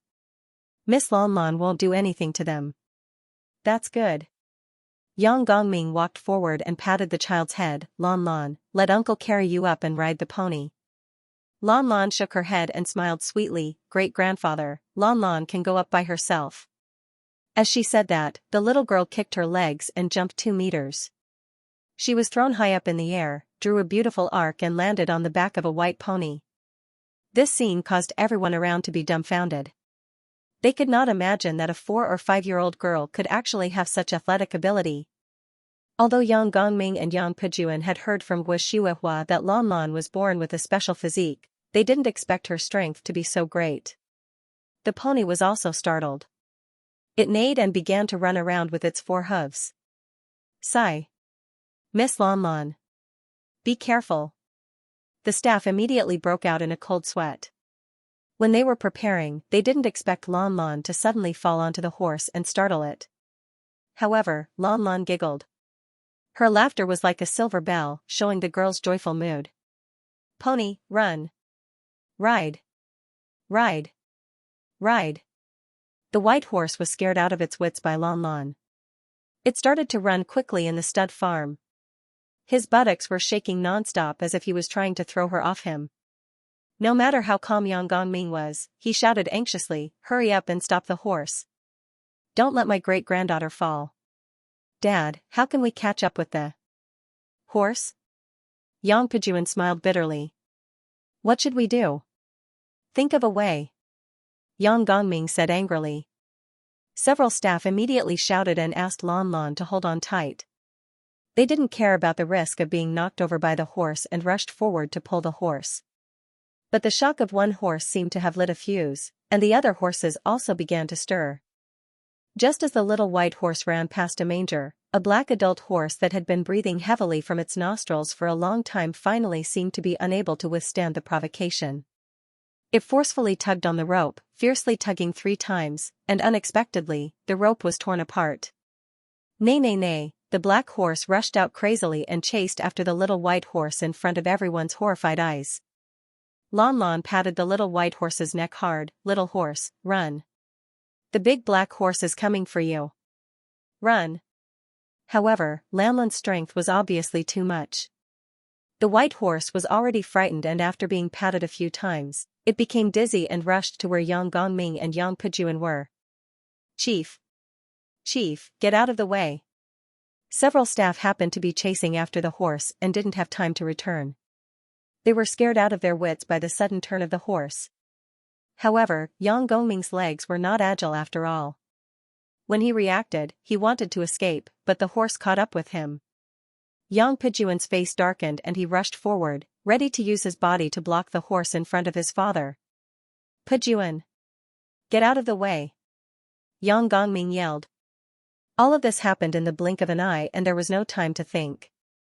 At this moment, the little white horse's legs finally went soft. In addition, it was a little dizzy after being hit by Lanlan.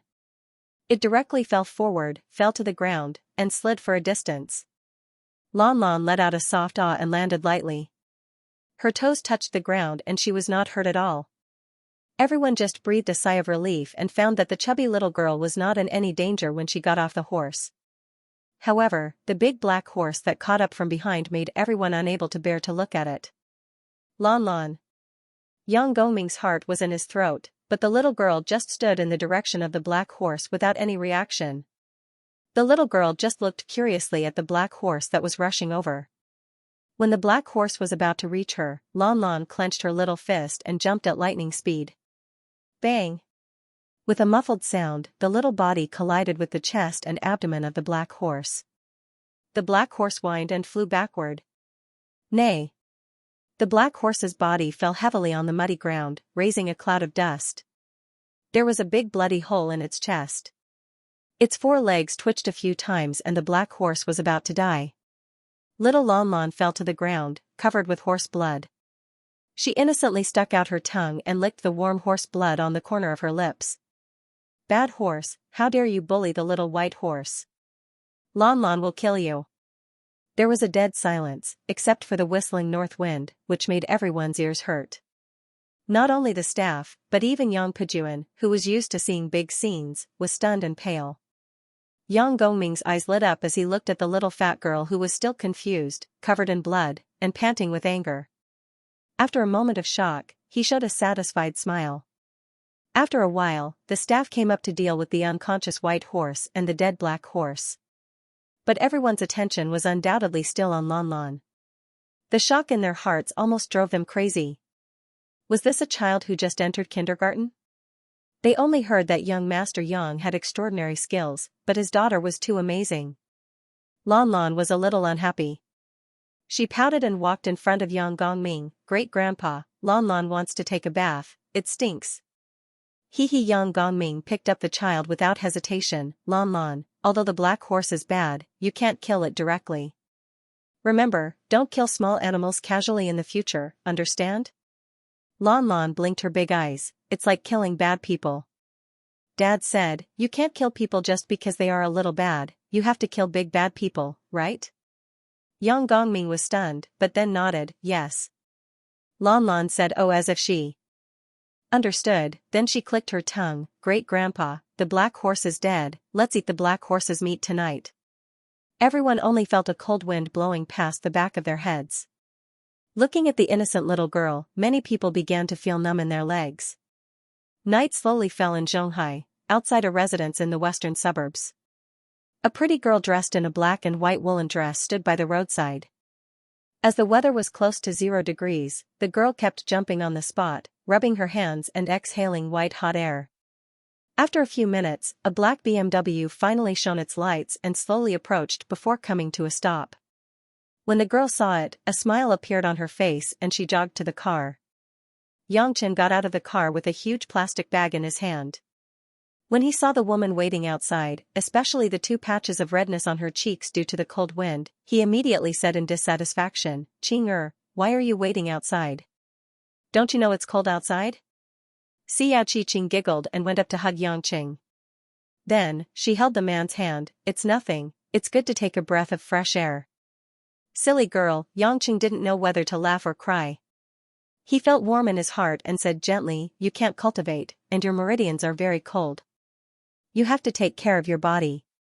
I'll feel bad if you get blown by the wind. Really? Of course, Yangchen kissed the girl's cheek. Xiao Qiqing smiled shyly and said, I don't know why, but I can't wait to see you after not seeing you for a day. I'm very happy that you're coming to my house for dinner. I want to wait outside for you to come, and then let you see me as soon as possible. A little longer is good too. Yangchen was touched, but he couldn't do anything about the girl. He held her cold hand and walked to the house. This house was bought by Mother Wang for her daughter. Now that there was no one around, Mother Wang came here to live with Xiao Qiqing. It became the place that Yangchen frequented these few days. Entering the house, the layout of the house was similar to his own house, but the furnishings were simpler. Mother Wang had just come out of the kitchen with 2 dishes. When she saw Yangchen, she smiled and said, Young master, you're here. There are still a few dishes left. I'll be done by the time I'm done. Yangchen nodded and put the plastic bag on the table. Mother Wang, there's still some food here. Take out a hot pot. It's good to heat it up. Honey, did you buy something to eat? It smells so good. Xiao Qiqing looked curiously at the plastic bag in Yangchen's hand. Yangchen said indifferently, it's nothing, just some hot and spicy soup. It's cold, isn't it? I saw a shop by the roadside, so I bought some on the way back. Some are cooked and some are raw. What's mala tang? Xiao Qiqing was puzzled. Yangchen and Mother Wang were both stunned. Qing you've never eaten mala tang before? Mother Wang couldn't help but ask. Xiao Qiqing nodded blankly and said softly, I just came out of the illusion a few years ago, and I was in a hurry to escape abroad. I haven't eaten much. Mother Wang's eyes were filled with love and tenderness. She forced a smile and said, "That's true. Mom didn't think of this. It's been hard on you. You haven't enjoyed anything for so many years." "That's nothing. I'll go out to eat for the whole day tomorrow.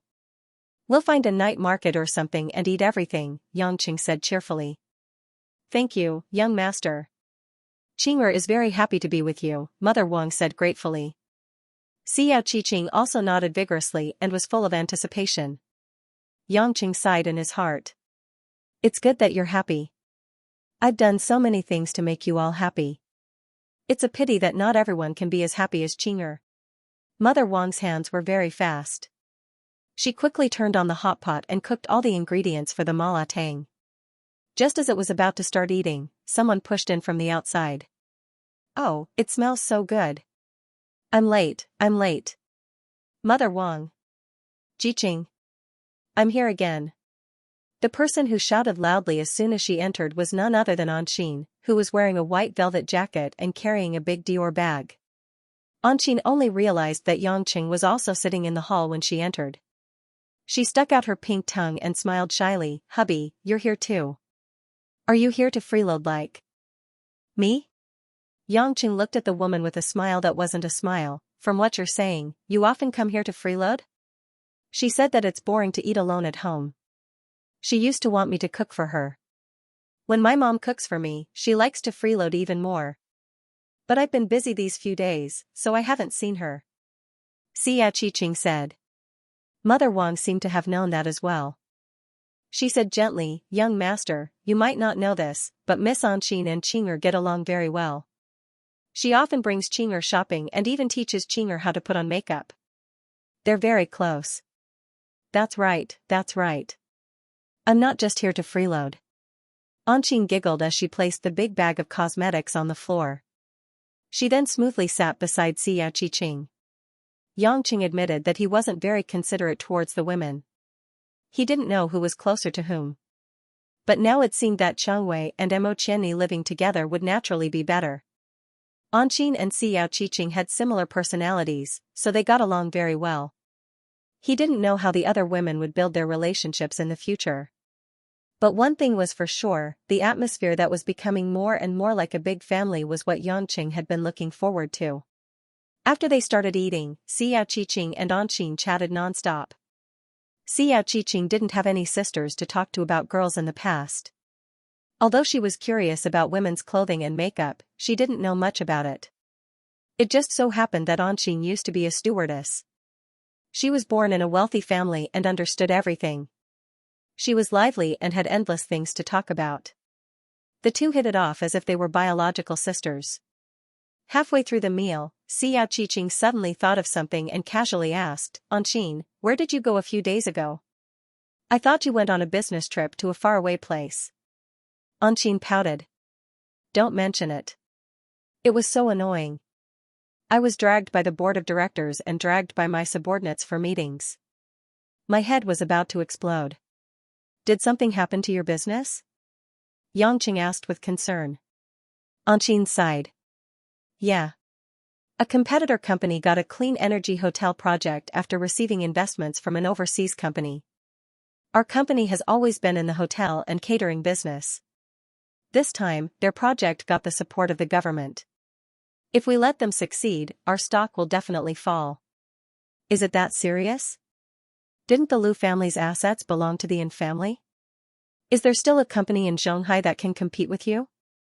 Yangqing was surprised. "Of course there is. Now, different companies are breaking up and merging. It's easy to form a new strong company. As long as you have talent and connections, nothing is a problem. Most importantly, their project has the support of the government, so we have to be extra careful when dealing with them. We still can't come up with anything until now. I'm running away. If I don't relax, I'll faint in the office." An Xian rolled her eyes. Xiao Qiqing hurriedly tugged on Yangqing's sleeve. "Hubby, look at how pitiful Anqin is. Help her. Don't you have a lot of money? Why don't you buy that company?" Yangqing frowned and pretended to be angry. "Nonsense. Is this something a human would do? They are not trying to harm us. They are seriously competing with us in the business world. No matter if it's a conspiracy or not, there can never be too much deception in war. If I forcefully interfere with their business just because I have money, I will be no different from a robber. Even if I buy this company, what about in the future? Can I buy all of my competitors' companies? If I really can't beat them, then so be it. Even if the company is gone, I will support you guys. Alright. I was just saying. No matter what, Anqing's company has been passed down from generation to generation. It would be a pity if it was gone. Xianxia said. Anqing said helplessly, I used to think that doing business and managing a company wasn't difficult. But after becoming the chairman, I realized that it wasn't that simple. There are many things that I feel more and more powerless. That's why I admire Sister Ruashi. She was a few years younger than me when she became the CEO, but she actually grew bigger and bigger. She's too amazing.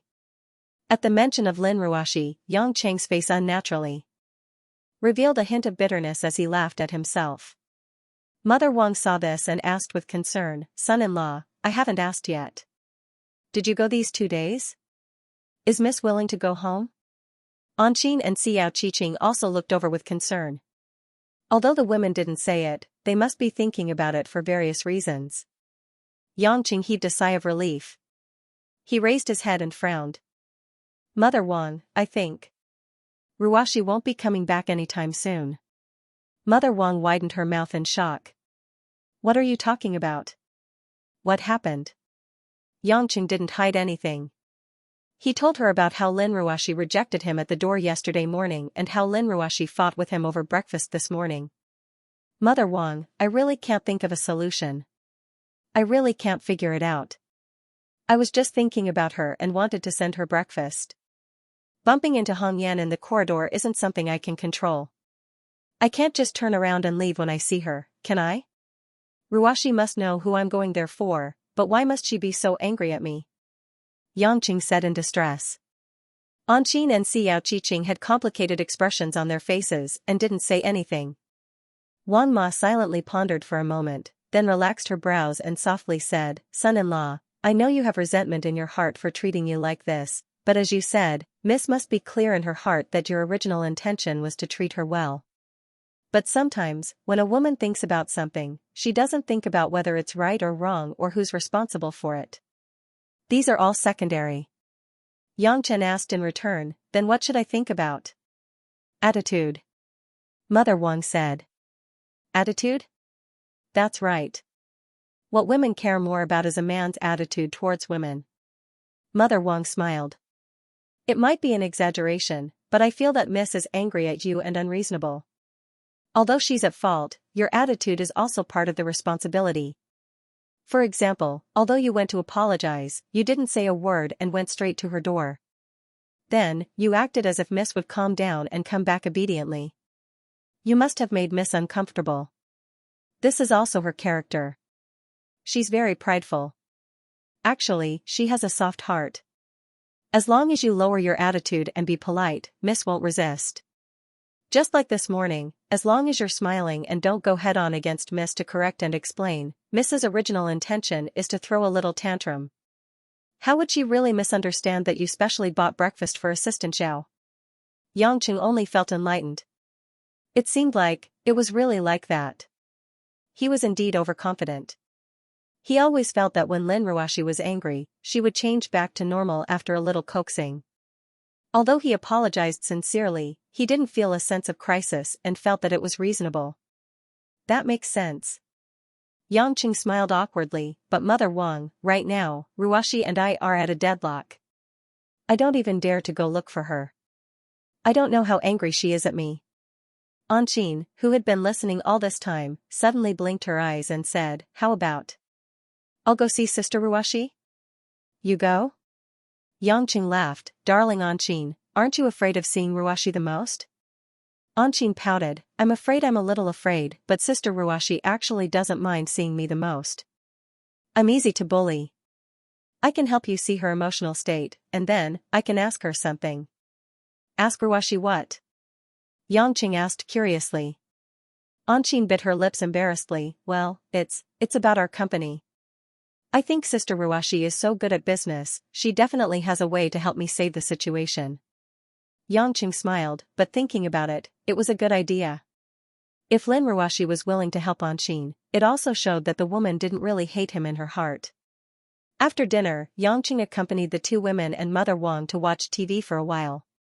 Anshin still had a meeting the next morning, so she had to go back early. Yangqing took the initiative to send Anshin out of the house, gently hugged the woman's soft waist, and warmly said, I know you always have a happy face, and you don't want to show the pressure, but your family's business is facing a difficult situation, you must be very uncomfortable. If you're tired, then say it. I'm your man, I can't really do nothing. Anshin smiled charmingly, and for a while, she leaned on Yangqing's chest. I know, but I also feel that I can't rely on you for everything, so I feel very useless. In the past, I was still young and insensible, and I felt that Dad was not good at everything, so I ran away from home and became a flight attendant, thinking that I don't have to worry about the family's company, nor do I want to do business. But now that the burden of thousands of people is on my shoulders, I realized that Dad was really tired back then. It's a pity that he's no longer here, but I hope that I can keep the business that Dad and Grandpa passed down. After quietly hugging her in the dark for a while, Yangqing gradually let go of the woman and pinched her delicate face. Don't be afraid, go see Ruashi tomorrow. She's actually a little closer to you than to others, otherwise she wouldn't keep staring at you and bullying you. No matter what, she's not good at singing, dancing, and playing, but she's really good at business. At least I was fooled by her to the point that I didn't have any temper. Anshin pouted, I know, I'm the easiest to bully anyway. Yangqing lowered his head and kissed the woman's red lips, and laughed, they bully you, I love you. As he said that, Yangqing took out a few crumpled $10 bills from his pocket and stuffed them into Anshin's hands. Anshin frowned, hubby, why are you giving me money? Oh, I just want you to buy some glutinous rice balls to eat to soothe your wounded heart. Yangqing laughed, of course, if it's not to your liking. Buy it for your sister Ruashi to eat. Remember to buy Zhao Ji's glutinous rice balls. There's a branch under the Yutsong building, don't say that I told you to buy it, lest Ruashi gets jealous again. Glutinous rice balls? But I don't like it. Halfway through his sentence, Anshin finally understood. Looking at Yangqing's forced expression, she giggled, so you're still using me as an excuse to please the Empress. Humph, I thought you really cared about me. You don't have the face to personally bring it over. Borrowing my hand, I'm already like this, yet you're still using me. Hubby, you're too bad. Look at you, I already said that you can eat it first. If you don't like it, you can give it to Ruashi. I put you in front of me. Yangqing shamelessly said. Humph, then why are you giving me this little money? Even if my company has a problem, it shouldn't be that I don't have this little bit of money, right? If you want to give me more, give me a few billion, I'll buy that competitor's company. Of course it's a matter of my heart. How much money is secondary? After all, it's my salary.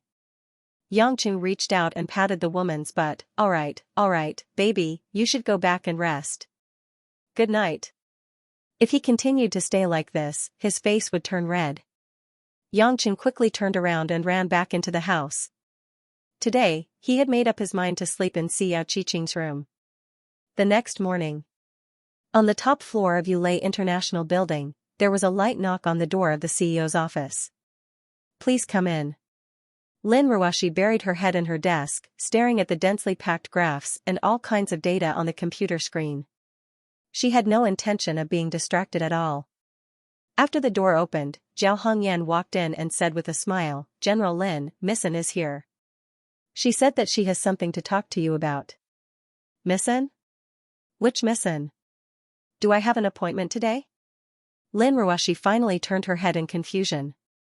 Zhao Hongyan shook her head, it's Miss Anshin from the In Group, she. No. Lin Ruashi directly interrupted Zhao Hongyan's words and said coldly. Zhao Hongyan stood there in astonishment and was about to nod, oh, yes. But at this moment, Anshin, who was carrying a plastic bag and wearing a pink uniform, suddenly jumped out from behind Zhao Hongyan. Dang dang dang dang. Sister Ruashi. It's me. How can you not see me? I brought something to see you.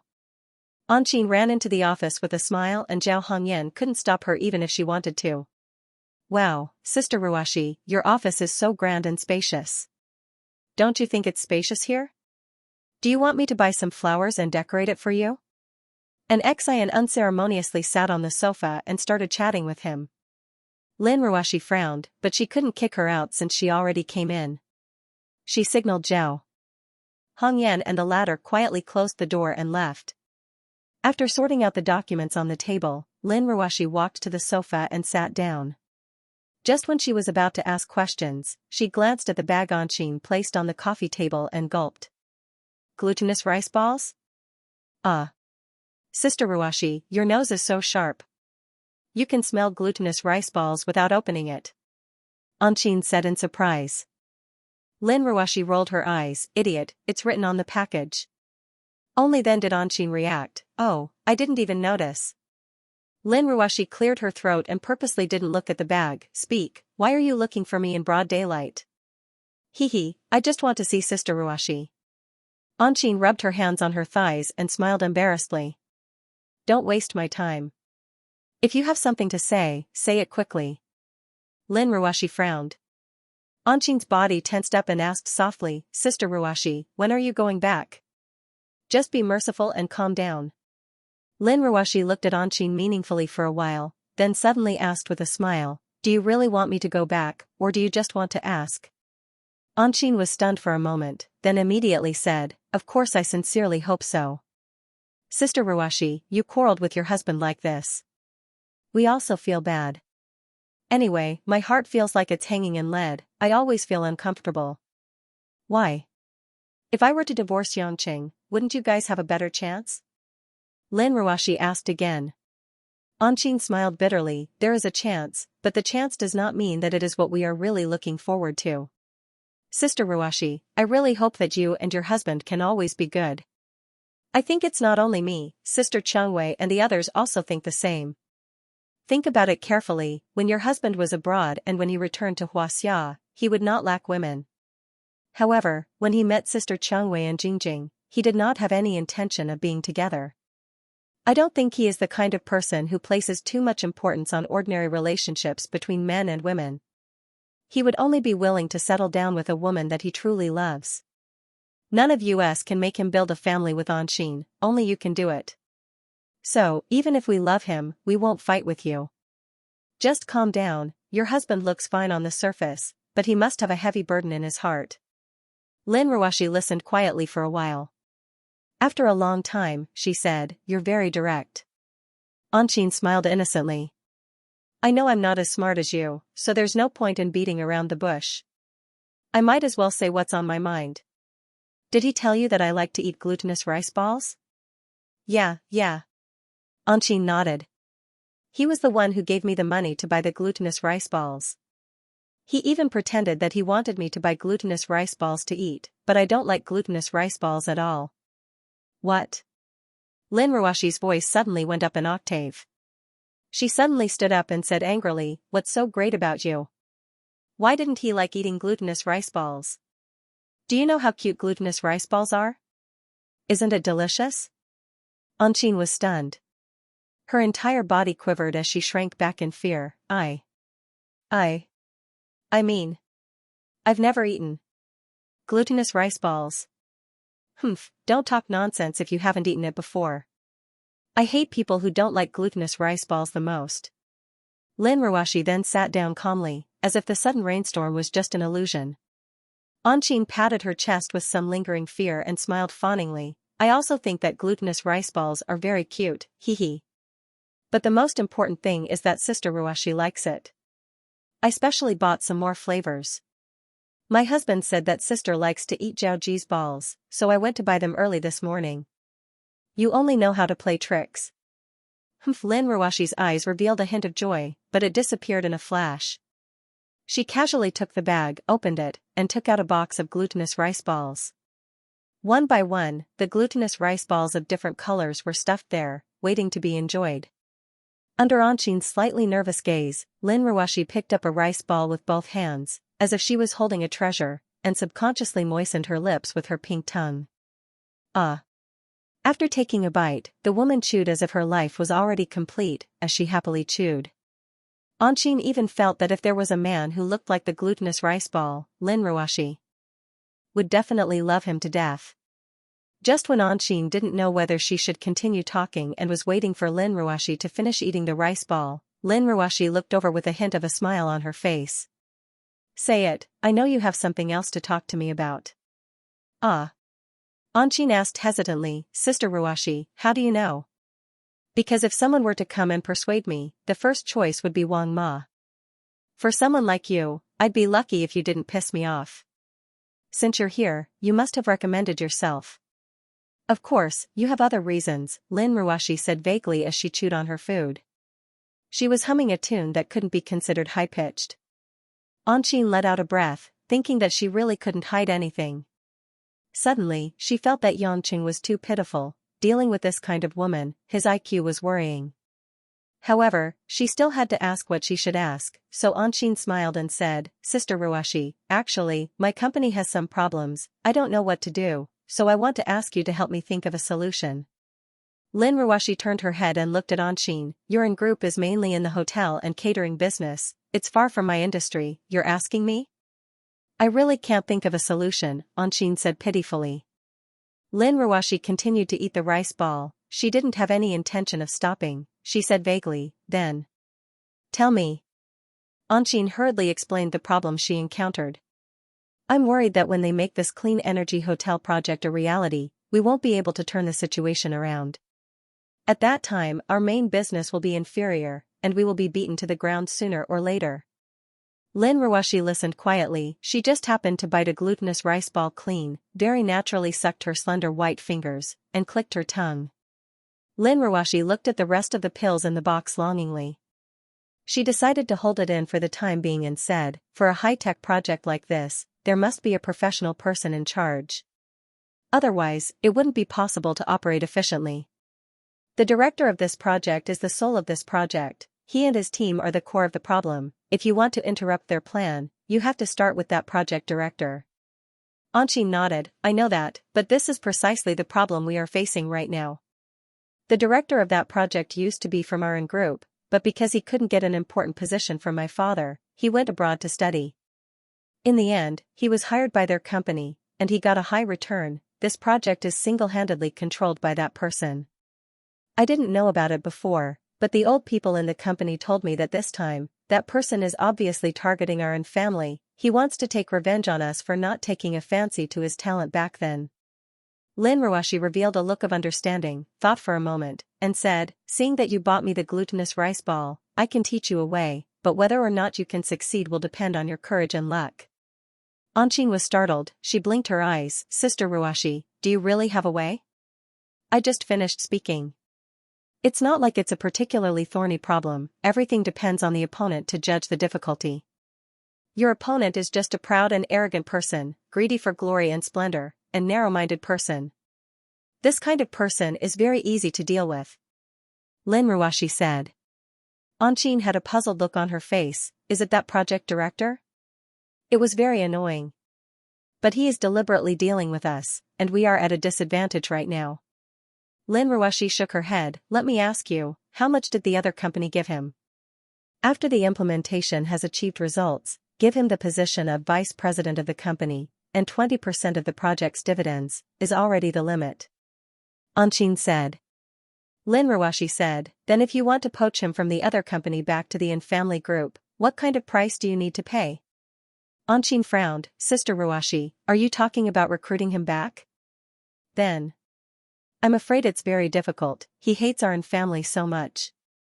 You're wrong, people have flaws, and in the business world, it's even more difficult for people to be perfect. Talent would never be a match for wealth. If you lose to talent, it's just because you don't have enough wealth. Therefore, from ancient times until now, businessmen have only heard of businessmen chasing after profits, and no one has ever said that businessmen chasing after people. Anshin was a little dazed when she heard this, and asked blankly, Then, Sister Ruashi, what price do you think I should pay? Let him bring his team back to our company? At this point, Anshin suddenly realized that Lin Ruashi's eyes were looking at her strangely. Suddenly shocked, Anshin covered her chest with her hands, and said timidly and sorrowfully in fear, You can't be asking me. What do I want from you? Lin Ruashi was shocked by Anshin's reaction. Anshin said with a serious face, Sister Ruashi, although I admit I have wronged you, but I'm not the kind of woman who seduces men. I take relationships very seriously. If you want me to sell my body to get this project back, I will never do it. I think, no matter how much you don't like me, even if I'm stupider than you can't treat me like a fool. Lin Ruashi finally understood. After coming to her senses, she silently cursed under her breath, What kind of thinking is in your head? What did I say? Besides, do you think you can get it done by selling your body? You're too naive, aren't you? Anshin suddenly came back to her senses, and her face suddenly turned red. Then what do you mean? Lin Ruashi sighed, What I mean is, think about what you can give him. Anshin replied with an "Oh," thought carefully for a while, and shook her head, I think the conditions I can give him are similar to the conditions he's getting now. This is a project worth more than 2 billion, and once he starts the project, he will become a billionaire, and there's also the position of executive vice president. I really can't give him any more, or else he will become the chairman. Lin Ruashi had already expected this, so she didn't find it strange. She said again, Then did you get someone to contact him and ask him what conditions he wants to return to the In Group? No, there's no way we can talk about it. They don't even want to talk about cooperation, and we really can't give them more than that. Anshin said helplessly. Lin Ruashi nodded, If that's the case, then send someone to contact the person in charge, and directly ask him what conditions he wants to return to the In Group. Then isn't he asking for an exorbitant price? Let me finish, Lin Ruashi said unhappily. Oh. Anshin shrunk her head. Lin Ruashi stood up and paced back and forth. After a moment of deliberation, she continued, After you contact that person, no matter how he taunts and makes sarcastic remarks, treat him well and act as though you have something to ask of him. Then, no matter how high the price is, except for the condition of replacing you as the chairman, which is purely a joke, you must accept the company shares, positions, dividends, whatever it is. Ah? Then isn't that? Anshin was about to speak again. Let me finish. Lin Ruashi was displeased at being interrupted again. Oh. Lin Ruashi sighed helplessly and continued, As long as you agree to his conditions, no matter how exaggerated it is, you have to meet him and sign the contract. You will find him in a very secluded place and let him let down his guard. As for you, you will personally go there and negotiate with him in private. You must remember to dress up nicely, the more attractive you are, the better. Also, when you meet him, maintain a victorious smile, as if you have a good time working with him. When he is about to sign the contract with you, as soon as he starts to write, you have to interrupt him and tell him that you feel that it is inappropriate and that you regret it. Hearing this, Anshin was confused, Sister Ruashi, if that's the case, then wouldn't all of my efforts be for nothing? He will only be angrier and want to take revenge on us. Lin Ruashi smiled mysteriously, Of course it's not that simple. Before you do all of this, you have to first bribe some reporters and editors from the financial media. What for? Anshin was puzzled. Of course it's for the scene of you signing the contract. We'll set up cameras around the area and take photos to promote it. The photos used must be the scene of him signing the contract, Lin Ruashi smiled. Anshin pondered for a while and finally figured out the crux of the matter. Her small mouth opened wide and her almond-shaped eyes widened. Oh. I get it. If that's the case, that person won't be trusted by his company anymore. Also, because he's been in contact with our group and because I look like I've succeeded in the photo, they'll believe that he's already agreed to sign a contract with us and is planning to play infernal affairs. That's right. Lin Ruashi nodded. This is a major project that involves the survival of the company, so they won't dare to be careless. At this crucial stage, if he meets with you and signs some documents as the person in charge, he will be suspected by the company regardless of whether he signs it or not. After all, professional matters cannot be completely controlled by the executives of other companies. Moreover, his team will think that he is betraying the company. If I'm not wrong, there will be disagreements within his team after this. When that time comes, he will either be offered less, or he will be kicked out of the company. And a proud person like him will not tolerate anyone suspecting him, so he will most likely run out of the company. At that stage, you can give him a relatively good offer and call him back to the company, entrust him with an important task, and continue his project. Then, even if he is dissatisfied with you, he can only obediently work for you, and a part of his team will follow you. No matter what, in terms of funds, experience, and even connections with the government, your company is stronger than your competitors. He won't refuse a bigger stage, will he? Anqing jumped up from the sofa in joy. Yay! That's right. Why didn't I think of that? I can give him an offer, but I can also not give it at the last minute. Sister Ruashi, you're so smart, I want to kiss you. Anqing was overjoyed. She ran forward and hugged the flustered Lin Ruashi, kissing the woman's face several times in a row. In the end, there was even a heavy kiss between the lips. Lin Ruashi's beautiful eyes widened. She was already scared stiff. Haha, I'm going to tell our public relations team to immediately buy a few small financial media outlets and expose that guy's past in the Yin family. This method will definitely work, Anqing said cheerfully. Lin Ruashi felt that her lips still carried a sweet fragrance. This was the first time she had been kissed so fiercely by a woman. Her face couldn't help but turn red, feeling embarrassed. Hearing Anqing's words, he immediately rejected it. No. You can bribe those reporters, but you definitely can't buy those media outlets. Why? Anqing was puzzled. Because once you buy them, they will be able to find out that the media that published the news is backed by your Yin family. Then, will they still believe the reports? Therefore, you can only buy people and not buy companies. In addition, the location of your negotiation can be very quiet and hidden, but it can't be a small enclosed room, because that kind of place doesn't seem like it can be secretly photographed. It's obvious that someone deliberately designed it, and it's not natural enough. Lin Ruashi reminded. Anqing sucked in a breath of cold air and looked at Lin Ruashi strangely. Being stared at like this, Lin Ruashi touched her face and asked doubtfully, "Why are you looking at me like that? What's wrong with my face? Could it be your lipstick mark?" No. Anqing shook her head and sighed. I was just thinking, luckily we are in the hotel catering business. If I also sold clothes, my family's company would have already been bought by you, Sister Ruashi. You're too thoughtful, and it's in such a short period of time. Lin Ruashi disapproved. I thought you would say that my heart is very poisonous, but it's actually not a very profound plan, it's just a small trick. The main thing is that that person is easy to deal with, and the weakness is too obvious. Anqing smiled gently, then opened her arms and hugged Lin Ruashi. Thank you, Sister Ruashi. I knew it. Although you always bully me, you still love me a lot in your heart. Lin Ruashi quickly grabbed Anqing's soft waist with both hands and pushed her away. It's so corny, you're not allowed to hug me in the future, and you're not allowed to kiss me. Anqing stuck out her tongue, obviously not taking it seriously. After talking about the implementation of the plan in detail, Anqing left the office with light footsteps. Lin Ruashi breathed a sigh of relief. To be honest, Anqing's age was not much younger than her, but she always felt that she was a child who couldn't grow up. It was like she was dealing with a little sister, which made her scalp tingle, but also made her very happy.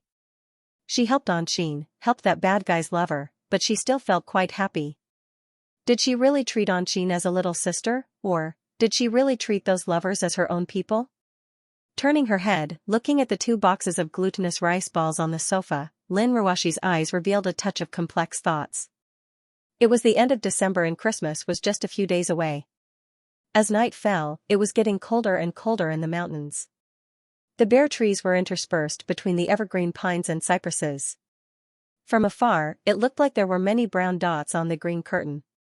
After getting off work, Lin Ruashi drove her red Bentley back to the mansion that she had just moved into not long ago. In this secluded residential area, there were barely any cars on the road. Along the way, looking at the deep mountain scenery flashing by outside the car, Lin Ruashi felt her heart was heavy and suffocating. Just like that, she arrived home in a daze. Lin Ruashi took out the key and was about to get out of the car, but she was slightly stunned. He saw an Audi A8 parked outside his house. It was an unfamiliar black sedan, and it was quietly waiting there. It seemed that it had been here for a while. Lin Ruashi immediately realized something, but she frowned and felt that it was unlikely. If that person was in ancient times, he would be very busy. How could he have so much time to come to such a secluded place when others were having dinner? But after a while, the person in the Audi pushed the door open and got out.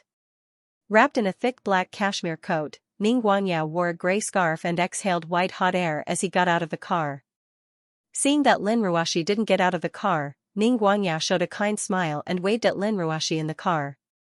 Lin Ruashi was stunned. When she came back to her senses, a strange feeling emerged in her heart. After hesitating for a while, she got out of the car helplessly. Ruashi, you're off work? Haha, I was just telling my assistant that you should be here soon. Ning Guangyao walked up and laughed as if he was very familiar with her. What are you doing here?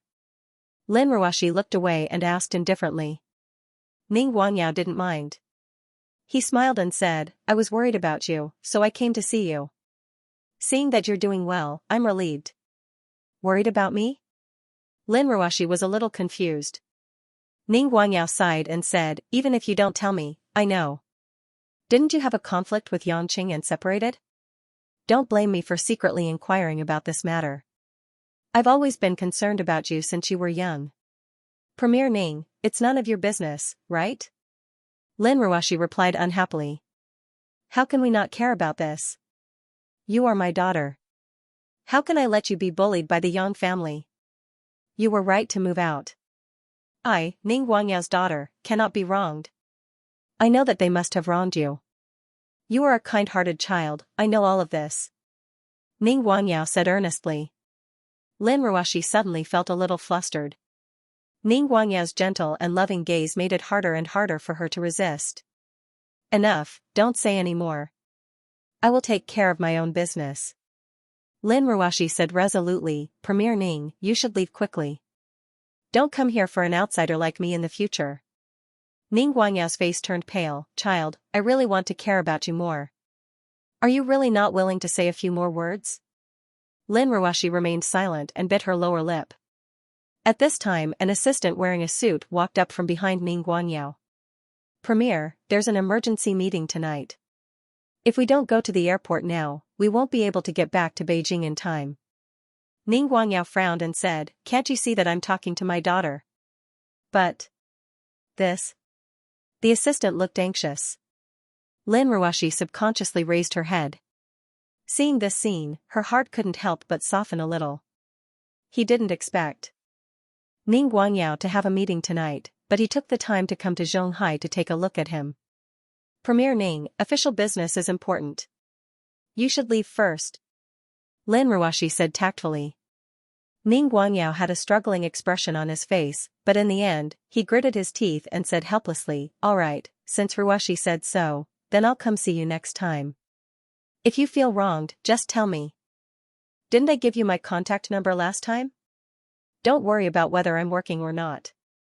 No matter how busy I am, it won't be too much of a burden for me to do something for you. If you can contact me on your own, I will be very, very happy, really. Looking at Ning Guangyao's extremely expectant eyes, Lin Ruashi couldn't resist and nodded slightly. However, Ning Guangyao was overjoyed. Then Dad will go back to Beijing first. If you have time, come visit the Ning family. Dad said last time that if you want, I can give the entire Ning family to you. Dad is not talking nonsense, it's true. Premier Ning. Lin Ruashi's body trembled a little. She tried her best to control herself and said, don't say any more, let's go. Ning Guangyao smiled awkwardly and nodded. He walked towards the car, looking back every few steps. After a while, the Audi finally slowly drove away from the house and gradually drove away on the mountain road. Lin Ruashi felt like she was collapsing. Ever since she cultivated the cultivation technique given by Yangqing, she rarely felt so tired. She gently held onto the car, let the cold mountain wind blow her bangs on her forehead, and looked up at the misty sky. Unknowingly, after a long time, she felt that the rims of her eyes were a little moist and cold. Lin Ruashi reached out to wipe her tears, took a deep breath, and walked into the house. At the same time, in the busiest night market in Zhonghai, Yangqing was strolling around with Xiao. Yesterday, he promised to take the woman out to eat all kinds of food that she had never eaten before. Yangqing also remembered clearly, and he didn't want to go back on his words. For Xiao, the bustling night market had always been something that she had always wanted to visit, but she was a little afraid of it. This was because there were too many things that she didn't understand in the secular world, and she didn't know what some of the snacks were. Every time she encountered a store that she was interested in, Xiao would stop and let Yangqing buy it for her to taste. If it was delicious, she would eat a few more mouthfuls. If she didn't think it was good, she would let Yangqing eat it all. Yangqing also had a big appetite, and he didn't mind at all. He wasn't picky at all. Looking at Xiao's blissful smile, Yangqing also felt that everything was worth it. Thinking of the time when he brought Lin Ruoxi out to eat crayfish, Yangqing couldn't help but sigh. If Lin Ruoxi knew about this, she would probably glare at him again. When walking out of a donkey stew shop, Xiao found it a little difficult to eat the big thing in her hand. Holding the stew, Xiao looked at Yangqing cautiously. Did I bite it? Yes, eat it. Let's see if the weird name you mentioned is delicious. Yangqing laughed. Xiao swallowed her saliva, opened her mouth, and took a small bite. Hey, why are you so gentle? If you bite so little, how can you taste it? Eat the entire cake and meat, and open your mouth wider. Xiao looked at the crowd walking around her with some worry, and said, if I open my mouth too wide, will it be ugly? On this street. Yangqing was amused. He was afraid of losing face, so he simply took the stew from the woman's hand, opened his mouth wide, and took a bite, then returned it to Xiao. Alright, beauty, I'll eat too. You eat too. If you feel embarrassed, I'll lose face with you. Xiao giggled, and without any scruples, she opened her mouth wide and began to bite. Although the taste of this Hebei snack was ordinary, the taste in her heart made the food taste much more delicious. Just as the two of them were chatting and laughing, not long after, Yangqing frowned and stopped in his tracks. Xiao stood still. Hubby, what's wrong? Yangqing clicked his tongue in annoyance, turned around, and looked at the two figures following behind them. He saw a handsome Caucasian youth wearing a black trench coat, and a cute Caucasian girl with curly hair tied up in a red bow, following behind the two of them at a distance. The Caucasian youth's face was ice cold, and his childish appearance, coupled with a deep hatred in his eyes, made him look a little strange. Hey, little guy, I pretended not to see you because I was too lazy to bother with you. Don't be so ungrateful. My patience is limited. Today, I'm accompanying my woman out shopping, and I'm too lazy to dye my hands red. Yangqing said helplessly in English with a London accent. Demon, today I came to avenge my father. If you don't want me to follow you anymore, then choose a place without ordinary people and duel with me. This young man who kept shouting demon was naturally the one who Yangqing had met before, the magician of England's Sword in the Stone, Prince. Because his father, Les Winter, was killed by Yangqing back then, the young man's desire to avenge his father had never stopped. Even after witnessing Yangqing's strength in France, he still had no intention of giving up. Although Yangqing knew that the Sword in the Stone's people had come to Xianxia, he didn't expect that this little guy would come with his little fiancée, Emma, to cause trouble for him. Hubby, who are they? Why do they want to duel with you? Xiao was confused. Ignore them, let's continue shopping. Yangqing held the woman's hand and continued to walk towards the night market. But Prince didn't have any intention of retreating, he followed closely with Emma. Originally, they were having fun, but suddenly knowing that there were two guys following them, Xiao lost her mood and couldn't act naturally. Yangqing noticed that the woman was worried and couldn't continue playing. He was a little annoyed and said to Xiao with shame, Qing, why don't we stop eating here today? I'll accompany you to play another day. These two little guys don't know how to write the word pain if they don't get beaten up a few times today. Xiao naturally didn't have any objections, she didn't want to be stared at with cold and murderous eyes no matter what she ate or did. The two went to the parking lot to get the car and drove west. Prince also followed closely.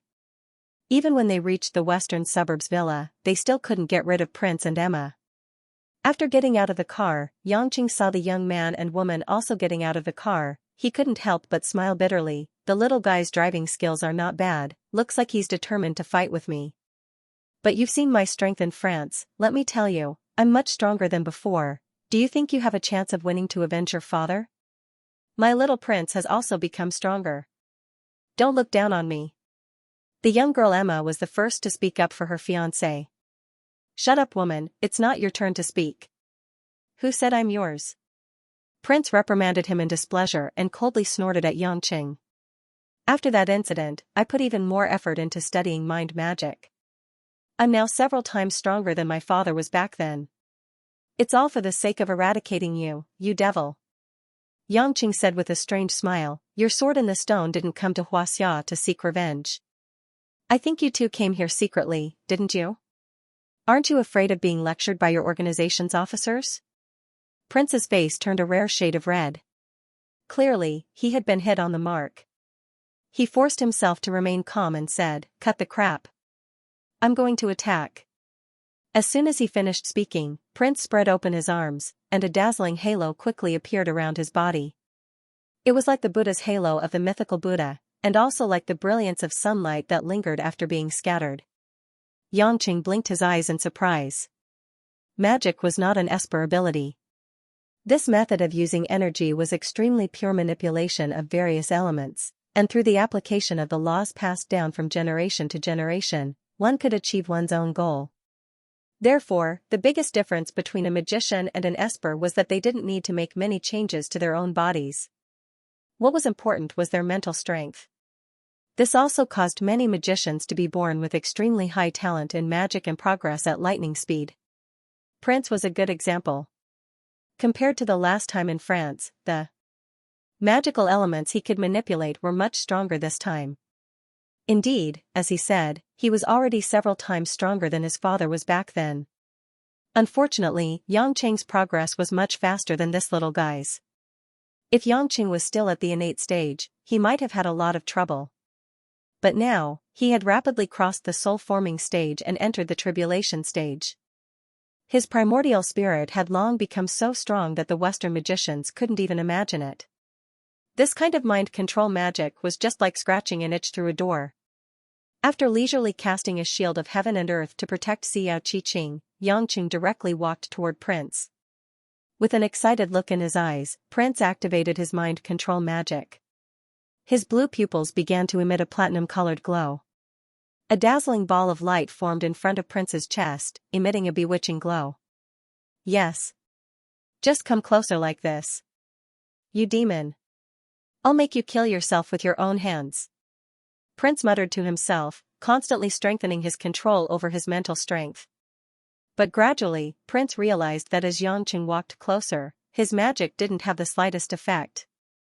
Yangqing looked very clear-headed, not the slightest bit affected by this kind of mind control magic. When Yangqing completely stood in front of Prince with an evil smile on his face, Prince's hands trembled, and he finally couldn't continue casting his magic.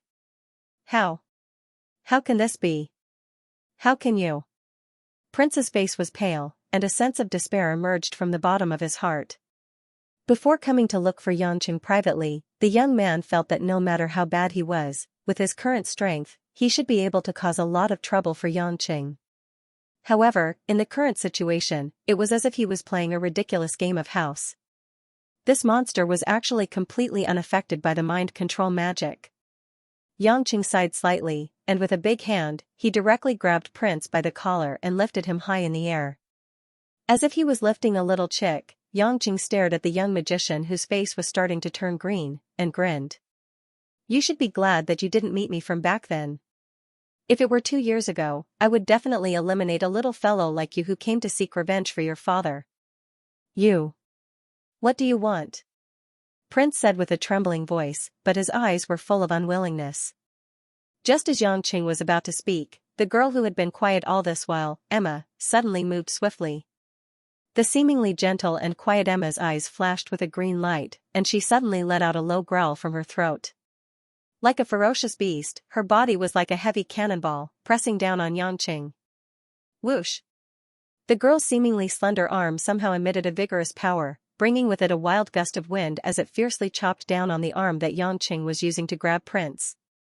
Xianxia couldn't help but be startled, but he didn't think of stopping it, and let Emma's hundreds of kilograms of force smash down on his arm. Bang! After a loud muffled sound, Emma was blasted away by the recoil force. She staggered and almost fell. Xianxia's physical strength was too terrifying. Even with hundreds of kilograms of force smashing down on him, he still didn't move an inch. Xianxia whistled. "I've been thinking, little girl, what kind of magic are you practicing in the Merlin Magic Association? You should be a druid magic user, right? Was that the power of a wild bear just now?" "You. How did you know?" Emma anxiously looked at Prince, her little face blushing as she asked with a childish tone. "Well, I've killed too many strange opponents. I've also killed many people from the Sword and the Stone, so it's only natural that I've seen them," Xianxia said a little embarrassedly. "Demon." Prince's eyes were bloodshot. He turned his head and shouted at Emma, "Woman, run. He will kill you too." "No. I won't abandon little Prince." Emma stubbornly shook her head. Xianxia was a little confused. "Hey, when did I say I'm going to kill you? Kid, don't talk nonsense. I'm a father now. I'm not in the mood to kill young boys and girls like you." Just as Xianxia was about to put Prince down, two black Mercedes-Benz G-Series SUVs sped over from afar. The people from the Sword and the Stone discovered that Prince and Emma had secretly left the group and hurriedly came to find them. Lola, whom he had met in France, was wearing a sexy black leather windbreaker. Her blonde hair was curled up, and she had a serious expression on her face. She led several men and women of different shapes out of the car. "Your Majesty Pluto, please have mercy." Lola smiled apologetically, and with a gust of wind under her feet, her figure flashed in the air and appeared beside Xianxia. "Your Excellency, Prince is still a child. He's not even 18 yet, so please be magnanimous and forgive his reckless and willful behavior. When he grows up and realizes the gap between you and him, he'll naturally not cause trouble for you." Although that was what she said, the group of people from the Sword and the Stone still stood there nervously, ready to rescue him at any time. Xianxia sneered and casually threw Prince back to them. "I'll give him back to you. This is my place, get lost." Lola heaved a sigh of relief and immediately thanked Xianxia, not daring to stay any longer. At the same time, she glared at Prince, telling him to stop arguing. Knowing that it wasn't a joke to anger Xianxia, Laura and the others left as quickly as they came. When the two cars were out of sight, Shuijiqing walked up to him and asked curiously, "Hubby, why is it that the Sword and the Stone's men are roaming freely in Zhonghai? Why didn't the Yellow Flame Iron Brigade come out to stop them?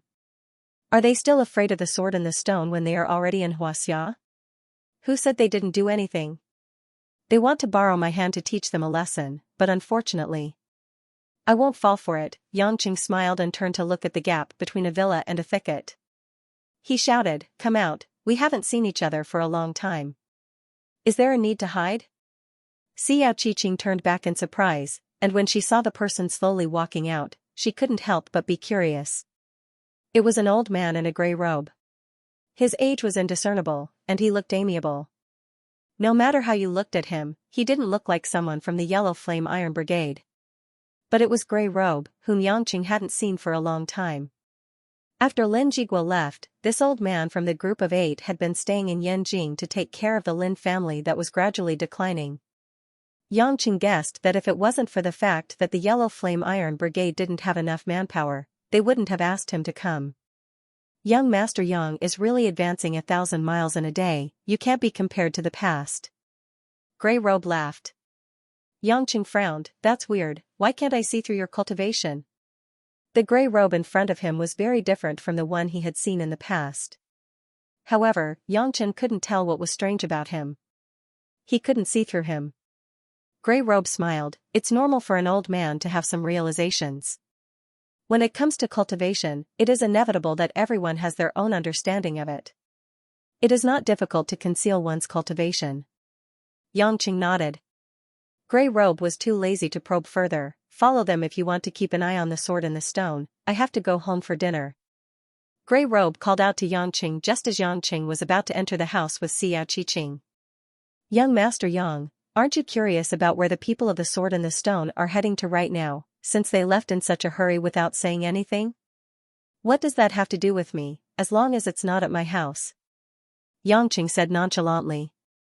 Grey Robe chuckled. I received news 10 minutes ago that the third generation of Camarilla's blood clan, Prince Udinese from the Brooke clan, has found the location of the magical girdle using the demonic blood detection spell and is heading there with his men.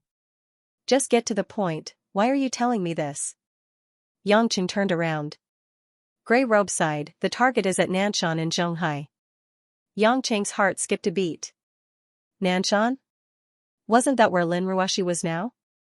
At this time, Lin Ruoshi had most likely returned to the villa. If a large-scale fight really broke out there, even if Nanshan wasn't the only mountain, it was still a mountainous area with a radius of tens of kilometers. It was hard to guarantee that it wouldn't be affected. Xianxia made a prompt decision and said to Xiao Qiqing, "Qing'er, you go back first and tell your mother not to wait for me. I have to go take a look." Xiao Qiqing also understood the urgency of the matter and nodded seriously. Xianxia gratefully said to Grey Robe, "Thank you for telling me. I'll treat you to a drink or two when I'm free. Go quickly." Although he's not of the Lin family's blood, he's still a child that we watched grow up, Grey Robe said meaningfully. Xianxia didn't say anything more, and his figure instantly disappeared from where he was. Grey Robe stood there and looked at the dark sky from afar. Suddenly, a strange and evil smile appeared on his face. Nanshan Villas. Because they were in the mountains, the air was exceptionally cold. The heater in the house was on, making every corner feel warm and pleasant. Lin Ruoshi walked out of the bathroom slowly, wearing a pair of panda slippers and a thick white sleeping gown. She went downstairs to the living room and turned on the TV. After turning on the TV, the woman was too lazy to choose a channel. She subconsciously lowered the volume, then sat on the sofa and picked up her phone. On the phone, there was a read message, which made Lin Ruoshi hesitate and bite her lips. "Child, I'm in Beijing. I don't know how you and Xianxia are doing. I'm too embarrassed to say sorry to you in front of you, but I asked Xianxia to return the Fengxiang bracelet to you. I hope you can forgive me for being too eager to love my son. Lan Lan is having a good time with her great-grandfather in Beijing, but she misses her parents and wants to go back to Zhonghai before Christmas.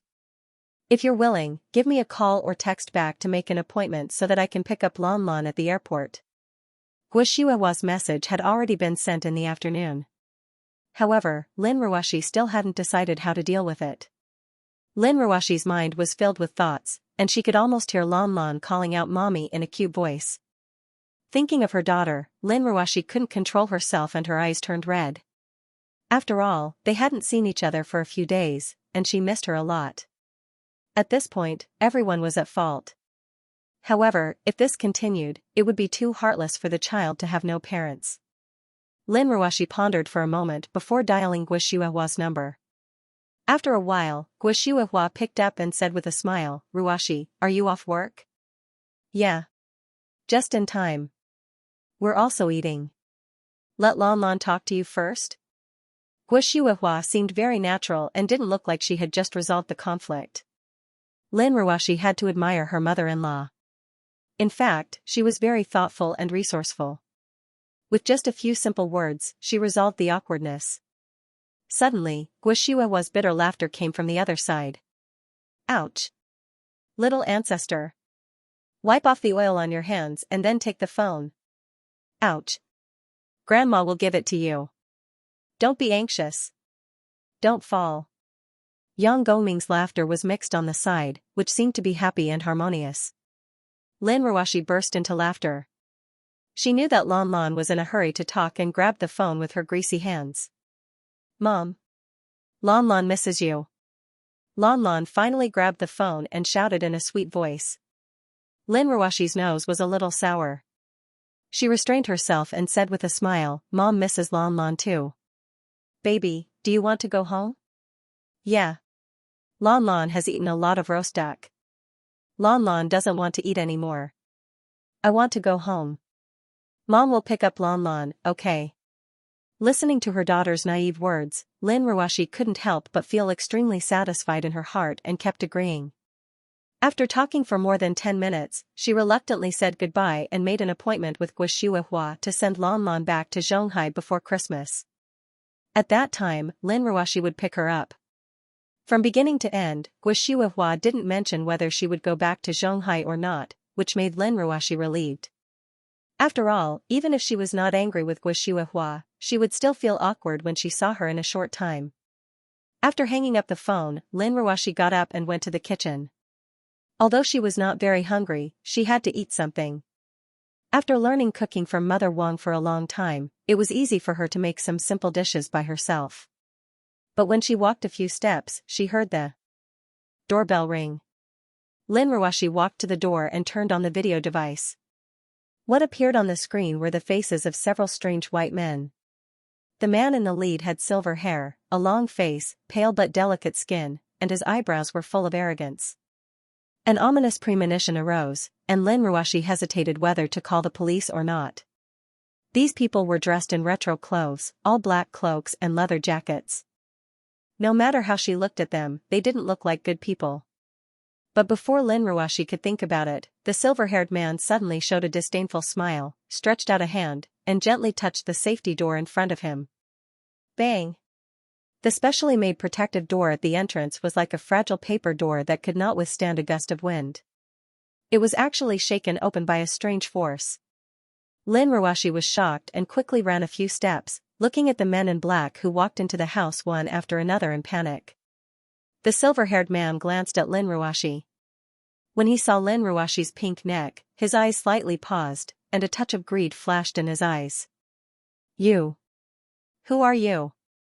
Lin Ruoxi tried to calm herself down. No one answered, and the silver-haired man ordered in ancient English, "Around this house, inch by inch. Quick." Yes. The group of black-clothed men were like several black whirlwinds, moving extremely quickly in the entire room, like many black shadows. Lin Ruoxi looked at the mess in the house, and her face was drained of blood from anger, but she didn't dare to make a sound. Just at this moment, a strange laughter came from outside the house, and several figures descended like night demons, teleporting into the house. The man in front had long black hair tied into a ponytail, and a handsome face. He looked around 20 to 30 years old, and his suit was embroidered with retro golden patterns. "Udinese, thank you for your demon blood detection, it saved us the trouble of searching," the man teased. The silver-haired Udinese didn't find it strange at all. What a dog-like nose, Heinholz. Why are only the Lezen people here? Where's Raphael? Heinholz laughed sinisterly. We don't need our leader to deal with you guys, we must get the magical girdle. With Heinholz's firm stance, the dozen or so vampires of the Lezen clan and the dozen or so vampires of the Brute clan began to show their killing intent. The true nature of the blood breeds had been revealed. Their fangs extended out of their lips. Outside the window, in the darkness of the night, in the middle of the gloomy forest, a large number of dark creatures were like a nightmare. Lin Ruoxi stood in the middle of the living room in fear. She wanted to scream, but she covered her mouth with her hand and tried her best to close her eyes. She didn't even dare to watch horror movies since she was young. How could she withstand the sudden intrusion of so many vampires? Why are you so anxious when you haven't found the magical girdle yet? Udinese mocked. Heinholz snorted. Don't pretend. You can't be wrong with the detection spell you cast with the sacred weapon poison bottle. Since you didn't find it in this house, it should be under this house.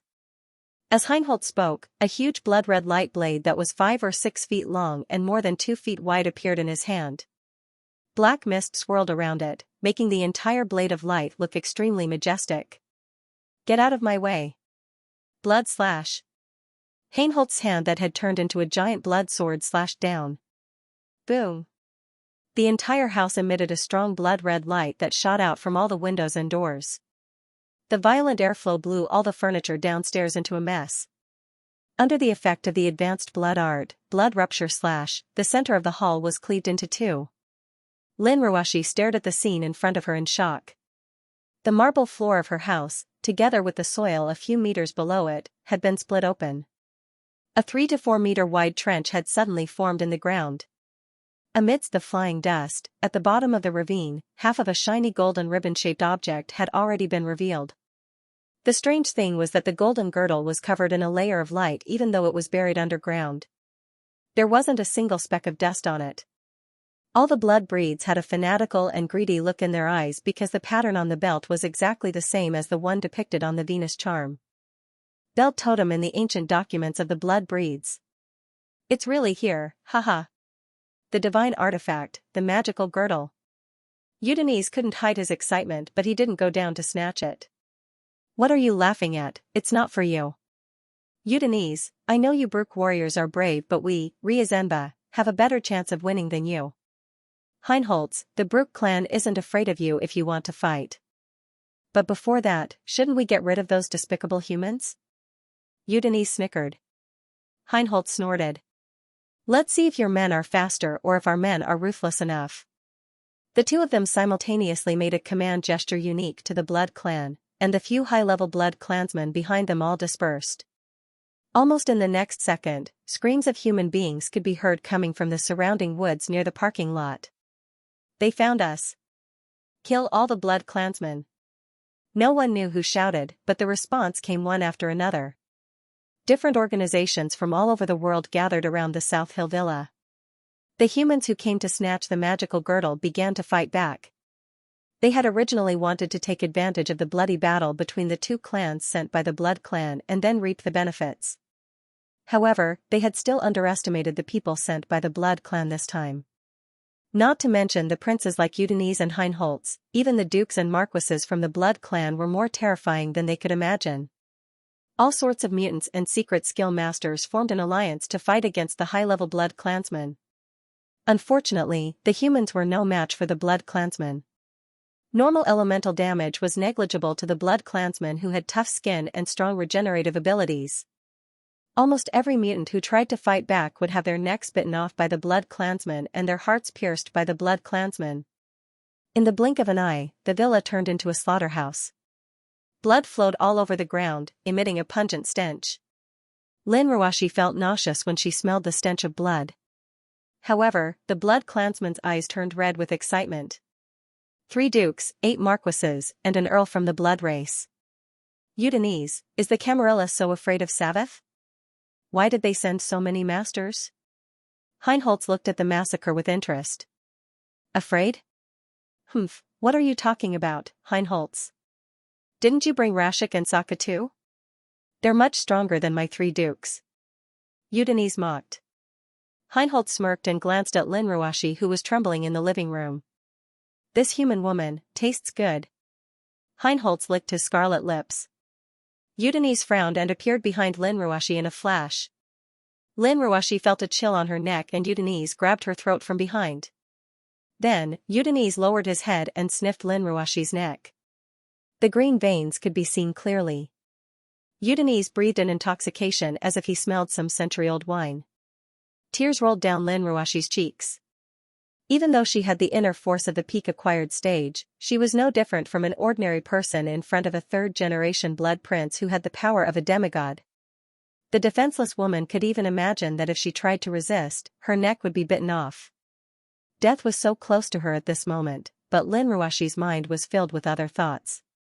How long would the person she loved be sad if she died? If his daughter knew that he was dead, would she cry nonstop? I'm still too capricious. If I didn't move here, I would be having a happy dinner at home right now. Ah, it smells so good, it's been 100 years since I've tasted such sweet blood. Heinholz, this woman. I fell for her first. I'll enjoy this delicious meal after I kill you. Heinholz sneered, that depends on whether you're alive to taste this piece of meat. Then, a ball of dark red demon flame ignited on Heinholz's hand. It wasn't surprising for a third-generation blood prince to be able to control a demon flame that was of a higher level than the blood flame. The dark red demon flame danced like a devil. The moment it ignited, it devoured the ceiling and the structure of the house. Without a doubt, the entire house would be vaporized if the demon flame engulfed the house. But Heinholz didn't care about destroying the house. Sokka, Rashik, bring your men and have some fun with our Camarilla brothers. I'll deal with Sir Udinese. Yes. Your Highness. The human mutants outside were all massacred. Next, the 2 groups of blood race were ready to fight. The two black-robed vampire dukes responded and immediately took action. They led their clansmen and began fighting the dukes and marquises of the Brute clan. For a moment, the scarlet blood art and the dark, violent shadows fought fiercely. They flashed in all directions of the villa, and the sound of collisions never stopped. Udinese, take this. Bloodthirsty demon flame. Heinholz appeared in front of Udinese in the blink of an eye and punched Udinese's face with the bloodthirsty demon flame burning on his fist. This kind of transcendent blood art could already devour the blood essence of a blood prince, let alone an ordinary blood tribe member. There was no way they could resist it. Udinese tossed Lin Ruashi aside. He didn't want his prey to be sucked dry. Lin Ruashi was thrown to the side like a doll. She rolled on the cold marble floor a few times before crashing into the wall. Ah! She felt as if her bones were being torn apart. The excruciating pain and the way he treated her made her feel humiliated. She gritted her teeth and got up from the ground, glaring at the silver-haired Udinese coldly. Lin Ruashi had made up her mind. If she was going to be sucked dry by a vampire, she might as well bang her head against the wall. At the same time, Udinese didn't take the bloodthirsty demon flame head-on. Instead, he took a few steps back and raised his hand, summoning two blood wolves formed from the demon flame. Heinholz didn't back down. He endured the bite of the wolves and punched them into pieces with his fists. The demon flame turned into a whip and lashed at Udinese. Do you think you can escape? Even your leader Sargeras isn't my match in terms of speed, let alone you. Die. Heinholz sneered. Udinese's face was as dark as ink. The demon flame was getting closer and closer to him. Even though he could predict it, Heinholz would still be able to kill him due to his speed. Don't get too full of yourself. Udinese took out a small bronze bottle from his sleeve and turned around to face the demon flame whip. The mouth of the bottle instantly turned into a ball of black energy that sucked the demon flame into the bottle. Poison bottle? Damn it. Heinholz cursed as he watched his demonic flame being sucked away. Most of the 13 holy artifacts of the Blood clan were in the hands of the princes. If not for Prince Sargeras as her father, a fourth-generation Blood clan member like Lilith would not have the opportunity to wield one. Coincidentally, Prince Udinese owned one of the holy artifacts, the poison bottle. It was an ancient, bronze-colored ball-shaped bottle with a long, thin tube and a disc-shaped opening at the top. There was nothing special about it, but it had a mysterious function. According to the user's ability, it could absorb the demonic flame formed by the blood essence. This was one of the special abilities of the poison bottle. You want to defeat me with the demonic flame? You underestimate me. I'll let you have a taste of your own demonic flame. Udinese sneered as a drop of golden blood seeped out of his fingertip. The poison bottle seemed to have smelled an extremely tempting meal as the black energy in the bottle swallowed the blood instantly. *T. Heinholz seemed to have realized something. He quickly retreated and leaped into the air. The entire mansion had been turned into ruins by the demonic flame and the Blood clan master's blood spell. There was no obstruction at all. Not to mention the ceiling, even the roof had been burned to ashes. Udinese muttered something under his breath as a cold light flashed in his eyes. Suddenly, he let out an angry roar and a dense mass of black energy formed behind him. Then, Udinese activated the poison bottle, and a large amount of dark red blood droplets sprayed out from the bottle.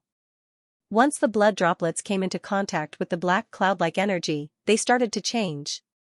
Kiki. Roar. All kinds of beasts and birds started to make weird noises. He saw that the black energy body had turned into enormous black vultures, violent black wolves, and even enormous black war bears after being contaminated by the essence blood that had been refined by the poison bottle. Without exception, these ferocious beasts formed from black energy only had scarlet eyes that flickered with ominous light. Their entire bodies were as black as ink. As far as the eye could see, an army of nearly 100 ferocious beasts had formed in the blink of an eye. Let's see who's faster, you or my children born from the poison bottle. Udinese laughed maniacally and snapped his fingers. The dark energy beasts around him charged towards Heinholz and the Duke, Marquis, and other elites of the Rossen clan. Using the poison bottle to create so many battle beasts at once consumed a lot of blood essence. Although Udinese looked slightly weak, he was still very excited. He looked at the charm belt that was still in the gully and revealed a victorious smile. On the other hand, Heinholz, who was in the sky, was in a mess. He extended his wings that were made of demon flames to increase his speed. He held 2 blades of light condensed from blood magic in his hands and slashed continuously. Sprint. But these vultures formed by the energy vultures were not only strong, once they were destroyed, they could also quickly regenerate. What was worse was that they had the poison bottle's ability to absorb blood essence. Once they were infected, they would quickly weaken Heinholz's body. The other dukes and counts were also complaining incessantly. Originally, they had a slight advantage over their opponents from the Bruch tribe, but now, they had to fight these ferocious and difficult-to-deal-with ferocious beasts, causing them to immediately retreat step by step. Heinholz was furious when he saw that his subordinates were about to collapse. Good. Udinese. Since you're so ruthless, I won't hold back anymore. Haha. Heinholz, you still have the time to talk nonsense. What can you do to me? I advise you to take your men and get lost. The divine weapon belongs to Camarilla. Heinholz snorted coldly and roared as he spun in the air. The wings formed by the demonic flames produced a violent explosion.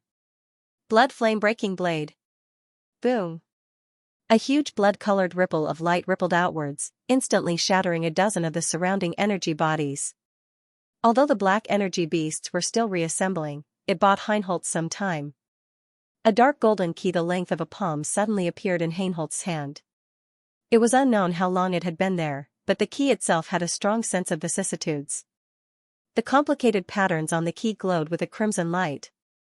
As Heinholz tossed the key out, it began to hover in the air in front of him. Rings of black and red light started to spread out from the key and gradually expanded. At this moment, a field formed around the key, preventing the black energy beasts from getting close. This is the evil key? Why is it in your hands?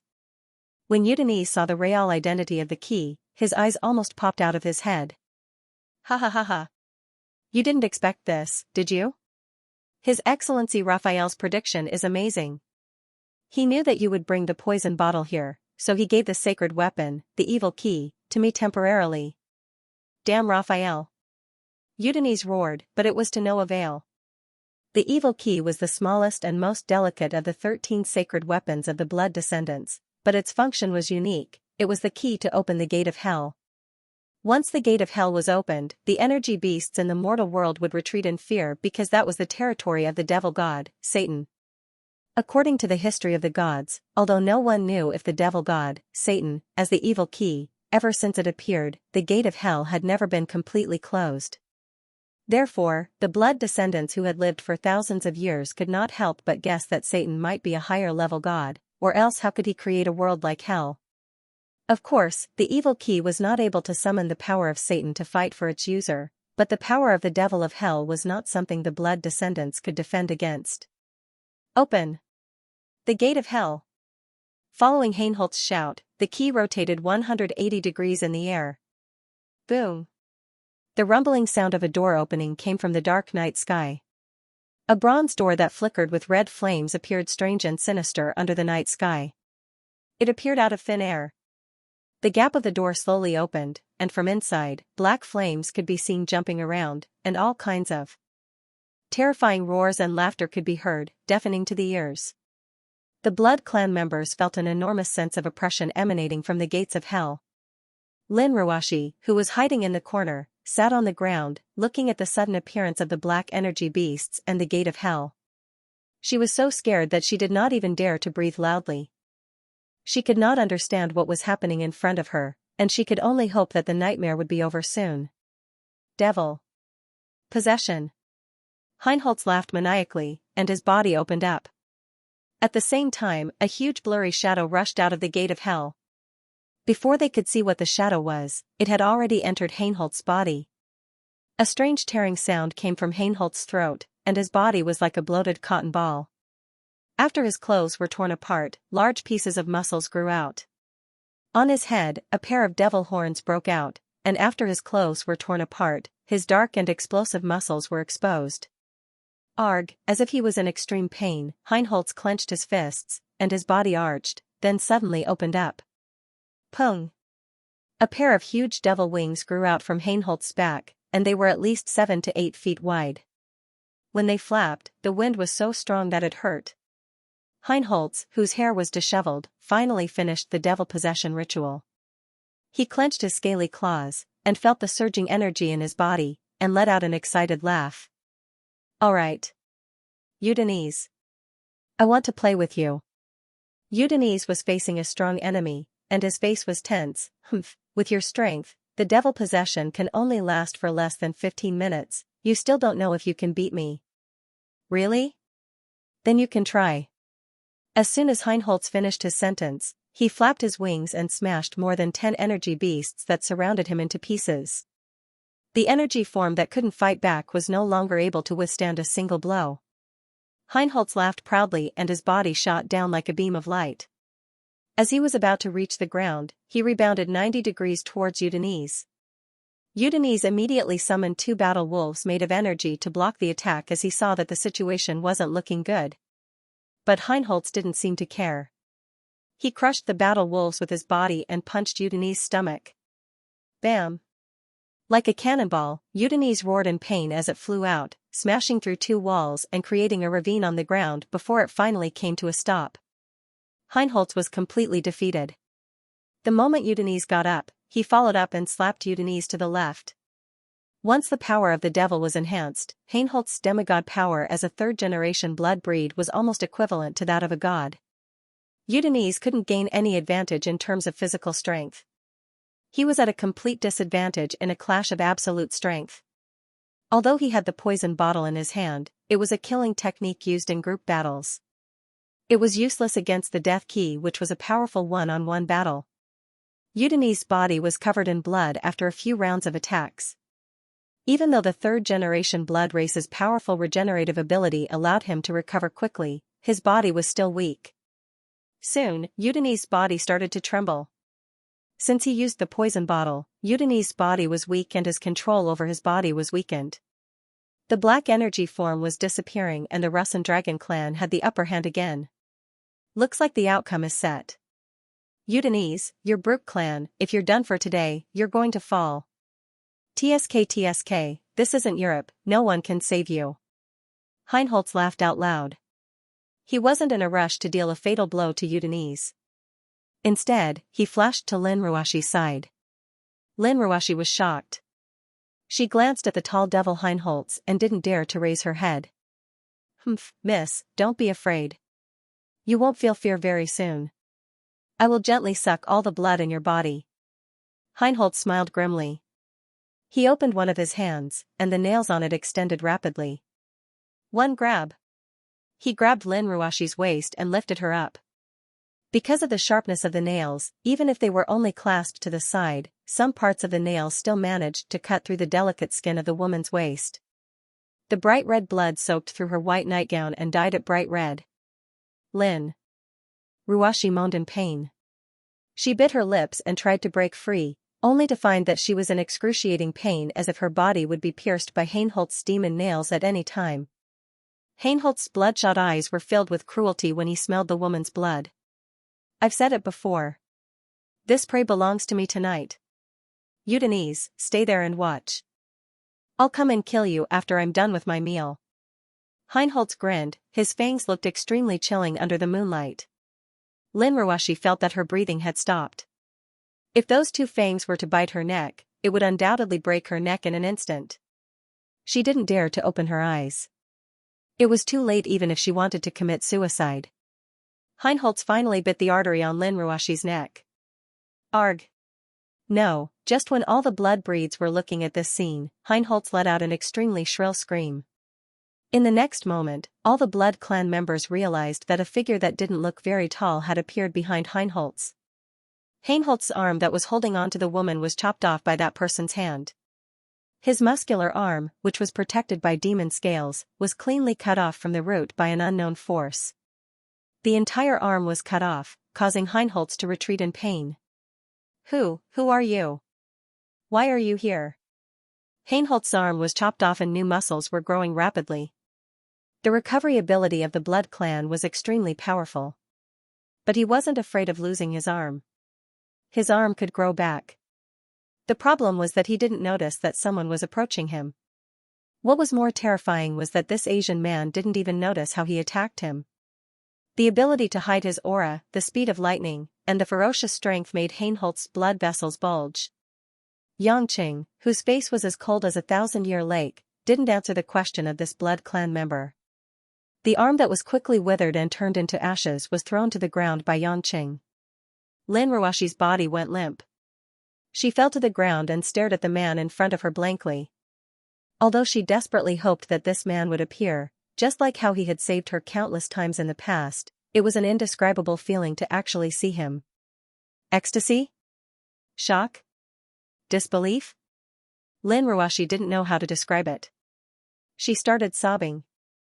This time, it was as if they had been separated from each other for thousands of years. Xianxia didn't seem to care about her sobs. He didn't help her up from the cold ground as if he couldn't be bothered with her. In the eyes of the blood clan members, this average-looking Asian man was becoming more and more like a bottomless black hole.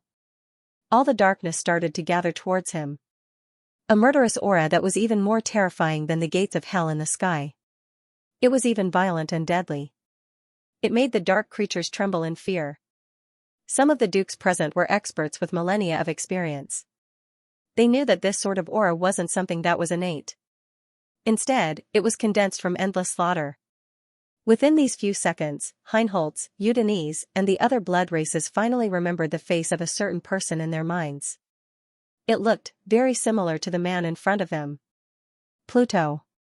King?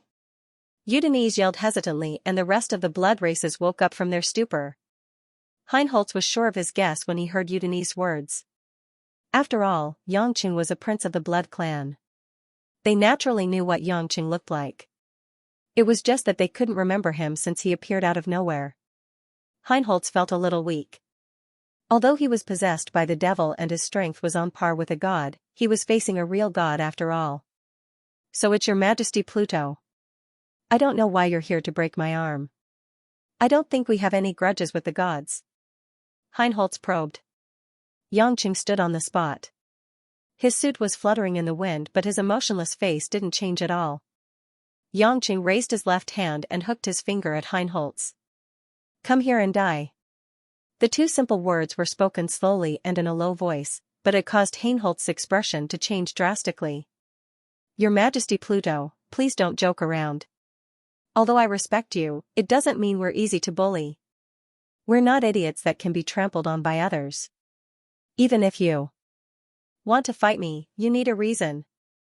Heinholz suddenly smiled. Is it because of the magical girdle of the goddess of love? If that's the case, the girdle is under the ravine. Your Majesty Pluto can take it and give it to the goddess of love. It's not like we have to have it, so there's no need for us to hurt our relationship. Xianxia acted like he didn't hear him and continued to hook his finger. Come here and die. An even greater sense of oppression, like a tsunami, was about to drown Heinholz. Even though they were far away, the other blood clans could sense that Xianxia was like a giant mountain that was about to crush Heinholz. The helpless mentality made the blood clans feel humiliated, but they didn't dare to make a sound. Heinholz couldn't stand the growing fear anymore. He roared and flapped his devil wings, charging towards Xianxia like a ray of light. You're too much. Heinholz sped up to the limit with his wings so fast that the other blood clans couldn't see him clearly. The surging power of the Hell Devil brought with it a wave of hellfire. Boom! The demonic flames of hell erupted in an instant, like a black fireball, engulfing the position where Xianxia was standing. The terrifying shockwave made Udinese and the other blood clans afraid to look straight at it. Sand and pebbles were blown away and the marble floor cracked. Even the soil below was charred. Only after everything had gradually dissipated did the group of blood tribe members cast their gazes over. Seeing the scene unfolding before their eyes, they were all frightened out of their wits. A seemingly thin and weak human arm was standing there. The large hand at the front grabbed onto Heinholz's head like a shackle that could imprison a devil from hell. Such a ferocious flame and the surging power of hell didn't hurt this man at all. Even the ordinary woman behind him wasn't affected at all. All of this was as if it was really as he said, go and die. Heinholz couldn't think about his situation anymore. He used all his strength to cast the hellfire, but his head was grabbed by a hand that was prepared beforehand when he arrived in front of Xianxia. Xianxia didn't even move his feet. The piercing force that could penetrate tens of feet of marble didn't have any effect on Xianxia's huge hand. Grabbing Heinholz's head, Xianxia said indifferently, "I only asked you to come over, I didn't ask you to do anything else." Heinholz tried to move his head away from Xianxia's hand, but he couldn't. In a panic, Heinholz flapped his wings and tried to slap Xianxia's body. But Xianxia's right hand pulled out the meat the moment it came slapping over, and then tore it horizontally. Ah! Blood spurted out. One of Heinholz's wings was plucked off his back by Xianxia. "Looks like you still don't understand." Xianxia tilted his head and said faintly. He then sucked on Heinholz's other wing. Heinholz couldn't control himself and the wing was sucked over. SSSSS. Another ripping sound. Heinholz took a deep breath. He couldn't even scream in pain as his face twisted.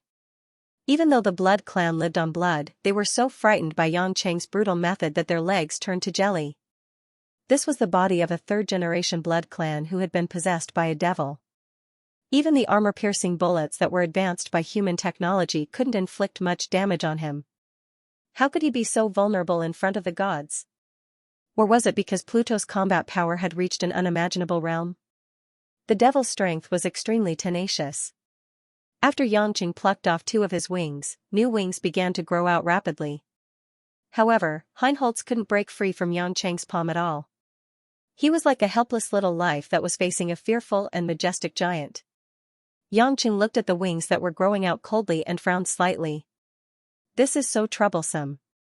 After muttering to himself, Xianxia opened his left hand and summoned the Chaos Cauldron from his dantian. When the Blood clan saw the strange cauldron that was glowing with a sorrowful light gradually grow bigger in the air until it was as big as a rotating house that could fall at any time, they couldn't help but open their mouths wide in shock. What is this thing? It was also the first time that Lin Ruoshi saw Xianxia use such a celestial artifact. She stared at it blankly with tears in her eyes. She didn't even have the time to think about why Xianxia was so cold to her. Xianxia had a sudden thought. Since the Chaos Cauldron could swallow and refine cultivators, what about other people? For example, the Blood clan was also a strange species in this world.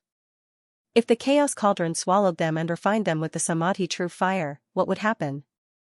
Xianxia's little thought caused Heinholz to break down in fear. The man in front of him suddenly revealed a strange smile, and the giant cauldron that was hovering above him let out a roar of a ferocious beast. "Congratulations on becoming the first Blood tribe member to be refined by me," Xianxia said softly before activating the Chaos Cauldron. With a flip, he enveloped the cauldron. Heinholz felt an irresistible suction force trying to control his body. No matter how hard he tried, it was useless. No. At the mouth of the Chaos Cauldron, the beast soul of the Chaos Beast was faintly discernible. It could not wait to enjoy this delicious meal. In the blink of an eye, Heinholz's entire body was sucked into the cauldron, and there was no movement. Without hesitation, Xianxia ignited a ball of golden-white Samadhi true fire and threw it into the furnace, causing Heinholz's body to be quickly refined. Udinese and the other blood races only heard a few soft cries of pain and fear. Then, there was no more movement from Heinholz. The gate of hell in midair also closed after Heinholz's death. Although the Blood clan's sacred weapon, the Devil Key, was extraordinary, it could not withstand the Samadhi true fire and the Chaos Cauldron. After refining a prince-level blood race, Xianxia immediately sensed a mysterious feeling coming from the Chaos Cauldron. It was a dark, surging, and ferocious aura. Perhaps because of the demon's possession, the demon didn't have time to withdraw from Heinholz's body and was refined at the same time. Even the hell demon flame became a bonus. What made Xianxia feel pity was that the blood race wasn't a living being after all, so there was almost no spiritual energy that could be refined, which was of no help to his cultivation. However, what made Xianxia excited was that the hell demon flame and the dark attribute of the blood race gave Xianxia a premonition that perhaps he was close to the last stage of the three-yang fire, karmic fire. What made Xianxia even more excited was that the missing link of the Ming water was this dark attachment feeling. Although the devil's possession could temporarily strengthen one's body, it would also corrode one's mind. The Ming water could corrode the cultivator's primordial spirit while corroding the cultivator's body. Suddenly enlightened, Xianxia waved his hand and a surge of heaven and earth energy condensed in midair. In a blink of an eye, it turned into a strange floating liquid. The dark blue liquid had a hint of dark mist, but it was hard to notice if one looked closely. It wasn't cold nor hot, it just moved calmly in the air like a pool of stagnant water. However, the Blood Clan member standing far away could feel that this liquid was extremely dangerous. Ming water. Ming water. Ha, ha ha. Xianxia couldn't help but laugh out loud at the thrill of a breakthrough. Udinese saw that Xianxia was in a good mood, so he walked up carefully and bowed. Your Majesty Pluto, thank you for saving my life. I'll leave with my men now, I won't disturb you. Udinese turned around and was about to leave after he finished speaking. But Xianxia stopped him. Don't move, I'm not done yet. Udinese forced himself to be calm. May I know what your Majesty Pluto wants me to do? The chaos cauldron was still spinning in midair while Xianxia was casually turning the Ming water in the sky into various shapes, playing with the new stuff that he had just learned. The woman on the ground, which one of you touched her? Xianxia asked in a seemingly unconcerned manner. Udinese's face turned pale. He had guessed that Xianxia's anger was related to this woman. It seemed like it was true. I. While Udinese was hesitating, a duke from Savatha's side stood out and yelled, Your Majesty Pluto. It's Udinese. He is the first culprit who has hurt this lady. Having lost Prince Heinholz, the Lezin clan naturally had to try to protect themselves. The best thing they could do now was to let Xianxia kill Udinese so that they could be safe. Udinese's expression changed and he roared, Nonsense. This lady's wounds were all caused by Heinholz. He's the one who wanted to drink her blood. The blood race from the Burke clan knew what was going on and they quickly started to support Udinese. Instantly, both sides started to quarrel. Xianxia's gaze grew darker and darker. In the end, a mocking smile appeared at the corner of his mouth. You guys actually don't have to fight. Your Majesty Pluto. It really wasn't me. Udinese shook his head and retreated slowly. Xianxia grinned, Actually, I don't care who it was. You're all going to die anyway. His casual words silenced all the Blood Clan members. They stared in disbelief at the man who said this with a smile, but no one dared to doubt the possibility of it being true. Your Majesty Pluto. You can't do this. Aren't you working with Camarilla?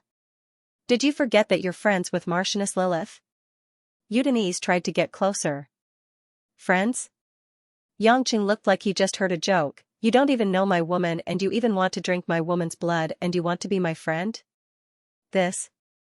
Udinese was speechless and didn't know how to continue. The other blood race looked at each other and had the same thought in their minds, run. That was the first thought that came to their minds.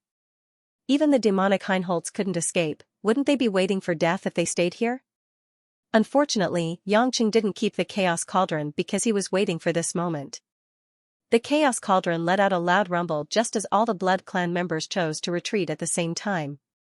An overwhelming attraction force spread out from the mouth of the Chaos Cauldron like countless tentacles and claws, dragging all the Blood Clan members back. The black figures of the Blood Clan continued to struggle, but they were forcefully stuffed into the cauldron by that invisible force. Xianxia waved his hand and a water chain formed from the dark water tied Udinese up.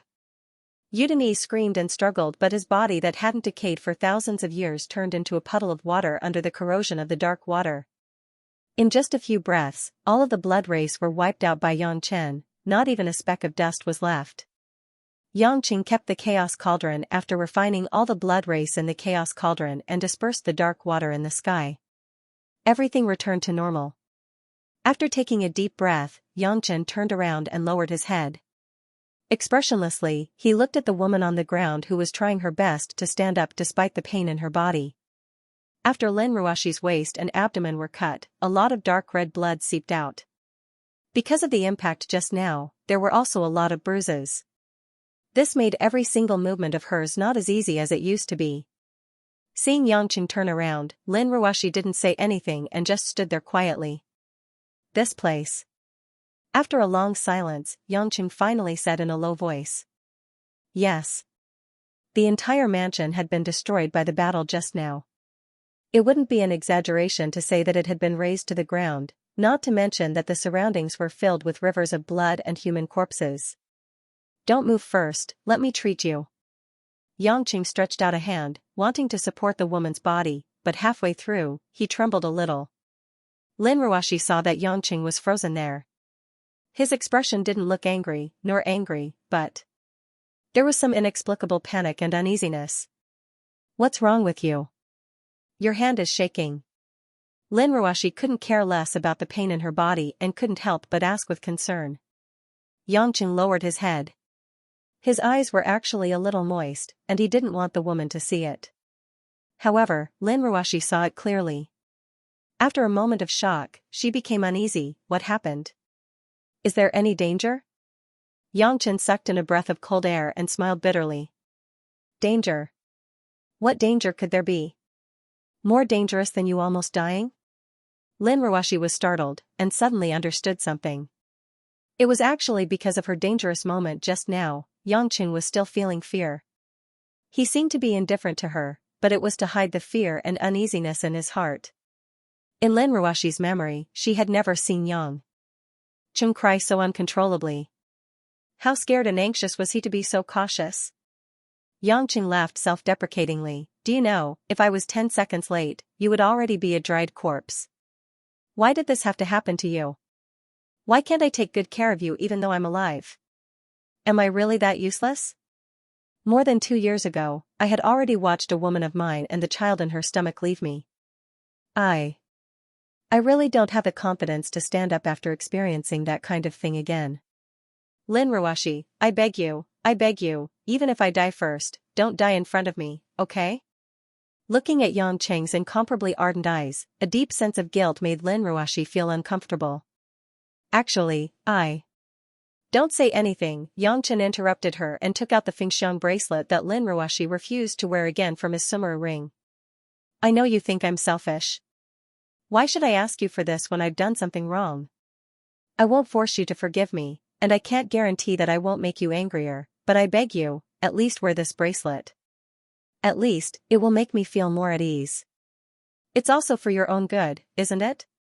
Lin Ruoxi took a deep look at Xianxia. This time, she did not refuse. She took the bracelet and put it on. At this moment, a few cars drove up from the mountain road in the distance. They were the people from the Sword and the Stone who had rushed over but were still too late. All the battles here had only lasted for about 10 minutes. Xianxia could arrive here in an instant, but the people from the Sword and the Stone had to spend a lot of effort. Lola and the others got out of the car, and when they saw the corpses all over the ground, they stopped in their tracks in shock. When they saw the belt that was emitting a golden radiance lying quietly in the huge ravine on the ground, they couldn't help but reveal expressions of excitement. However, the sudden appearance of Xianxia surprised Laura and the others, and they began to speculate. After all, there were human corpses all over the place, and Xianxia was the only living person here. They had to blame this massacre on Xianxia. Xianxia understood what they were thinking, but he did not bother to explain. He had killed countless people, and he did not mind being infamous. Lin Ruoxi was confused when she saw these strangers, but Xianxia had already pulled her over. He activated the Endless Resolve Restoration scripture and started to heal the wounds on his body. Damn it, we're too late. This demon, he's already killed everyone. Prince cursed. Laura immediately reprimanded him. Shut up, Prince. Haven't you had enough? That's strange. Why are there no corpses of the vampires? Did the vampires all escape? Someone was puzzled. Just when everyone was hesitating, Xianxia had already healed Lin Ruoxi's flesh wounds, and he walked toward the huge ditch. Under everyone's nervous gaze, Xianxia waved his hand, and the magical belt flew from the ground into Xianxia's hand. After weighing it for a moment, Xianxia could not help but chuckle. Although I don't know who placed this belt here, I have to tell you that this is just an empty shell, but its function is defective. The people from the Sword and the Stone were silent. Obviously, they did not believe it, but they did not dare to act rashly because of Xianxia's strength. Xianxia looked at them mockingly, and suddenly threw the belt, throwing a ball of Nanmingli fire. Bang! The charming girdle shining with golden brilliance was directly burned to ashes. The people from the Sword and the Stone were stunned. They did not expect Xianxia to suddenly do this. Clapping his hands, Xianxia smiled and said, "Alright, although I don't know who's behind this prank, I'm sorry to tell you guys that you've come here for nothing. The people from Yellow Flame Iron Brigade are still monitoring you guys. I advise you to return to England as soon as possible, in case something happens to your own country. After all, this incident might be a diversion. You have to know that a long night is fraught with trouble." Laura and the others also understood this point, so they nodded to each other and bowed to Xianxia. "Thank you, Your Majesty Pluto, for informing us. We will leave Xianxia now." The group did not waste any time, and after getting into the car, they immediately left. Lin Ruashi walked forward, and looking at the corpses, she felt extremely disgusted. What should we do here? Should we let the police handle it? Xianxia shook his head. "Don't worry, the people from Yellow Flame Iron Brigade will come to clean up. Let's go back." Because Lin Ruashi was still in her pajamas, Xianxia did not hesitate. He directly carried the woman, and in the blink of an eye, they returned to the western suburbs villas. After reaching home, he called Mother Wang. When Mother Wang heard that Lin Ruashi was finally willing to come home, she was also overjoyed. Only Xiao Qiqing felt a little resentful, because her biological mother had to live separately from her again. But for Mother Wang, she was also used to living with Lin Ruashi, so she did not care much about her daughter's complaints.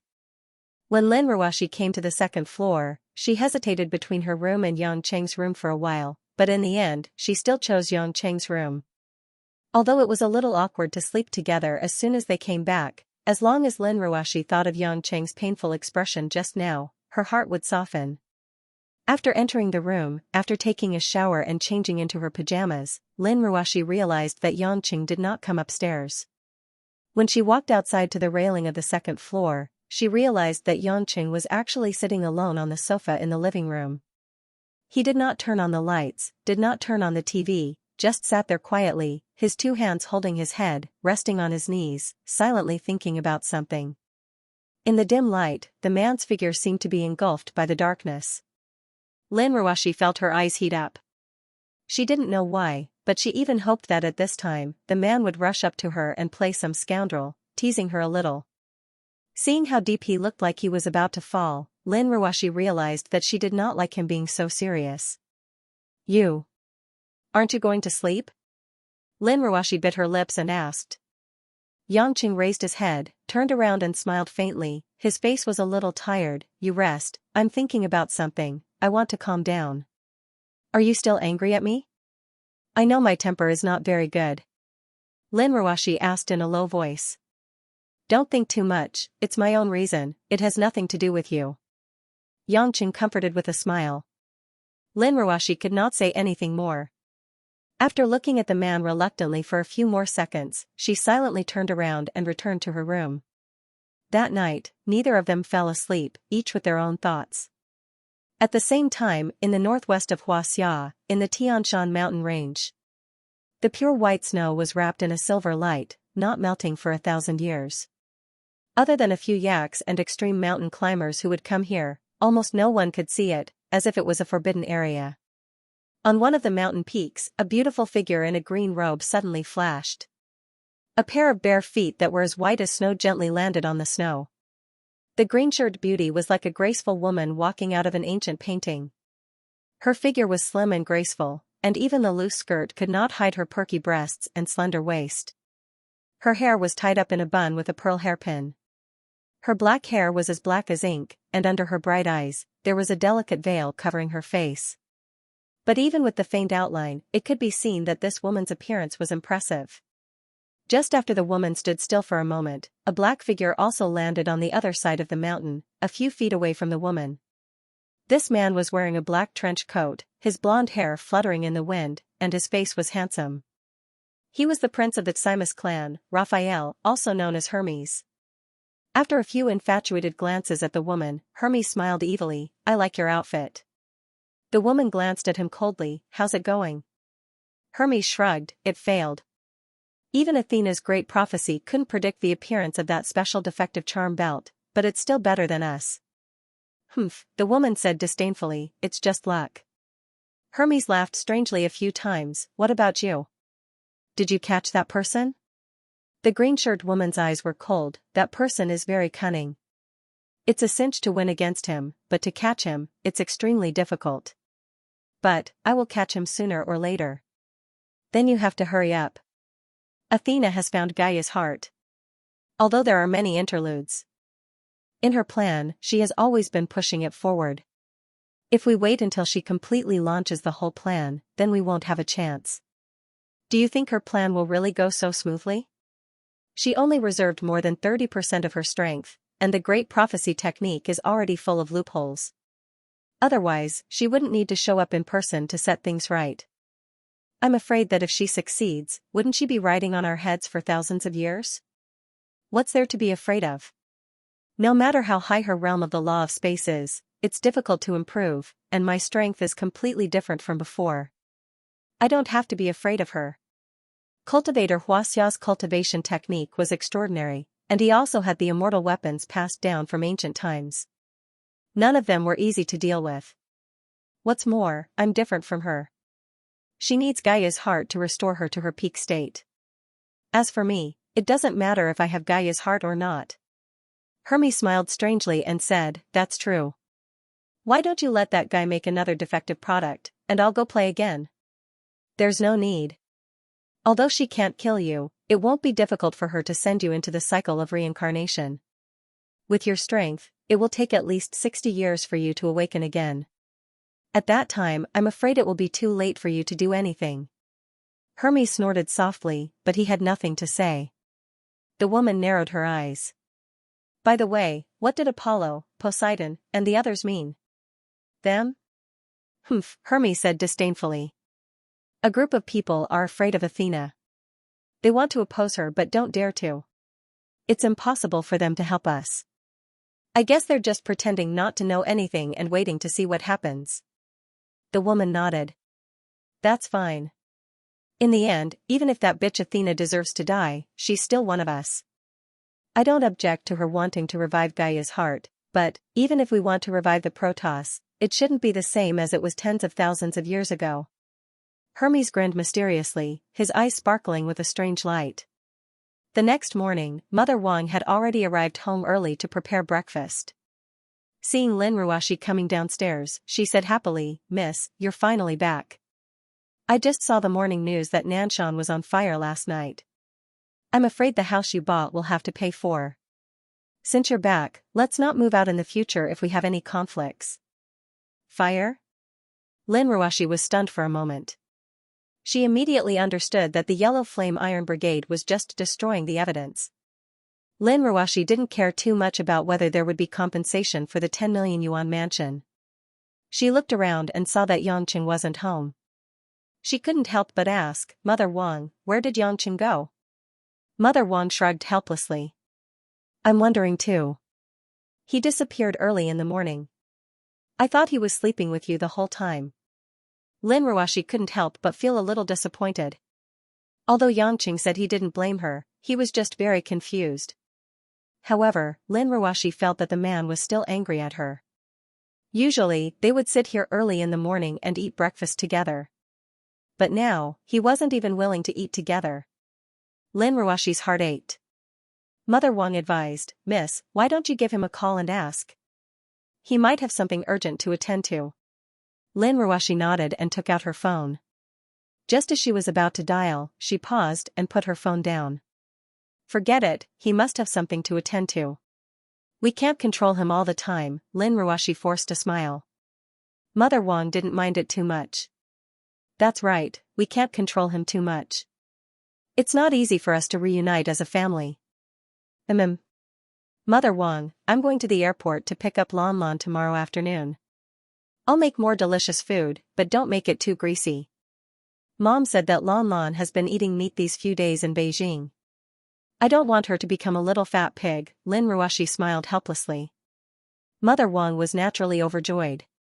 She nodded quickly. I know, I miss this little baby so much. Leave it to me. Miss, don't you have to work today? Let's go early after eating. Lin Ruoshi nodded and sat down with a smile. She picked up the spoon and was about to open her mouth. She couldn't help but look at the empty seat where Yangqing usually sat. She felt sad. Yanjing, Ning family's courtyard. Although it had snowed a few times in Beijing this winter, the sun today was extremely bright. It was so warm that it made people sleepy. In the courtyard, Ning Guangyao, Ning Xian, and Ning De sat at the stone table and drank freshly brewed De Hongpao tea. It was also an afternoon of fun. This secular world is indeed not conducive to cultivation. There are too many temptations in the secular world.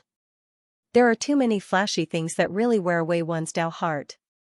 Ning De tapped the stone table with one hand and sighed leisurely. Ning Guangyao said sensibly, Elder Ning De, cultivating one's character and temperament is actually a form of letting nature take its course. You don't have to be too rigid about it. Haha, not bad.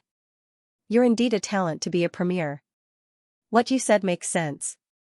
Ning De picked up the teacup and took 2 sips. Ning Xian snorted in disdain. It doesn't matter if we cultivate our character here.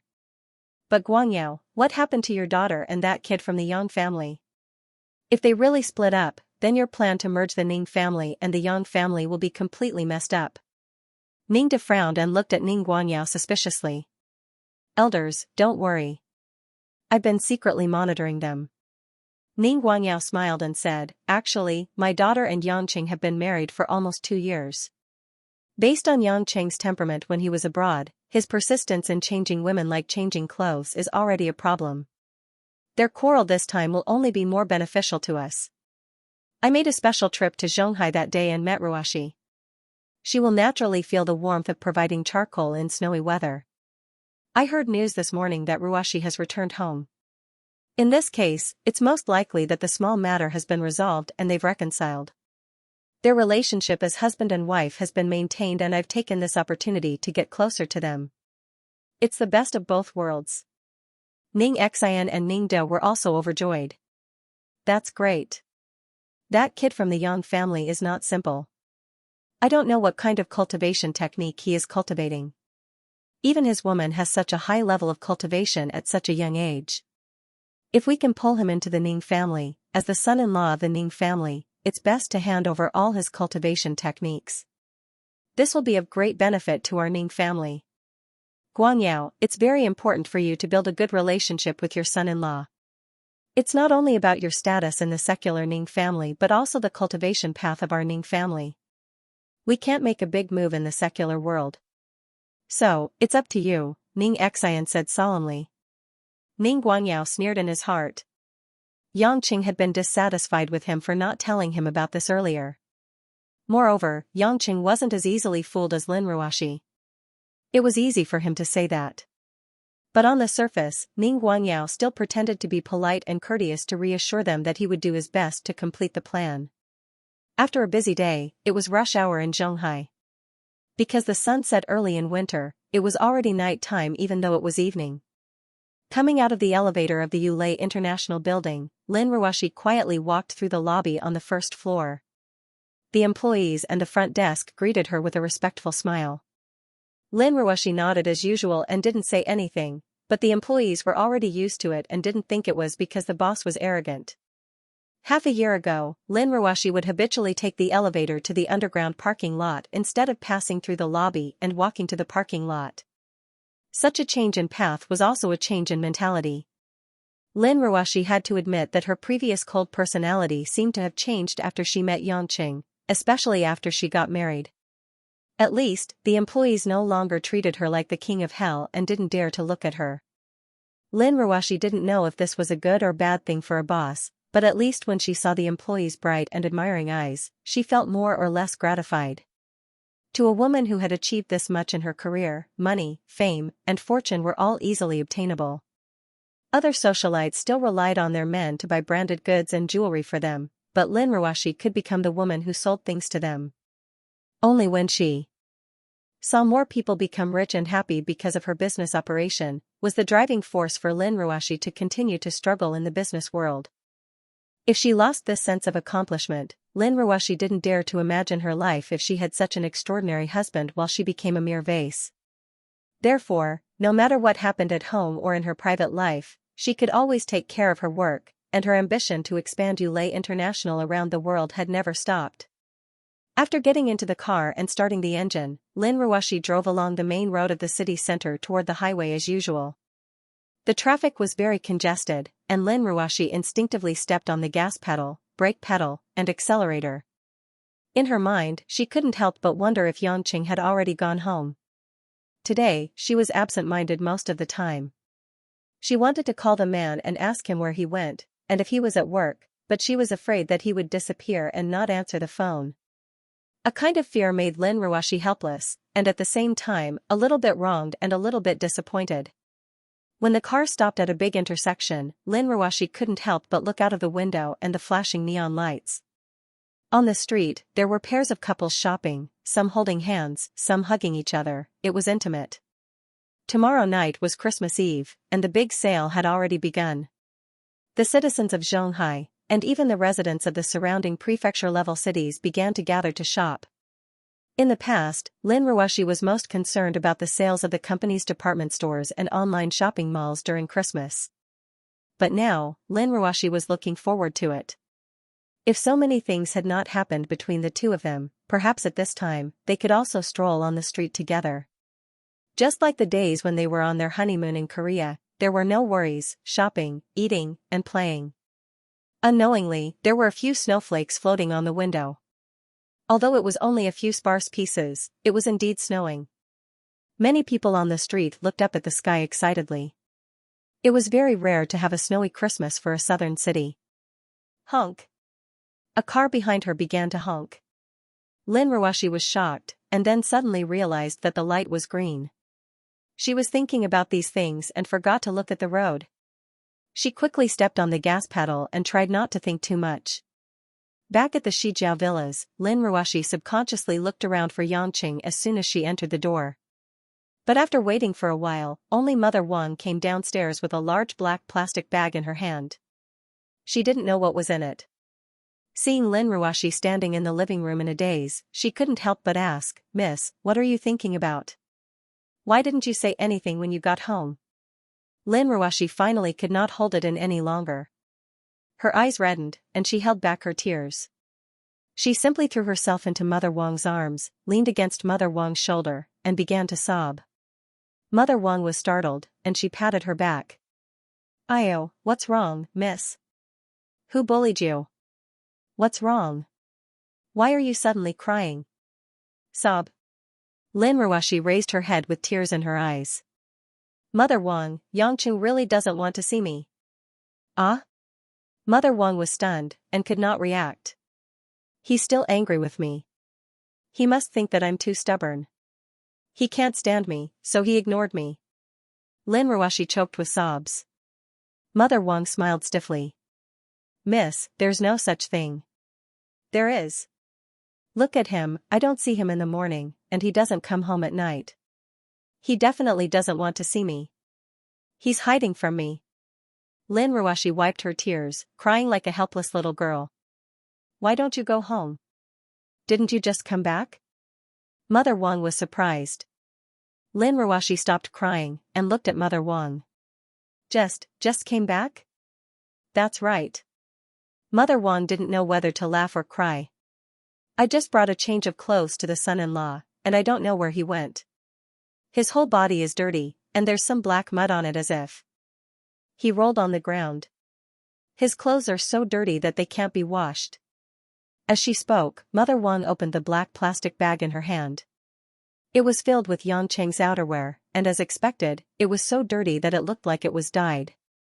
Lin Ruoshi looked at Mother Wang with tears in her eyes, then looked at the clothes in the bag, and looked at the open door upstairs with an innocent face. Suddenly, a blush of red appeared on her face. "The son-in-law is taking a shower, miss, don't let your imagination run wild." Mother Wang patted Lin Ruoshi's shoulder. Lin Ruoshi lowered her head, feeling embarrassed. What was wrong with her brain? Why didn't it listen to her? Why didn't she confirm it first before crying? It was said that when it came to matters of the heart, a woman's IQ would plummet. Lin Ruoshi didn't believe it before, but this time, she was at least half convinced. Yangqing had a lot of strange things to begin with, And it was just a day, what's there to be surprised about? Then. Mother Wang, I'm going upstairs. Lin Ruoshi felt so silly that she was embarrassed. Like a lost deer, she ran upstairs quickly. Miss, be careful, why are you running? Mother Wang couldn't help but laugh and shake her head. After Lin Ruoshi locked herself in her room, Mother Wang sighed, walked to the laundry room at the side, and put Yang Cheng's clothes into the washing machine. After dealing with some trivial matters, she quietly walked to a display cabinet in the living room. Opening the glass door, Mother Wang took out a vertical photo frame from the display cabinet. The photo inside was of the old house garden. When Lin Ruoshi was still young, the old CEO was carrying Lin Ruoshi, together with Mother Wang and Shui Zijing. Other than the expressionless Lin Kuan, the whole photo looked very warm. Mother Wang reached out to touch the faces of the people in the photo, and muttered to herself, "Old madam, before you left, you told me to watch Miss grow up. I thought that after getting married, she would have grown up, but it seems that Miss really hasn't grown up yet. She's crying like she was when she was young." Mother Wang smiled to herself, her eyes were filled with nostalgia. On the other side, Lin Ruoshi was pacing back and forth in the room, her face was burning red, and she would jump from time to time. She really didn't know how to go down and meet Mother Wang again. This was too embarrassing, she had already forgotten how long it had been since she cried so foolishly. Thinking of what she said, Lin Ruoshi felt ashamed, and wished that time could turn back. All of this, it was Yangqing, that bad guy. That's right, it was this guy who caused her to go missing, causing her to let her imagination run wild. At this moment, there was a knock on the door. Lin Ruoshi only thought that Mother Wang had come up, so she tidied up her appearance, calmed down her emotions, and walked to the door to open it. But the moment she opened the door, she saw a refreshed Yangqing standing at the door after taking a shower and changing into a blue sweater, grinning at her. Looking at the mysterious glint in the man's eyes, Lin Ruoshi couldn't help but be stunned. Yang Chen, on the other hand, laughed and asked in confusion, "Babe Ruoshi, why do you look like you've been crying? Why are your eyes so red?" I'm not crying. When I entered the house, the sand got into my eyes." Lin Ruoshi casually made up a story, but her face was still hot. Although her emotions were very complicated, and she really wanted to know where Yangqing had gone today, Lin Ruoshi still tried her best to calm herself down and asked, "What, is something the matter?" Although Yangqing was curious, he didn't pursue the matter. "Of course there's something. I just told Mother Wang that I'll take you out for dinner today. Lan Lan will be back tomorrow, and we'll spend some time together." Lin Ruoshi's heart skipped a beat. She had a nagging feeling that something was wrong. Last night, Yangqing rarely sat on the sofa with such a gloomy expression. His expression was still fresh in her memory. How could he possibly ask her out on a date so quickly? Although there was nothing special about a husband and wife going out for dinner, this time was really too strange. Lin Ruoshi couldn't help but ask, Do you have something to tell me?" Yang Cheng's expression immediately changed, and he said with a stiff smile, "Of course not. You're just randomly guessing." "Humph, you're obviously hiding something from me," Lin Ruoshi said bitterly. Yang Cheng scratched his head in distress. "Let's go out and talk about it. It's not a problem to stand at the door." Lin Ruoshi couldn't help but think back to that day at the coffee shop, when the two of them were about to divorce. After what happened yesterday, Lin Ruoshi felt more and more that Yangqing wanted to reveal some of his choices to her. This kind of uneasiness made Lin Ruoshi stand at the door in a daze, lost in thought. Yangqing also tried his best to make himself look more natural, and carefully coaxed, "Wife, don't think too much, I've already booked it, let's hurry up and leave." His anxious expression showed that he was afraid that Lin Ruoshi would not agree. Lin Ruoshi sighed in her heart. Forget it, marriage can't be forced. If Yangqing really can't stand me, then I have no reason to be so shameless. That's not what I want, and it's not my style of doing things. Although her heart was still aching, Lin Ruoshi still nodded. Is the place far away? Do I need to dress up?" Yangqing shook his head vigorously. "It's not far. We'll be there in a minute. You don't need to dress up. You're already very beautiful." Looking at Yangqing's happy face, Lin Ruoshi was a little puzzled. It didn't seem like he was going to talk about something serious. What was this man planning? Under Yangcheng's reminder, Lin Ruoshi didn't even bring her bag and followed him out the door. Mother Wang had already informed her beforehand, so she didn't ask much. She only smiled and said goodbye to the two of them. Walking out of the house, Lin Ruoshi was about to walk to the parking lot when Yangcheng pulled her back. I'm not driving. You can't get there by car anyway, Yangcheng said with a smile. Lin Ruoshi was stunned. Why? Because we're going abroad to eat today. Yangcheng blinked. Lin Ruoshi was immediately confused. Before she could ask any more questions, her body was lifted up by Yangcheng. Yeah, what are you doing? Where are you going?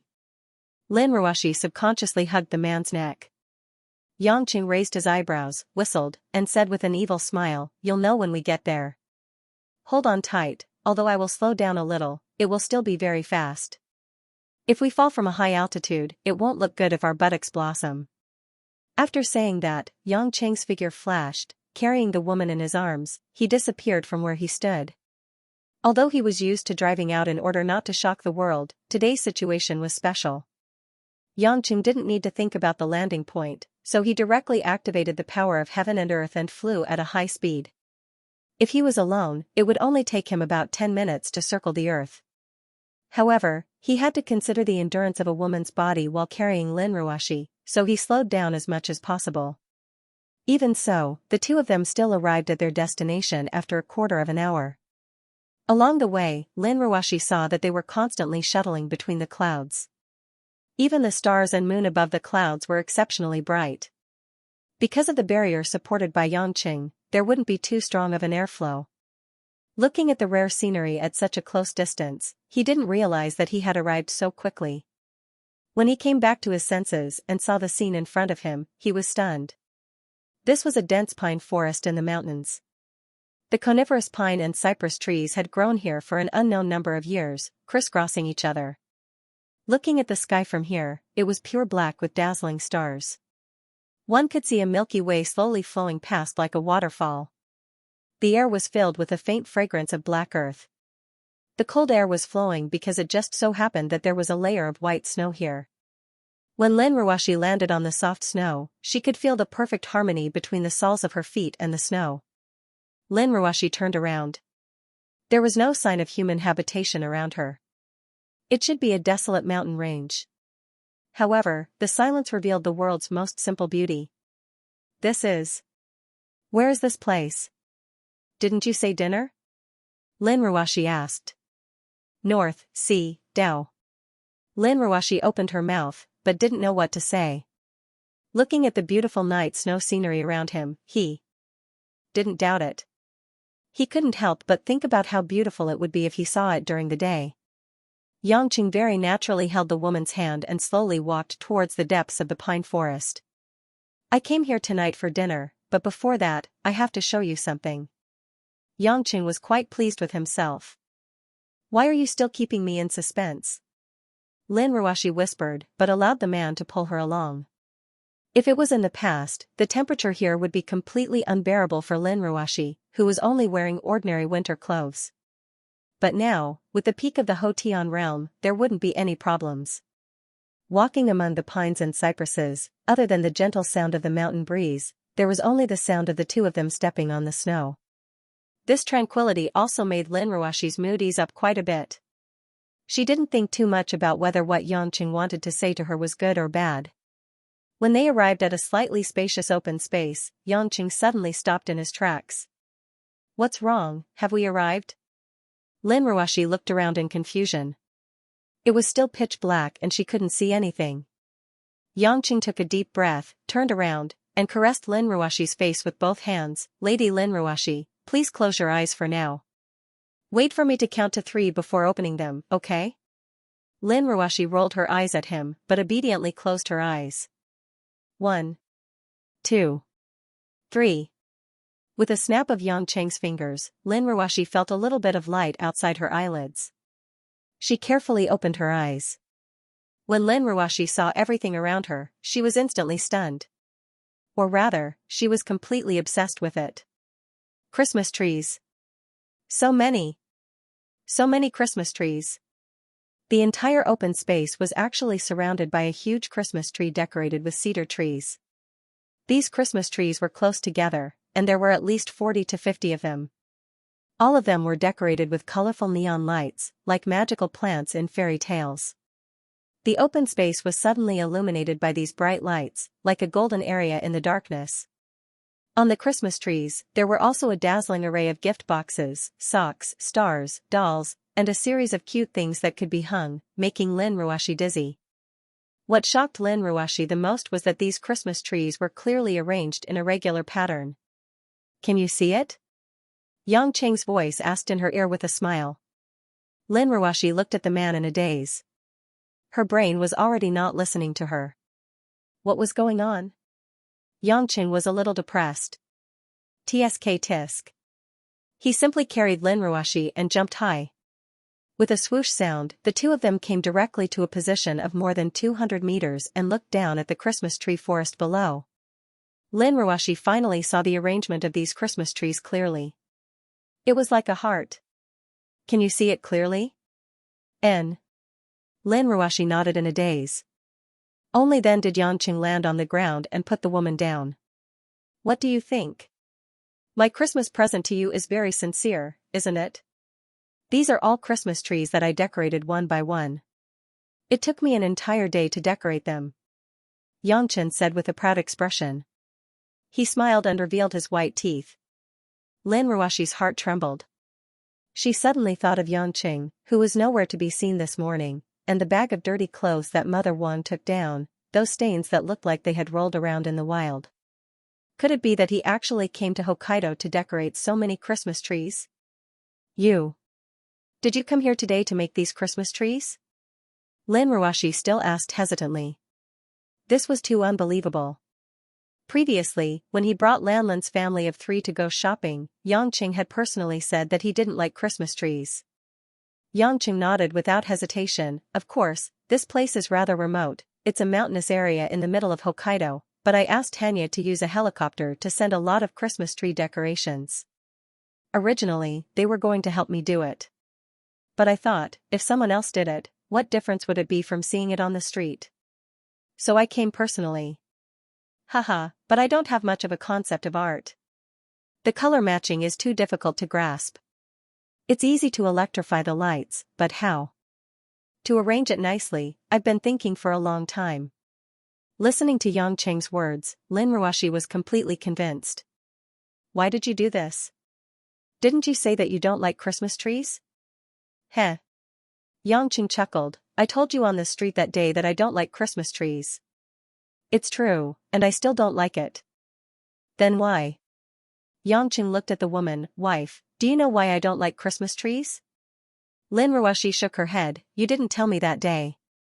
Yang Qing took a deep breath. "I don't like Christmas trees, and I don't like Christmas either, because Christmas is someone else's birthday, Jesus' birthday.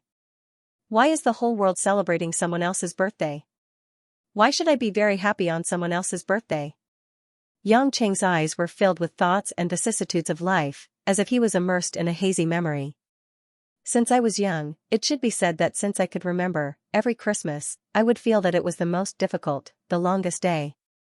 The whole world was celebrating happily, as if no one would mind the meaning of this holiday.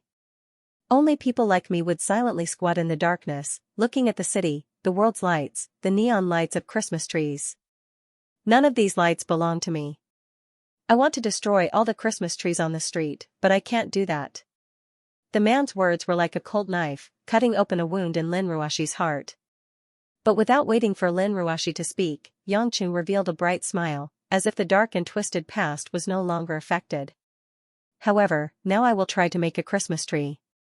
I will also like Christmas trees. Christmas. Because my lover likes it and you like it, I will also try my best to like it without any reason. You said that you wanted a Christmas tree when you were young, but your grandmother wouldn't let you make one, nor would she buy one for you.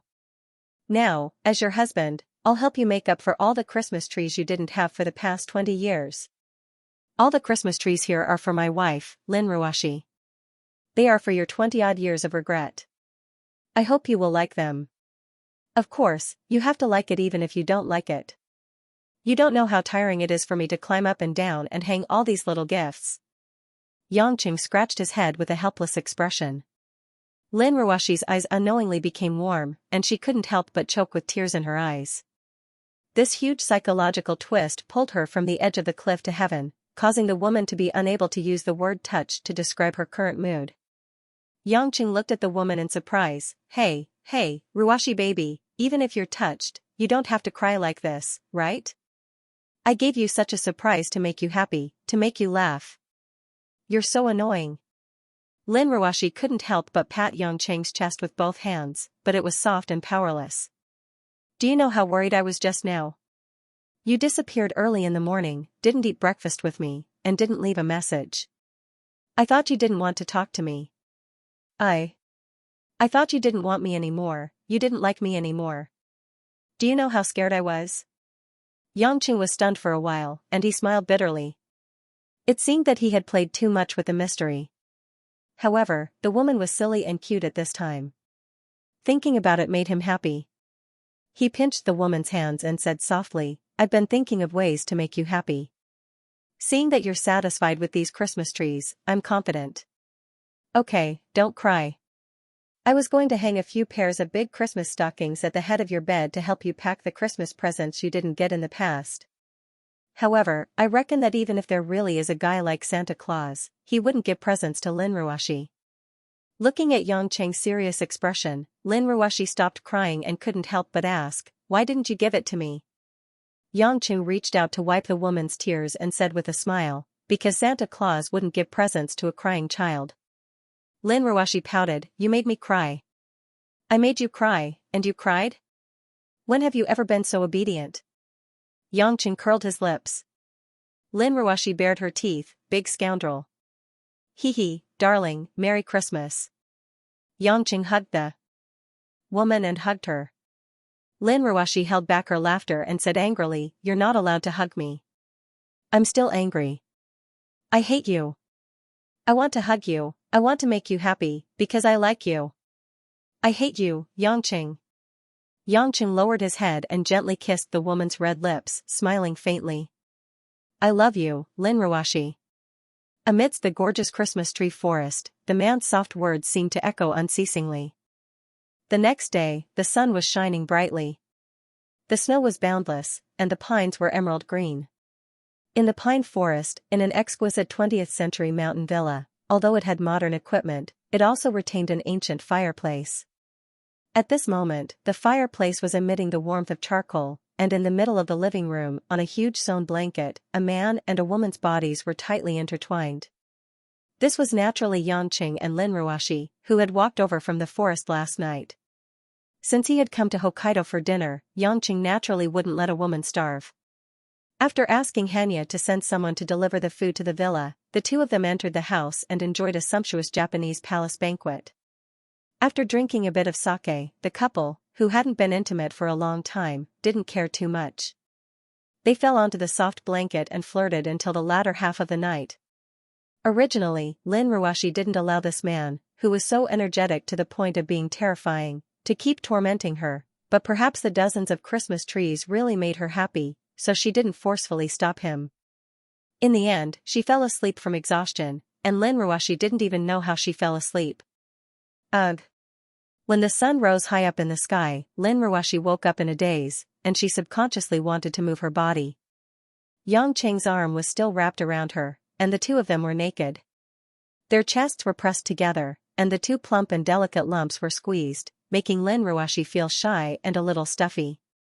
But when Lin Ruoshi was about to escape from Xianxia's embrace, she couldn't help but let out a ah sound. Lin Ruoshi's cheeks flushed red. She couldn't wait to take a bite out of this bastard. It was because this guy's life root was actually still occupying her body. Lin Ruoshi didn't know if it was because Xianxia didn't withdraw for the whole night, and it swelled up in the morning, or if it was secretly stuffed in after waking up in the morning. In short, she wanted to move but didn't dare, and if she didn't move, she felt that it was too shameless. For a moment, Lin Ruoshi was in a dilemma, and this kind of shameful choice was almost driving her crazy. Suddenly, Lin Ruoshi realized that the man's mouth was actually twitching slightly. You're awake. You're pretending to be asleep. Lin Ruoxi pushed Yang Cheng's chest forcefully. Yang Cheng laughed, and finally couldn't help but open his eyes. Just now, he peeked at Lin Ruoxi's shy and confused look, and it was really too funny. You're still laughing. What are you laughing at? Hurry up and pull out your bad thing. Lin Ruoxi twisted her waist, but one of Yang Cheng's hands was tightly pressing down on her buttocks. The more she struggled, the deeper she sank. Why did you pull it out? Darling Ruoxi, you have to exercise in the morning to be healthy. Your small waist is making me feel so comfortable. If you keep twisting like this, you're going to eat it all up. I didn't know you had such a huge appetite, Yang Chen said with a naughty smile. You're the one with a big appetite. You were the one who forced it in. I can't take it anymore. Is that so? Why do I feel that it's not that you can't take it anymore, but that you need me to go deeper? Look at how red your little face is. Yang Cheng narrowed his eyes and said. No. Lin Ruoxi wanted to curse a few more times, but she was suddenly flipped over by Yang Cheng and directly pressed down. Two slender, round, and fair legs were spread wide open by Yang Cheng. Wife, you fell asleep last night before I even fired the last shot. In order not to wake you up, I had to endure it. Let's not do anything else this morning. Let me hand over all of last night's food in one go. Otherwise, I will feel uncomfortable holding it in. As Yang Cheng spoke, he opened his mouth and forcefully kissed the woman's sandalwood mouth. His tongue went straight to the yellow dragon, entangling the woman's fragrant tongue. At the same time, he exerted force on his waist, and the dragon horn that was full of fighting spirit entered another 3 points, almost to the end. Ugh! Lin Ruoxi's mouth was blocked, so she couldn't make a sound. She could only let out a long groan, and her beautiful eyes were wide open. It was as if she was in the clouds, and her bones were about to fall apart. End of chapter 1204. Don't forget to subscribe, like, and share the video to support the channel.